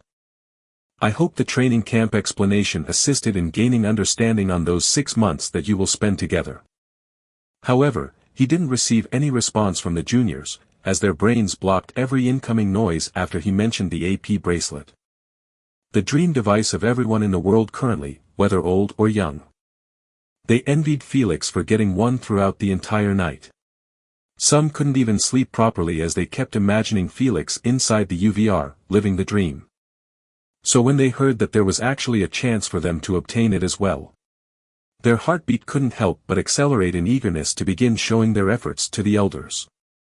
Abraham nodded in approval at this sight. Good, only AP bracelet can let them pass the upcoming hellish training camp. It is Troll. Just as he dived deeper in his thoughts, a voice awakened him and the rest from their excitement. Elder, I already obtained AP bracelet. So the reward at the end is really not motivating me as much. Without proper motivation, I doubt I would survive the camp. God knows I might even fail to awaken. Felix didn't let go of this chance to sound his displeasure over not being able to obtain anything at the end of the camp. Boy, you already got AP bracelet, what else do you want? The bloodline beast and resources are already going to be given to you during the camp. So there is nothing much to give that has the same value as the bracelet. Abraham rubbed his eyebrows in vexation over this issue. Cough, I don't want much. My only request is to own 51% shares on the entire island. I want to own it, not manage it. He smiled sincerely and added, I don't think I am asking for much here. Abraham sighed in relief after hearing his wish. He quickly approved of it without even consulting the elders. He knew that they won't oppose it as well, since Felix was a true heir of the family, not an outsider to consider deeply about it. After appeasing Felix, Elder Robert decided to take things from here on, as Abraham's throat was as dry as a bone. Now it's time to show you the bloodlines that we bought for you. Robert clapped his hand twice, and the servants brought 39 trays each holding a glass bottle, containing different colors of liquid. After the servants took their position, he explained that their results in the family tradition were the criteria used to judge whether they deserved to own a rare rank bloodline or uncommon. Those who tried their best to revive the business they supervised will obtain a rare rank tier 1 bloodline, while those who simply spent their time enjoying the 5 years period in luxury by using the budget we provided, will obtain only uncommon rank bloodline. Just as some juniors tried to whine about the unfair treatment, he cut them off sternly. You did this to yourselves, not us. If you can't even take the hardship of reviving a dead business, how could we trust in your character to integrate seriously? We are not charity here. Those bloodlines cost us a fortune. He added with an unforgiving tone while looking at a few juniors who either lowered their heads in shame or stood in a daze after realizing that nothing will save them from using a trashy uncommon bloodline. I will call you one by one, and give your bloodline bottle. You can either take it with you and be responsible over it or leave it with us here until the awakening day. It depends on you. He tapped on his bracelet and a hologram popped out, displaying a list that had juniors' names with the bloodlines they were getting next to it. This futuristic image just further increased their eagerness of working hard to obtain the bracelet. Abodi Maxwell, Fire Element User. Due to your lackluster effort, you will obtain uncommon rank Red Salamander bloodline. A servant carrying the said bloodline went to Robert and gave it to him. Robert took it from there and transferred it to the upset junior who received it unwillingly with his head bowed. Jackson Maxwell, Fog Element User. Due to your excellent hard work, you will obtain rare rank Spectral Owl bloodline. The youngster received it joyfully while bowing and thanking the elders for their grace. This process carried on slowly, as juniors turned past one by one. Some returned to their posts upset, while others were grinning widely like they won a jackpot. All sorts of bloodline names were thrown in the floor, each representing an element, ranging from common elements to uncommon ones. 15 minutes later. Olivia Maxwell, Plant Element User, come forth. Due to your astonishing way of handling your business, you earned a rare rank Lily Dundalio bloodline. A delicate young lady with short wavy pistachio green hair, deep oceanic eyes, petite nose, and beneath it cute thin lips, approached Elder Robert happily. Her entire oval visage will make anyone who looks at her scream in their mind, so cute. Plus with her short height not even reaching 155 centimeters, it made her appear like a sweet young flower no one would want to bully or displease, except for one hateful person of course. Robert patted her head pleasantly and gave her the bloodline. Olivia received it while enjoying Robert's gentle patting. She then returned to her position smiling cutely on the way, while holding the bottle near her non-existent chest. Chapter 38 The Training Camp starts. Kenny Maxwell, Darkness and Lighting Element User, step forth. You earned a rare rank Erebus Dusk bloodline, thanks to your hard efforts. Robert handed the bottle to Kenny, who received a polite wide smile. But his smile somewhat turned creepy in the eyes of Felix, who was observing his sharp jawline, short spiky dark hair, a high-bridged nose that was among his two dark eyes and his soft wide lips, which were very captivating. His appearance was quite unique, as some may think of him as handsome, while some would argue that he was subpar. Plus with his multiple personalities, it did not make this difference any easier. However, Felix only thought of his face as one that should be thrashed every day to vent on what he did in his previous life. Kenny retreated to his position after paying respect towards the elders. Noah Maxwell, Ice Element user, step forth. Your reward is rare rank cryogenic Yeti bloodline. Robert waited until Noah reached his side, then patted his shoulder in encouragement while handing him the bottle. As the only one in the family to have a high affinity rating, everyone has great hopes on you to reach further than the rest. Noah nodded his head in appreciation to his words and went back to the same position, standing coldly like a piece of ice, and his visage was not making it any better, as his hair was messy sky blue, styled as an undercut, ink-black eyes with long thin eyebrows above, imposing straight nose and frosty unmoving lips, creating a deadly fine face. Yet with his constant expressionless look, its potential had been lowered. While some might think his uncaring looks appeared cool and aloof, the majority would beg to differ, as expressions were the true decider to beauty. Little bastard, come here and get your rare rank toxic red boa's bloodline. Felix approached his grandfather gleefully. Train properly and don't embarrass me in front of those fogies, or else my belt will be the only snake you see in your life. Robert hugged his grandson, content with how he turned out to be. If it was not for his threat, the scene would be more heartwarming. Felix broke off from his hug and took his bottle smugly. Old geezer, after I awaken you won't be able to harm me with your belt even if you wanted. Your scaring techniques have already lost their effects on me. But you won't awaken until 2 months later.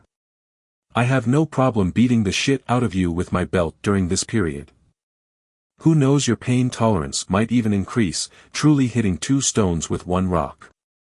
Robert instantly replied with a wide grin. Then he turned to the elders and asked for their opinion. Do you guys agree? I believe only my techniques are enough to help him pass the pain and awaken. I agree. He is all yours. Beat him well, we don't want our top seedling to fail to awaken. The elders did not fail to disappoint as they all chimed in their own support. Can I watch? Olivia asked with innocent round eyes. Felix raised his eyebrows in irritation after seeing everyone looking at him mockingly, waiting to see his response. He stared at his grandfather's wide grin and said sincerely, I don't think that is a good thing to do. Our family does not approve of favoritism. So I would rather take part in the same training program as others than to let my grandpa, a bored elder, gives me an advantage over my cousins. He thumped his chest and said sternly, I'm a righteous individual who condemns such actions. So I refuse to take part in it. Tisk. Shameless as always. I guess nothing has changed during his stay on the island. Sigh, as long as his thuggish personality was gone, I am satisfied. Everyone facepalmed after realizing that Felix had not changed for the better, but improved his shameless craft even further, during his stay in the island. Too bad, they didn't know that he spent years surviving in the UVR and SG to be as adaptive as he was now. Scram from my sight this instant. Robert lifted his leg, threatening to kick him if he didn't leave his side. Felix took the battle with him and returned to his position after dodging a bullet. He turned his head and gave a mysterious glint in direction of Olivia. She flinched the moment she saw that glint. The same look he used every time he planned to prank her. She almost cried tearfully after seeing a grim future waiting for her, as no one was going to save or protect her from him after he thrashed them single-handedly. 5 minutes later, all the bloodline bottles had been given to their correct owners. Robert observed the juniors in the room with an unreadable look and said, one last thing to mention before we officially start the training camp. The details of your bloodline are written at the back of the bottle, its history, abilities, either passive or active, are all there. You can read them in your rooms after we finish today's training. If you had any energy left to do so, that is. He then returned to his seat, allowing Abraham to take it from where he left. The training camp has officially started. He proclaimed loudly, the moment he grabbed the mic. Your first task is to use 3 minutes to deliver your bloodline bottles to your rooms and return here before the duration ends. Those who succeeded will obtain 100 merit points, while those who failed will have 100 merits deduced. If they don't have them, they will enter a merit debt. He began explaining the merit system after seeing their confused looks. You should all understand that during the period of training everything is going to be controlled by your merits. Your food, your water, your shower, your resources, everything needs merit to trade with it. We use this method, so only those who work hard to finish their tasks will earn the right to be nurtured. As for those lazy bums, you can die of hunger, and no one will care. Not even your parents.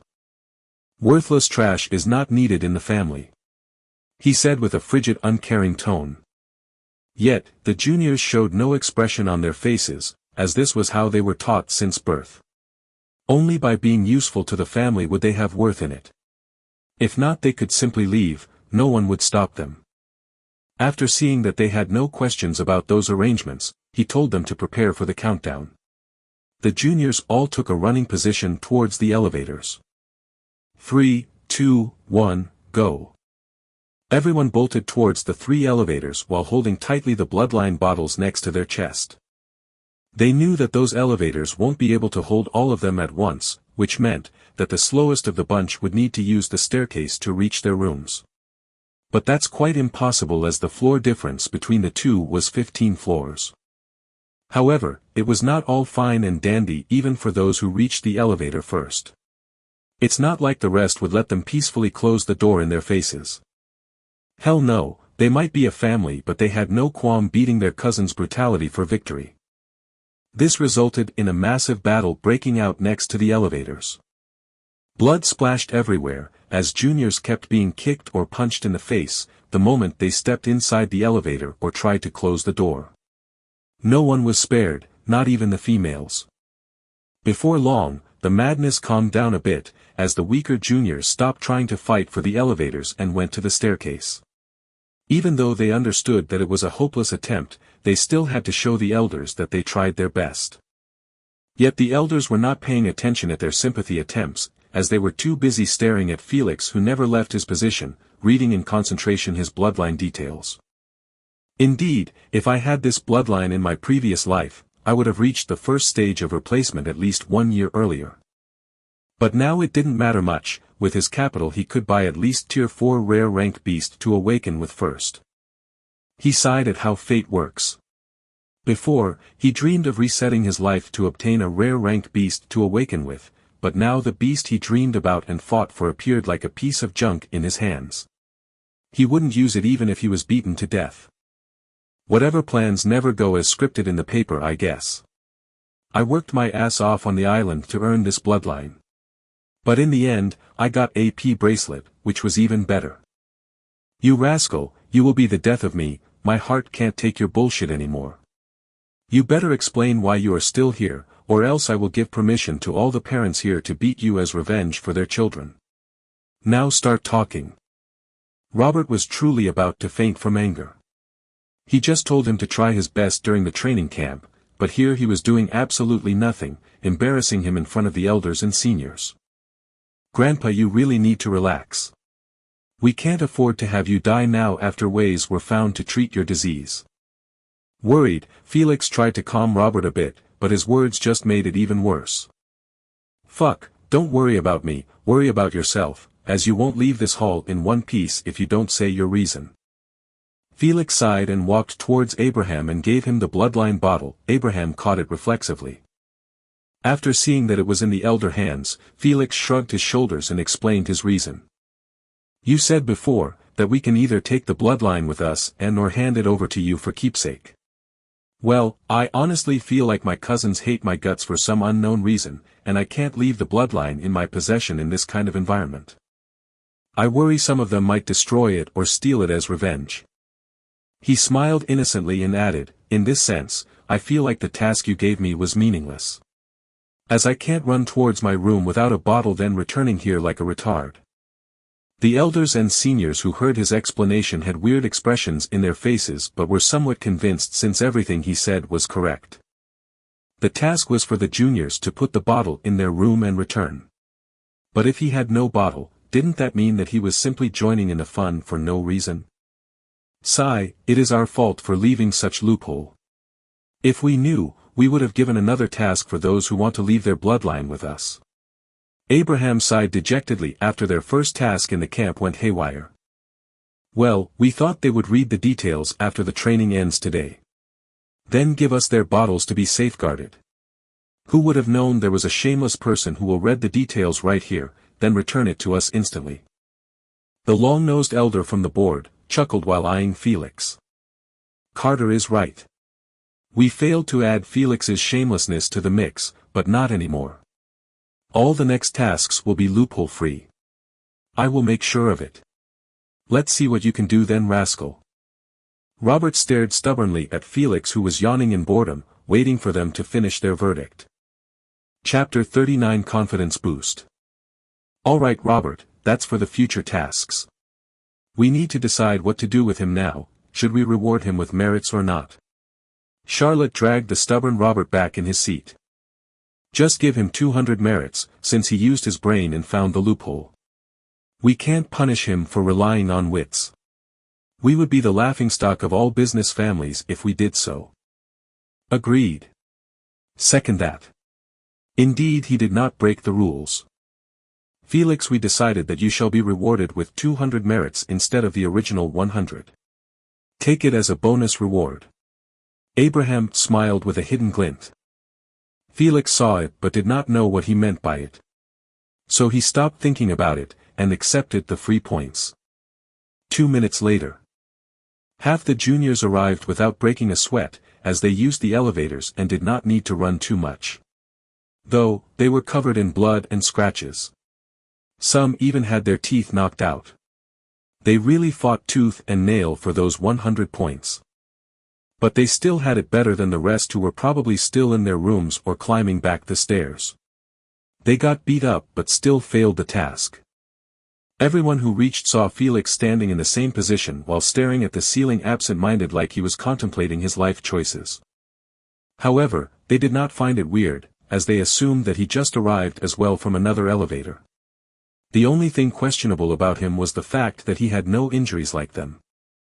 They soon began to question each other on who rode with the devil himself. I took the first elevator, he was not us. Me second, I definitely didn't see him with us. The hell? He didn't take the third as well.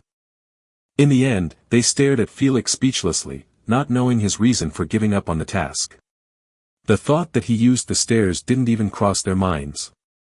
No matter how godlike Felix appeared when he threshed them before. Common sense still applied to him. 5 minutes later. The rest of the juniors, who took the stairs, arrived as well. Surprisingly, Kenny and Olivia were within them. Well, for Olivia it could be understood, as she didn't participate in their fight. However, for Kenny, a quite strong and intelligent junior, to not win a spot inside the elevator, it was quite weird. The elders did not rush them after seeing their horrendous fitness. Their eyelids couldn't help but twitch couple times, as they noticed few juniors vomiting their breakfast in the corners of the floor. The entire reason for this simple task was to find out only 2 things, ruthlessness and fitness. They were quite pleased with the former, but the latter was quite a disappointment. After a while, Abraham clapped his hands twice to bring their attention towards him. Since everyone is here, it is time to evaluate your performance. He clicked on his bracelet and a hologram popped out. 21 of you managed to pass the task successfully. I will call the names of those who passed. If you did not hear your names, it meant that you failed. He read the names of those who passed from the holographic list: Jack, David, Owen, Luke, Sarah, Noah, Felix. Those who heard their names clutched their fists, while those who didn't, cried miserably over losing 100 merits that they didn't even possess. Thoughts of fasting crossed their minds.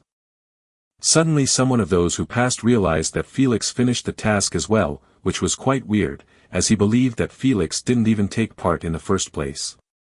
After all, he was not in any elevator and definitely didn't use the stairs. So why the fuck did he pass? He approached a cousin from the losing bracket and ratted on Felix without a flinch. Let him ask the elders. No need for me to question their decisions. I still want my life. But those morons will dare to confront the elders about this blatant favoritism. He retreated to his position and continued to massage his bruised cheek.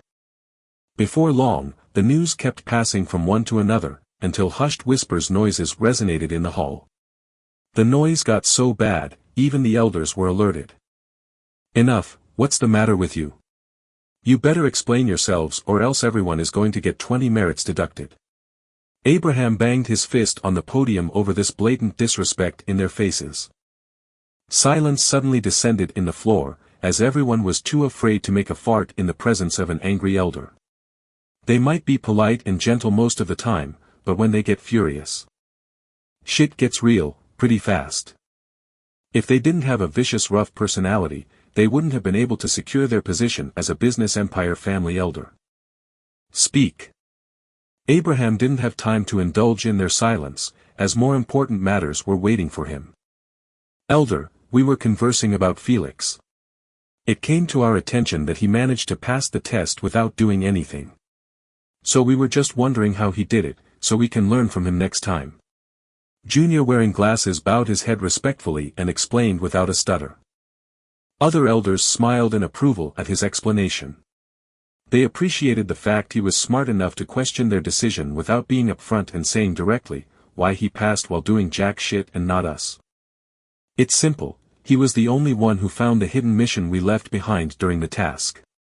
If you used your intelligence like we taught you and not run like monkeys the moment we gave you an order, you might have been able to see it as well." The rest of the elders and seniors were struggling to hold their laughter, as they listened to Abraham spew bullshit through his teeth sternly. This hidden mission was to see who is able to take advantage of the family safeguarding mechanism we mentioned before, to pass the task without breaking a sweat. If you used your brain for a second, you might have realized that by giving us your bloodlines you wouldn't need to run to your rooms in the first place. Just like Felix did. Next time use your fucking brains. Dissatisfied and disappointed, Elder Abraham scolded them, uncaring about the elders behind him who were trying their best not to bust his act. The only one who knew that Abraham was lying but didn't find funny was Felix. As he gaped wide-eyed at Elder Abraham, twist facts and truths to make it seem like it was their plan all along to have the loophole he discovered, as a hidden mission. Only now did he realize the reason for their generosity and Abraham's hidden glint. He rubbed his eyebrows at their silly attempt to shush him with a bribe. It's clear as day that the elders didn't want to lose the training camp dignity before it even began. After all, for the first task to have such a large loophole would turn it into a joke in the eyes of their juniors, and they couldn't allow that to happen no matter what. Meanwhile, those youngsters kept switching their sight between Abraham and Felix with bulging eyes, not daring to accept the fact that their IQ was even lower than Felix, the thug of the family who skipped every class in school. In their eyes, accepting it was the same as stressing that their time spent studying, and learning to become smarter was but for naught. Soon their shock was replaced with numbness as they stopped dwelling deeper into it. Felix already surpassed them in courage, foresight, combat, and stamina. It would be weird not to beat them in intelligence as well. Guess we can just die. Our existence is merely there so the elders can compare us. If so, it's better to just end it now. I got beat up, ran 15 floors twice, just to be slapped by the reality that I could have avoided it. I should just throw myself out of the window and save my parents' face. Suddenly the floor turned chilly, as half of the juniors stared at the ceiling with suicidal thoughts.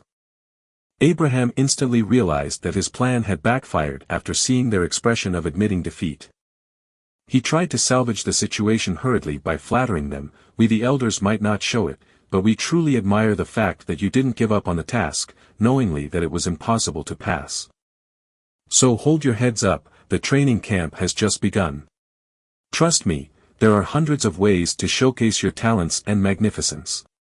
Some of you might awaken faster than Felix, while some of you might obtain better abilities than him. You just have to find your way to surpass him." Abraham had absolutely no qualms using Felix as a stepping stone to flatter them. As long as their determination reignites, he wouldn't mind slapping Felix with some merits points as compensation. Am I right, Felix? He decided to put Felix in his charade after seeing that nothing of what he said worked. Vexed, Felix sighed at this sight. He didn't know why Abraham was even trying to help those pieces of trash who lost their goal at the first setback in their long integration journey. But, he could only play along. It's not like he was not getting paid.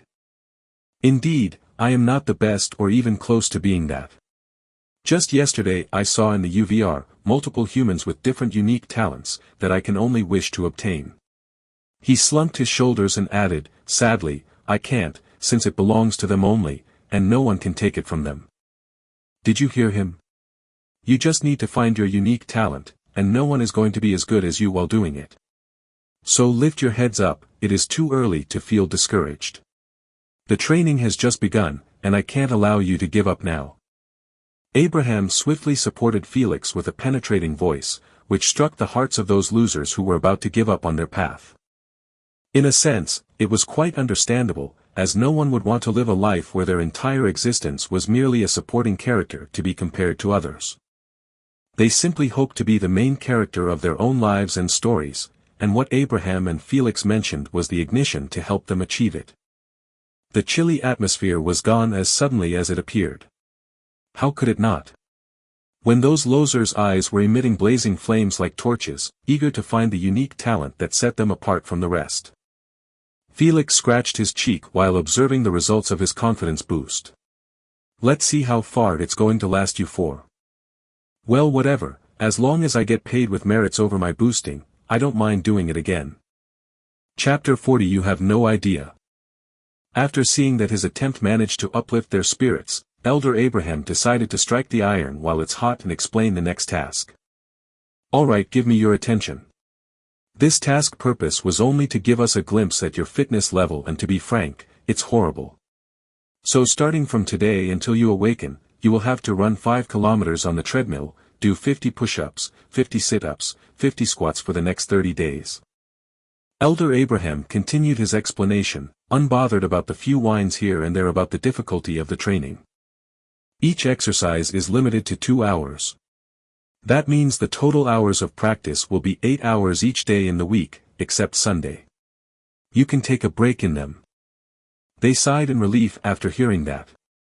They truly didn't have what it took to finish all the exercises every single day, without a break. As he said, their fitness was trash, and for them to start with those exercises were already more than enough to physically and mentally fatigue them. Finally, each exercise you finish during the allowed period will provide you with 200 merits as a reward. That means, you can earn as much as 800 merits every day if you worked hard for it. On the other hand, if you fail to finish one exercise, the same amount will be deducted. We emailed the details of the merit system to your emails, you can read them later. Now go do as you wish. If you want to train, do it. If you want to play, do it. Just be aware that everything is being supervised and monitored. He waved his hand and turned away, planning to leave with the rest of the elders. However, a junior question soon stopped him in his tracks. What about the second month elder? Oh, that will be for your pain tolerance drilling. But you don't need to hear details about it.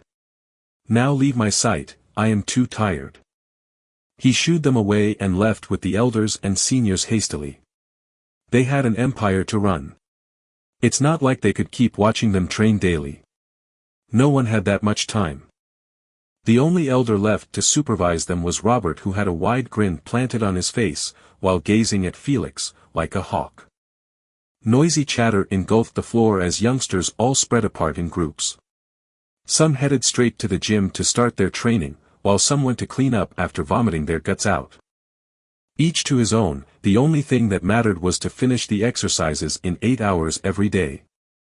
Meanwhile, Felix decided to start training ASAP, so he could catch solid wall game tonight. As he was walking absent-mindedly, thinking about tonight's game, he bumped into Olivia, who was waiting in front of the elevator. Ouch, watch where you are going, Kaya Felix. Olivia didn't even wait to finish her scolding before she bolted towards the stairs with her small legs like she saw a ghost. What the fuck? I am not going to eat you, to run away from me. Felix's eyelids twitched at this sight. But since you decided to run, this is a clear approval of letting me chase after you, . He glanced at his bracelet and saw that he still had some hours to kill. So, he gave a wolfish grin and sprinted after her. Suddenly, everyone stopped what they were doing and just watched Felix chasing after Olivia around the building, floor after floor, room after room. Olivia kept running with tears streaming through her cheeks. She constantly cried for help, every time she met with a cousin. But no one dared to assist her. The alliance had been broken by Felix's sheer brutality. Everyone was on his own at this point. Olivia's friends could only pray in their minds for Felix to get bored and leave her alone. Robert watched this scene in the monitor's room while holding a popcorn bucket in one hand and remote control in the other. He zoomed at Olivia, who was sobbing while apologizing to Felix for provoking him earlier. Then he zoomed at his grandson, who always kept a distance between him and Olivia to enjoy the hunt even more. His wolfish grin and evil laugh was clear evidence of pleasure over bullying this little sheep. This bastard truly never gives a break to poor Olivia. I guess it is time to save her, or else she won't dare to leave her room anymore. Robert brought a microphone near his mouth and ordered sternly, "Felix, you have 3 seconds to leave Olivia alone. Otherwise, you will have a date with my belt tonight." Felix clicked his tongue and changed his direction, heading towards the gym to start training properly. Olivia glanced at her back, after noticing that Felix's wolfish howls he used to scare her with stopped coming. Did he really listen to Grandpa Robert? She chewed her lips while observing the area around her. She knew that Felix rarely listened to his grandfather's orders. So, he could be hiding anywhere. After a while, she relaxed her tense shoulders and dropped to the floor. She began massaging her sour legs in a gentle manner. It seems like he truly left. I really need to stop provoking him. He is always looking for a reason to bully me. She clutched her fist and narrowed her eyes, but things are going to change if I awaken successfully. He won't be able to bully me anymore. She laughed foolishly, it might even be my turn to bully him. Soon, she stood up and walked in direction of the elevator with that foolish cute smile, imagining herself wearing wolf clothes while stepping on Felix who was begging for mercy. Suddenly, her imagination was destroyed when she heard a teasing whisper in her ear, "Gotcha, little Ollie." Kaya. The moment she heard Felix's voice she shrieked for a few seconds and fainted on the ground with her eyes rolled in her head. "Felix the First will fucking kill you tonight if you don't leave her alone." Robert's infuriated voice resounded throughout the entire building, scaring the shit out of the elders and juniors. Fine. Can't one play a prank on fellow family members these days or what? Aggrieved and irritated, he lifted the passed-out Olivia in a princess carry. But shortly, he switched to carrying her on his shoulder, leaving her arms and legs to dangle both sides. It's better this way. If I carried her like a princess, she might faint again if she saw my face. Afterward, he trod towards the elevator, planning to visit the gym, which was at the 10th floor. This time for real. 3 minutes later. The elevator door opened up slowly, revealing Felix carrying Olivia like a sandbag. Everyone froze whatever they were doing, and stared at Felix walking unhurried towards the bathroom like nothing was wrong with the current situation. Felix noticed their stunned looks, but he didn't bother explaining himself. He simply stepped inside the bathroom and locked it shut. Cluck.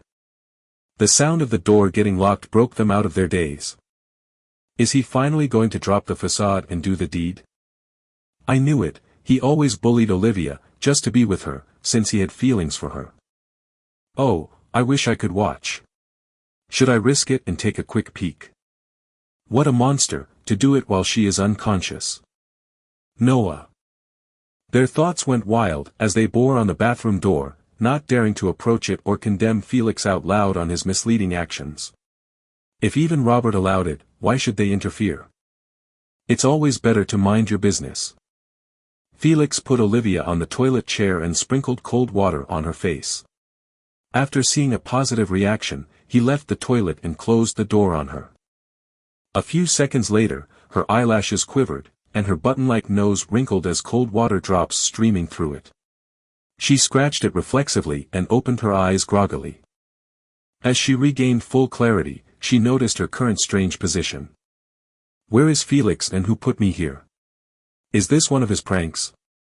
She adjusted her training outfit cuffs while chewing on her lips.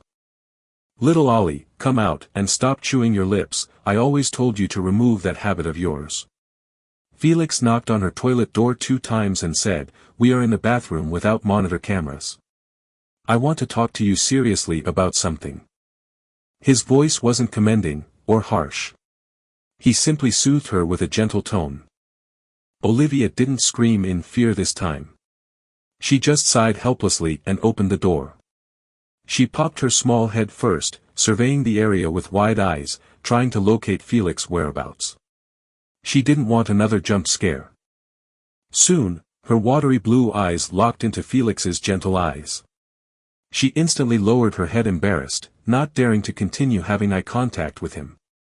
However, Felix lightly knocked on the sink, bringing her attention back to him. He didn't take her to the bathroom to exchange those lovey-dovey eye contacts, but for serious business. "Little Ollie, don't take what you are about to hear personally." He faced the mirror, ignoring Olivia's confused look and said, "You will die a horrible death if you awakened with your current bubbly non-serious personality. Not just you, but at least 70% of our cousins will meet the same fate." He sighed as he saw her parted lips and befuddled eyes, through her reflection on the mirror. Everyone believes that they are the chosen ones, who will surely pass the pain using only sheer will like they were in a fantasy novel. He faced her, "But let me tell you something, Ollie. This is reality, where anyone who braved the awakening process with only their courage and determination, died.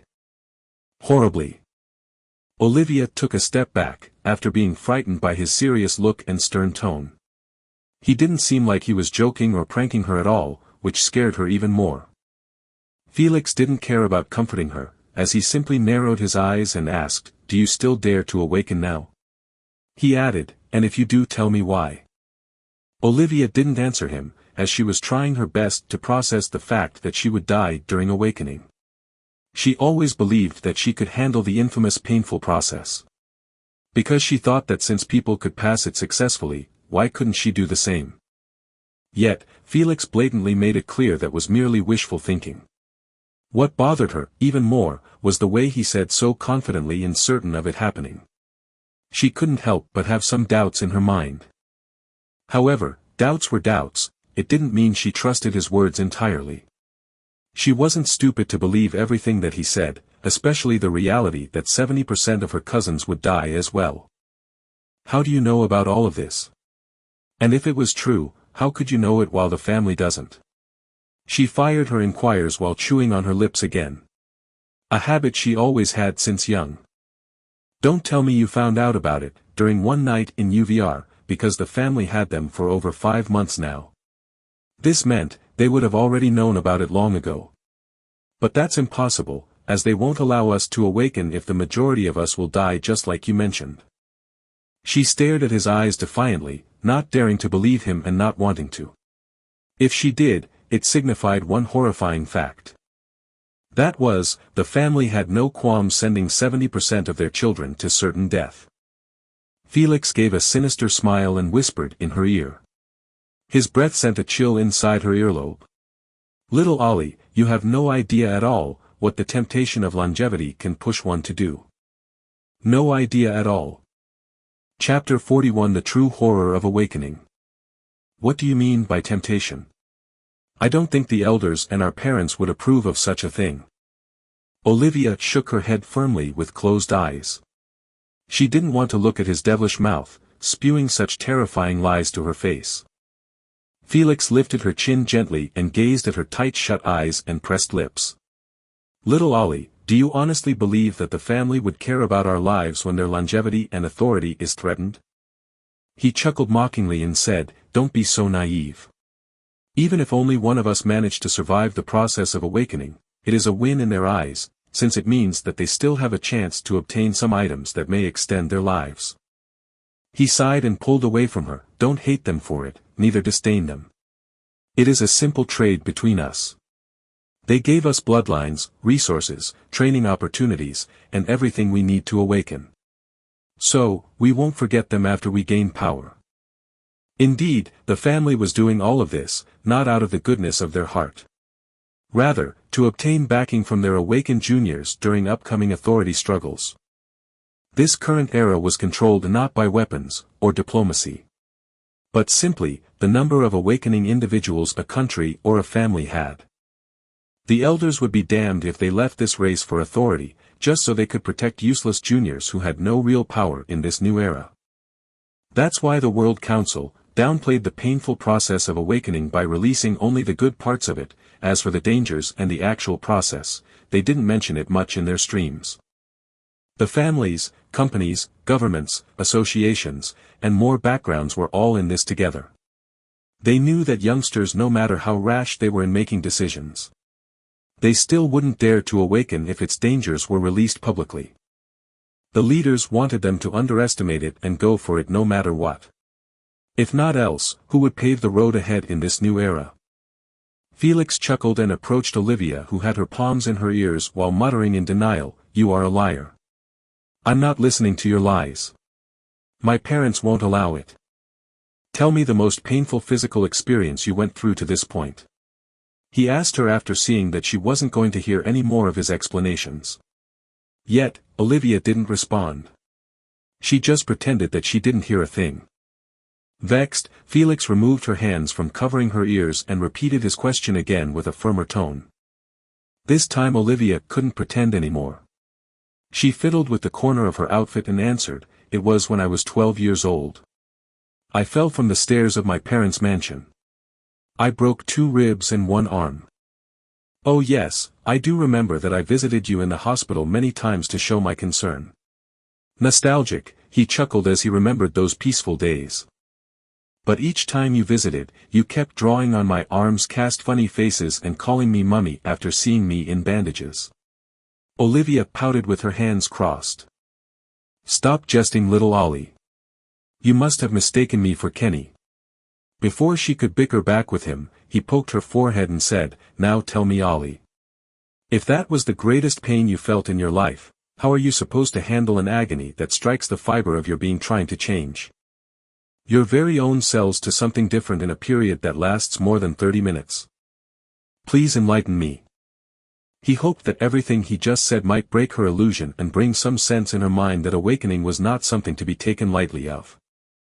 Only when one really braced himself for death, could he start the process with a focused mind, have a decent chance of passing it.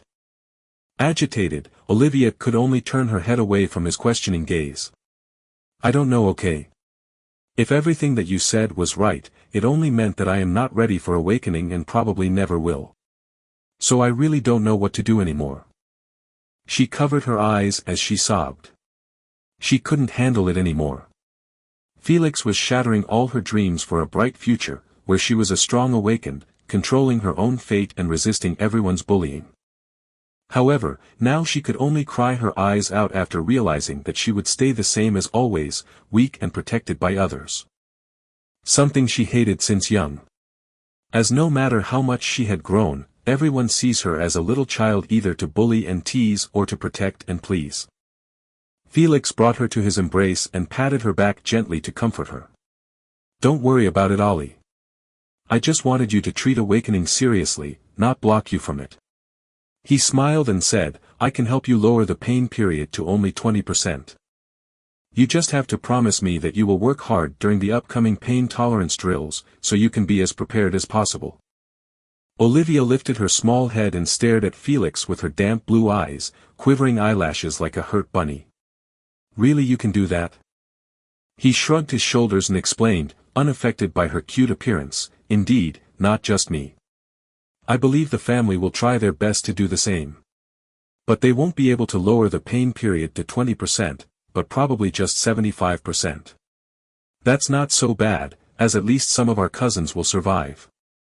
His dull reply was a clear display that he was unbothered about their certain death.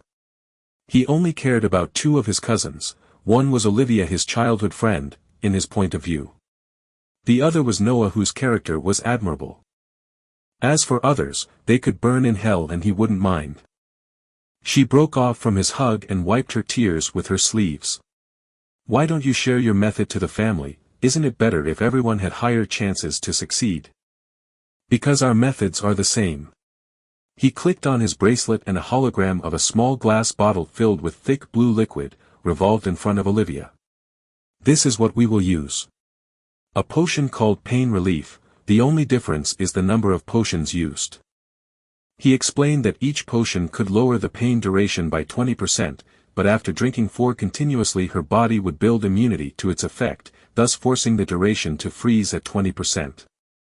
Those potions were extremely important for each awakener. One must at least drink minimum 2 potions before risking it. However, the family was not rich enough to afford 2 potions for each junior. Heck, they couldn't afford to get even 1 for each junior. This meant for those who risked awakening in that condition, death was certain unless a miracle happened. I understand, but why would you go that far for me? Is it really as my cousin said, you like me? She avoided having eye contact with him as she stammered her question. Amused at her conclusion, he flicked her forehead and patted her head like a child. Get some common sense, little Ollie. If I had feelings towards you, would I bully and tease you each time I meet you until you avoided me at all costs? He turned around and walked towards the bathroom door, leaving his real reason why he went through all of this. I see you as a childhood friend, who played with me and tolerated my tantrums during the death of my family. I am only doing this to repay you for the past. And also not to see your corpse covered in your own pool of blood and sweat. He thought. Olivia rubbed her red forehead and stomped her leg in irritation after being treated like a kid again. I will show you all that I am 17 years old just like you, and make you treat me with respect. Just you wait. She cleaned her face with water and followed after Felix. Yet, the moment she emerged from the door, she saw everyone looking at her damp eyes and red face from crying and embarrassment. Things that water couldn't clean. What a beast, he really did it. I can't believe my cute Olivia was defiled by that thug. I swear I will avenge you, Olivia, just wait after I awaken. Olivia tilted her petite oval head in confusion at their looks. What's with their pained expression? Did they get all food poisoned or what? I wish you get well soon. She nodded at them and walked towards the treadmill near Felix and started jogging. Everyone's already messy thoughts got even messier at this flabbergasting sight. Never in their wildest dreams would they have expected Olivia, the number one Felix's prey, to approach him by her own will. What the hell? Why did she practice near Felix when there are over 20 treadmills empty? No, my little Olivia, don't join his side. Even if he took your first time, you should never obey him. Why do I feel like this training camp is not going to be peaceful? Interesting, Olivia is the last one I expected to befriend him. Truly interesting. Kenny mused while his real face had a wide gentle smile on it, as he did squats. Noah. Why are you training next to me? Are you not afraid of rumors? You do realize that we were in the bathroom alone for over 15 minutes, and by doing this you just made it worse for you. Confused just like the rest, Felix asked her. He knew that her real personality was quite shy and gets easily affected by rumors. So, for her to be this bold was truly a sight to behold. Olivia bared her little fangs at him and others. You can all mind your business, and stop caring about what I do, and what I say. I am 17 years old just like everyone here. I am not a child to fear others' opinions on me. They can say what they want, I don't care. Felix chuckled at her cute angry tantrum and said, all right little adult, whatever you say. She humphed and focused on her practice, not wanting to bicker with him anymore. Chapter 42 Boss Olivia. Time slowly passed by, as Felix and Olivia were almost about to finish their 5 kilometers exercise. Felix trained with utmost focus, looking only straight ahead. Meanwhile, Olivia kept stealing quick glances at him. If that was only it, Felix wouldn't be bothered, but every time she peeked at him, she opened her mouth trying to say something. However, in the end, she closed it shut and continued to run in silence. Annoyed yet somewhat piqued, he removed his AirPods and asked, out with it. What do you want to say? Olivia stumbled on the treadmill, almost falling flat on her face after being found out. He chuckled at this sight, making her cheeks flush red. Thank you, Felix, I appreciate your promise.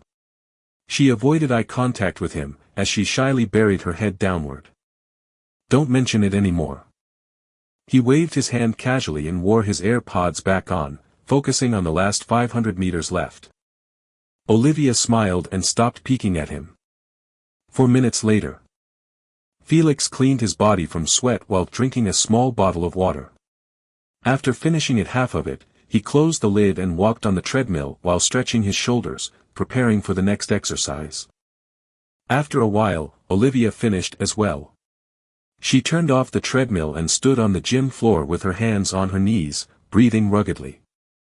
It was not just her, but almost everyone was either training hard while breathing roughly with sweaty armpits and back, or lying on the ground unmoving. If it was not for their chest that was rising and falling periodically, the rest would have assumed they had died. A clear contrast to Felix, who dropped into the floor after a few minutes break, and began doing his required 50 push-ups without making a sound. For Felix, who spent 6 months in the island training in the gym each day, this was merely a warm-up. However, for those juniors who probably never wore their training outfit, since the moment they began their mission, this was pure hell. The family took into consideration their body's long inactivity and lowered the fitness training to the bare minimum. This helped Felix breeze through it with ease. His cousins just gazed in his direction with envious looks, wishing to trade their trashy stamina, that couldn't even let them finish 20 push-ups properly, with his. Olivia stood next to him, staring in wonder at his endless stamina. She couldn't help but ask with admiration. Felix, how did you manage to build such good endurance? I have been training 2 times a week to keep myself always in shape, but my endurance did not improve much. I always get easily tired. Felix froze with his hands extended straight and stared at her with a serious expression. Olivia gulped at his solemn look, expecting to hear his secret. Eager, her ears wiggled slightly. Too bad, she forgot she was dealing with Felix. Isn't obvious? How could you have the same vigor as I, with your tiny lungs? You probably have difficulty even breathing normally. Furious at being played like this, Olivia stomped his head with her leg, while huffing, you promised you will stop bullying me. This is your punishment for lying. Felix didn't even get a chance to feel smug about his prank before his face got planted on the gym floor. What the fuck, did she really change that much? To actually retaliate and dare beat me up. It seems that little Ollie is serious in showcasing to everyone that she is not an easy target.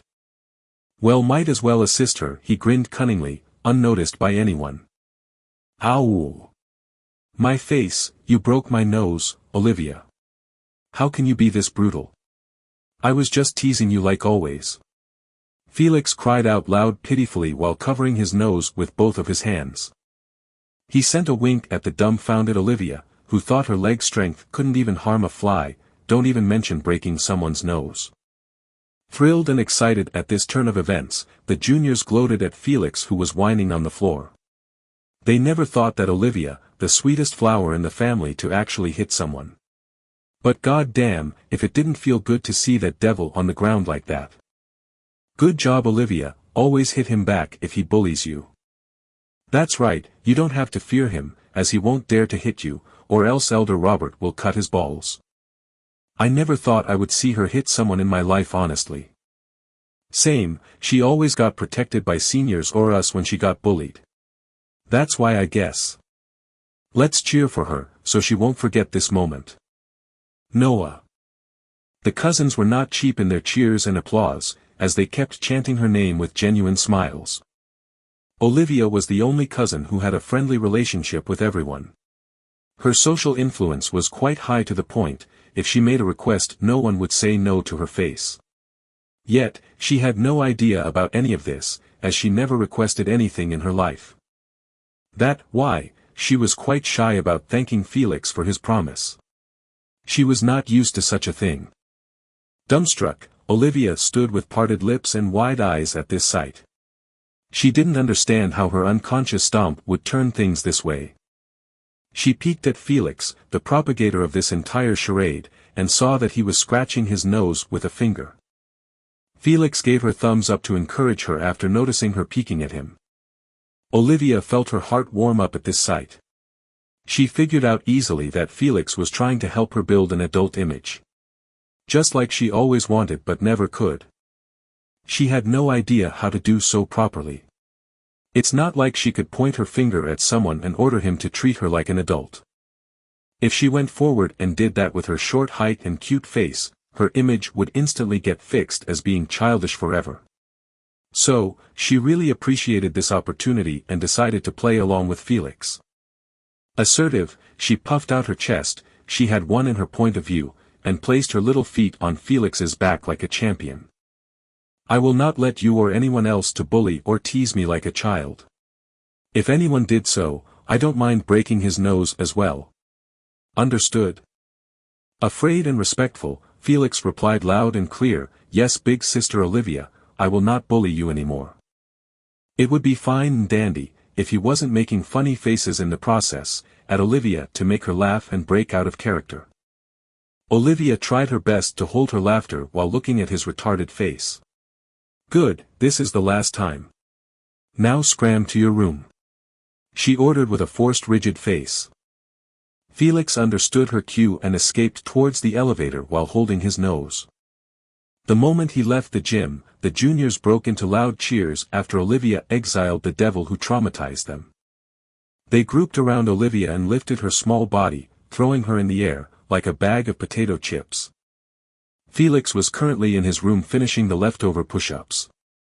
I hope that was enough to head start her image reform. Otherwise, when she visits the UVR, she will be bullied to death.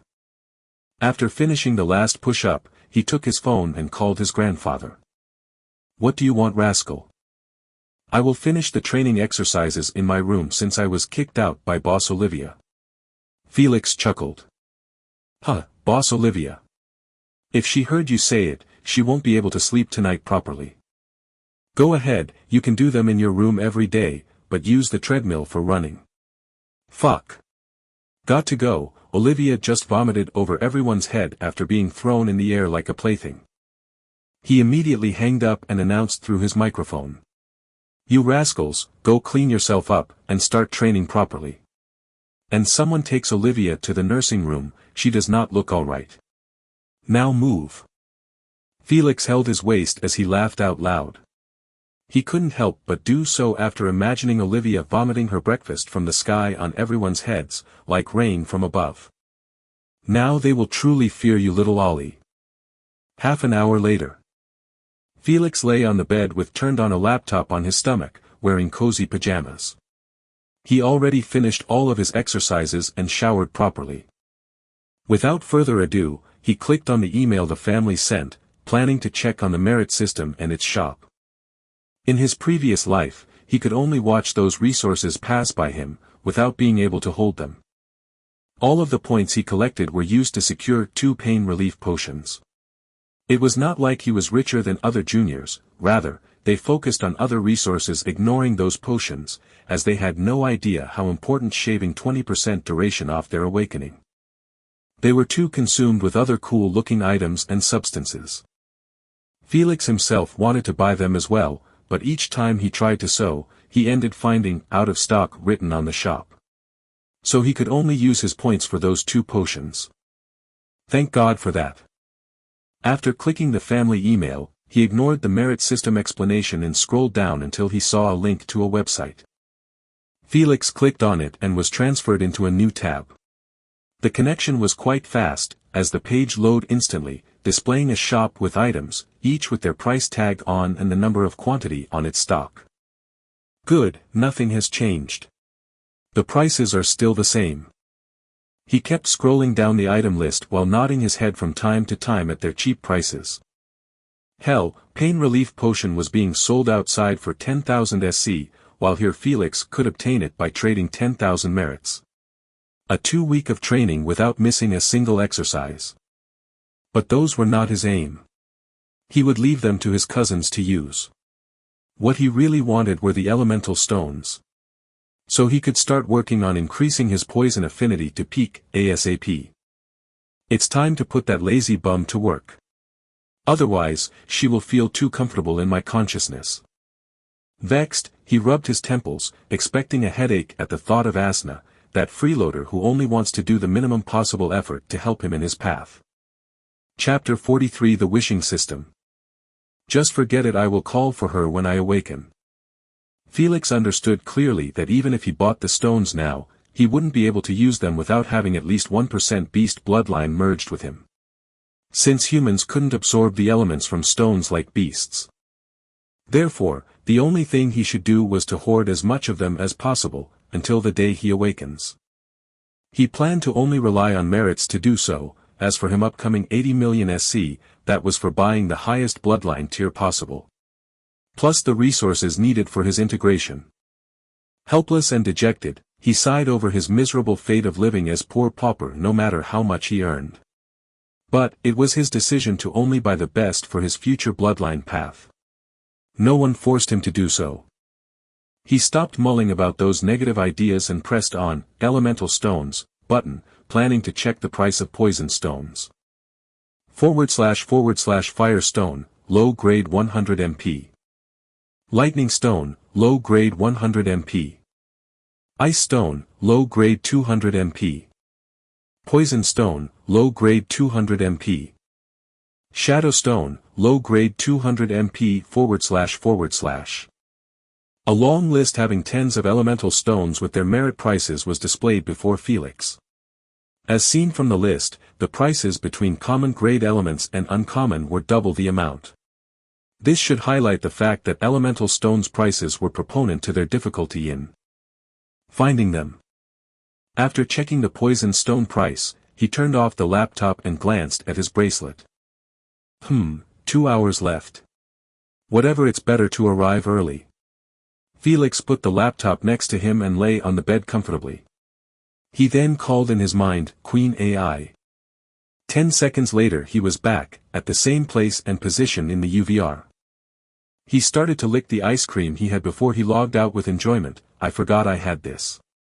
What a bonus.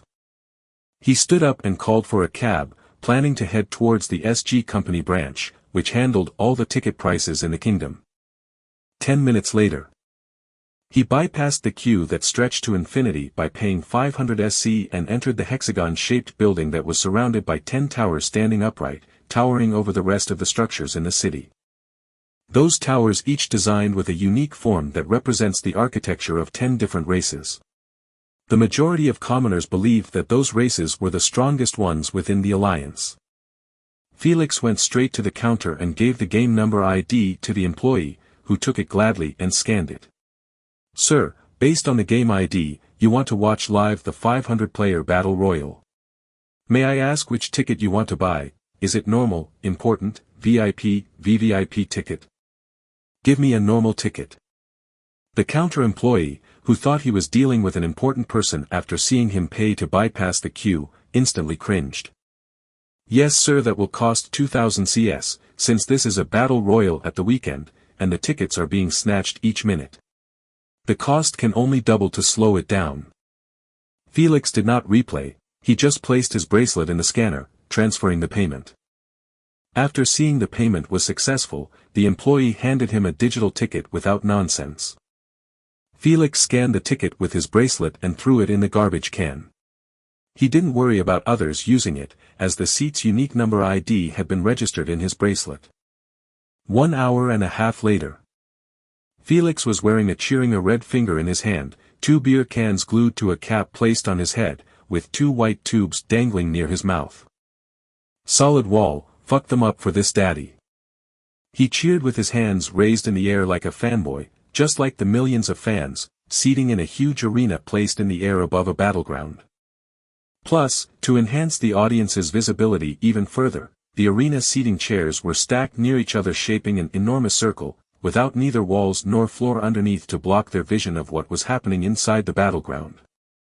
Since they were in midair, anyone who was not able to see details properly, could either use the large screen, which was hanged above them, showing each player with the highest quality possible. Or they could spend some coins and purchase vision and hearing enhancement mechanisms that allow anyone to zoom in, just like a camera, thus not missing any amazing fight scenes or dramatic speeches during them. Ladies and gentlemen, I Titus, your host and MC for the evening, will accompany you through this wild game that will have only one player alive from 500. So make some Muay Thaiafas to support your fighter. The MC Titus shouted in his microphone, as he made an epic entrance of falling from the sky until he slammed into the ground next to the players. The entire arena rumbled, as each spectator had their mouths between their hands, yelling different names of players. Some of them were their lovers, husbands, disciples, sons or daughters, or simply just a player they placed their bet on like Felix. This was how the individual supremacy games were like. Everyone was representing himself, not his planet, clan, company, or race. Good, now just like always the first 30 minutes before each game is for interviews to see what our lovely participants have to say, and what are their goals and wishes. The MC Titus pointed his golden microphone in direction of the players. This was the main reason why he bothered to fall from his commentary platform, near them in the first place. Enthusiastic, he approached an eerie thin man with 4 long fangs protruding out of his mouth. He placed his microphone in his face and asked, "You good sir, what made you decide to participate in this savage 1 versus 500 games, knowingly that you might not see tomorrow?" With a hint of lounging in his eyes, the eerie man caught the microphone and said, "I wish to obtain a legendary Tier 3 bloodline, and only games that have a large number of players can provide this wish for me after I win." Good, I see that you are peak stage 1 bloodliner. You probably were waiting for this opportunity, to win the best ranked bloodline in Tier 3. What a marvelous courage and bravery. I wish you good luck emerging victorious. The MC patted his shoulder with encouragement and moved on to his next prey. In his eyes, it was like a free real estate with those 500 players spread all around him. Soon, a golden mic was shoved in the face of a beautiful lady with a small rainbow-colored peacock tail. "What about you gorgeous, what do you desire after you win?" "I want to rejoin the Rainbow Peacock clan, and to do so, I need to win this and ask my wish to be fulfilled as a winning a prize." "Your wish shall be granted if you win. This is an undeniable truth in the SGA, and the clan won't dare refuse and go against the rules of the alliance. So concentrate only on emerging as the last surviving player in the game." The MC spoke with unadulterated certainty. He was not afraid that his words would bite him in the ass later. Nervous yet excited, the players around them couldn't help but clench their fists tightly, remembering the reason and the wish they seek after emerging as a champion. It might sound nice and dandy, but those wishes were limited to the bloodliner stage.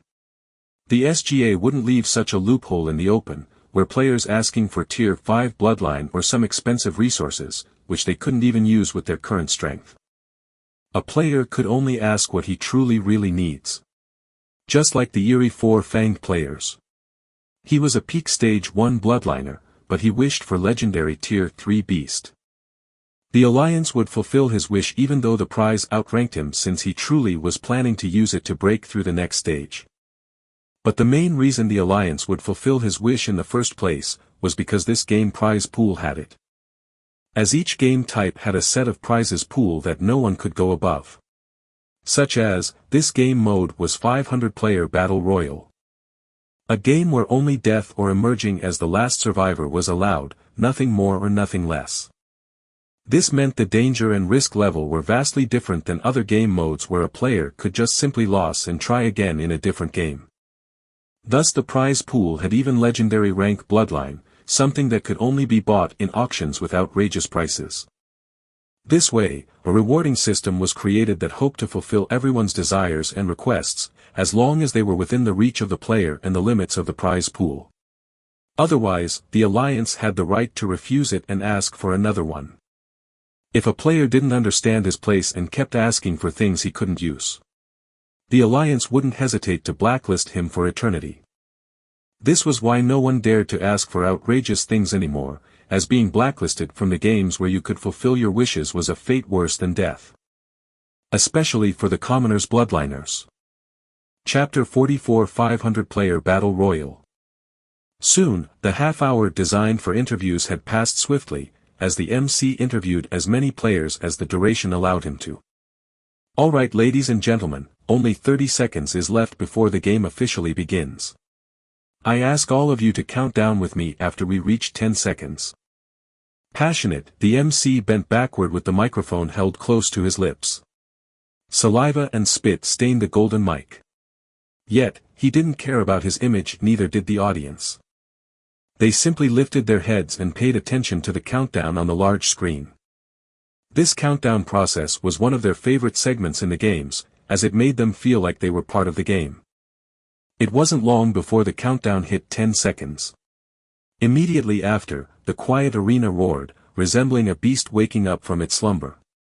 The crowd counted backward, creating an unswerving harmony. 10, 9, 8, 3, 2, 1. Start.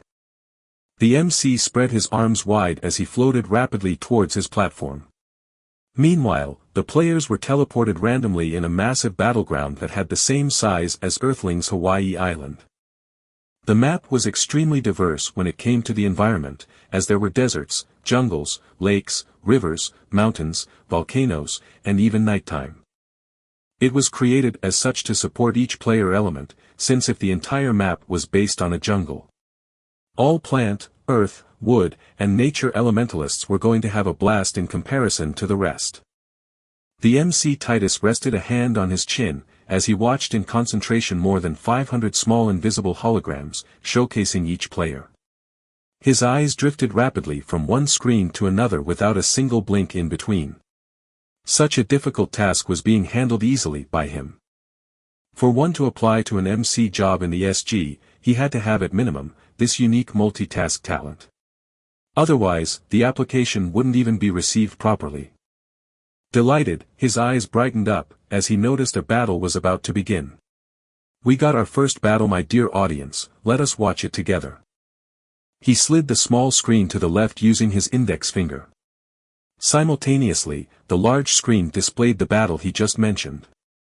Felix didn't bother to lift his head and glance at the heated ongoing battle between three players. He simply kept his eyes fixed on Solid Wall, who was currently running towards the very edge of the map.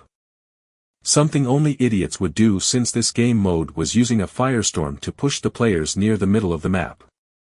Regardless, Solid Wall didn't show a hint of insanity as he kept running towards his doom. His face was rough like a rock with dead ash-gray eyes, which seemed lifeless. Yet, nothing could hide that glint of light within, flicking like a candle that was about to extinguish. Elated, Felix grinned and clapped his hands at this sight. He knew that his bet was secured. He couldn't help but grin foolishly at the incoming 80 million SC. Joe. Wally, this is yours to win. The spectators around him merely gave him a side glance and ignored him. They had their own players to cheer. 20 minutes passed by, as the players kept dying like flies. Every battle ended up with only two results. A player either survives the battle, or everyone dies. There was absolutely no mercy, as players couldn't afford to have it in this game mode. So far, more than 90 players were turned into corpses, here and in real life as well. Yet, this staggering amount was before the map even forced them to gather in the middle. However, that didn't last for long, as a noisy sound went off abruptly on the battleground. It resembled an air raid alarm. Tiring. Tiring. The MC and the audience knew exactly what that sound meant, as they were staring live at the giant firestorm, shrinking in a wide circle around the edges of the island.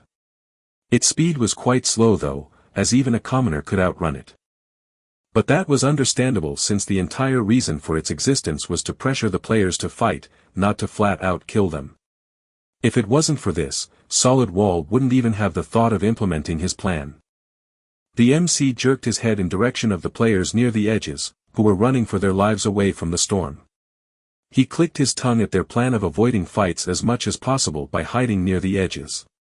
Only moving when the storm forced them to. Fucking donkeys. His scornful eyes soon were replaced with joy after seeing an ongoing battle in the middle of an escapade. He focused the camera on it and ignored the edges, which were getting empty each second.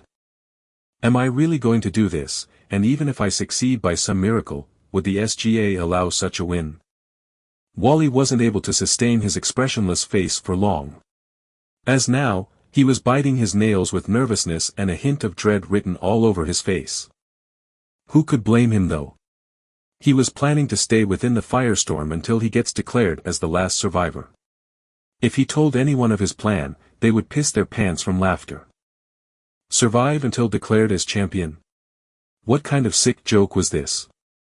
Don't even mention surviving for hours within the storm, just 10 seconds and everyone would kneel in worship. But Solid Wall wasn't trying to do this by relying only on bravery and courage. He didn't lack common sense. He understood thoroughly that only his epic Tier 2 Galapagos tortoise bloodline was able to provide him a chance to implement his plan. However, that was the only thing it would provide him, a chance. As for the hellish agony of his body getting burned to crisp, and then recovered to peak, using the passive ability Fast Rejuvenation, would be felt continuously until he either dies or the game ends. The only one who understood Wally's upcoming agony was Felix himself, as his ass was blasted to flames by Asna's shameless technique before. The only difference was that Felix felt burnt in one place, while Wally was going to feel it through his entire body. Not a single part would survive the firestorm attacks. From his brain to his balls everything was on the path of getting frayed, then recovered to get frayed yet again. I think it is better to just fight like everyone else. At least if I won no one will say anything. Wally's breaths quickened as he stood up, planning to step away from the storm. He couldn't help but have second thoughts on his plan. No one would blame him, neither would hate him for it, except for one of course. Scared shitless at this horrifying sight, Felix spewed the beer that he was drinking in celebration, all over the faces of those in front of him. Yet, he didn't care, neither bothered to explain himself. He simply pointed at the storm behind Wally with bloodshot eyes. What the fuck are you doing, Wally? Get back and finish your plan. You will screw me over, I tell you. The spectators didn't even complain about their faces getting dirted by the beer. They simply distanced themselves from this madman, not wanting anything to do with him.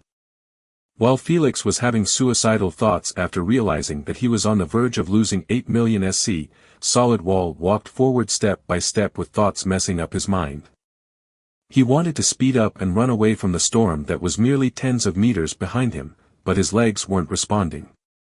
Soon he gave up, accepting his destiny, and sat back with a determined expression and eyes gleaming with lounging, for myself, for my family.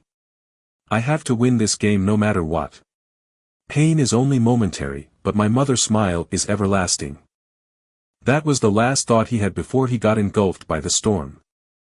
No one saw what happened or bothered looking at his direction. The tens of battles happening around the map captured their attention. No one was bored enough to waste his expensive ticket and search for someone who was within the storm. The only person who was watching the birth of a legend was Felix, who was clapping his hands with a genuine smile and clear admiration on his eyes. Shivers always accompanied him, no matter how many times he watched the replay of Wally getting embraced by the storm in his previous life. Now, those shivers of admiration and fascination hit on another level after seeing it live. The firestorm kept shrinking the circle every 20 minutes, forcing the players to create alliances and partnerships to protect themselves within a group. It was always better to move in a herd. Yet, those alliances didn't even last for long before they got broken by a member's sudden betrayal.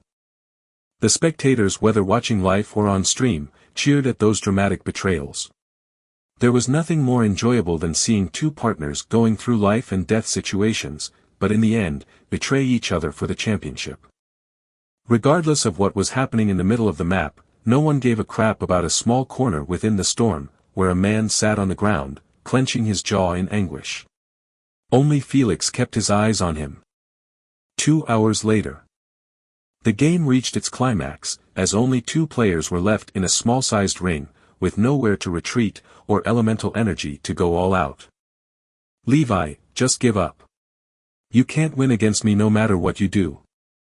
A man with one arm and bloodied face gave a smug smile towards another man with an even worse injury than him. In his eyes, he already won the battle. Cough, if there was a way to give up, there won't be 40 bodies laid around us right now, Joshua. With a hand clutched on his chest, Levi tried his best to put pressure on the glaring hole near his heart. However, the blood kept streaming down his chest unhindered. He took a deep breath and lifted a rock in his hand. Yet, even the act itself caused him to wince in pain. But he could only suck it up and grip the rock even tighter. This was it. There was only one path forward, and that was to smash that smug smile off Joshua. This is for Mississippi mercy. He dashed forward, uncaring about the scornful look he was receiving. Look at you, can't even use one ability, and still want to fight. What a joke, just die already. Joshua snickered and pointed his finger that was half broken at Levi and said softly, wind string. A small tornado appeared on his finger and swiftly started to revolve and condense until it turned into string that was long and sharp, vibrating each time the broken finger trembled. Goodbye Levi, it was a good partnership between us. Levi dropped the rock on the ground and stood with a horrified expression. Impossible, your left arm was cleaved because you did not have any energy left to defend. His brain was pierced from the wind string, leaving a small bullet hole in his forehead. The poor lad didn't even manage to finish saying his final words. Exhilarated, Joshua clutched his hand into a fist and raised it above his head in celebration. Finally my wish can come true and have my revenge. How long have I waited for this day? Tears mixed with blood, streaked on his cheeks and down his chin. I feel sorry for ruining your bright future Joshua, but it is time to send you off. A chilling whisper penetrated Joshua's soul. Yet, before he could even comprehend what happened, he saw his vision rolling in the sky. Thud. The sound of his cleaved head landing on the ground resounded in the area. Joshua's eyes landed on the previous penetrated body of Levi that was drifting in the air, as it broke off into tiny sand particles. Sand element active ability sand mimicry, you were a dual elementalist all along with Levi. Well played. Well played. That was that last thought that coursed through his brain. Exhausted, Levi collapsed into the ground. Thank God I listened to my master advice and refrained from using sand mimicry until the last moment, if not I would have been dead by now. He sighed in relief and suddenly gave a warm smile as he glimpsed at the blue ring on his hand. Master, I can finally get you a life extension substance that can add at least 2,000 years. It should be enough time until you find a healing fairy to treat you fully from your hidden injuries. Unfortunately, his daydream was shattered, as an alarm resonated through the whole battleground faithfully. Tiring, tiring. The firestorm was moving again. Chapter 45 A Champion is Born. Dumbfounded and confused, the MC and the spectators stared wide-eyed at the shrinking storm. They were just celebrating and chanting Levi's name over securing the championship with a marvelous play. Yet, that alarm tied their tongues, leaving them stunned, not knowing what to do anymore. Their confusion was understandable, as battle royals were supposed to end immediately after one player emerges as the last survivor. Yet, this was exactly the case, but the storm didn't stop its activities. Why the hell is it still active? Our champion is about to get killed. Muddled and mortified about the entire situation, the MC Titus felt his heart sink at the thought of having a battle royal without a winner. If it happened, the game would turn into the greatest joke in the SG, and as its MC and judge, this humiliation would accompany him through his entire life and afterlife. He understood clearly that his career was currently hanging on a thin line. He must find the anomaly, which was causing this fucked up situation to save it. Without delaying any further, he put his entire focus on the 500 small screens. His eyes darted from one to another, examining the corpses of the players thoroughly before moving to the next. He already had some theories on his mind. He believed that a player was using fake death passive in those bodies around Levi. This must be it. Otherwise, the only two options left were either someone was still alive within the storm, or the game was bugged somehow. If the second option defied common sense, then the SG having a bug was beyond absurdity. The SG never had a bug or an issue happening in a game throughout the million years of its existence. The Queen made sure everything was running smoothly both in the UVR and the SG. Her processing power was no joke, as it was only below the Empress of the Metal Race herself. The only things which bypassed the Queen's supervision were the loopholes within the rules. But even those get patched instantly by her. Titus soon finished searching every corpse that was still inside the circle. His eyes, which were focused, suddenly dimmed a bit, as he found that all of those players were truly dead. He lay on the chair with an unfocused gaze, aiming at the sky. He didn't plan to continue his search, as by the time he finishes Levi would be dead. I can't believe I would actually use it. Titus's shoulders slumped as he eyed his bracelet with a humiliated and desperate expression. Queen, please show me the players with signs of life. He gritted his teeth and requested the help of the Queen. If other MCs saw him do so, they would make sure to shame him in public. For a judge and MC to actually request the help of a third party in a game under his rule was the greatest humiliation in their career. But, Titus understood that circumstances and time were stacked against him. So, he chose the lesser evil. At least, he would keep his job. The Queen faithfully marked two small screens with a red X in the middle. Titus ignored Levi's screen and laid his eyes on the other. Impossible, no one can stay alive inside the firestorm for that long. So what the hell am I watching now? Stupefied and shocked, he abruptly stood up from his chair. This action caused his knee to collide with the desk.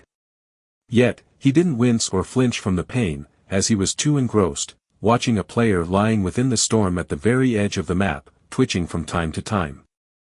If it wasn't for those twitches, he honestly would have thought that the Queen was pulling his leg. Suddenly, he broke off from his daze and swiftly pinched the screen to enlarge it. He then dragged his finger to the left. Simultaneously, the screen displayed past events rapidly. This is it. He lifted his finger and clicked pause on the screen that was displaying the very beginning of the game when everyone had just got randomly teleported. Titus decided to showcase the events that transpired on the large screen to calm the audience who were booing and cursing with middle fingers and thumbs down at his inactivity. Who would blame them? Levi, their champion, was constantly screaming and begging with a frightened expression for the MC to get him out of the battleground. He was truly on the verge of insanity as he kept eyeing the storm approaching him from all corners unhurried. From heaven to hell in a blink of an eye, this was Levi's current situation. Too bad, no one could rescue him, as the game was not over yet. Ladies and gentlemen, I apologize for the inconvenience. But, if you want to understand why the game is still not over yet, you should watch this replay with me. The moment the large screen displayed Solid Wall in all of his glory running like a madman towards the storm, the audience quietened down and paid close attention to him. Titus skipped the first 20 minutes of the game, as nothing much happened to Wally by then. He continued the replay only after the first alarm. That's when the fun truly began. Shocked and honestly creeped out, the MC and the audience watched with unblinking bulging eyes, the entire process of Wally getting burned to crisp, then recovering until he was solid again. This process kept repeating again and again and again. They neither got tired nor bored, they simply watched his never-ending cycle of torture. At this point, no one cared about Levi, who was burning within the storm with indignation and howling with a hoarse voice from agony. The poor lad didn't survive even 5 seconds before his body turned into ash, drifting in the air like his sand mimicry ability. This silence appreciation continued for over 2 hours until the game automatic declaration resounded in the battleground. Congratulations to player number 345 for being the last survivor. By the laws given to me from SGA, I hereby declare you as the champion in this game. After hearing the monotonous voice of the Queen, the MC and the crowd woke up from their engrossment and traded glances between each other in silence and amazement. The only one who was still cheering was Felix, who didn't stop making his voice heard for the entire duration. After all, he just won 80 million SC thanks to Wally, the least thing he could do was cheer him on. Before long, the spectators began to clap their hands, one by one, creating a gradual wave of applause that shook the entire arena to its core. Yet, that was not all, they stood in ovation and respect for Wally, who was lying on the ground unmoving. Probably passed out. Wally, you machinist, only you can survive such an experience. Wally, please wake up. *CK me sideways, I never thought I would cry during a game. Wally. Wally. Wally. Excited and filled with fervor, the spectators used their loudest voices to chant Wally's name, hoping that he might wake up and share this glorious moment with them. Alas, Wally was lying like a log, unresponsive to anything. If it wasn't for his chest moving up and down in a shallow manner, they would have assumed that he died as well. This is one of the greatest moments of my life. I never knew that an already heated 500-player battle royal could get any more thrilling. Titus held his mic an inch away from his mouth and said with spit flying everywhere, "Ladies and gentlemen, we are all in luck of being part of this historical moment that showcases the fortitude and determination that we human race take pride in." With eyes shining with devotion and ardent, he thrust his fist in the air and said, "We strive with the best of our abilities toward our goals and dreams. This is how we reached here, and this how it is always going to be for the human race." Suddenly, he jumped from the commentary platform and nosedived downwards, planning to land near Wally. Smash! His landing sent a shock wave, followed by a cloud of dust. A moment after, he walked out of it and approached Wally step by step, while pointing his finger at him with passionate expression. "I hereby declare Solid Wall as the MVP of this year's SG Gold-ranked games. This is my once-in-a-lifetime nomination, and I hope the title can help him etch his name in the Great Hall of Fame with other MVPs of the Supremacy Games." Just like it was planned as so, the moment he finished his declaration, he reached the side of Wally. Titus crouched next to him and proclaimed as loud as possible, "Give your loudest cheers for your champion." Felix didn't stick around to cheer with the rest. His voice already went hoarse. Plus, the main protagonist of the game was in a deep coma, unresponsive to their cheers. So there was no reason for him to remain. Now that's what a true MVP title-worthy player looks like. He smiled, as he left the teleportation circle swiftly. This was the reason why this game became a viral sensation throughout the entire UVR, even to the point where news of it was still being shown for more than 10 years. Felix watched the replay of this game, in a compilation video online, showcasing the top 10 most unorthodox wins in a decade. From first glance, his eyes were moved by Wally's determination for his cause. He couldn't help but link his struggle in his life with Wally's. 20 years, 20 whole years of constant bullying from everyone in the clan he was in, before he successfully broke through stage 3 of replacement. Only then did he earn a solid footing in the clan. Enough, let's not visit those ruthless days. This is a new life and a new me. I won't chase for revenge on those who harmed me. His eyes suddenly turned frigid, scaring the shit out of the cab driver who was peeking at him from the mirror. However, if I saw their faces in front of me, don't blame me for making you eat shit as well. 10 minutes later. He entered the gambling den, which was currently filled with people curses after losing their fortunes in the 500-player BR. No one expected such a twist to happen. While Solid Wall had 1 in 10 ratings, he was still not favored as Levi, Joshua, and more famous players who had 1 in 3 or 1 in 1.5 ratings. Felix ignored those gamblers and went straight to the counter. He placed his bracelet in the scanning device. Whoosh! 80, 400, 500 SC has been successfully transferred to your bank account. Felix read the notification on his bracelet screen and left the den. His face didn't show a single hint of excitement. He was not a retard to do so near those angry mobs, which were merely looking for someone to vent their anger on. Now I have the capital, it is time for some shopping spree. Immediately after he stepped outside the den, a wide grin replaced his indifferent expression. It's time to buy a bloodline. Chapter 46 Luby Bloodline Shop. Inside the cab that was heading towards the bloodline market, Felix rested his hand under his chin, as he stared at the view outside absent-mindedly. He was thinking of the best way possible to spend his newly obtained capital. He first decided that 10 million SC would be used as capital for future bets. Meanwhile, the remaining 70 million would be spent on the Tier 4 bloodline. Hopefully, an epic ranked one. As for the leftover coins, he planned to use them as payment for the resources he pre-purchased yesterday. 7 minutes later. He entered the public bloodline market that was packed with rowdy people just like ever. Felix kept walking step by step while browsing the stalls and shops. But he never bought a thing, he just marked the items which pleased him and left them be. He couldn't afford to waste even a single coin from his bloodline capital. 70 million might sound a lot, but Felix knew that it wasn't enough to even buy him a rare Tier 5 bloodline. Don't even mention Tier 6 and 7.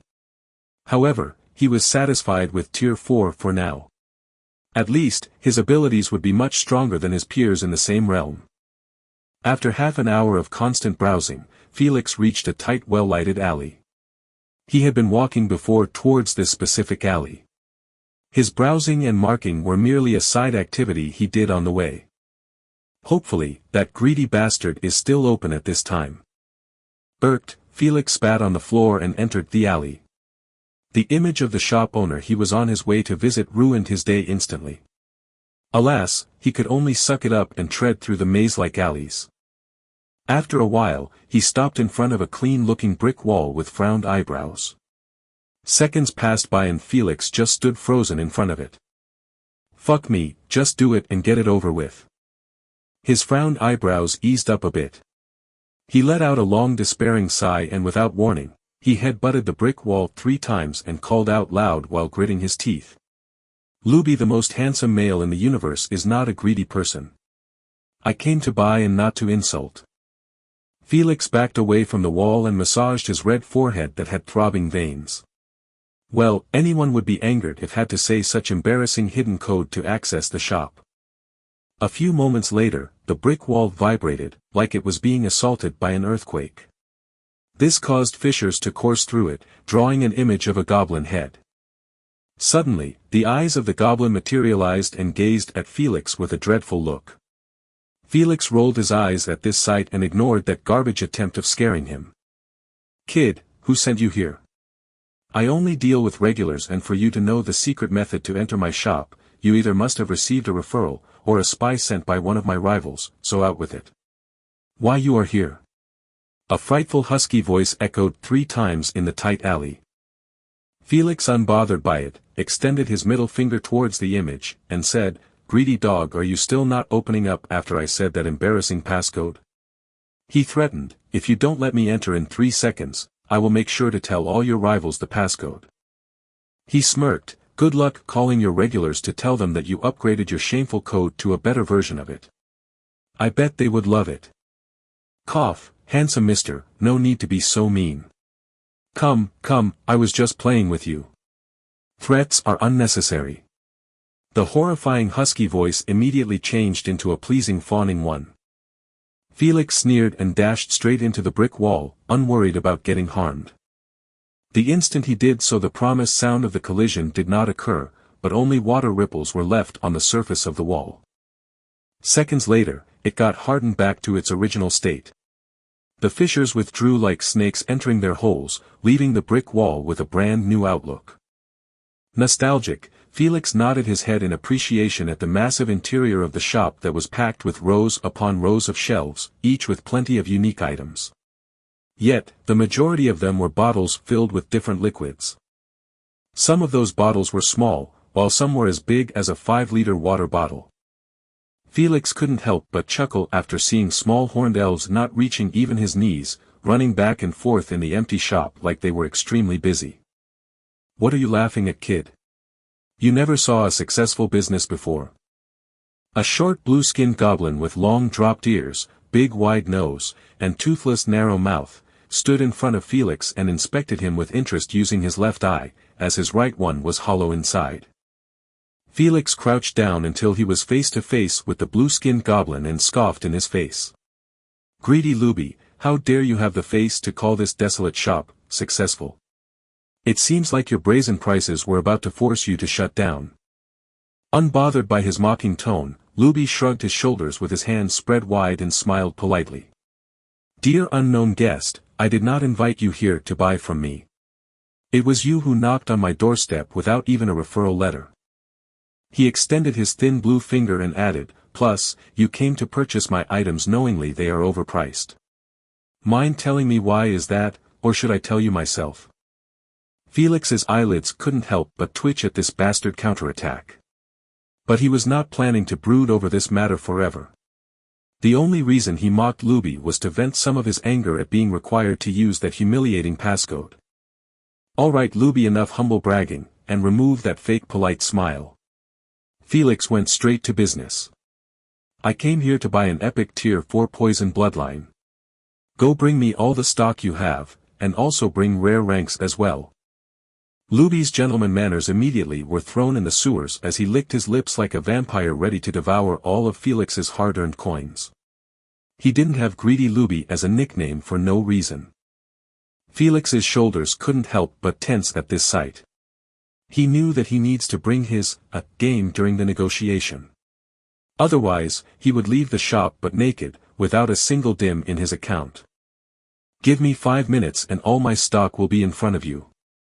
Luby rubbed his hands together and added while eyeing the shelves, meanwhile you can browse my bloodline item collection.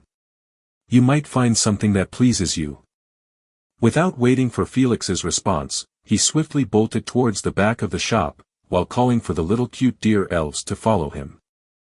Felix didn't need Luby's reminder, as he was planning to examine those items in the first place. He walked near the shelves while examining the items one by one.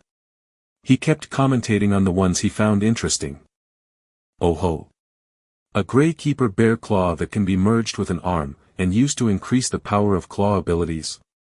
Not bad. He nodded, as he held a sharp-looking grey claw. Works best if the bloodline integrated with was the Keeper bear itself. Whoa, that greedy dog actually got hold of this. What a lucky bastard. If he sold it to a desperate person, he might rip him off with double to triple the price. Felix exclaimed as he appraised with wide eyes, a unique-looking penis that was constantly changing its size and shape, based on the thoughts of the holder. One can easily infer how well received this item would be for men. 3 minutes later, Luby came back holding 4 bloodline bottles, 2 in each hand, while his minions each held 1 bottle. Dear customer, my entire poison stock is here. Luby put the bottles on a desk and said with a solemn tone, please take your time in your choice. I don't mind waiting.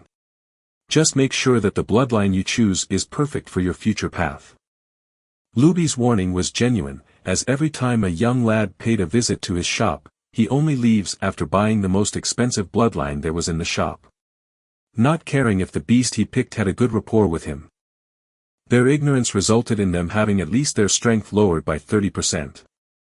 The synergy between the bloodline and the host must never be disparaged, as each beast had abilities specifically made for a unique fighting style. Some beasts preferred using their body parts as their main source of power, while their element provided assistance. While some were the total opposite, as they relied heavily on their elemental abilities to fight their battles. Those beasts preferred keeping distance. Those young kids only realized this fact after the deed was already done. This led to only one result, and that was forcing them to hasten their integration to replace the bloodline, totally ignoring building a solid foundation. Felix knew all of this as well, thus Luby's advice meant nothing to him. But he still appreciated his warning. Thanks for the advice.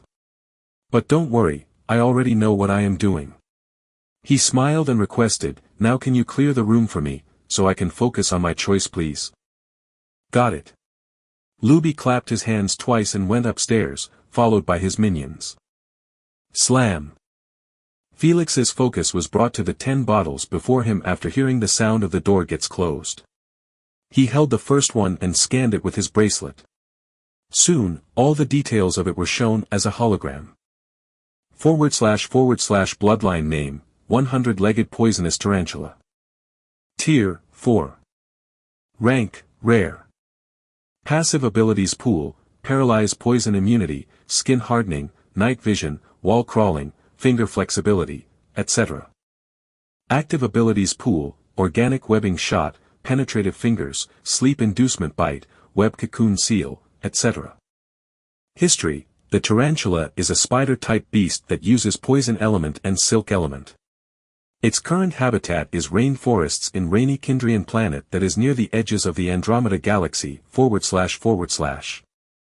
Felix shook his head and closed the hologram. He was never a spider-type lover.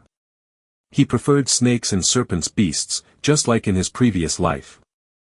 He had a good rapport with them, and he wouldn't change the species, just because he had a fresh start. It was always better to learn from experience than to try new things all over again, wasting a ton of time just to be edgy. So, he excluded every bottle that had a bloodline of a different species, leaving only bottles that had snakes and serpents' bloodline on the table. As he read the details of each of those bloodlines, he kept shaking his head in disappointment over the current stock. Am I just unlucky to end up with this trashy stock, or Luby lied and did not bring his best?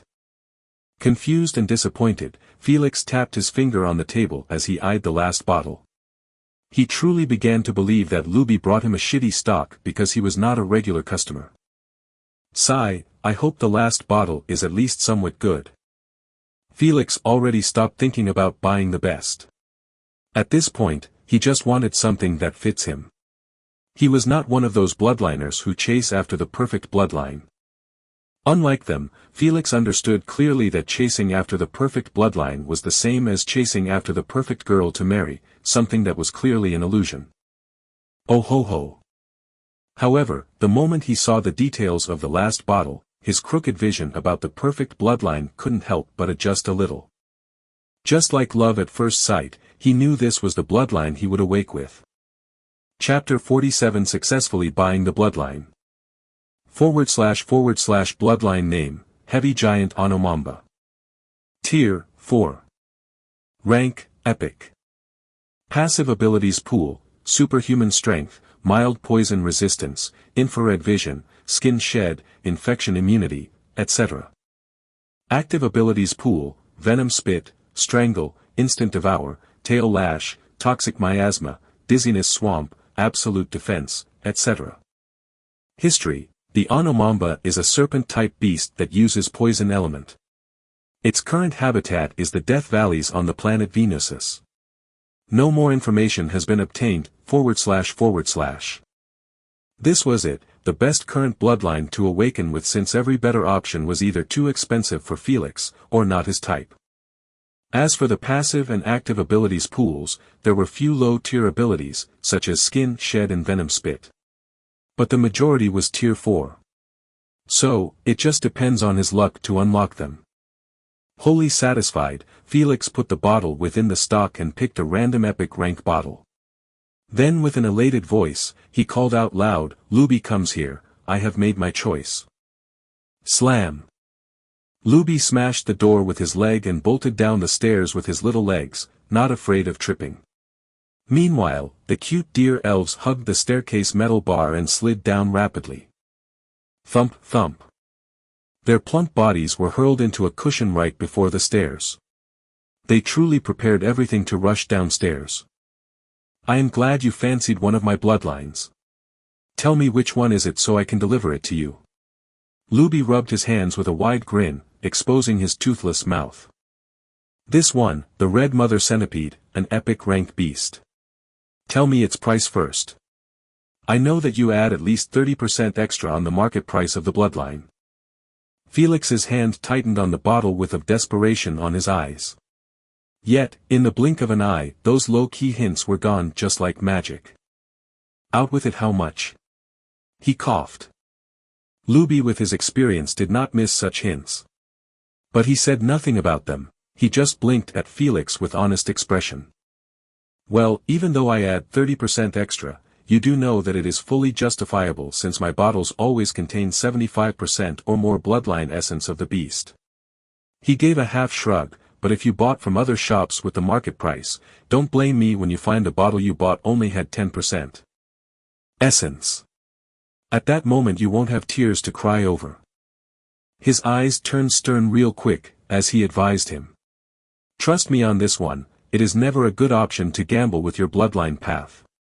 Just pay extra and secure a safe path. Felix couldn't help but nod in affirmation. He knew that everything Luby just said was completely true, as not everyone was able to extract 75% plus bloodline essence from a beast. The only ones who were able to handle such a remarkable feat were top-notch professional extractors. An occupation worthy of respect and admiration, as only the brightest and most intelligent humans could have a chance to work in that field. After all, the job relies on having a vast amount of knowledge about beasts' genes, habitat, family tree, and more of such deep detailed information. Because to extract bloodline essence that had the beast inherited power and abilities from its parents, one must first be able to locate and study them. Then seize those genes and put them in a bottle. The more experience and talent an extractor had, the more percentage he would be able to extract. If it wasn't for those talented people, the beast blood would simply appear as liquid-like in every species. It was only due to them that the term bloodline emerged in the first place. However, just like in every career, job, and occupation, there were always amateurs and stupid sheep, who had absolutely zero clues on what the fuck they were doing. Those amateurs were dominating this occupation with their massive numbers. They read a couple of studies here and there, do a little research and experiments for a couple of years, and then graduated with a degree in bloodline extraction. It would be all fine and dandy if it was just so. The real issue was their trash extraction percentage, not reaching even 20%. This meant that the bloodline would end up having 80% of its essence all wasted. The sad thing was that most hunters still hired them to do the deed on the beast they killed since they couldn't afford to hire a professional extractor. What's even more fucked up was that even if they hired them and managed to obtain 80% essence of the beast, who would trust their words and buy it from them, when it was easy to fool the AP bracelet scanning feature?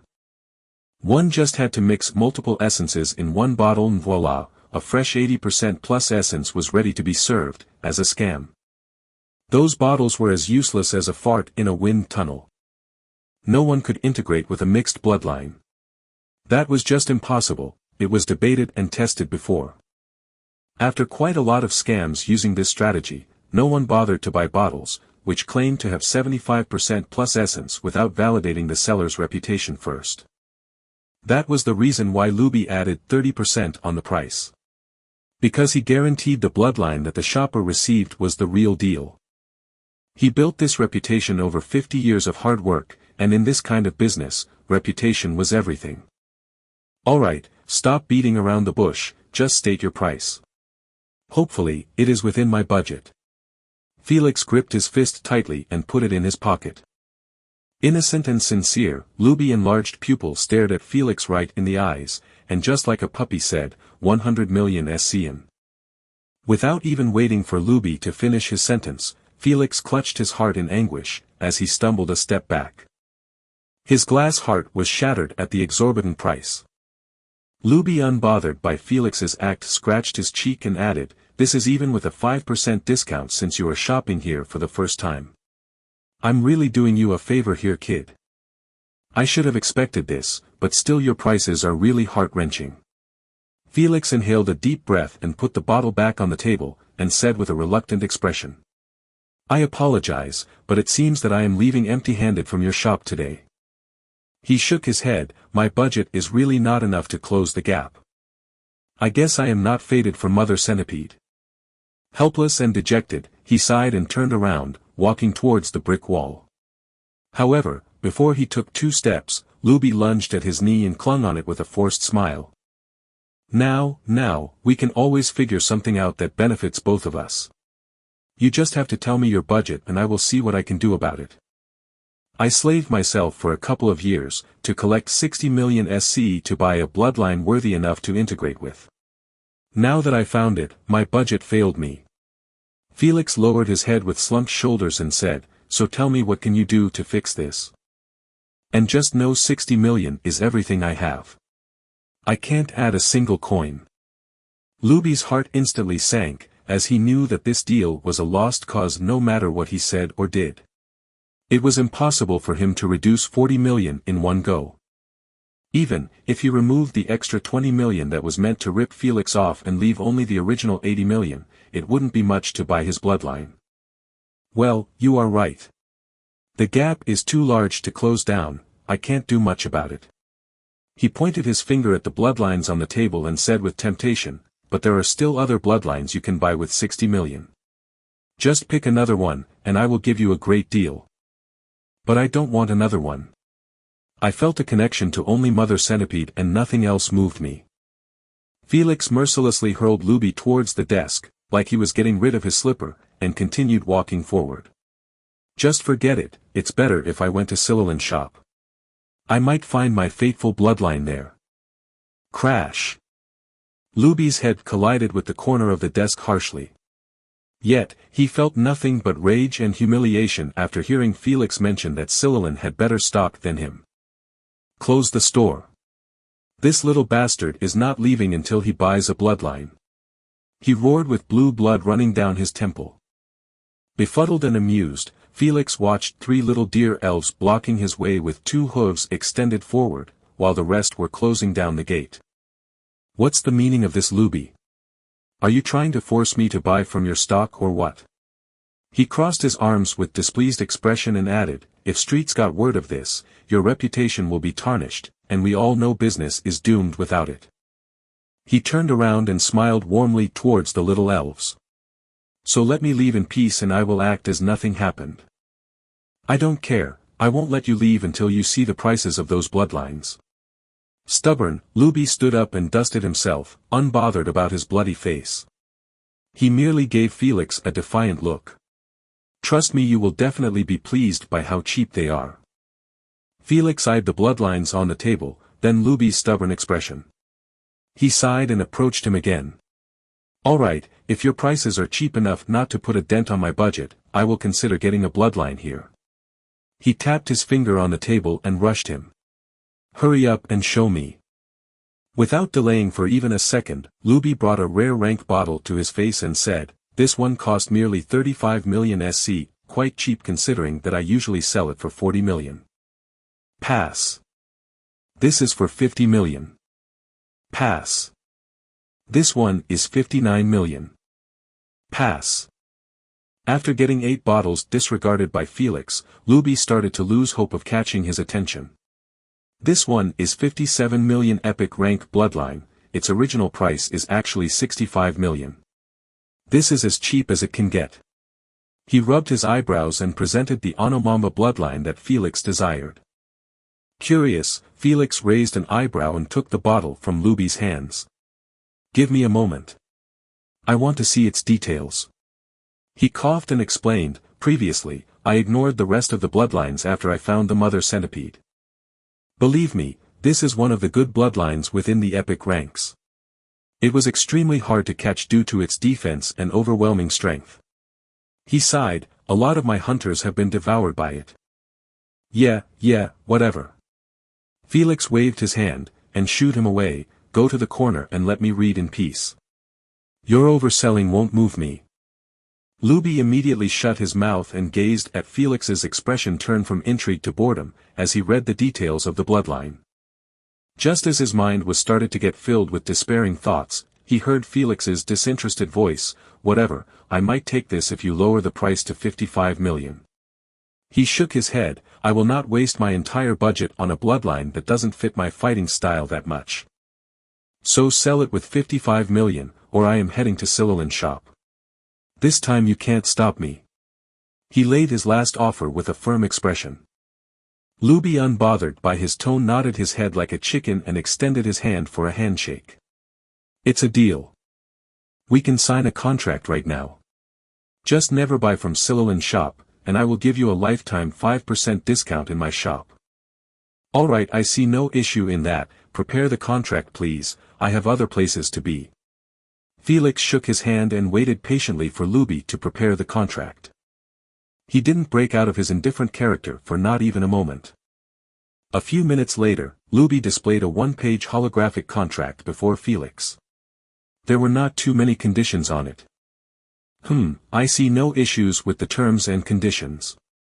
But change one little thing. Felix pointed his finger at the 3rd clause and said, I will take care of delivery to my planet. Just give me the serial code of the bottle. I will decide when to receive it. No problem. Luby lightly touched Felix's bracelet and informed, I have sent it to you. You just need to call delivery company and it will reach your doorstep undamaged. After seeing that everything was perfect, Felix signed the contract with a pleasing smile. He then stood up and bid farewell to Luby, as he left through the brick wall. There was no reason to remain anymore. 55 million SC was deducted from his bank account the moment he signed the contract. As for the bottle, he left it inside. What's important was the unique serial code of the product. Immediately after Felix left the shop, Luby did a little dance with excitement written all over his face. Go prepare a small party. Today we celebrate this victory over that cheating bitch. He ordered while biting his lips. If he had teeth he would have gritted them. You stole my heart, and then stomped on it mercilessly. You stole my job network, and then ruined my reputation, making me hide here like a rat. Now you want to steal my clients as well. He opened a bottle of wine that was handed to him by the elves and chugged it down fully within few seconds. He wiped his mouth clean with his sleeves and sneered, in your fucking dream, Silolin. As long as I live, I will climb back to where I was, and I will destroy you. I swear on it. Just wait, you bitch. Chapter 48 Shopping Spree. Heh, to actually give me a 5% permanent discount on my first purchase, he truly hates his ex-wife. Amused and somewhat curious, Felix walked through the alleys with his hand rested on his chin. He had no idea what she did to make him turn into that state each time he heard her name. To the best of his knowledge, they had a massive enmity between them. Massive to the point a customer in his previous life had used the same strategy and worked just like a charm. Yet, the retard didn't keep it to himself but spread it to others, making it public knowledge. After that, everyone tried to take advantage of Luby's hatred by taunting him that his ex-wife had better products and prices than his, to get the same results as Felix's. Unfortunately for them, Luby easily figured out that his secret was in the open after tens of costumers mentioned his wife over and over again, thus he blacklisted all of them and anyone who said the name of that bitch in his shop. Now that I have the bloodline, as well as the potions, I can without a doubt awaken smoothly. He folded his hands and prayed for his bloodline to have 80% or 90% essence, so after he integrates all of it, only a few percentages would be left to cover. At that point, he could go buy the bloodline again, but this time cheaper from the public market to finish the 99%. After a while, he exited from the same alley he came from before and submerged himself within the crowd with hands in his oversized dark hoodie. His direction was clear. The resources market. Ring ring. The doorbell echoed in a small shop 2 times, as Felix pushed the door wide open.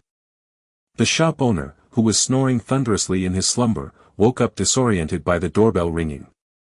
Felix trod forth and stood before the owner. He clapped his hand twice and said, Mr. Piggy, I am here to pay for the items I pre-purchased yesterday. And also to buy other things. Still muddled, Mr. Piggy rubbed his small eyes and snorted with his pig-like nose out of habit at Felix. Oh, it's you again. He scratched his messy bearded chin and read from a hologram, the full amount that we agreed upon was 1.1 million for 7 products. Here is your shopping cart. He enlarged the hologram and made it visible for Felix. 1. Minor longevity potion, allows a commoner user to obtain 300 extra years to live. Also, remarkable at cleaning his body from all diseases and injuries. The price, 850,000 SC. Quantity, 1. 2. Rejuvenation potion, it can heal a commoner/bloodliner back into a healthy state, without any hidden injuries. Works only for bloodliners under stage 2 of replacement. The price, 10,000 SC. Quantity, 3. 3. Double percentage potion, allows the user to double the number of bloodlines percentages to integrate with. Pain waves remain the same as before the use of this potion. The price, 200,000 SC. Quantity, 1. 4. Fuchsia's Eagle Wings substance, provides the user with the beast's wings for a limited duration of 15 minutes. The price, 20,000 SC. Quantity, 1. 6. Double-headed viper poison gland, can be used to upgrade the user poison resistance, works only if the user has the passive. The price, 20.000 SC. Quantity, 1///. Those are all items that you pre-purchased yesterday. I hope we can finalize the deal now. Mr. Piggy brought all of Felix's products and spread them apart on the table. Satisfied, Felix nodded his head and extended his wrist forward. Mr. Piggy did the same and touched Felix's bracelet to complete the payment transfer and also send all the serial numbers of the products. The contract was already signed yesterday. Alright Mr. Felix, it was a great pleasure dealing business with you. Now you can roam freely within my shop and wake me up if you liked anything. Exhausted from speaking this much, Mr. Piggy returned to his seat and laid on it in a relaxed manner with his eyes dead closed. A few seconds later, his snores were resounding in the shop again. No wonder it was empty. Such a lazy pig would rather kick customers out than to waste time answering their questions. Unbothered by the snores, Felix browsed the items on the shelves with a finger pressed on his lips. His eyes drifted from a potion to a substance. Yet, nothing grabbed his interest. Mr. Piggy informed him yesterday that new stock was going to be displayed today. That's why he even bothered to browse again. Oh. Everlasting youth substance. This is the perfect gift for Auntie and Layla. Delighted, he smiled pleasantly, as he held a small bottle filled with pink dust. He knew that nothing would bring more joy to a woman than to keep her youthful looks until death. His aunt and Layla deserved more than just this, based on their unconditional assistance during the island remodel. This was the least Felix could do to repay them. He then took 2 bottles with him and searched the shelves for more useful products. After reading the details of over 30 products, he only picked 4 of them and decided to call it a quit. Oh Mr. Piggy, please wake up. I want to add those items to my cart. Felix kept poking Mr. Piggy cheeks, as he called near his ears. With half-closed eyes, drool dripping down his chin, Mr. Piggy pointed his bracelet at the items and scanned them. 2 youth substance, 1 skin hardening potion, 1 invisibility potion. The total is 60,000 SC. Felix paid him the amount and obtained their serial codes. He then bade farewell and left the shop satisfied by his shopping spree. Alright, there is still one more shop I need to visit. Then I can call it a day for now, he thought while heading towards the lady boss shop. 1 hour later. Felix sat on the park bench while holding vanilla ice cream in one hand, while the other displayed a holographic list of his items' serial numbers. Should I use a human delivery company, or go for the Wormhole Company Express? Although this question was repeating in Felix's mind constantly, he already knew his choice. The only reason he was brooding over this matter was due to his reluctance to pay the maddening shipment price of the Wormhole Express. But honestly, they justify it by their solid reputation of 100% delivery successful rate. Meanwhile, humans' delivery ships could get robbed by pirates. Felix wasn't worried about losing his items, as he had an insurance policy installed on them, that guaranteed that his products would be given back free of charge. However, just like Earthling's insurance companies, the procedures and paperwork would take an extremely long period before they get it done. A typical action by those companies to delay paying their bill as much as possible. Felix wasn't planning to entertain their bullshit at this critical period. He understood that his awakening must be done before the end of the first stage of the training camp. Otherwise, the elders would force him to use their trashy bloodline. Helpless and vexed, he took a large bite from the ice cream cone and closed the hologram. His decision was made. Even though he must pay at least 500,000 SC for the shipment, his items would reach his doorstep in 7 days tops, undamaged. This gave him some peace of mind. After getting that over with, he lifted his head and observed the beautiful scene of multiple subhumans' families, playing with their children in the park. A gentle smile couldn't help but sneak upon his mouth. I should probably buy a house and VR pod after I leave the training camp. He knew that for one to be able to stay permanently within the UVR, a VR pod and a house was a necessity.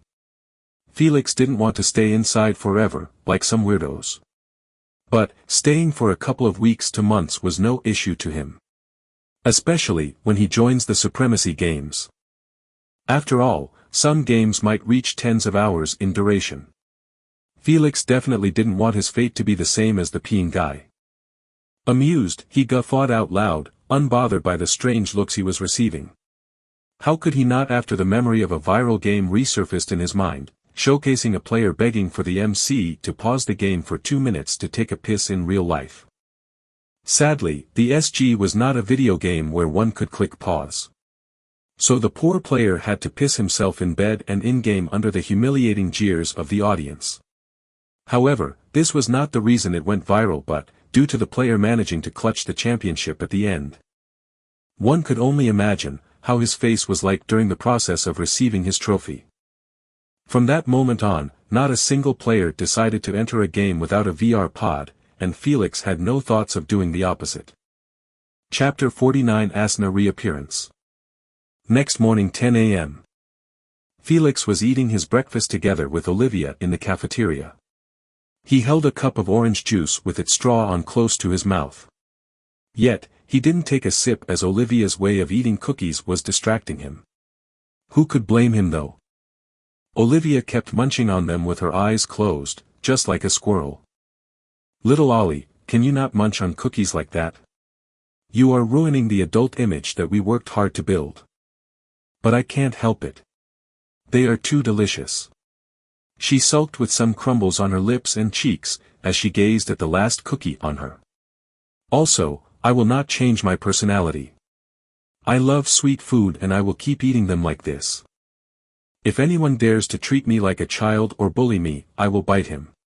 She bared her fangs at him.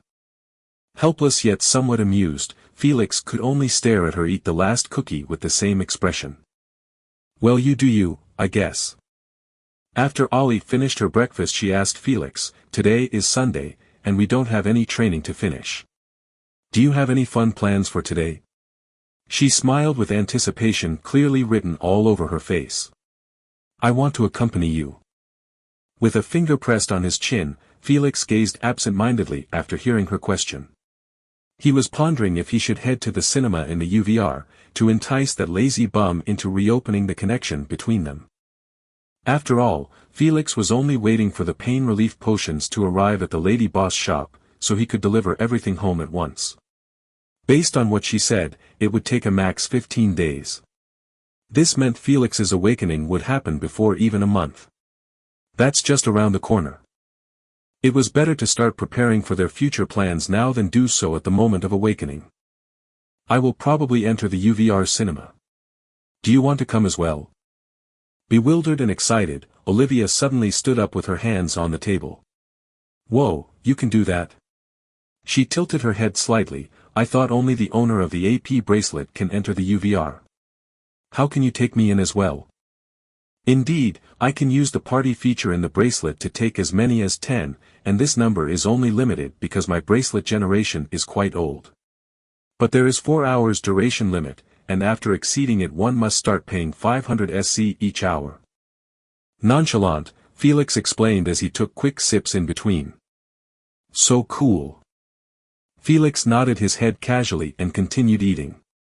However, before he chewed, he sensed Olivia's eyes, digging through his forehead.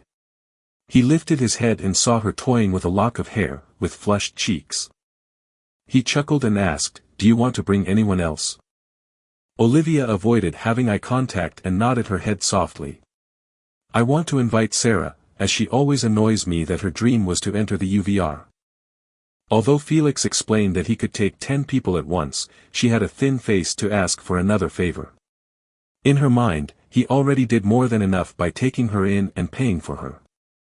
She wasn't stupid to not understand that cinema tickets were probably expensive for Felix since he wasn't working in the UVR and the family definitely didn't give him an allowance.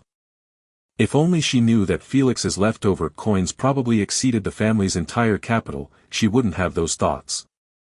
Do as you wish, as long as the number does not exceed 10, I don't care who you invite. Felix cleaned his mouth with a handkerchief and added, this is a one-time offer and won't repeat again. He then stood up and headed towards his room while saying, come to my room 2 hours from now. Thank you, Felix. You are the best. Exited and eager to deliver the news, Olivia left the table messy and bolted towards Sarah's room. Felix could only sigh and clear after her. Don't treat me as a child, my ass. He mumbled under his breath, as he carried the trays to the cafeteria's counter. 1 hour and 45 minutes later. Felix sat on his bed with black lines on his forehead. You old hag, open up already, it is time to awaken, I am only waiting for you. Sadly, just like the last few tries, there was no response. Felix used everything from enticing, to lying and cursing. Yet, nothing managed to move her and re-establish the connection. Livid, he threw the pillow at his TV screen. He truly couldn't handle her bullshit anymore. He never saw such an unreliable and irresponsible partner before. Why can't she act like an elder or mentor and show me the way as I read online? How can I be this unlucky to end up with this lazy pig, who only wants to watch movies and series? He really began to feel that she got too comfortable in his consciousness and lost her motivation to regain her freedom. After a while, he stopped bothering himself with those gentle methods. For someone like Asna, the only thing that worked best was threats and sticks. His expression turned nasty and though, let's see if you will continue to ignore me after I drink memory-erasing potion. Felix was ready to pull all stops and drink that potion to erase his memories of movies and series. At that point, Asna wouldn't be able to enjoy her lazy stay in his consciousness and be active in helping him plan ahead. After all, she said it herself that more information was needed for her to see how to improve the cheats she gave him. But, how the hell was she supposed to get it, when her attention was elsewhere? Suddenly an irritated voice was heard in his mind, "Bastard, can't you take a hint and leave me alone to watch in peace?" She yawned, "I already reached episode 200 of the Masked Lady drama series. I was about to talk to you after I finished the last 10 episodes. Felix raised his eyebrows in surprise at her sudden entrance. He didn't think that his threat was going to show a positive result this fast. You went offline for over 6 months, and you only watched 200 EP of that amazing series. He smirked, "I finished them in 2 months. You really disappointed me. You dare look down on me while using 2 months to watch that series. You know nothing, little bastard." She puffed her chest out and said, "I used 6 months to watch all the movies and series on your memories. The Masked Lady was the last one." She explained with a hint of dread, "That's why I was planning to head out since there will be nothing fun to do here anymore after I finish it." Felix didn't notice her voice cracking at her mentioning the last part. His mind short-circuited the moment she mentioned, spending 6 months to finish his colossal liberty of movies and series that took him years upon years of lazing around to gather in his previous life. Yet, such an unfathomable amount was finished in 6 months. What kind of sick joke was this? Horrified, a sudden idea sneaked upon him and took root in his mind. Unless she did not sleep the past 6 months, and only watched continuously movie after movie and episode after episode. How can someone be able to do that? Neets around the world will kowtow in worship if they heard of her achievement. Furious at him calling her NET, Asna tried to throw the remote control at the TV like usual, but her hands refused to obey. Her mental energy was drained to the bottom of the barrel, and her sunken face with dark panda eyes only made it appear as such. Throwing the controller or not, she still raged at him, unbothered about her new ugly look. "Bastard, are you complimenting me or insulting me by calling me a NET?" She explained with a huff, "Never associate me those lazy bastards. I only watched movies and series because I was sealed for 20 million years without any entertainment in my life. So I had to close the gap. Now leave me alone to finish those last remaining episodes in peace, I will call you later." She shooed him away with a hand wave and pressed on the play button. Felix hastily informed her before she cut off the connection, "Tomorrow I need you in your best form and shape. We will try a quick experiment with a poison stone to see if I can absorb the element without a beast's bloodline." He gave a half shrug, "Maybe it will work since you are merged with me." "Whatever, talk later." Asna quickly cut off the connection to focus on the drama. "Well, at least she got my message." He scoffed on her TV addiction and lay on the bed with his arms crossed behind his head.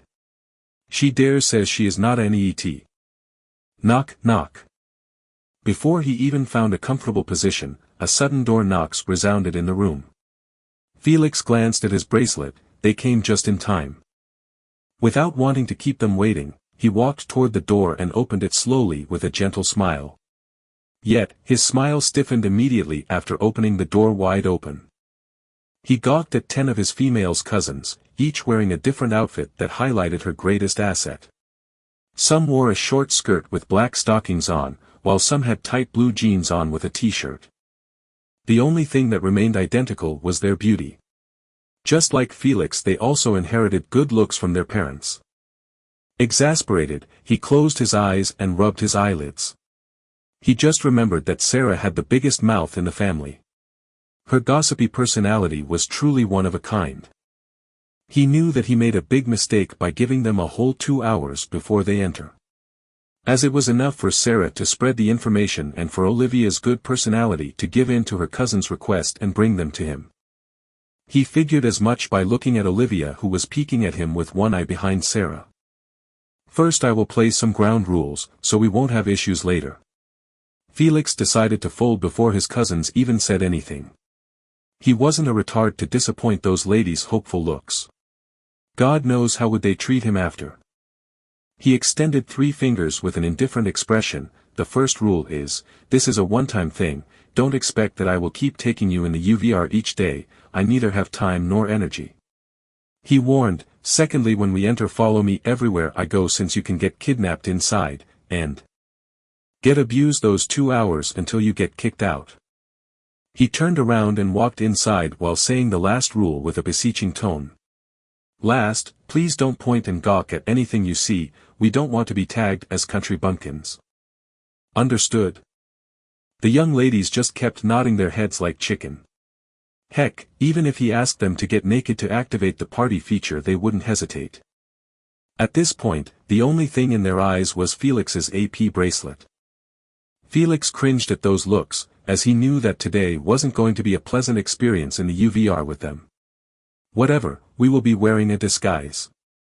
Even if we get embarrassed, no one will know it is us. Please enter and close the door behind you. Elated and eager, his cousins rushed inside with their hands raised above their heads. Their loud cheers didn't alert anyone, as the rooms were soundproof. The last one to enter was Olivia. She sneaked inside and hid behind Sarah like a shadow. She truly wanted to avoid Felix at all costs. After all, she brought a massive headache to his doorstep, when he simply tried to bring her out to hang. I hope he doesn't punish me for it. Worried, she peeked at Felix, who was rubbing his temples with closed eyes, as his brain was being assaulted by their never-ending loud chatter. Chapter 50. A wasted effort. Felix clapped his hands twice to quieten them down, as well as attract their attention to him. I want all of you to find a place and lay down properly. He explained, you are going to spend about 4 hours inside the UVR. So, choose a comfortable position, lest your muscles ache when you return. Obedient, they listened to his advice and lay down either on the ground or the couch.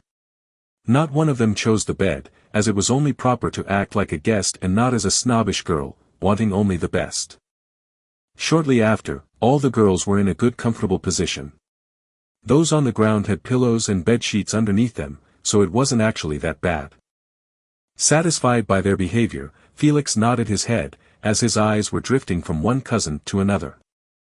Suddenly, his eyes landed on 2 exposed little feet under his bed. If it wasn't for the toes flinching from time to time, anyone would have assumed that a dead body was lying there. Without a second thought, he knew whose feet were those. But he ignored that hamster and began explaining how the bracelet party feature works. I will visit each of you and touch your forehead with my bracelet. He tapped a few times on his bracelet and continued after bringing out a hologram in front of them. You just say this sentence. He pointed at the hologram that displayed a short sentence that said, I willingly chose to enter the UVR, using Felix's AP bracelet, and I accept all the terms and conditions of being a party member. The moment you finish, call in your mind, Queen AI, and you will enter my UVR room directly. He smiled, after you enter, don't panic or anything, as I will follow you in soon. Simple, right? Yes, Felix, can we start? I can't wait any longer. Eager and nervous, Sarah breathed ruggedly as she eyed his bracelet. Sarah, can you not say that while breathing in that way? If anyone heard you without knowing what's going on, will definitely misunderstand you. She is right, get hold of yourself, Sarah, you are shaming us with you in front of Felix." A tall ginger flower poked Sarah's cheeks with a playful smile. Sarah slapped her finger away and kept eyeing Felix's bracelet with the same look, unbothered about their teasing. "Brother Felix, don't listen to their rubbish. They are just wasting time." She pointed her finger at her face and asked with a cute smile, "Can you start with me? I already memorized what I need to say." Felix nodded his head and approached her. He also wanted to get this over with. After reaching her side, he crouched next to her and touched his bracelet with her forehead. Sarah did exactly as he instructed them before without a single mistake. Immediately after she called Queen AI, her eyes got closed shut, as she lost consciousness. Whoa! Surprised by how efficient and quick the process was, the girls exclaimed with hands on their cheeks. Just as Felix wanted to instruct them to lay down, they circled him and kept chirping little birds. "Me next. No me. Pick me, Felix." Vexed at their chatter and hands touching him here and there, Felix raised his head and stared at the ceiling deep in thought. What did I get myself into? After waiting a while, a clear order was still not established. Every cousin was more unforgiving than the other. Felix was the one who felt burnt of their terrifying bickering, as he was in the center of it. "Enough!" he shouted as he rubbed his temples. It was really a stupid mistake letting them handle it without his interference. "I will count to 3. If I found any one of you not in her position, don't blame me for leaving you last." He crossed his arms above his chest and began counting. The girls whined at his stern treatment, but they still didn't dare to disobey. Within seconds, all of them were lying on their position with burning anticipation in their torch-like eyes. Satisfied at their obedience, he smiled and touched their foreheads one by one gently. The girls repeated the same sentence and lost consciousness. The entire scene appeared just like a cult ritual. One could only wonder what the parents of those girls would say if they saw their daughters lying defenseless like this, in front of Felix. Before long, Felix sent them all in succession. He dusted his hands with a pleased expression and went to the bed, planning to enter after them. However, his eyelids couldn't help but twitch at the sight of those 2 feet still there unmoving. He totally forgot about that troublemaker. "Are you still not coming out, Ollie?" He kicked the left side rails of the bed lightly, trying to scare her. Thud. Ouch. The yelp he was expecting was replaced by a groan as Olivia's head collided with the bottom rail of the bed. "Are you alright?" Aggrieved, Olivia rubbed her red forehead and replied with watery eyes, "I think my forehead cracked in half. I can feel blood gushing outside." Felix chuckled at her attempt to make him feel bad, so he wouldn't yell at her for bringing him trouble. However, the girls were waiting for them and it wasn't time for those word games. Thus, Felix grinned and grabbed her little feet that were outside the bed and dragged her out. "Ah!" Olivia cried in surprise, as she clawed the carpet, trying to clutch into her dear life. Unfortunately, Felix didn't even give her the time to fight it out, before he threw her into the bed. "Get in position so I can start the process.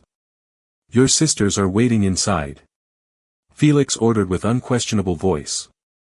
Olivia immediately hid under the bedsheet and explained what led to this mess. "I'm sorry," Sarah told Megan, and Megan told another one.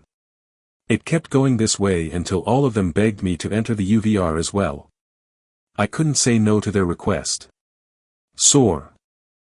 Felix cut her mid-sentence, not waiting for her to finish her second apology. "No need to feel sorry. I already told you that you are allowed to bring a maximum of 10 people. He sighed, "I just didn't expect you to only bring your sisters. Now enough mopping and wasting time, get into position and follow my instruction," he said while pulling the sheets away, exposing Olivia who was curled up like a worm, trying to hide her existence. Olivia instantly fixed her position and lay properly on the bed. "Alright, you can start now." Felix did the same to her as others, and soon after, she passed out as well. Felix pushed her to the side to make some space and lay next to her. "Log me in, Queen, please." Inside the white room, 10 young ladies were conversing with suppressed tones as their eyes wandered around. Sarah kept touching every wall with a hint of fanatism in her eyes. It feels so real. She put her face on the cold surface of the floor and let out a comfortable sigh. This is the best day of my life. The rest totally ignored this weirdo and continued their chatter. It had already been 10 minutes since they entered and Sarah never stopped those shameful acts. They only hoped she would get a grip and not do the same when Felix arrived. Speak of the devil and he shall appear. Felix's body reassembled from light particles in the center of the room, marking his successful teleportation. The reason he was late was due to him needing to rush into the teleportation company from the park, where he last logged out. The moment he appeared in the middle of the room, all the ladies quietened up and waited for him to speak. I will teleport you all to the capital city Androxa. The first thing you need to do is to immediately leave the teleportation circle after you reach the city. He explained, each delayed second will cost me 200 SC. This is important, don't forget it. Felix didn't want them to get cheated out of his money, since they were in his party. That meant he was responsible for their actions. Although 200 SC was peanut in his eyes, he couldn't show so. Otherwise, the ladies would spread out rumors that he was rich within the UVR. It wouldn't matter if his cousins heard about it, but the elders were a different story. He understood clearly that showing his bank account was unquestionable if the elders asked him to. At that point, he could only create another empty bank account and show it to them. Felix wanted none of this nonsense to happen in the first place, so, he was going to act as cheap as possible. The young ladies shared hidden eye contact with a confused expression. They clearly didn't understand a thing of what he said. But, they still nodded their heads with knowing smiles. Felix understood their thoughts clearly, but he preferred it this way, as it meant less time for explaining. Queen AI, teleport us please. As you wish, Mr. Felix. Felix opened his eyes in the circle and immediately went to pull any cousin he saw outside of the circle. Even though they had random faces, Felix easily recognized them, as they had a green halo on top of their heads, visible to only him. A few moments later he looked at the troublemaker Olivia and Sarah with his hands behind his back. What the hell, why is it always you two, whenever there is an issue?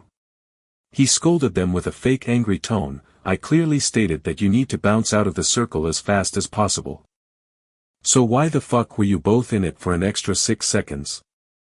One of you was frozen due to shock, and the other was touching everything in curiosity. Those 6 seconds cost me at least 2,400 CS total. His voice wasn't loud, as he didn't want to attract attention to them this early. He was just acting like this to let them further realize that he was a poor pauper. Ashamed and apologetic, Sarah and Olivia lowered their heads while fiddling their fingers. The other sisters gloated at them getting scolded like little children. After seeing this positive response, Felix decided it was enough and patted their heads to comfort them. Alright, stop mopping. You only have 4 hours inside.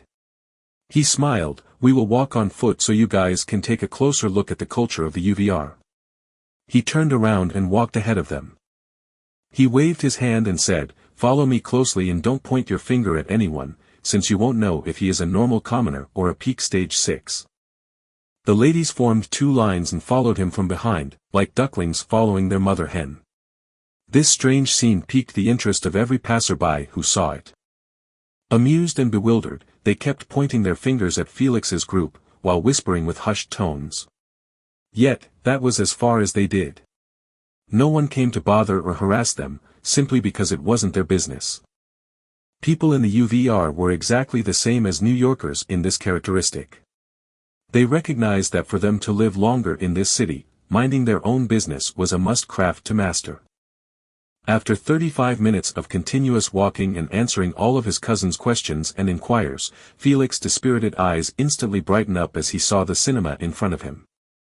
Eager to send them inside to get rid of them, he bolted towards it while calling for his ducklings to follow him.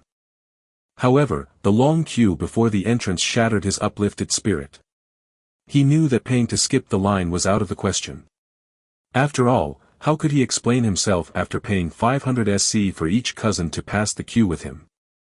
Thus Felix could only hang his head low and continue getting tortured by their never-ending questions. Someone save me out of this hell. 45 minutes later. Felix entered the cinema that was designed just like a large tuna fish made of see-through glass.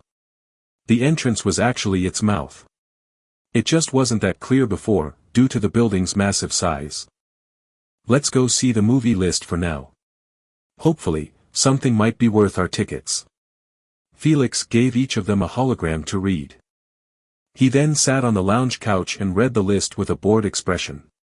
It turned out he already saw most of the movies released during this month. As he was scrolling down the list, he felt someone tugging his shirt. Confused, he turned his head and saw Olivia and the rest were either looking at him with abashed expressions or avoiding having eye contact at all. The moment he saw their behavior, he knew something was not right. "What's wrong with you? Did you not like those movies?" However, the response he received managed to ruin his already fucked up mood even further, as he realized that he wasted his coins on bringing retards with him. We can't read the common universal language yet. Chapter 51 Moving Stardust Movie. So you are telling me you can't read the common language, even though you were exposed to it for over 6 months? Felix rubbed his eyelids at this sick joke he was hearing. After all, if they couldn't even read the language, how were they supposed to watch the movie?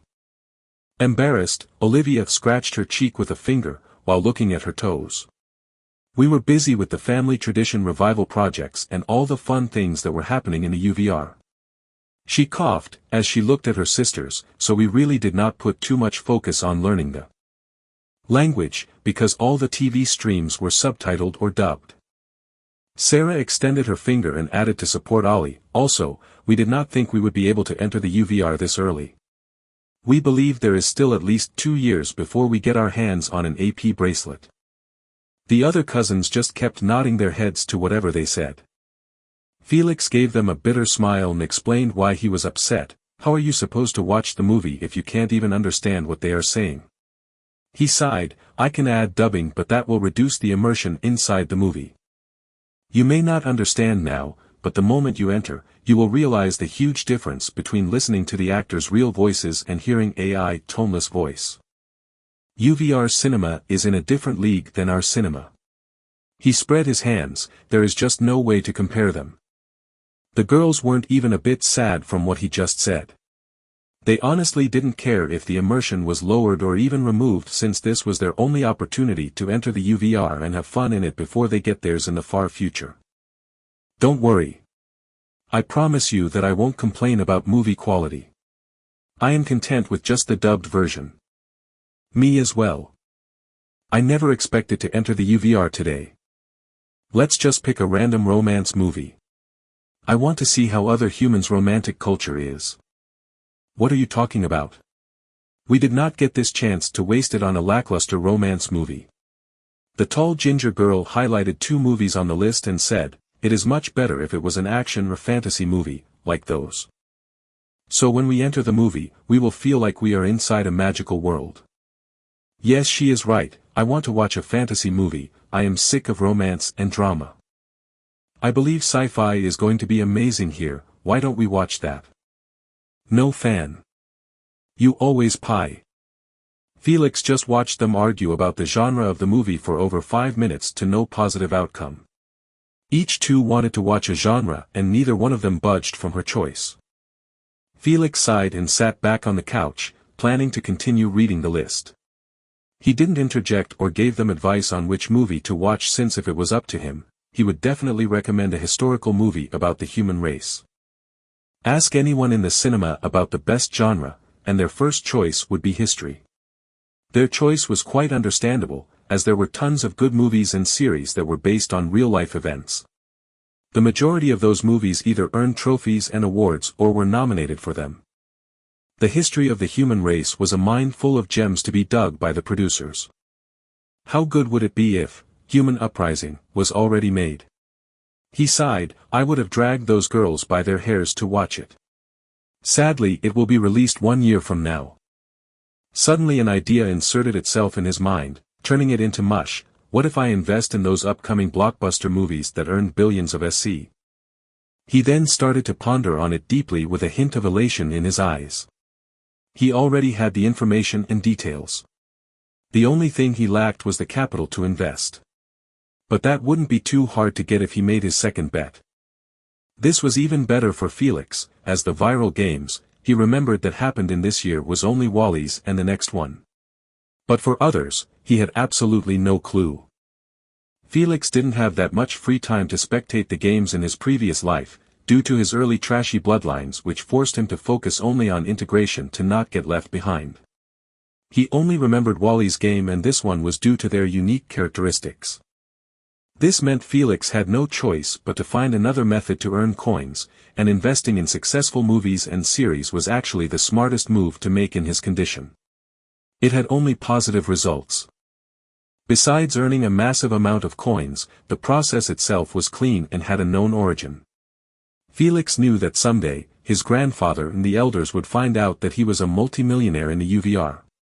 At that point, his excuse for betting couldn't be used against those shrewd fogies.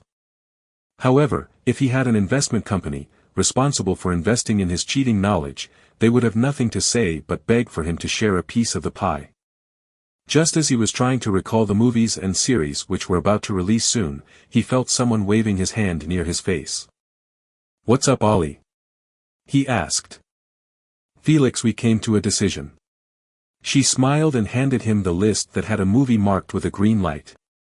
"We picked the sci-fi movie Moving Stardust.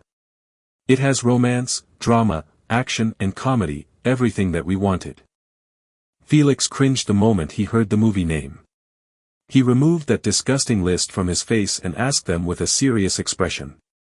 "Are you sure about your choice? You can pick another, I don't mind waiting." All the ladies shook their heads in disagreement.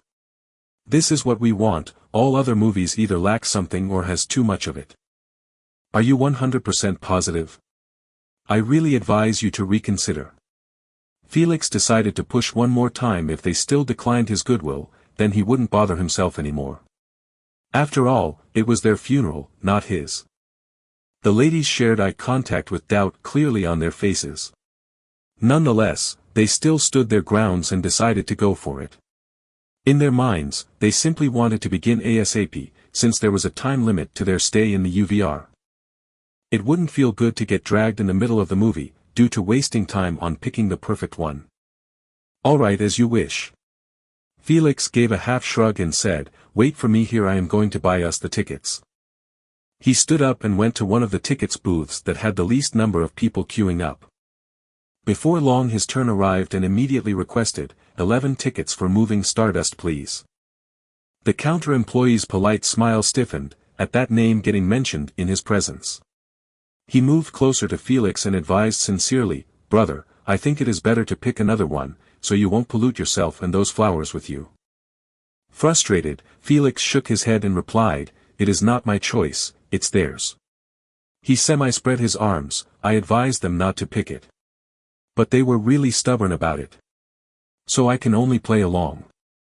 The employee said nothing more and just handed him the tickets.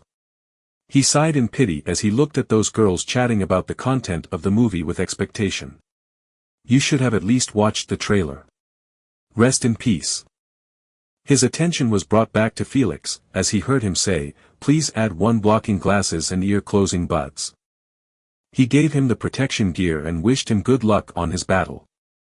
Felix returned to his cousins, and gave them each a ticket, then informed them, "The movie won't start until 15 minutes. You are free to do as you please." He wore those buds on his ears and activated them. He then lay on the couch and closed his eyes, planning to take a quick nap over the duration. In his mind, the silence was 100 times better than their nonsense chatter. 15 minutes. Felix and the ladies stood all by themselves in front of a desolate-looking gate written above it, "Moving Stardust Entrance Dash." When compared to other gates that had hundreds to thousands of people lining up to enter, theirs was truly a bit sad to look at. "The moment we open this door we will enter the movie world." He faced them with black glasses on and clarified, "At that point, you can interact with everything you see.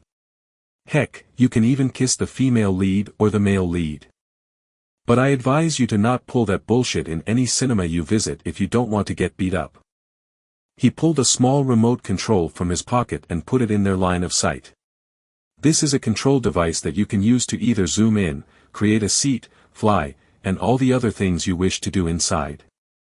He put it back in his pocket and explained that to get this device, they just had to call in their minds remote control and it shall materialize.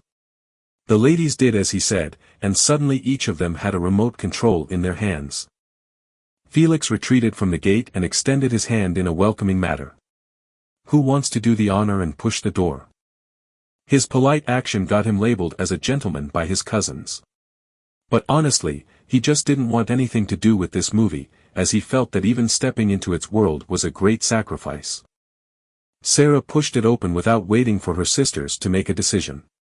She had no patience for another round of bickering. The moment the gate was wide open, they all got sucked in without leaving a single yelp behind.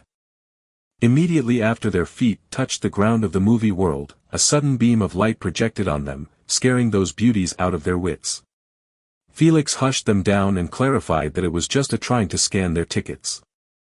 After seeing that his cousins were not paying attention to him anymore, Felix sneaked behind their backs and ordered the AI of the remote control, create a seat at the corner of the world and activate the glasses and earbuds canceling feature.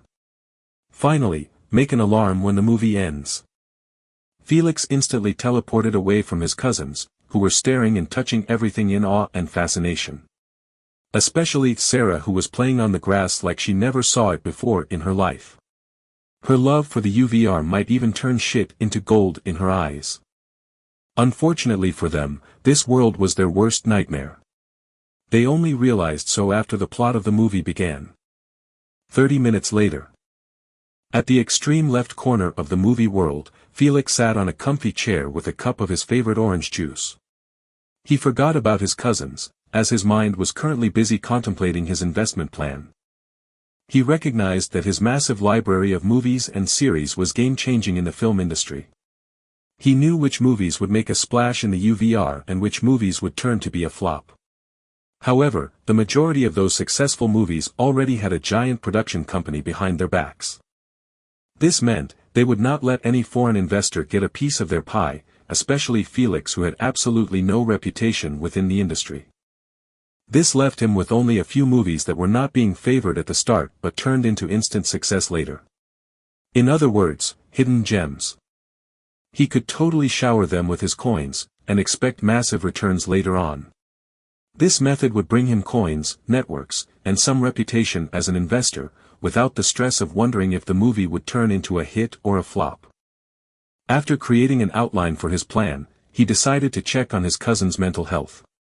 Teleport me to my companions, and remove the canceling feature. Few moments later, he arrived next to his cousins, who were curled up like balls with tight shut eyes and hands covering their ears. They kept crying out loud to make it stop. Yet, no savior had arrived at their rescue. Until now at least. I can't take this anymore. It's one thing to watch a cringy movie and another thing to live it. Please someone turn off the dubbing, I don't want to understand anymore. Felix expected as much, however, as soon as his eyes landed on Sarah, who was cheering with her fists in the air, he didn't know how to react anymore.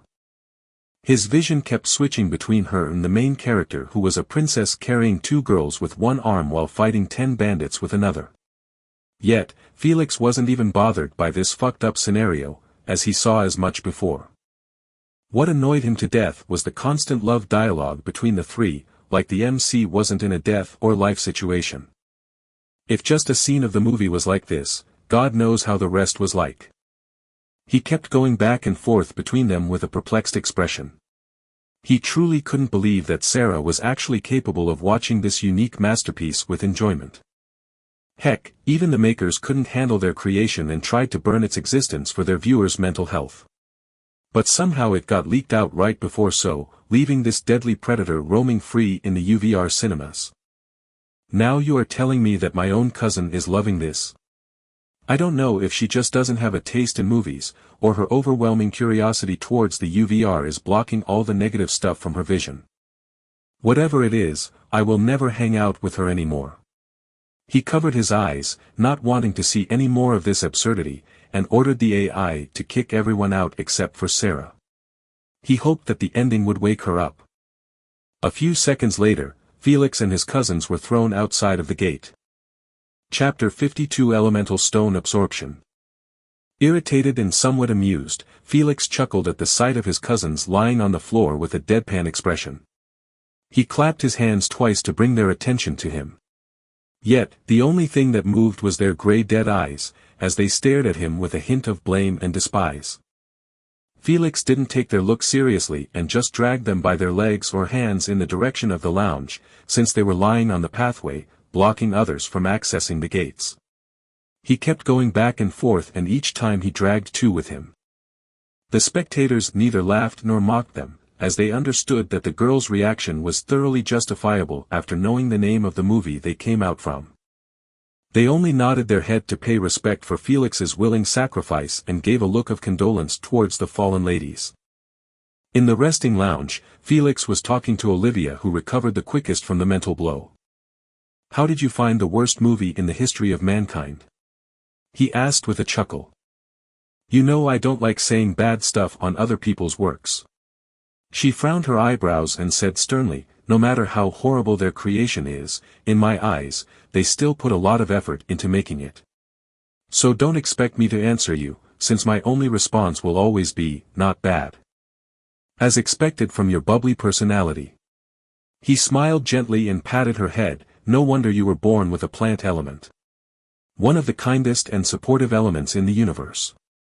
Olivia pouted and slapped his hand away from her head, since he started to treat her like a child again. "Stop complimenting me, I won't take your side no matter what." She crossed her arms and humphed. "After all, you knowingly sent them off to get brain damaged, when you could have informed them about the movie details. How is this my fault? I clearly told them to pick another one, but they refused." He added out loud so the girls would hear him as well. "Moreover, Sarah said she didn't care about the quality of the movie, and all of you agreed with her before." He smiled innocently, "So I simply respected your choice." Olivia, who was never good at arguing, could only accept his excuse with a nod, while cursing him in her mind. "Shameless Felix, you can just say you wanted to prank us like always." After seeing that she gave up on bickering, he changed the subject by informing his cousins to recover their mentality for the next hour until Sarah exit the movie. Absent-minded, they gave an inaudible tone as a response, while focusing on deleting any memory of that filth from their minds. 1 hour later. Sarah got kicked out of the movie as well. But, compared to others who felt their soul got devoured inside, she just skipped towards them with a happy expression. "That movie was too good. How I wish I had Prince Charming saving me like that in real life." Her eyes sparkled with worship, as she folded her hands like a fangirl. The people around her who had an auto-translation program activated in their bracelet understood her, but couldn't process what she just said properly. Their bodies froze, as they kept checking the gate she came out of, trying their best to believe that it was just a fantasy. However, Sarah's scolding voice made them realize that she was not joking at all. "Why did you guys leave the movie? Felix paid for the tickets, and it is really not polite to waste his money like this." The moment she finished speaking, the entire area descended into a deafening silence. Felix did not wait for others to break out of their daze, as he sneaked away from the area, to not associate himself with Sarah. He wanted nothing to do with the upcoming public humiliation. "Miss, I believe the one who paid won't mind trading those few coins over the safety of your friend's mental health. Indeed, no one is abnormal as you, miss, to like that abomination. Stop trying to harm your friends, it is not cool. Leave. We don't want your kind near our children." The entire crowd instantly turned against her after knowing that she was part of that creepy fandom who loved to recommend those types of movies to naive people. Yet, Sarah just looked at them with a finger pressed on her lips and titled head. Her confused expression clearly showcased that she had zero clue what the hell they were saying. A bonus of not learning the common language. Felix did not wait for things to get ugly and ordered in his mind for the queen to log them out. Felix was the first to wake up. Meanwhile, the ladies still had their eyes closed shut. Without delaying for even a second, he bolted outside of the room, barefoot and still in his pajamas. He knew that escape was a must if he wanted to avoid the upcoming headache of dealing with his cousins after this failed outing. Inside the cafeteria, Felix was eating his lunch while thinking of the movies he was planning to invest in. One of them was the upcoming Human Melodies movie, which probably was already in production for over 2 months now, and would be officially released 3 months after. A quite long period considering that making movies in a UVR was as easy as making YouTube clips, since creating the environment and filming to finally editing could easily be handled by the AIs. This left humans with only acting and directing. The average duration of making films was 1 month to a maximum of 2 months. So, this long period reflected just how serious the Oblivion Film Studio took this project. Felix currently owned 24 million SC, 10 million planned for betting and 14 million was the leftover of his shopping spree. So what he planned to do now, was to actually bet everything on the upcoming game, leaving only a couple of $100,000 as an emergency. Then use the coins that he earned from the gamble to invest in this movie. The only issue that was bothering him was the small period window that he had to invest in. He recalled that the game date was set on 2 months from now, meanwhile, the movie release was 3 months. This meant he only had the last month before the movie release to invest in. At that point, the production would have already wrapped up or was about to. In other words, his investment opportunities were lowered to the bare minimum. But he still had a way to wiggle himself in. He remembered that the movie had struggled to raise funds from investors, as its filming concept was labeled as unprofitable and niche for the market. He cursed them while chewing, "Fucking morons, you just wasted at least 1 billion free coins." He smirked, "But don't mind me, I will just slip in and take it gladly. I will then use." He suddenly got interrupted by a familiar sweet voice in his mind. "Felix, I finished everything in your memories." Asna stretched, like a lazy cat, and requested with a beautiful smile, "Can you refill them with some new additions? Please focus on drama, thank you, sweetie. In your fucking dreams. I would rather die than watch another movie or series for you." Furious, veins throbbed on Felix's neck at her casual way of asking him, like his reminder earlier of experimenting on the stones, meant jack shit to her. "Come on little Felix, just one please and I will stop, I promise. I just need one more for the road." She begged wretchedly with her hands clawed on the bedsheets. If anyone saw her do so with that sunken face and dark bags under her eyes, they would definitely assume that she was in withdrawal. "Stop fucking talking like a drug addict. You are not getting anything else. It's time for you to work that lazy bum of yours." He suddenly stood up, not even finishing half of his lunch, and said, "I am going to buy the poison stone now and start the experiment to give you something to do."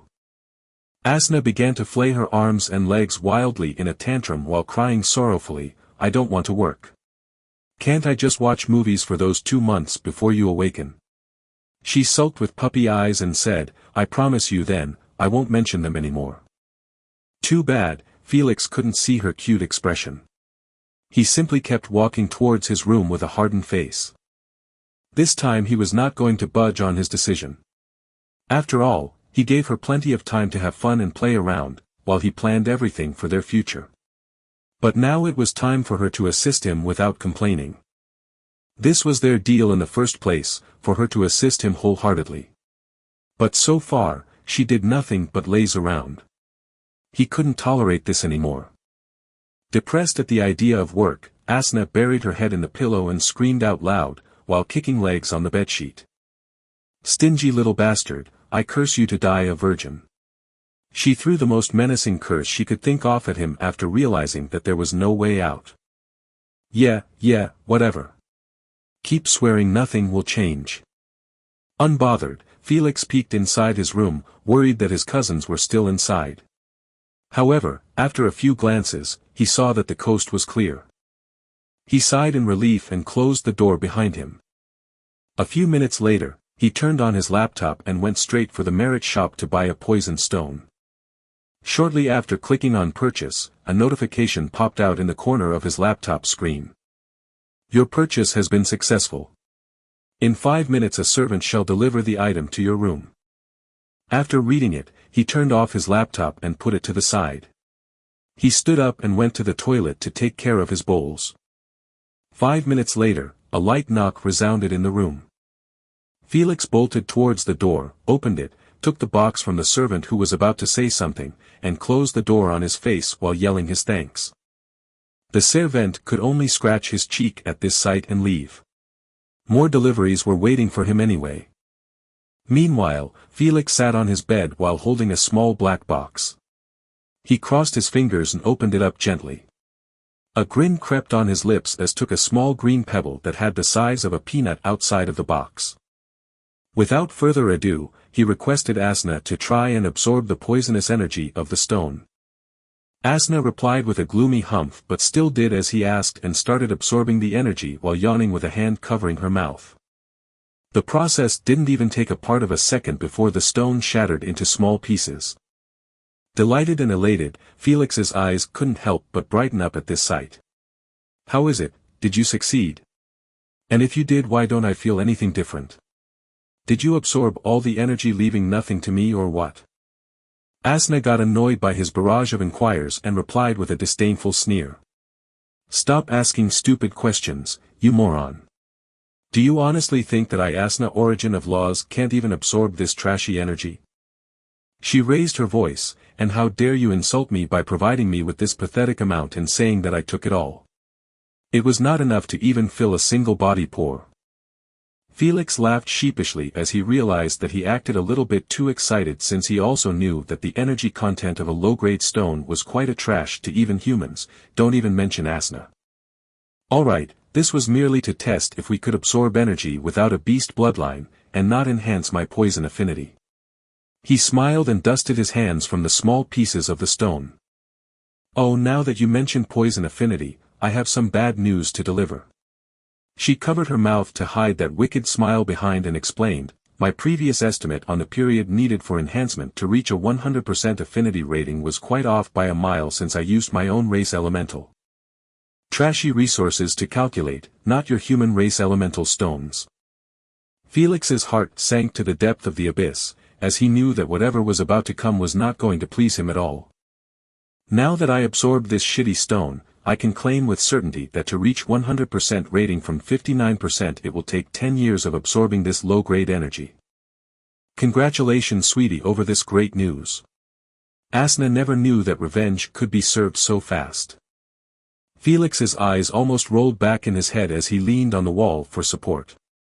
This can't be happening. 10 years to just finish 41%. Then how long it will take to finish other promised elements that I don't even possess? Asna rubbed more salt on his wounds mercilessly, 30 years or more. Felix clutched his heart in pain as he realized he would need to only use high-quality elemental stones and treasures.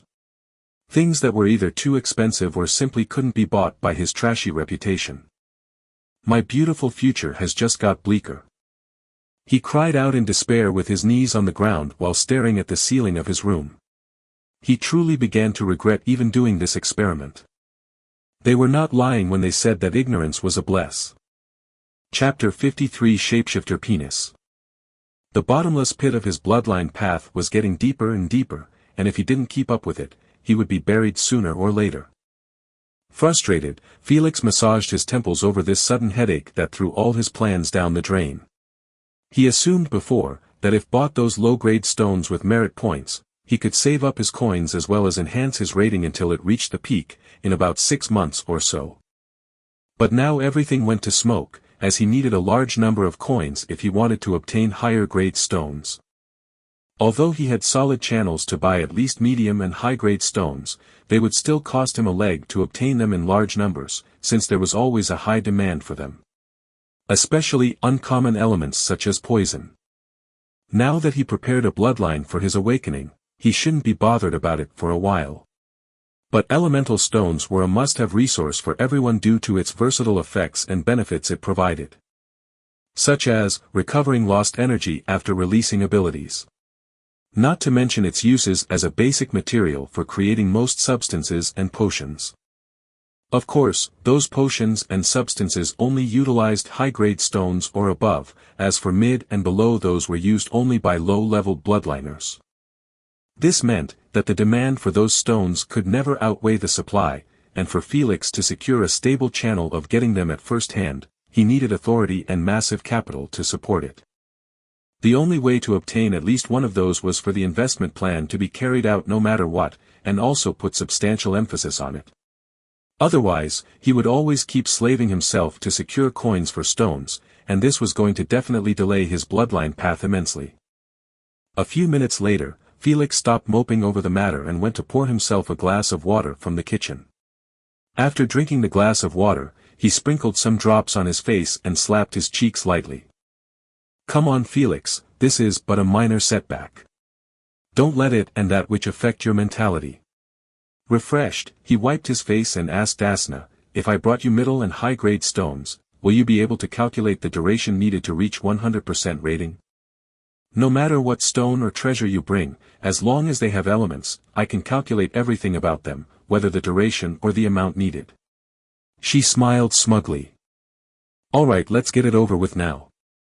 I don't want any more surprises emerging." He lay on the bed and closed his eyes. "Queen, log me in please." 16 minutes later, inside a small-sized shop called Fuzzy Stones. Felix sat on a chair, holding a mug of coffee with one hand while talking to a handsome man with a pupilless whitish third eye in the middle of his forehead. "Sir Felix, it's not that I don't want to sell you, it's just that the amount you are asking for is way too low." The young man shook his head and explained, "Our shop does not make those kinds of deals. We only sell 100 medium stones or above, nothing less. Come on, I just want to take 1 medium and high stones home to sample them. If I liked your products, you can expect me to be a loyal customer." With a straight face, Felix asked shamelessly for 2 stones like a beggar. Speechless at Felix's repeated request, the young man facepalmed. "Sir, we are not selling wedding cakes here for you to sample. We sell stones that are made naturally under extreme conditions." He joked, "So how the hell are you going to sample them when everyone is selling the same type of stones?" Undiscouraged by his third refusal, Felix got up from his seat and put his arm around the young man's shoulder. He leaned closer and whispered in his ears, "Come on, brother JD, if you did me this favor, I will tell you where to find the shapeshifter penis." He smiled, "I know someone who is selling it currently. But I don't guarantee it will remain there forever, so you need to rush." Too bad, his attempt to entice JD backfired, as his hand that was on JD's shoulder was twisted in a different direction. Crack! The sound of bones snapping resonated in the small shop. Before Felix could even yelp at the sudden agony, he got lifted by his collar like a sandbag. "How the hell do you know that I have problems down there?" JD tightened his grip on Felix's collar and threatened, "No one knows this information. So you better speak, little bastard, before I torture you in my basement." Although Felix's legs and broken arm dangled in the air, his expression on the other hand was indifferent as ever. He simply eyed the livid JD and bullshitted his way through like always, "I didn't know that you had problems down there. I only told you this piece of information, since you are a man, and I know that no matter if a man is healthy or sick, they will desire the shapeshifter penis." A bit embarrassed, JD changed back to his polite businessman's expression, as he put Felix down and fixed his wrinkled collar for him. After he returned Felix to his original state, he rubbed his hands together and coughed, "Brother Felix, don't mind me just now, as I always get affected emotionally whenever something related to my manhood is mentioned." "No need to say more, brother JD. The less I know about your personal life, the better our business relationship will be." Felix returned to his seat and asked the Queen to heal his arm. It might cost him a quite sum, but it was worth it in his eyes. After all, the information he relied on to entice JD was going to get him not just his request but an extra worthwhile trade. That was his real target. He understood clearly that JD was desperate to treat his erectile dysfunction by any means possible, and the shapeshifter penis Felix saw before in Luby's shop was one of the best-known ways to bypass the condition entirely. "Now what I want to know is..." He took a sip from his coffee mug and smiled, "What are you willing to trade for this piece of information?" "I can accept your request while also adding a 10% discount to 1,000 medium and high stones you buy from my shop." JD didn't waste even a second before giving him the best offer possible to Felix. He could have negotiated for better, but he was in a rush to get the information from Felix. Simply because he spent decades trying to locate a potion, substance, medicine, or anything to treat his condition, but to no avail. He was left with only making a plea for the shops to contact him the moment one of those items appeared in their stock. I hope you are satisfied with my price. Satisfied and content, Felix nodded with a smile. It is enough, Brother JD, and no need for a contract between this friendship deal. I will gladly make the first move and tell you that what you seek is at Luby Bloodline Shop. He gave a half shrug and added, I have no idea how that bastard obtained it.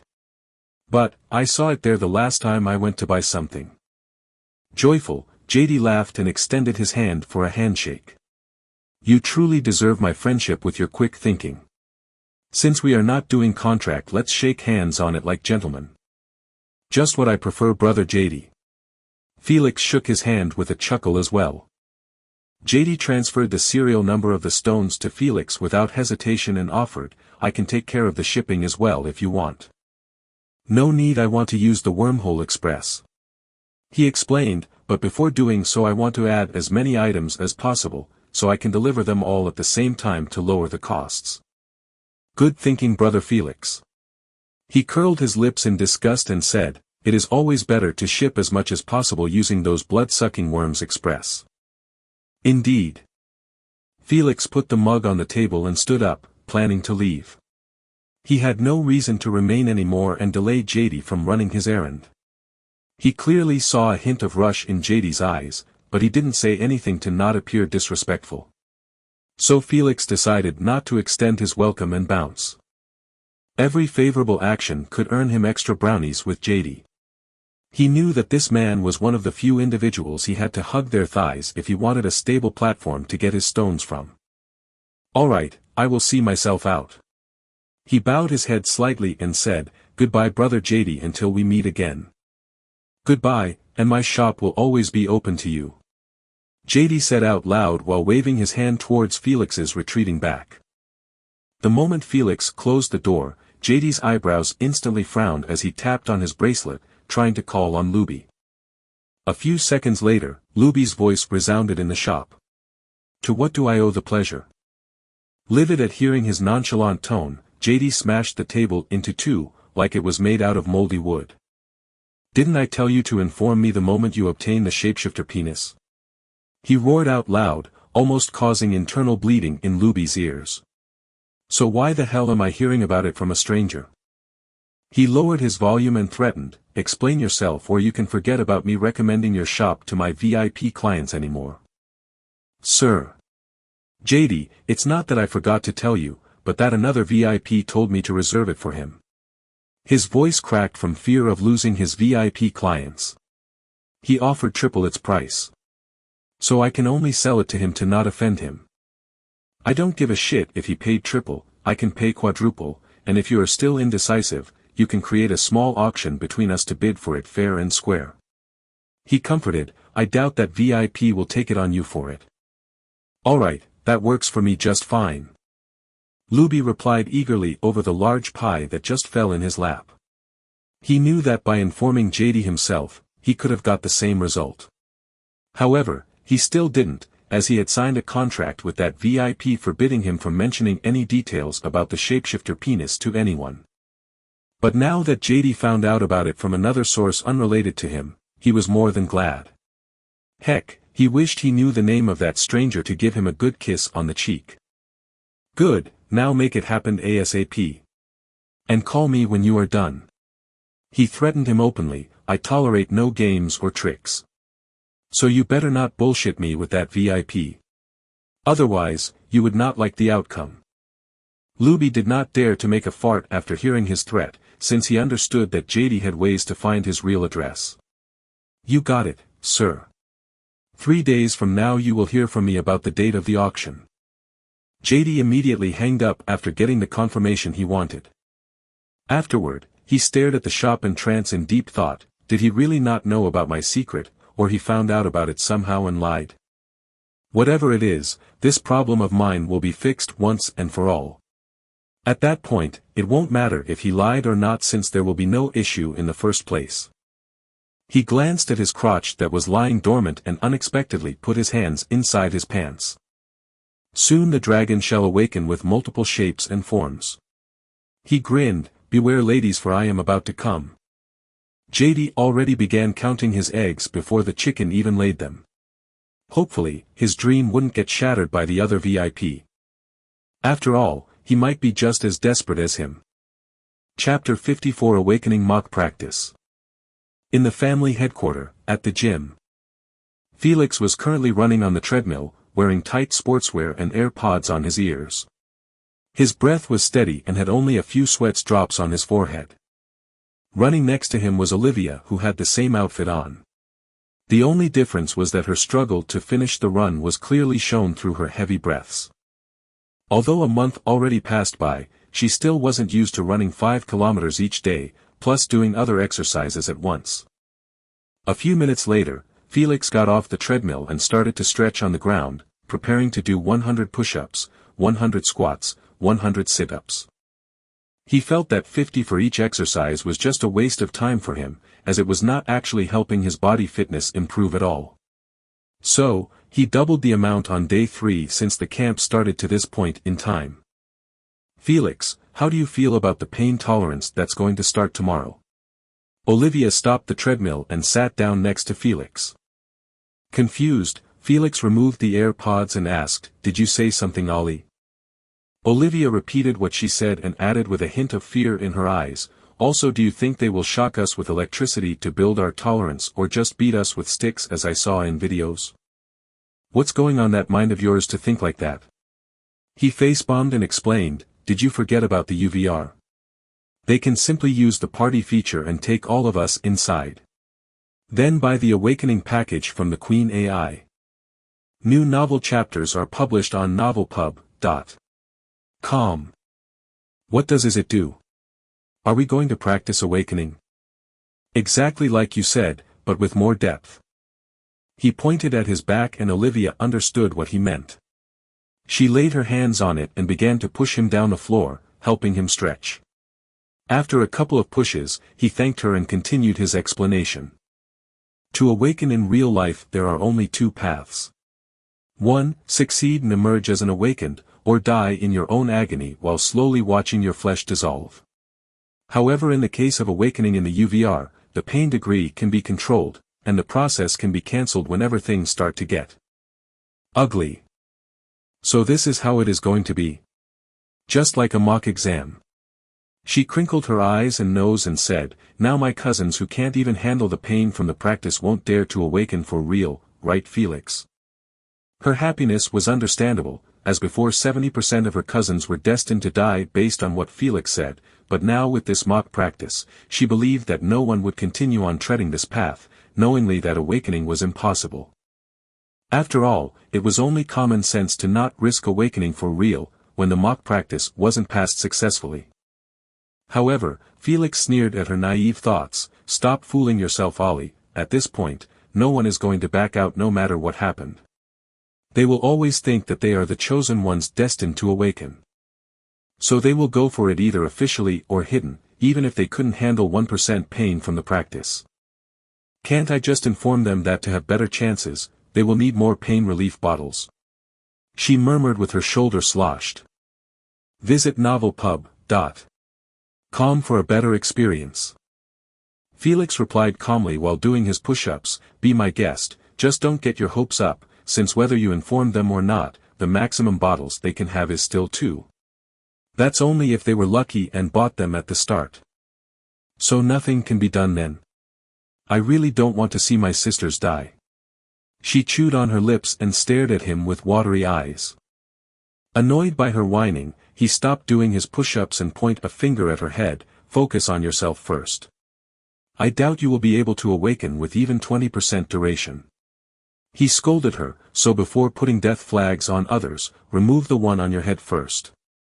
Olivia immediately held her tongue after realizing that Felix was right. Just because she only had a 20% duration, it didn't mean that the pain degree would be lowered. This meant that she was still standing on a thin line, as her pain tolerance was absolutely horrible. So, she stopped worrying about her sisters and focused on finishing the rest of the exercises. Tomorrow morning at 9 a.m. Juniors and the upper echelon of the family all gathered on the 35th floor. Clap, clap. Visit novelpub.com for a better experience. Applause rained down on the embarrassed juniors immediately after Robert finished saying his piece. The juniors could only scratch their cheeks or avoid looking at their parents' proud expression. They honestly felt like the applause was a tad over the top, as the majority of them actually straight up didn't finish 50% of the exercises each day. In their eyes, the applause was exactly like being cheered on for obtaining a participation reward. Regardless, most of them still had a hint of pleasure at this shower of approval, as the moment Felix went to that island and revived his project, they were getting nothing but punishments and disappointed looks. So, participation reward or not, they would gladly take it with open arms. They were that desperate for a win. Abraham, why don't you take it from here? After the applause died down, Robert passed the hot potato of informing them of the next hellish training to Abraham, while sneaking behind the elders with a tired expression. Abraham, who was minding his own business, peacefully turned speechless after seeing Robert's shameless action. Fucking hell, we should have realized that drawing straws to be the informer was a bad decision when this old fart was playing with us. Irked, Abraham stood up with black lines on his forehead and trod towards the podium to cover for Robert. Raining the drawing straw agreement is really a classic move from brother Robert. I expected nothing less from such a business genius. Albert mused at Robert, who was being served coffee, with a polite smile. You have successfully passed the first fitness training task. But this was just the easiest one of all the upcoming tasks, so don't get too full of yourself, and keep working diligently. Updated from novelpub.com. He coughed and said at a faster pace. Now that's out of the way. It's time to start the next task, which is the awakening mock practice, or in other words, the pain tolerance training. To not waste time, we will start right away. He nodded his head at the elders to make a move first. The elders tapped on their bracelet, showing that sentence Felix showed to his cousins before, and stood in front of the 4 lines that were made by the juniors.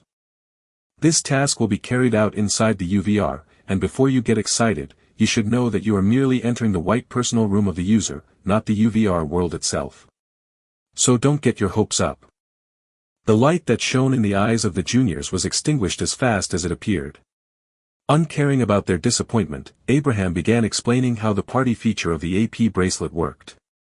His explanation was almost exactly as Felix's, quick and straight to the point.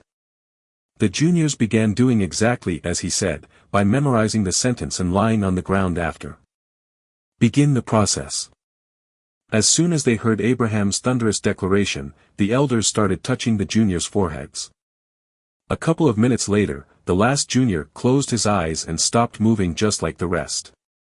Inside the white room of Elder Charlotte, Felix leaned on the wall and yawned in utter boredom at Charlotte's detailed illustration of how the awakening mock practice was going to be. It turned out that Abraham didn't explain the process, as he planned for the elders to do so inside their rooms. The source of this content is novelpub.com. Alright, I think everyone has some idea of how the integration process is going to be now. She clapped her hands to wake up Felix, who was dozing off, and asked, who wants to go first for a quick demonstration? However, the juniors acted deaf at her question, as each of them avoided eye contact with her. Felix chuckled softly at this sight, as it reminded him of the time he was acting in the classroom after the teacher asked a question. Meanwhile, Charlotte didn't find this sight funny at all, since the last thing she wanted was cowards on the group she was responsible over for the next month. Kids, the pain is going to be set at 5% of the real thing. So if you don't have the guts to practice the awakening, do us all a favor and just back off from now to save us resources and time, okay? Her taunt bore fruits, as the juniors, who were all hesitant to be the first to go, all started raising their hands and voices to be picked after being looked down upon like this. Pleased, Charlotte pointed at one randomly and informed him, prepare your mentality and relax your body. The moment I push the injection needle that is filled with 1% beast's bloodline in your heart, the process will begin. The junior couldn't help but sweat buckets from his body pores, as his eyes landed on that long needle that was about to penetrate his heart. He wiped his sweaty palms with his sleeves and calmed his heartbeats a bit. Regardless of his fear, he understood clearly that he couldn't back down from this demonstration. After all, if he was terrified of even a needle, there was no need to bother continuing treading on this path, since those needles were going to be needed in each integration. So, he could only gulp a mouthful and nod at Charlotte to begin the process. Without further ado, Charlotte pushed the long needle deep in his heart and injected all of its content directly inside. The most up-to-date novels are published on novelpub.com. The junior felt a momentary pain from the penetration, almost causing him to yelp out loud. But that was it. The bloodline that was injected in his heart did nothing but spread apart and travel through his bloodstream, reaching every nook and cranny of the body without harming him at all. Just like a peaceful guest coming to visit. Minutes slowly passed, and still, nothing happened. The juniors watched in bewilderment at their cousin, who had his eyebrows frowned in worry and confusion. Just as he wanted to open his mouth to ask the elder what was going on. Wow! An ear-piercing shriek escaped from his mouth, scaring the shit out of everyone near him. No one expected such a high-pitched scream to come out of a rough-looking young man like him. Speechless, Felix glanced at his cousin who was wailing with tears and snort in his face, while flaying his limbs around, like a fish captured in a net. If this is how you act when dealing with only 5%.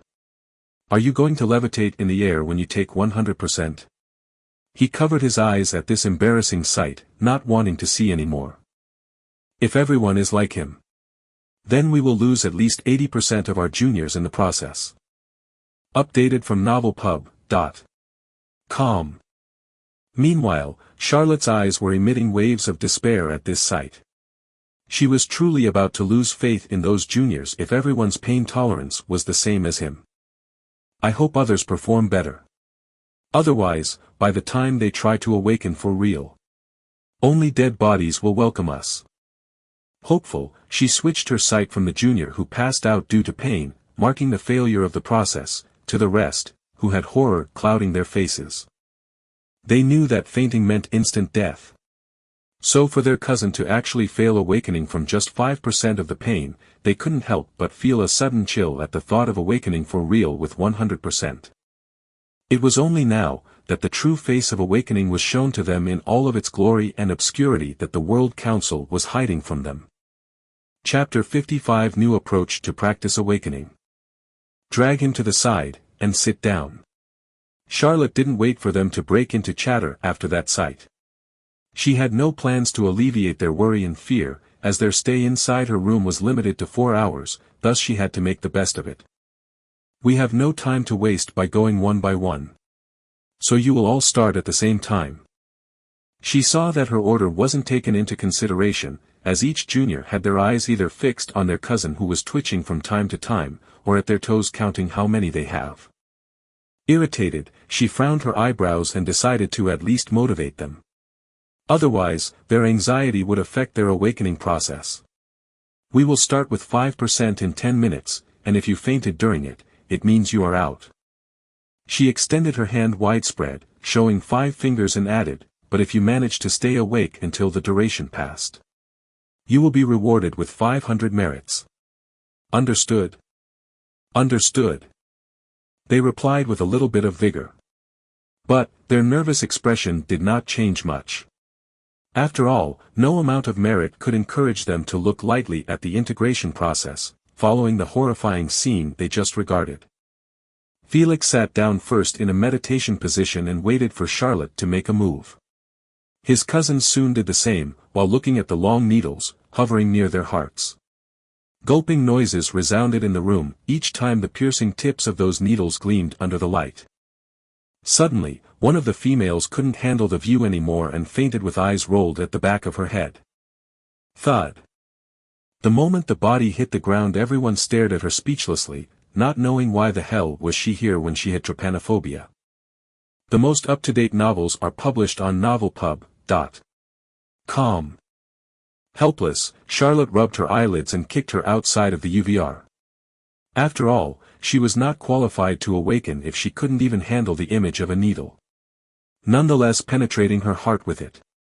She would probably get a heart attack immediately if that happened. Trypanophobia was not a condition to be taken lightly. Queen AI, carry on please. Charlotte requested politely for the Queen to handle the process. As expected from the Queen, her ways were always efficient and quick, as she didn't give anyone a chance to overthink before she penetrated their hearts. A few minutes later, a symphony of high-pitched shrieks marked the beginning of the awakening process. Meanwhile, Felix sat composedly with his eyes closed, without moving an inch or letting a single fart. In his eyes, this pain compared to the experiences and hardships he went through in his previous life was merely a joke. No one could understand the tortures he had to face in his path before becoming a third-stage bloodliner. So, he took it like a champ. A clear contrast to the rest who were threshing and twitching around, like fish on land. As always, the only reliable junior in the family is Felix. Charlotte smiled pleasantly at the sight of Felix sitting like a stone statue. She then glanced at the others who either fainted on the floor with foam on their mouths or still wailing like pigs getting slaughtered. The most up-to-date novels are published on novelpub.com. This is going to be a long month. She sighed. 10 minutes quickly passed by. But, for those who still did not faint, it felt like 10 years. The moment the last second ticked by, the pain instantly vanished, leaving them feeling empty inside, like everything was merely a dream. All right, from the 9 of you 3 has passed successfully, while the others failed miserably. Composed, Charlotte informed them of their results. However, only Felix was actually listening to her fully, as the others just kept staring at the ceiling absent-mindedly. Charlotte, unbothered by their lackluster response, kept on going. For those who passed, they can either choose to repeat the same practice with others who failed, or upgrade the pain percentage and duration. Can I upgrade my practice to reach half the power of the real awakening? Suddenly the cousins who were playing dead were shaken out of their daze forcefully by Felix's bold and insane request.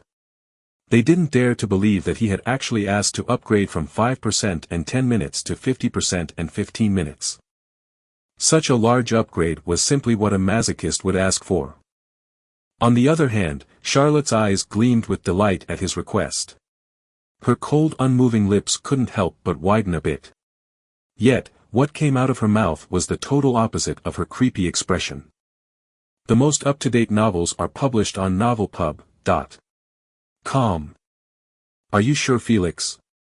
You should know that there is no need for a rush since you guys still have a whole month to get used to the process. She asked with good intentions. Yes, Elder, I am positive. He suddenly paused and added with a long exhale, I believe that even though the training plan you made for us is good, it will not be enough to handle the awakening 1 month later. He suggested with a polite smile, in my humble opinion, it is much better if we used half the power to practice each day during those 25 days. And during the remaining 5 days, we try to awaken for real with 100%. This method was quite deadly, as many juniors wouldn't be able to handle the agony and keep constantly fainting until they either give up on awakening once for all or preserve until the real awakening day.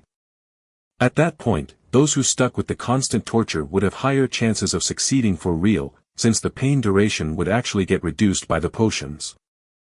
I hope you take my opinion into consideration, as this babysitting plan of yours is truly not going to achieve much, but provide us with fake hope that we can awaken. He gave a half shrug and added, but in reality, we will just end up dying in our pool of blood. Felix knew that it was out of his character to go beyond his way and help others. However, Olivia's sorrowful expression on the treadmill popped out in his mind just before he wanted to stop speaking. In the end, he decided to give them that freebie due to her. If the elders considered his advice, they should have at least 40% of juniors succeed. Yet, the best part of his plan wasn't even that, but the fact that the rest who never had chances to awaken in the first place, was going to be slapped by the reality that fate had other plans for them than to be part of the awakened race. At that point, giving up was certain, and the moment they do so, the elders were going to retrieve their bloodline's bottles, since they couldn't waste resources on commoners. Well, I have nothing much to lose if I save the future lives of those morons. They might actually feel like they owe me a favor. Felix mused in his mind after saying his piece. For more, visit novelpub.com.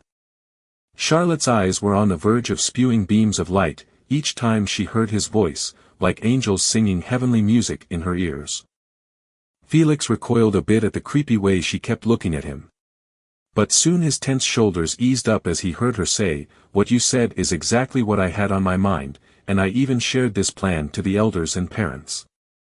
She scoffed, but the majority refused, as they believed that it was too much for them to handle at the very beginning. So I could only follow their decision and use this childish plan of upgrading the pain slowly.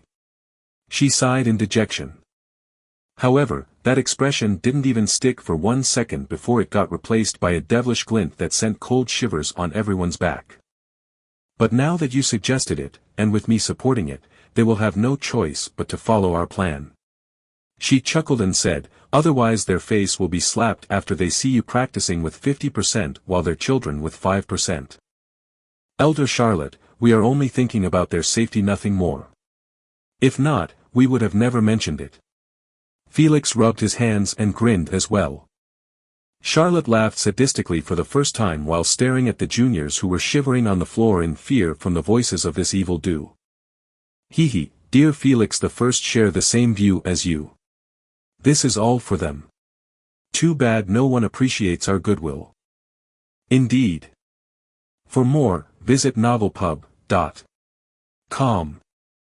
Both of them shared eye contact and licked their lips as they stared at those juniors, like sheep waiting for slaughter. 3 hours later. Back in reality, every junior woke up with a pool of sweat underneath them. They rubbed their bloodshot eyes and sighed in relief after finishing today's practice. It was truly a hell on earth. Meanwhile, in front of Charlotte, 8 juniors opened their gray dead eyes with numb expressions, like they just got out of a 3 hours torture. Sadly, that was exactly what happened inside Charlotte's room. After Felix gritted his teeth and took half the power of awakening without letting even a squeal, his cousins underestimated the pain greatly. After all, if Felix didn't even scream, the pain mustn't be that bad, right? Wrong. Their naive thoughts caused them to faint instantly the moment the process began. They didn't even last for 3 seconds before foam came out of their mouths like they were shocked by electricity. What's even worse, was the fact that they had to wake up and start all over again. This continued for 3 hours straight until they returned from the UVR with this shape. If it wasn't for few breaks here and there inside the room, their brains might have short circuits. New novel chapters are published on novelpub.com. The elders and seniors began to notice the weirdness of Charlotte's group. Since the other groups were either sweating or in worse cases trembling. Meanwhile, Charlotte group appeared like a pack of zombies not responding to anything. Only Felix had a normal expression on his face as he conversed softly with Charlotte and laughing from time to time. "What's happened inside? Is the batch you took that bad to not even handle 5% pain for 10 minutes or what?" Abraham approached them with a confused expression. "Oh, not that." Charlotte shook her head and answered casually, "I just used the plan I proposed the last time, but got turned down by you softies, that's all." Abraham and the senior's expression instantly turned dark after hearing her reason. "What the hell, Elder Charlotte? You have no right to do that to my child. Even if you are an elder, you should still follow the rules of the family and abide by them. Otherwise, you will be removed from your position." A fuming mother pointed her shaky finger at her. Other parents all started shouting out loud in support of the mother's claim. Their fury was understandable, as every one of those 8 juniors kept looking at the ceiling or the ground absent-mindedly while chuckling like retards from time to time. Charlotte didn't bat an eyelid at their tantrum. She just crossed her arms above her chest and said in utter contempt, "First of all, I only followed my plan after Felix suggested the same thing to me as well." She smiled in his direction. He, like a true man, just gritted his teeth and didn't let a single yelp after taking 50% of awakening pain for over 15 minutes. She refocused on the parents and asked, "So tell me, if he can do that, why can't your wastrels do the same? Is he made of metal or his pain sensors are dead?" "No. It is simply because he can take hardship while they can't. She insulted their children in front of their faces, not caring about holding back. Visit novelpub.com for the best novel reading experience. Felix neither blushed nor flushed, he simply kept blinking at Charlotte with expectation for more compliments. Charlotte chuckled at the sight of his shameless begging for flattery. But she had to disappoint him by continuing to address the parents' fury. I will tell you right now that I will hold no responsibility after your kids die during the awakening, due to your soft approach inside the UVR, where they can't even die. She turned around, planning to return to her room.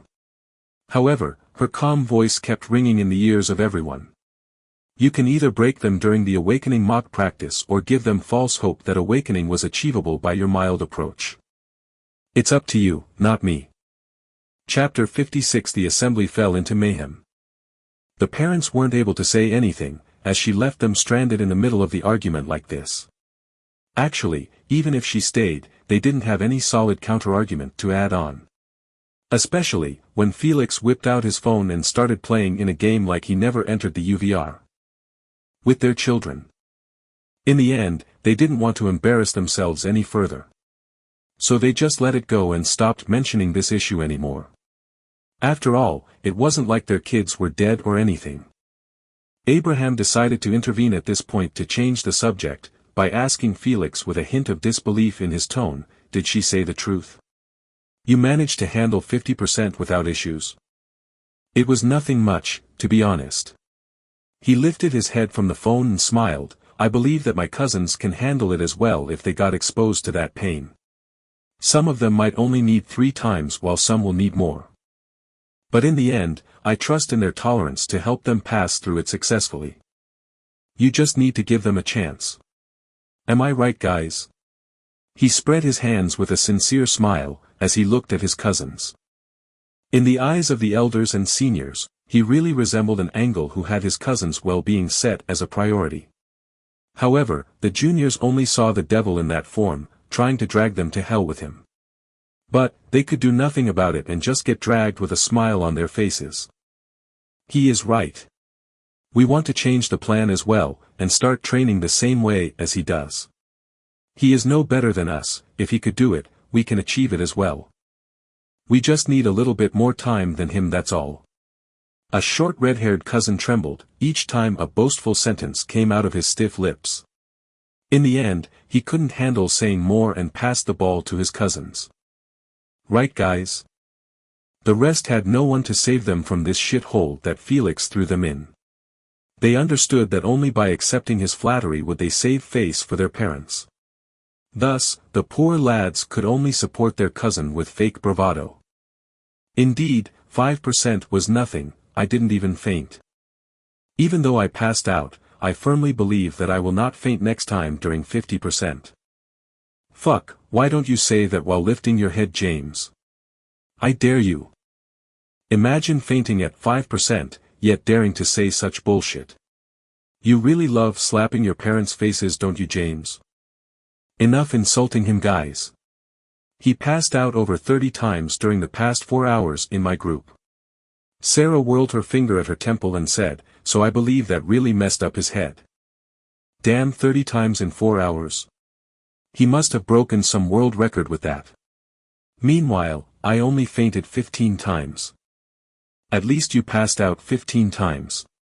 A cousin sighed in dejection, I only fainted 4 times before managing to handle the pain. Me only 3 times. I believe if I had time, I could have reached 9. Noah. The elders and the parents all turned speechless after hearing them humble brag about the number of times they fainted. They expected them to live up to Felix's challenge and accept the same method he used. But why the hell did it turn into a competition between them over the amount of fainting? Have they finally realized that competing with Felix is meaningless and it's better to just contend with each other? I think they need another confidence boost. Worried about this messed up sight, Abraham pondered with narrowed eyes at the family's future leaders, laughing and flattering each other's fainting number like morons. Suddenly he saw them lifting the arrogant James and throwing him in the air while chanting his name out loud. What the fuck, rascals? He slapped the podium with his palm and scolded, "You still dare to celebrate after your trashy performance? You really are getting bolder by the day." Elder, someone made an online search and found out that James truly broke the world record of fainting in a short amount. Kenny, who stood silently throughout the entire farce, made his entrance with a polite smile. So they wanted to celebrate this achievement. Midair, James removed his glasses and lowered his head to clean them. "Elder, you told us that we need to find something unique that sets us apart from the rest." He smirked arrogantly, "Well, I found my talent in this life, and that is being the best at fainting worldwide.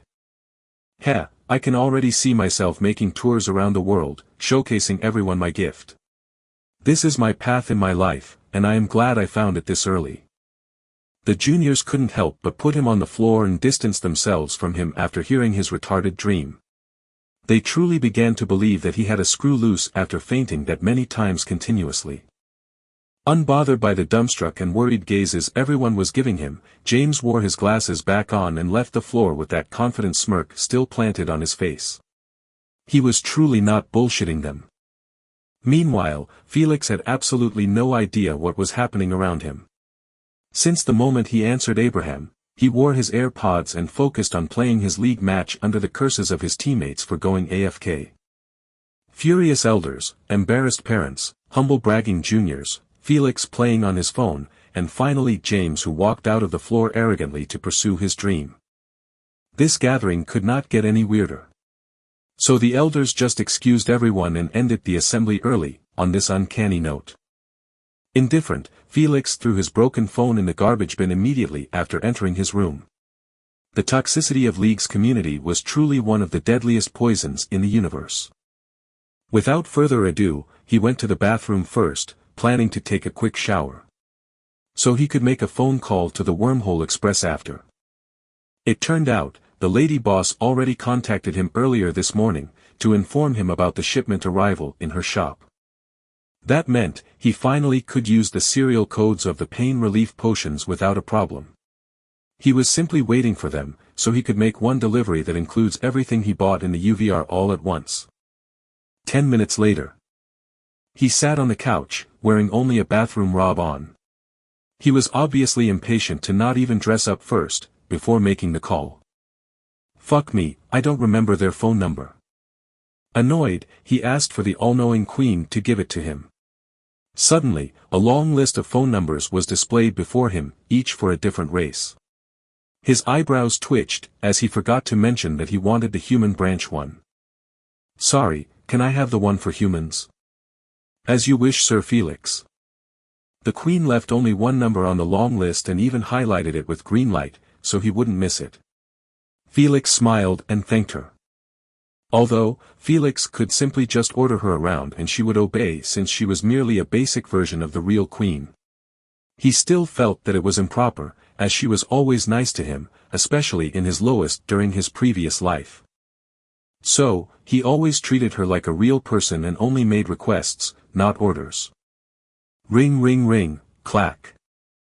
"Hello, this is Wormhole Express Human Branch. How can I help you?" A warm, enthusiastic female voice resonated in the room. "Hello, this is Felix Maxwell, from planet Earth that exists on the borders of the Alexander's kingdom. I called your company to ask for a few items I purchased in the UVR to be delivered." Felix gave a professional straight-to-point response.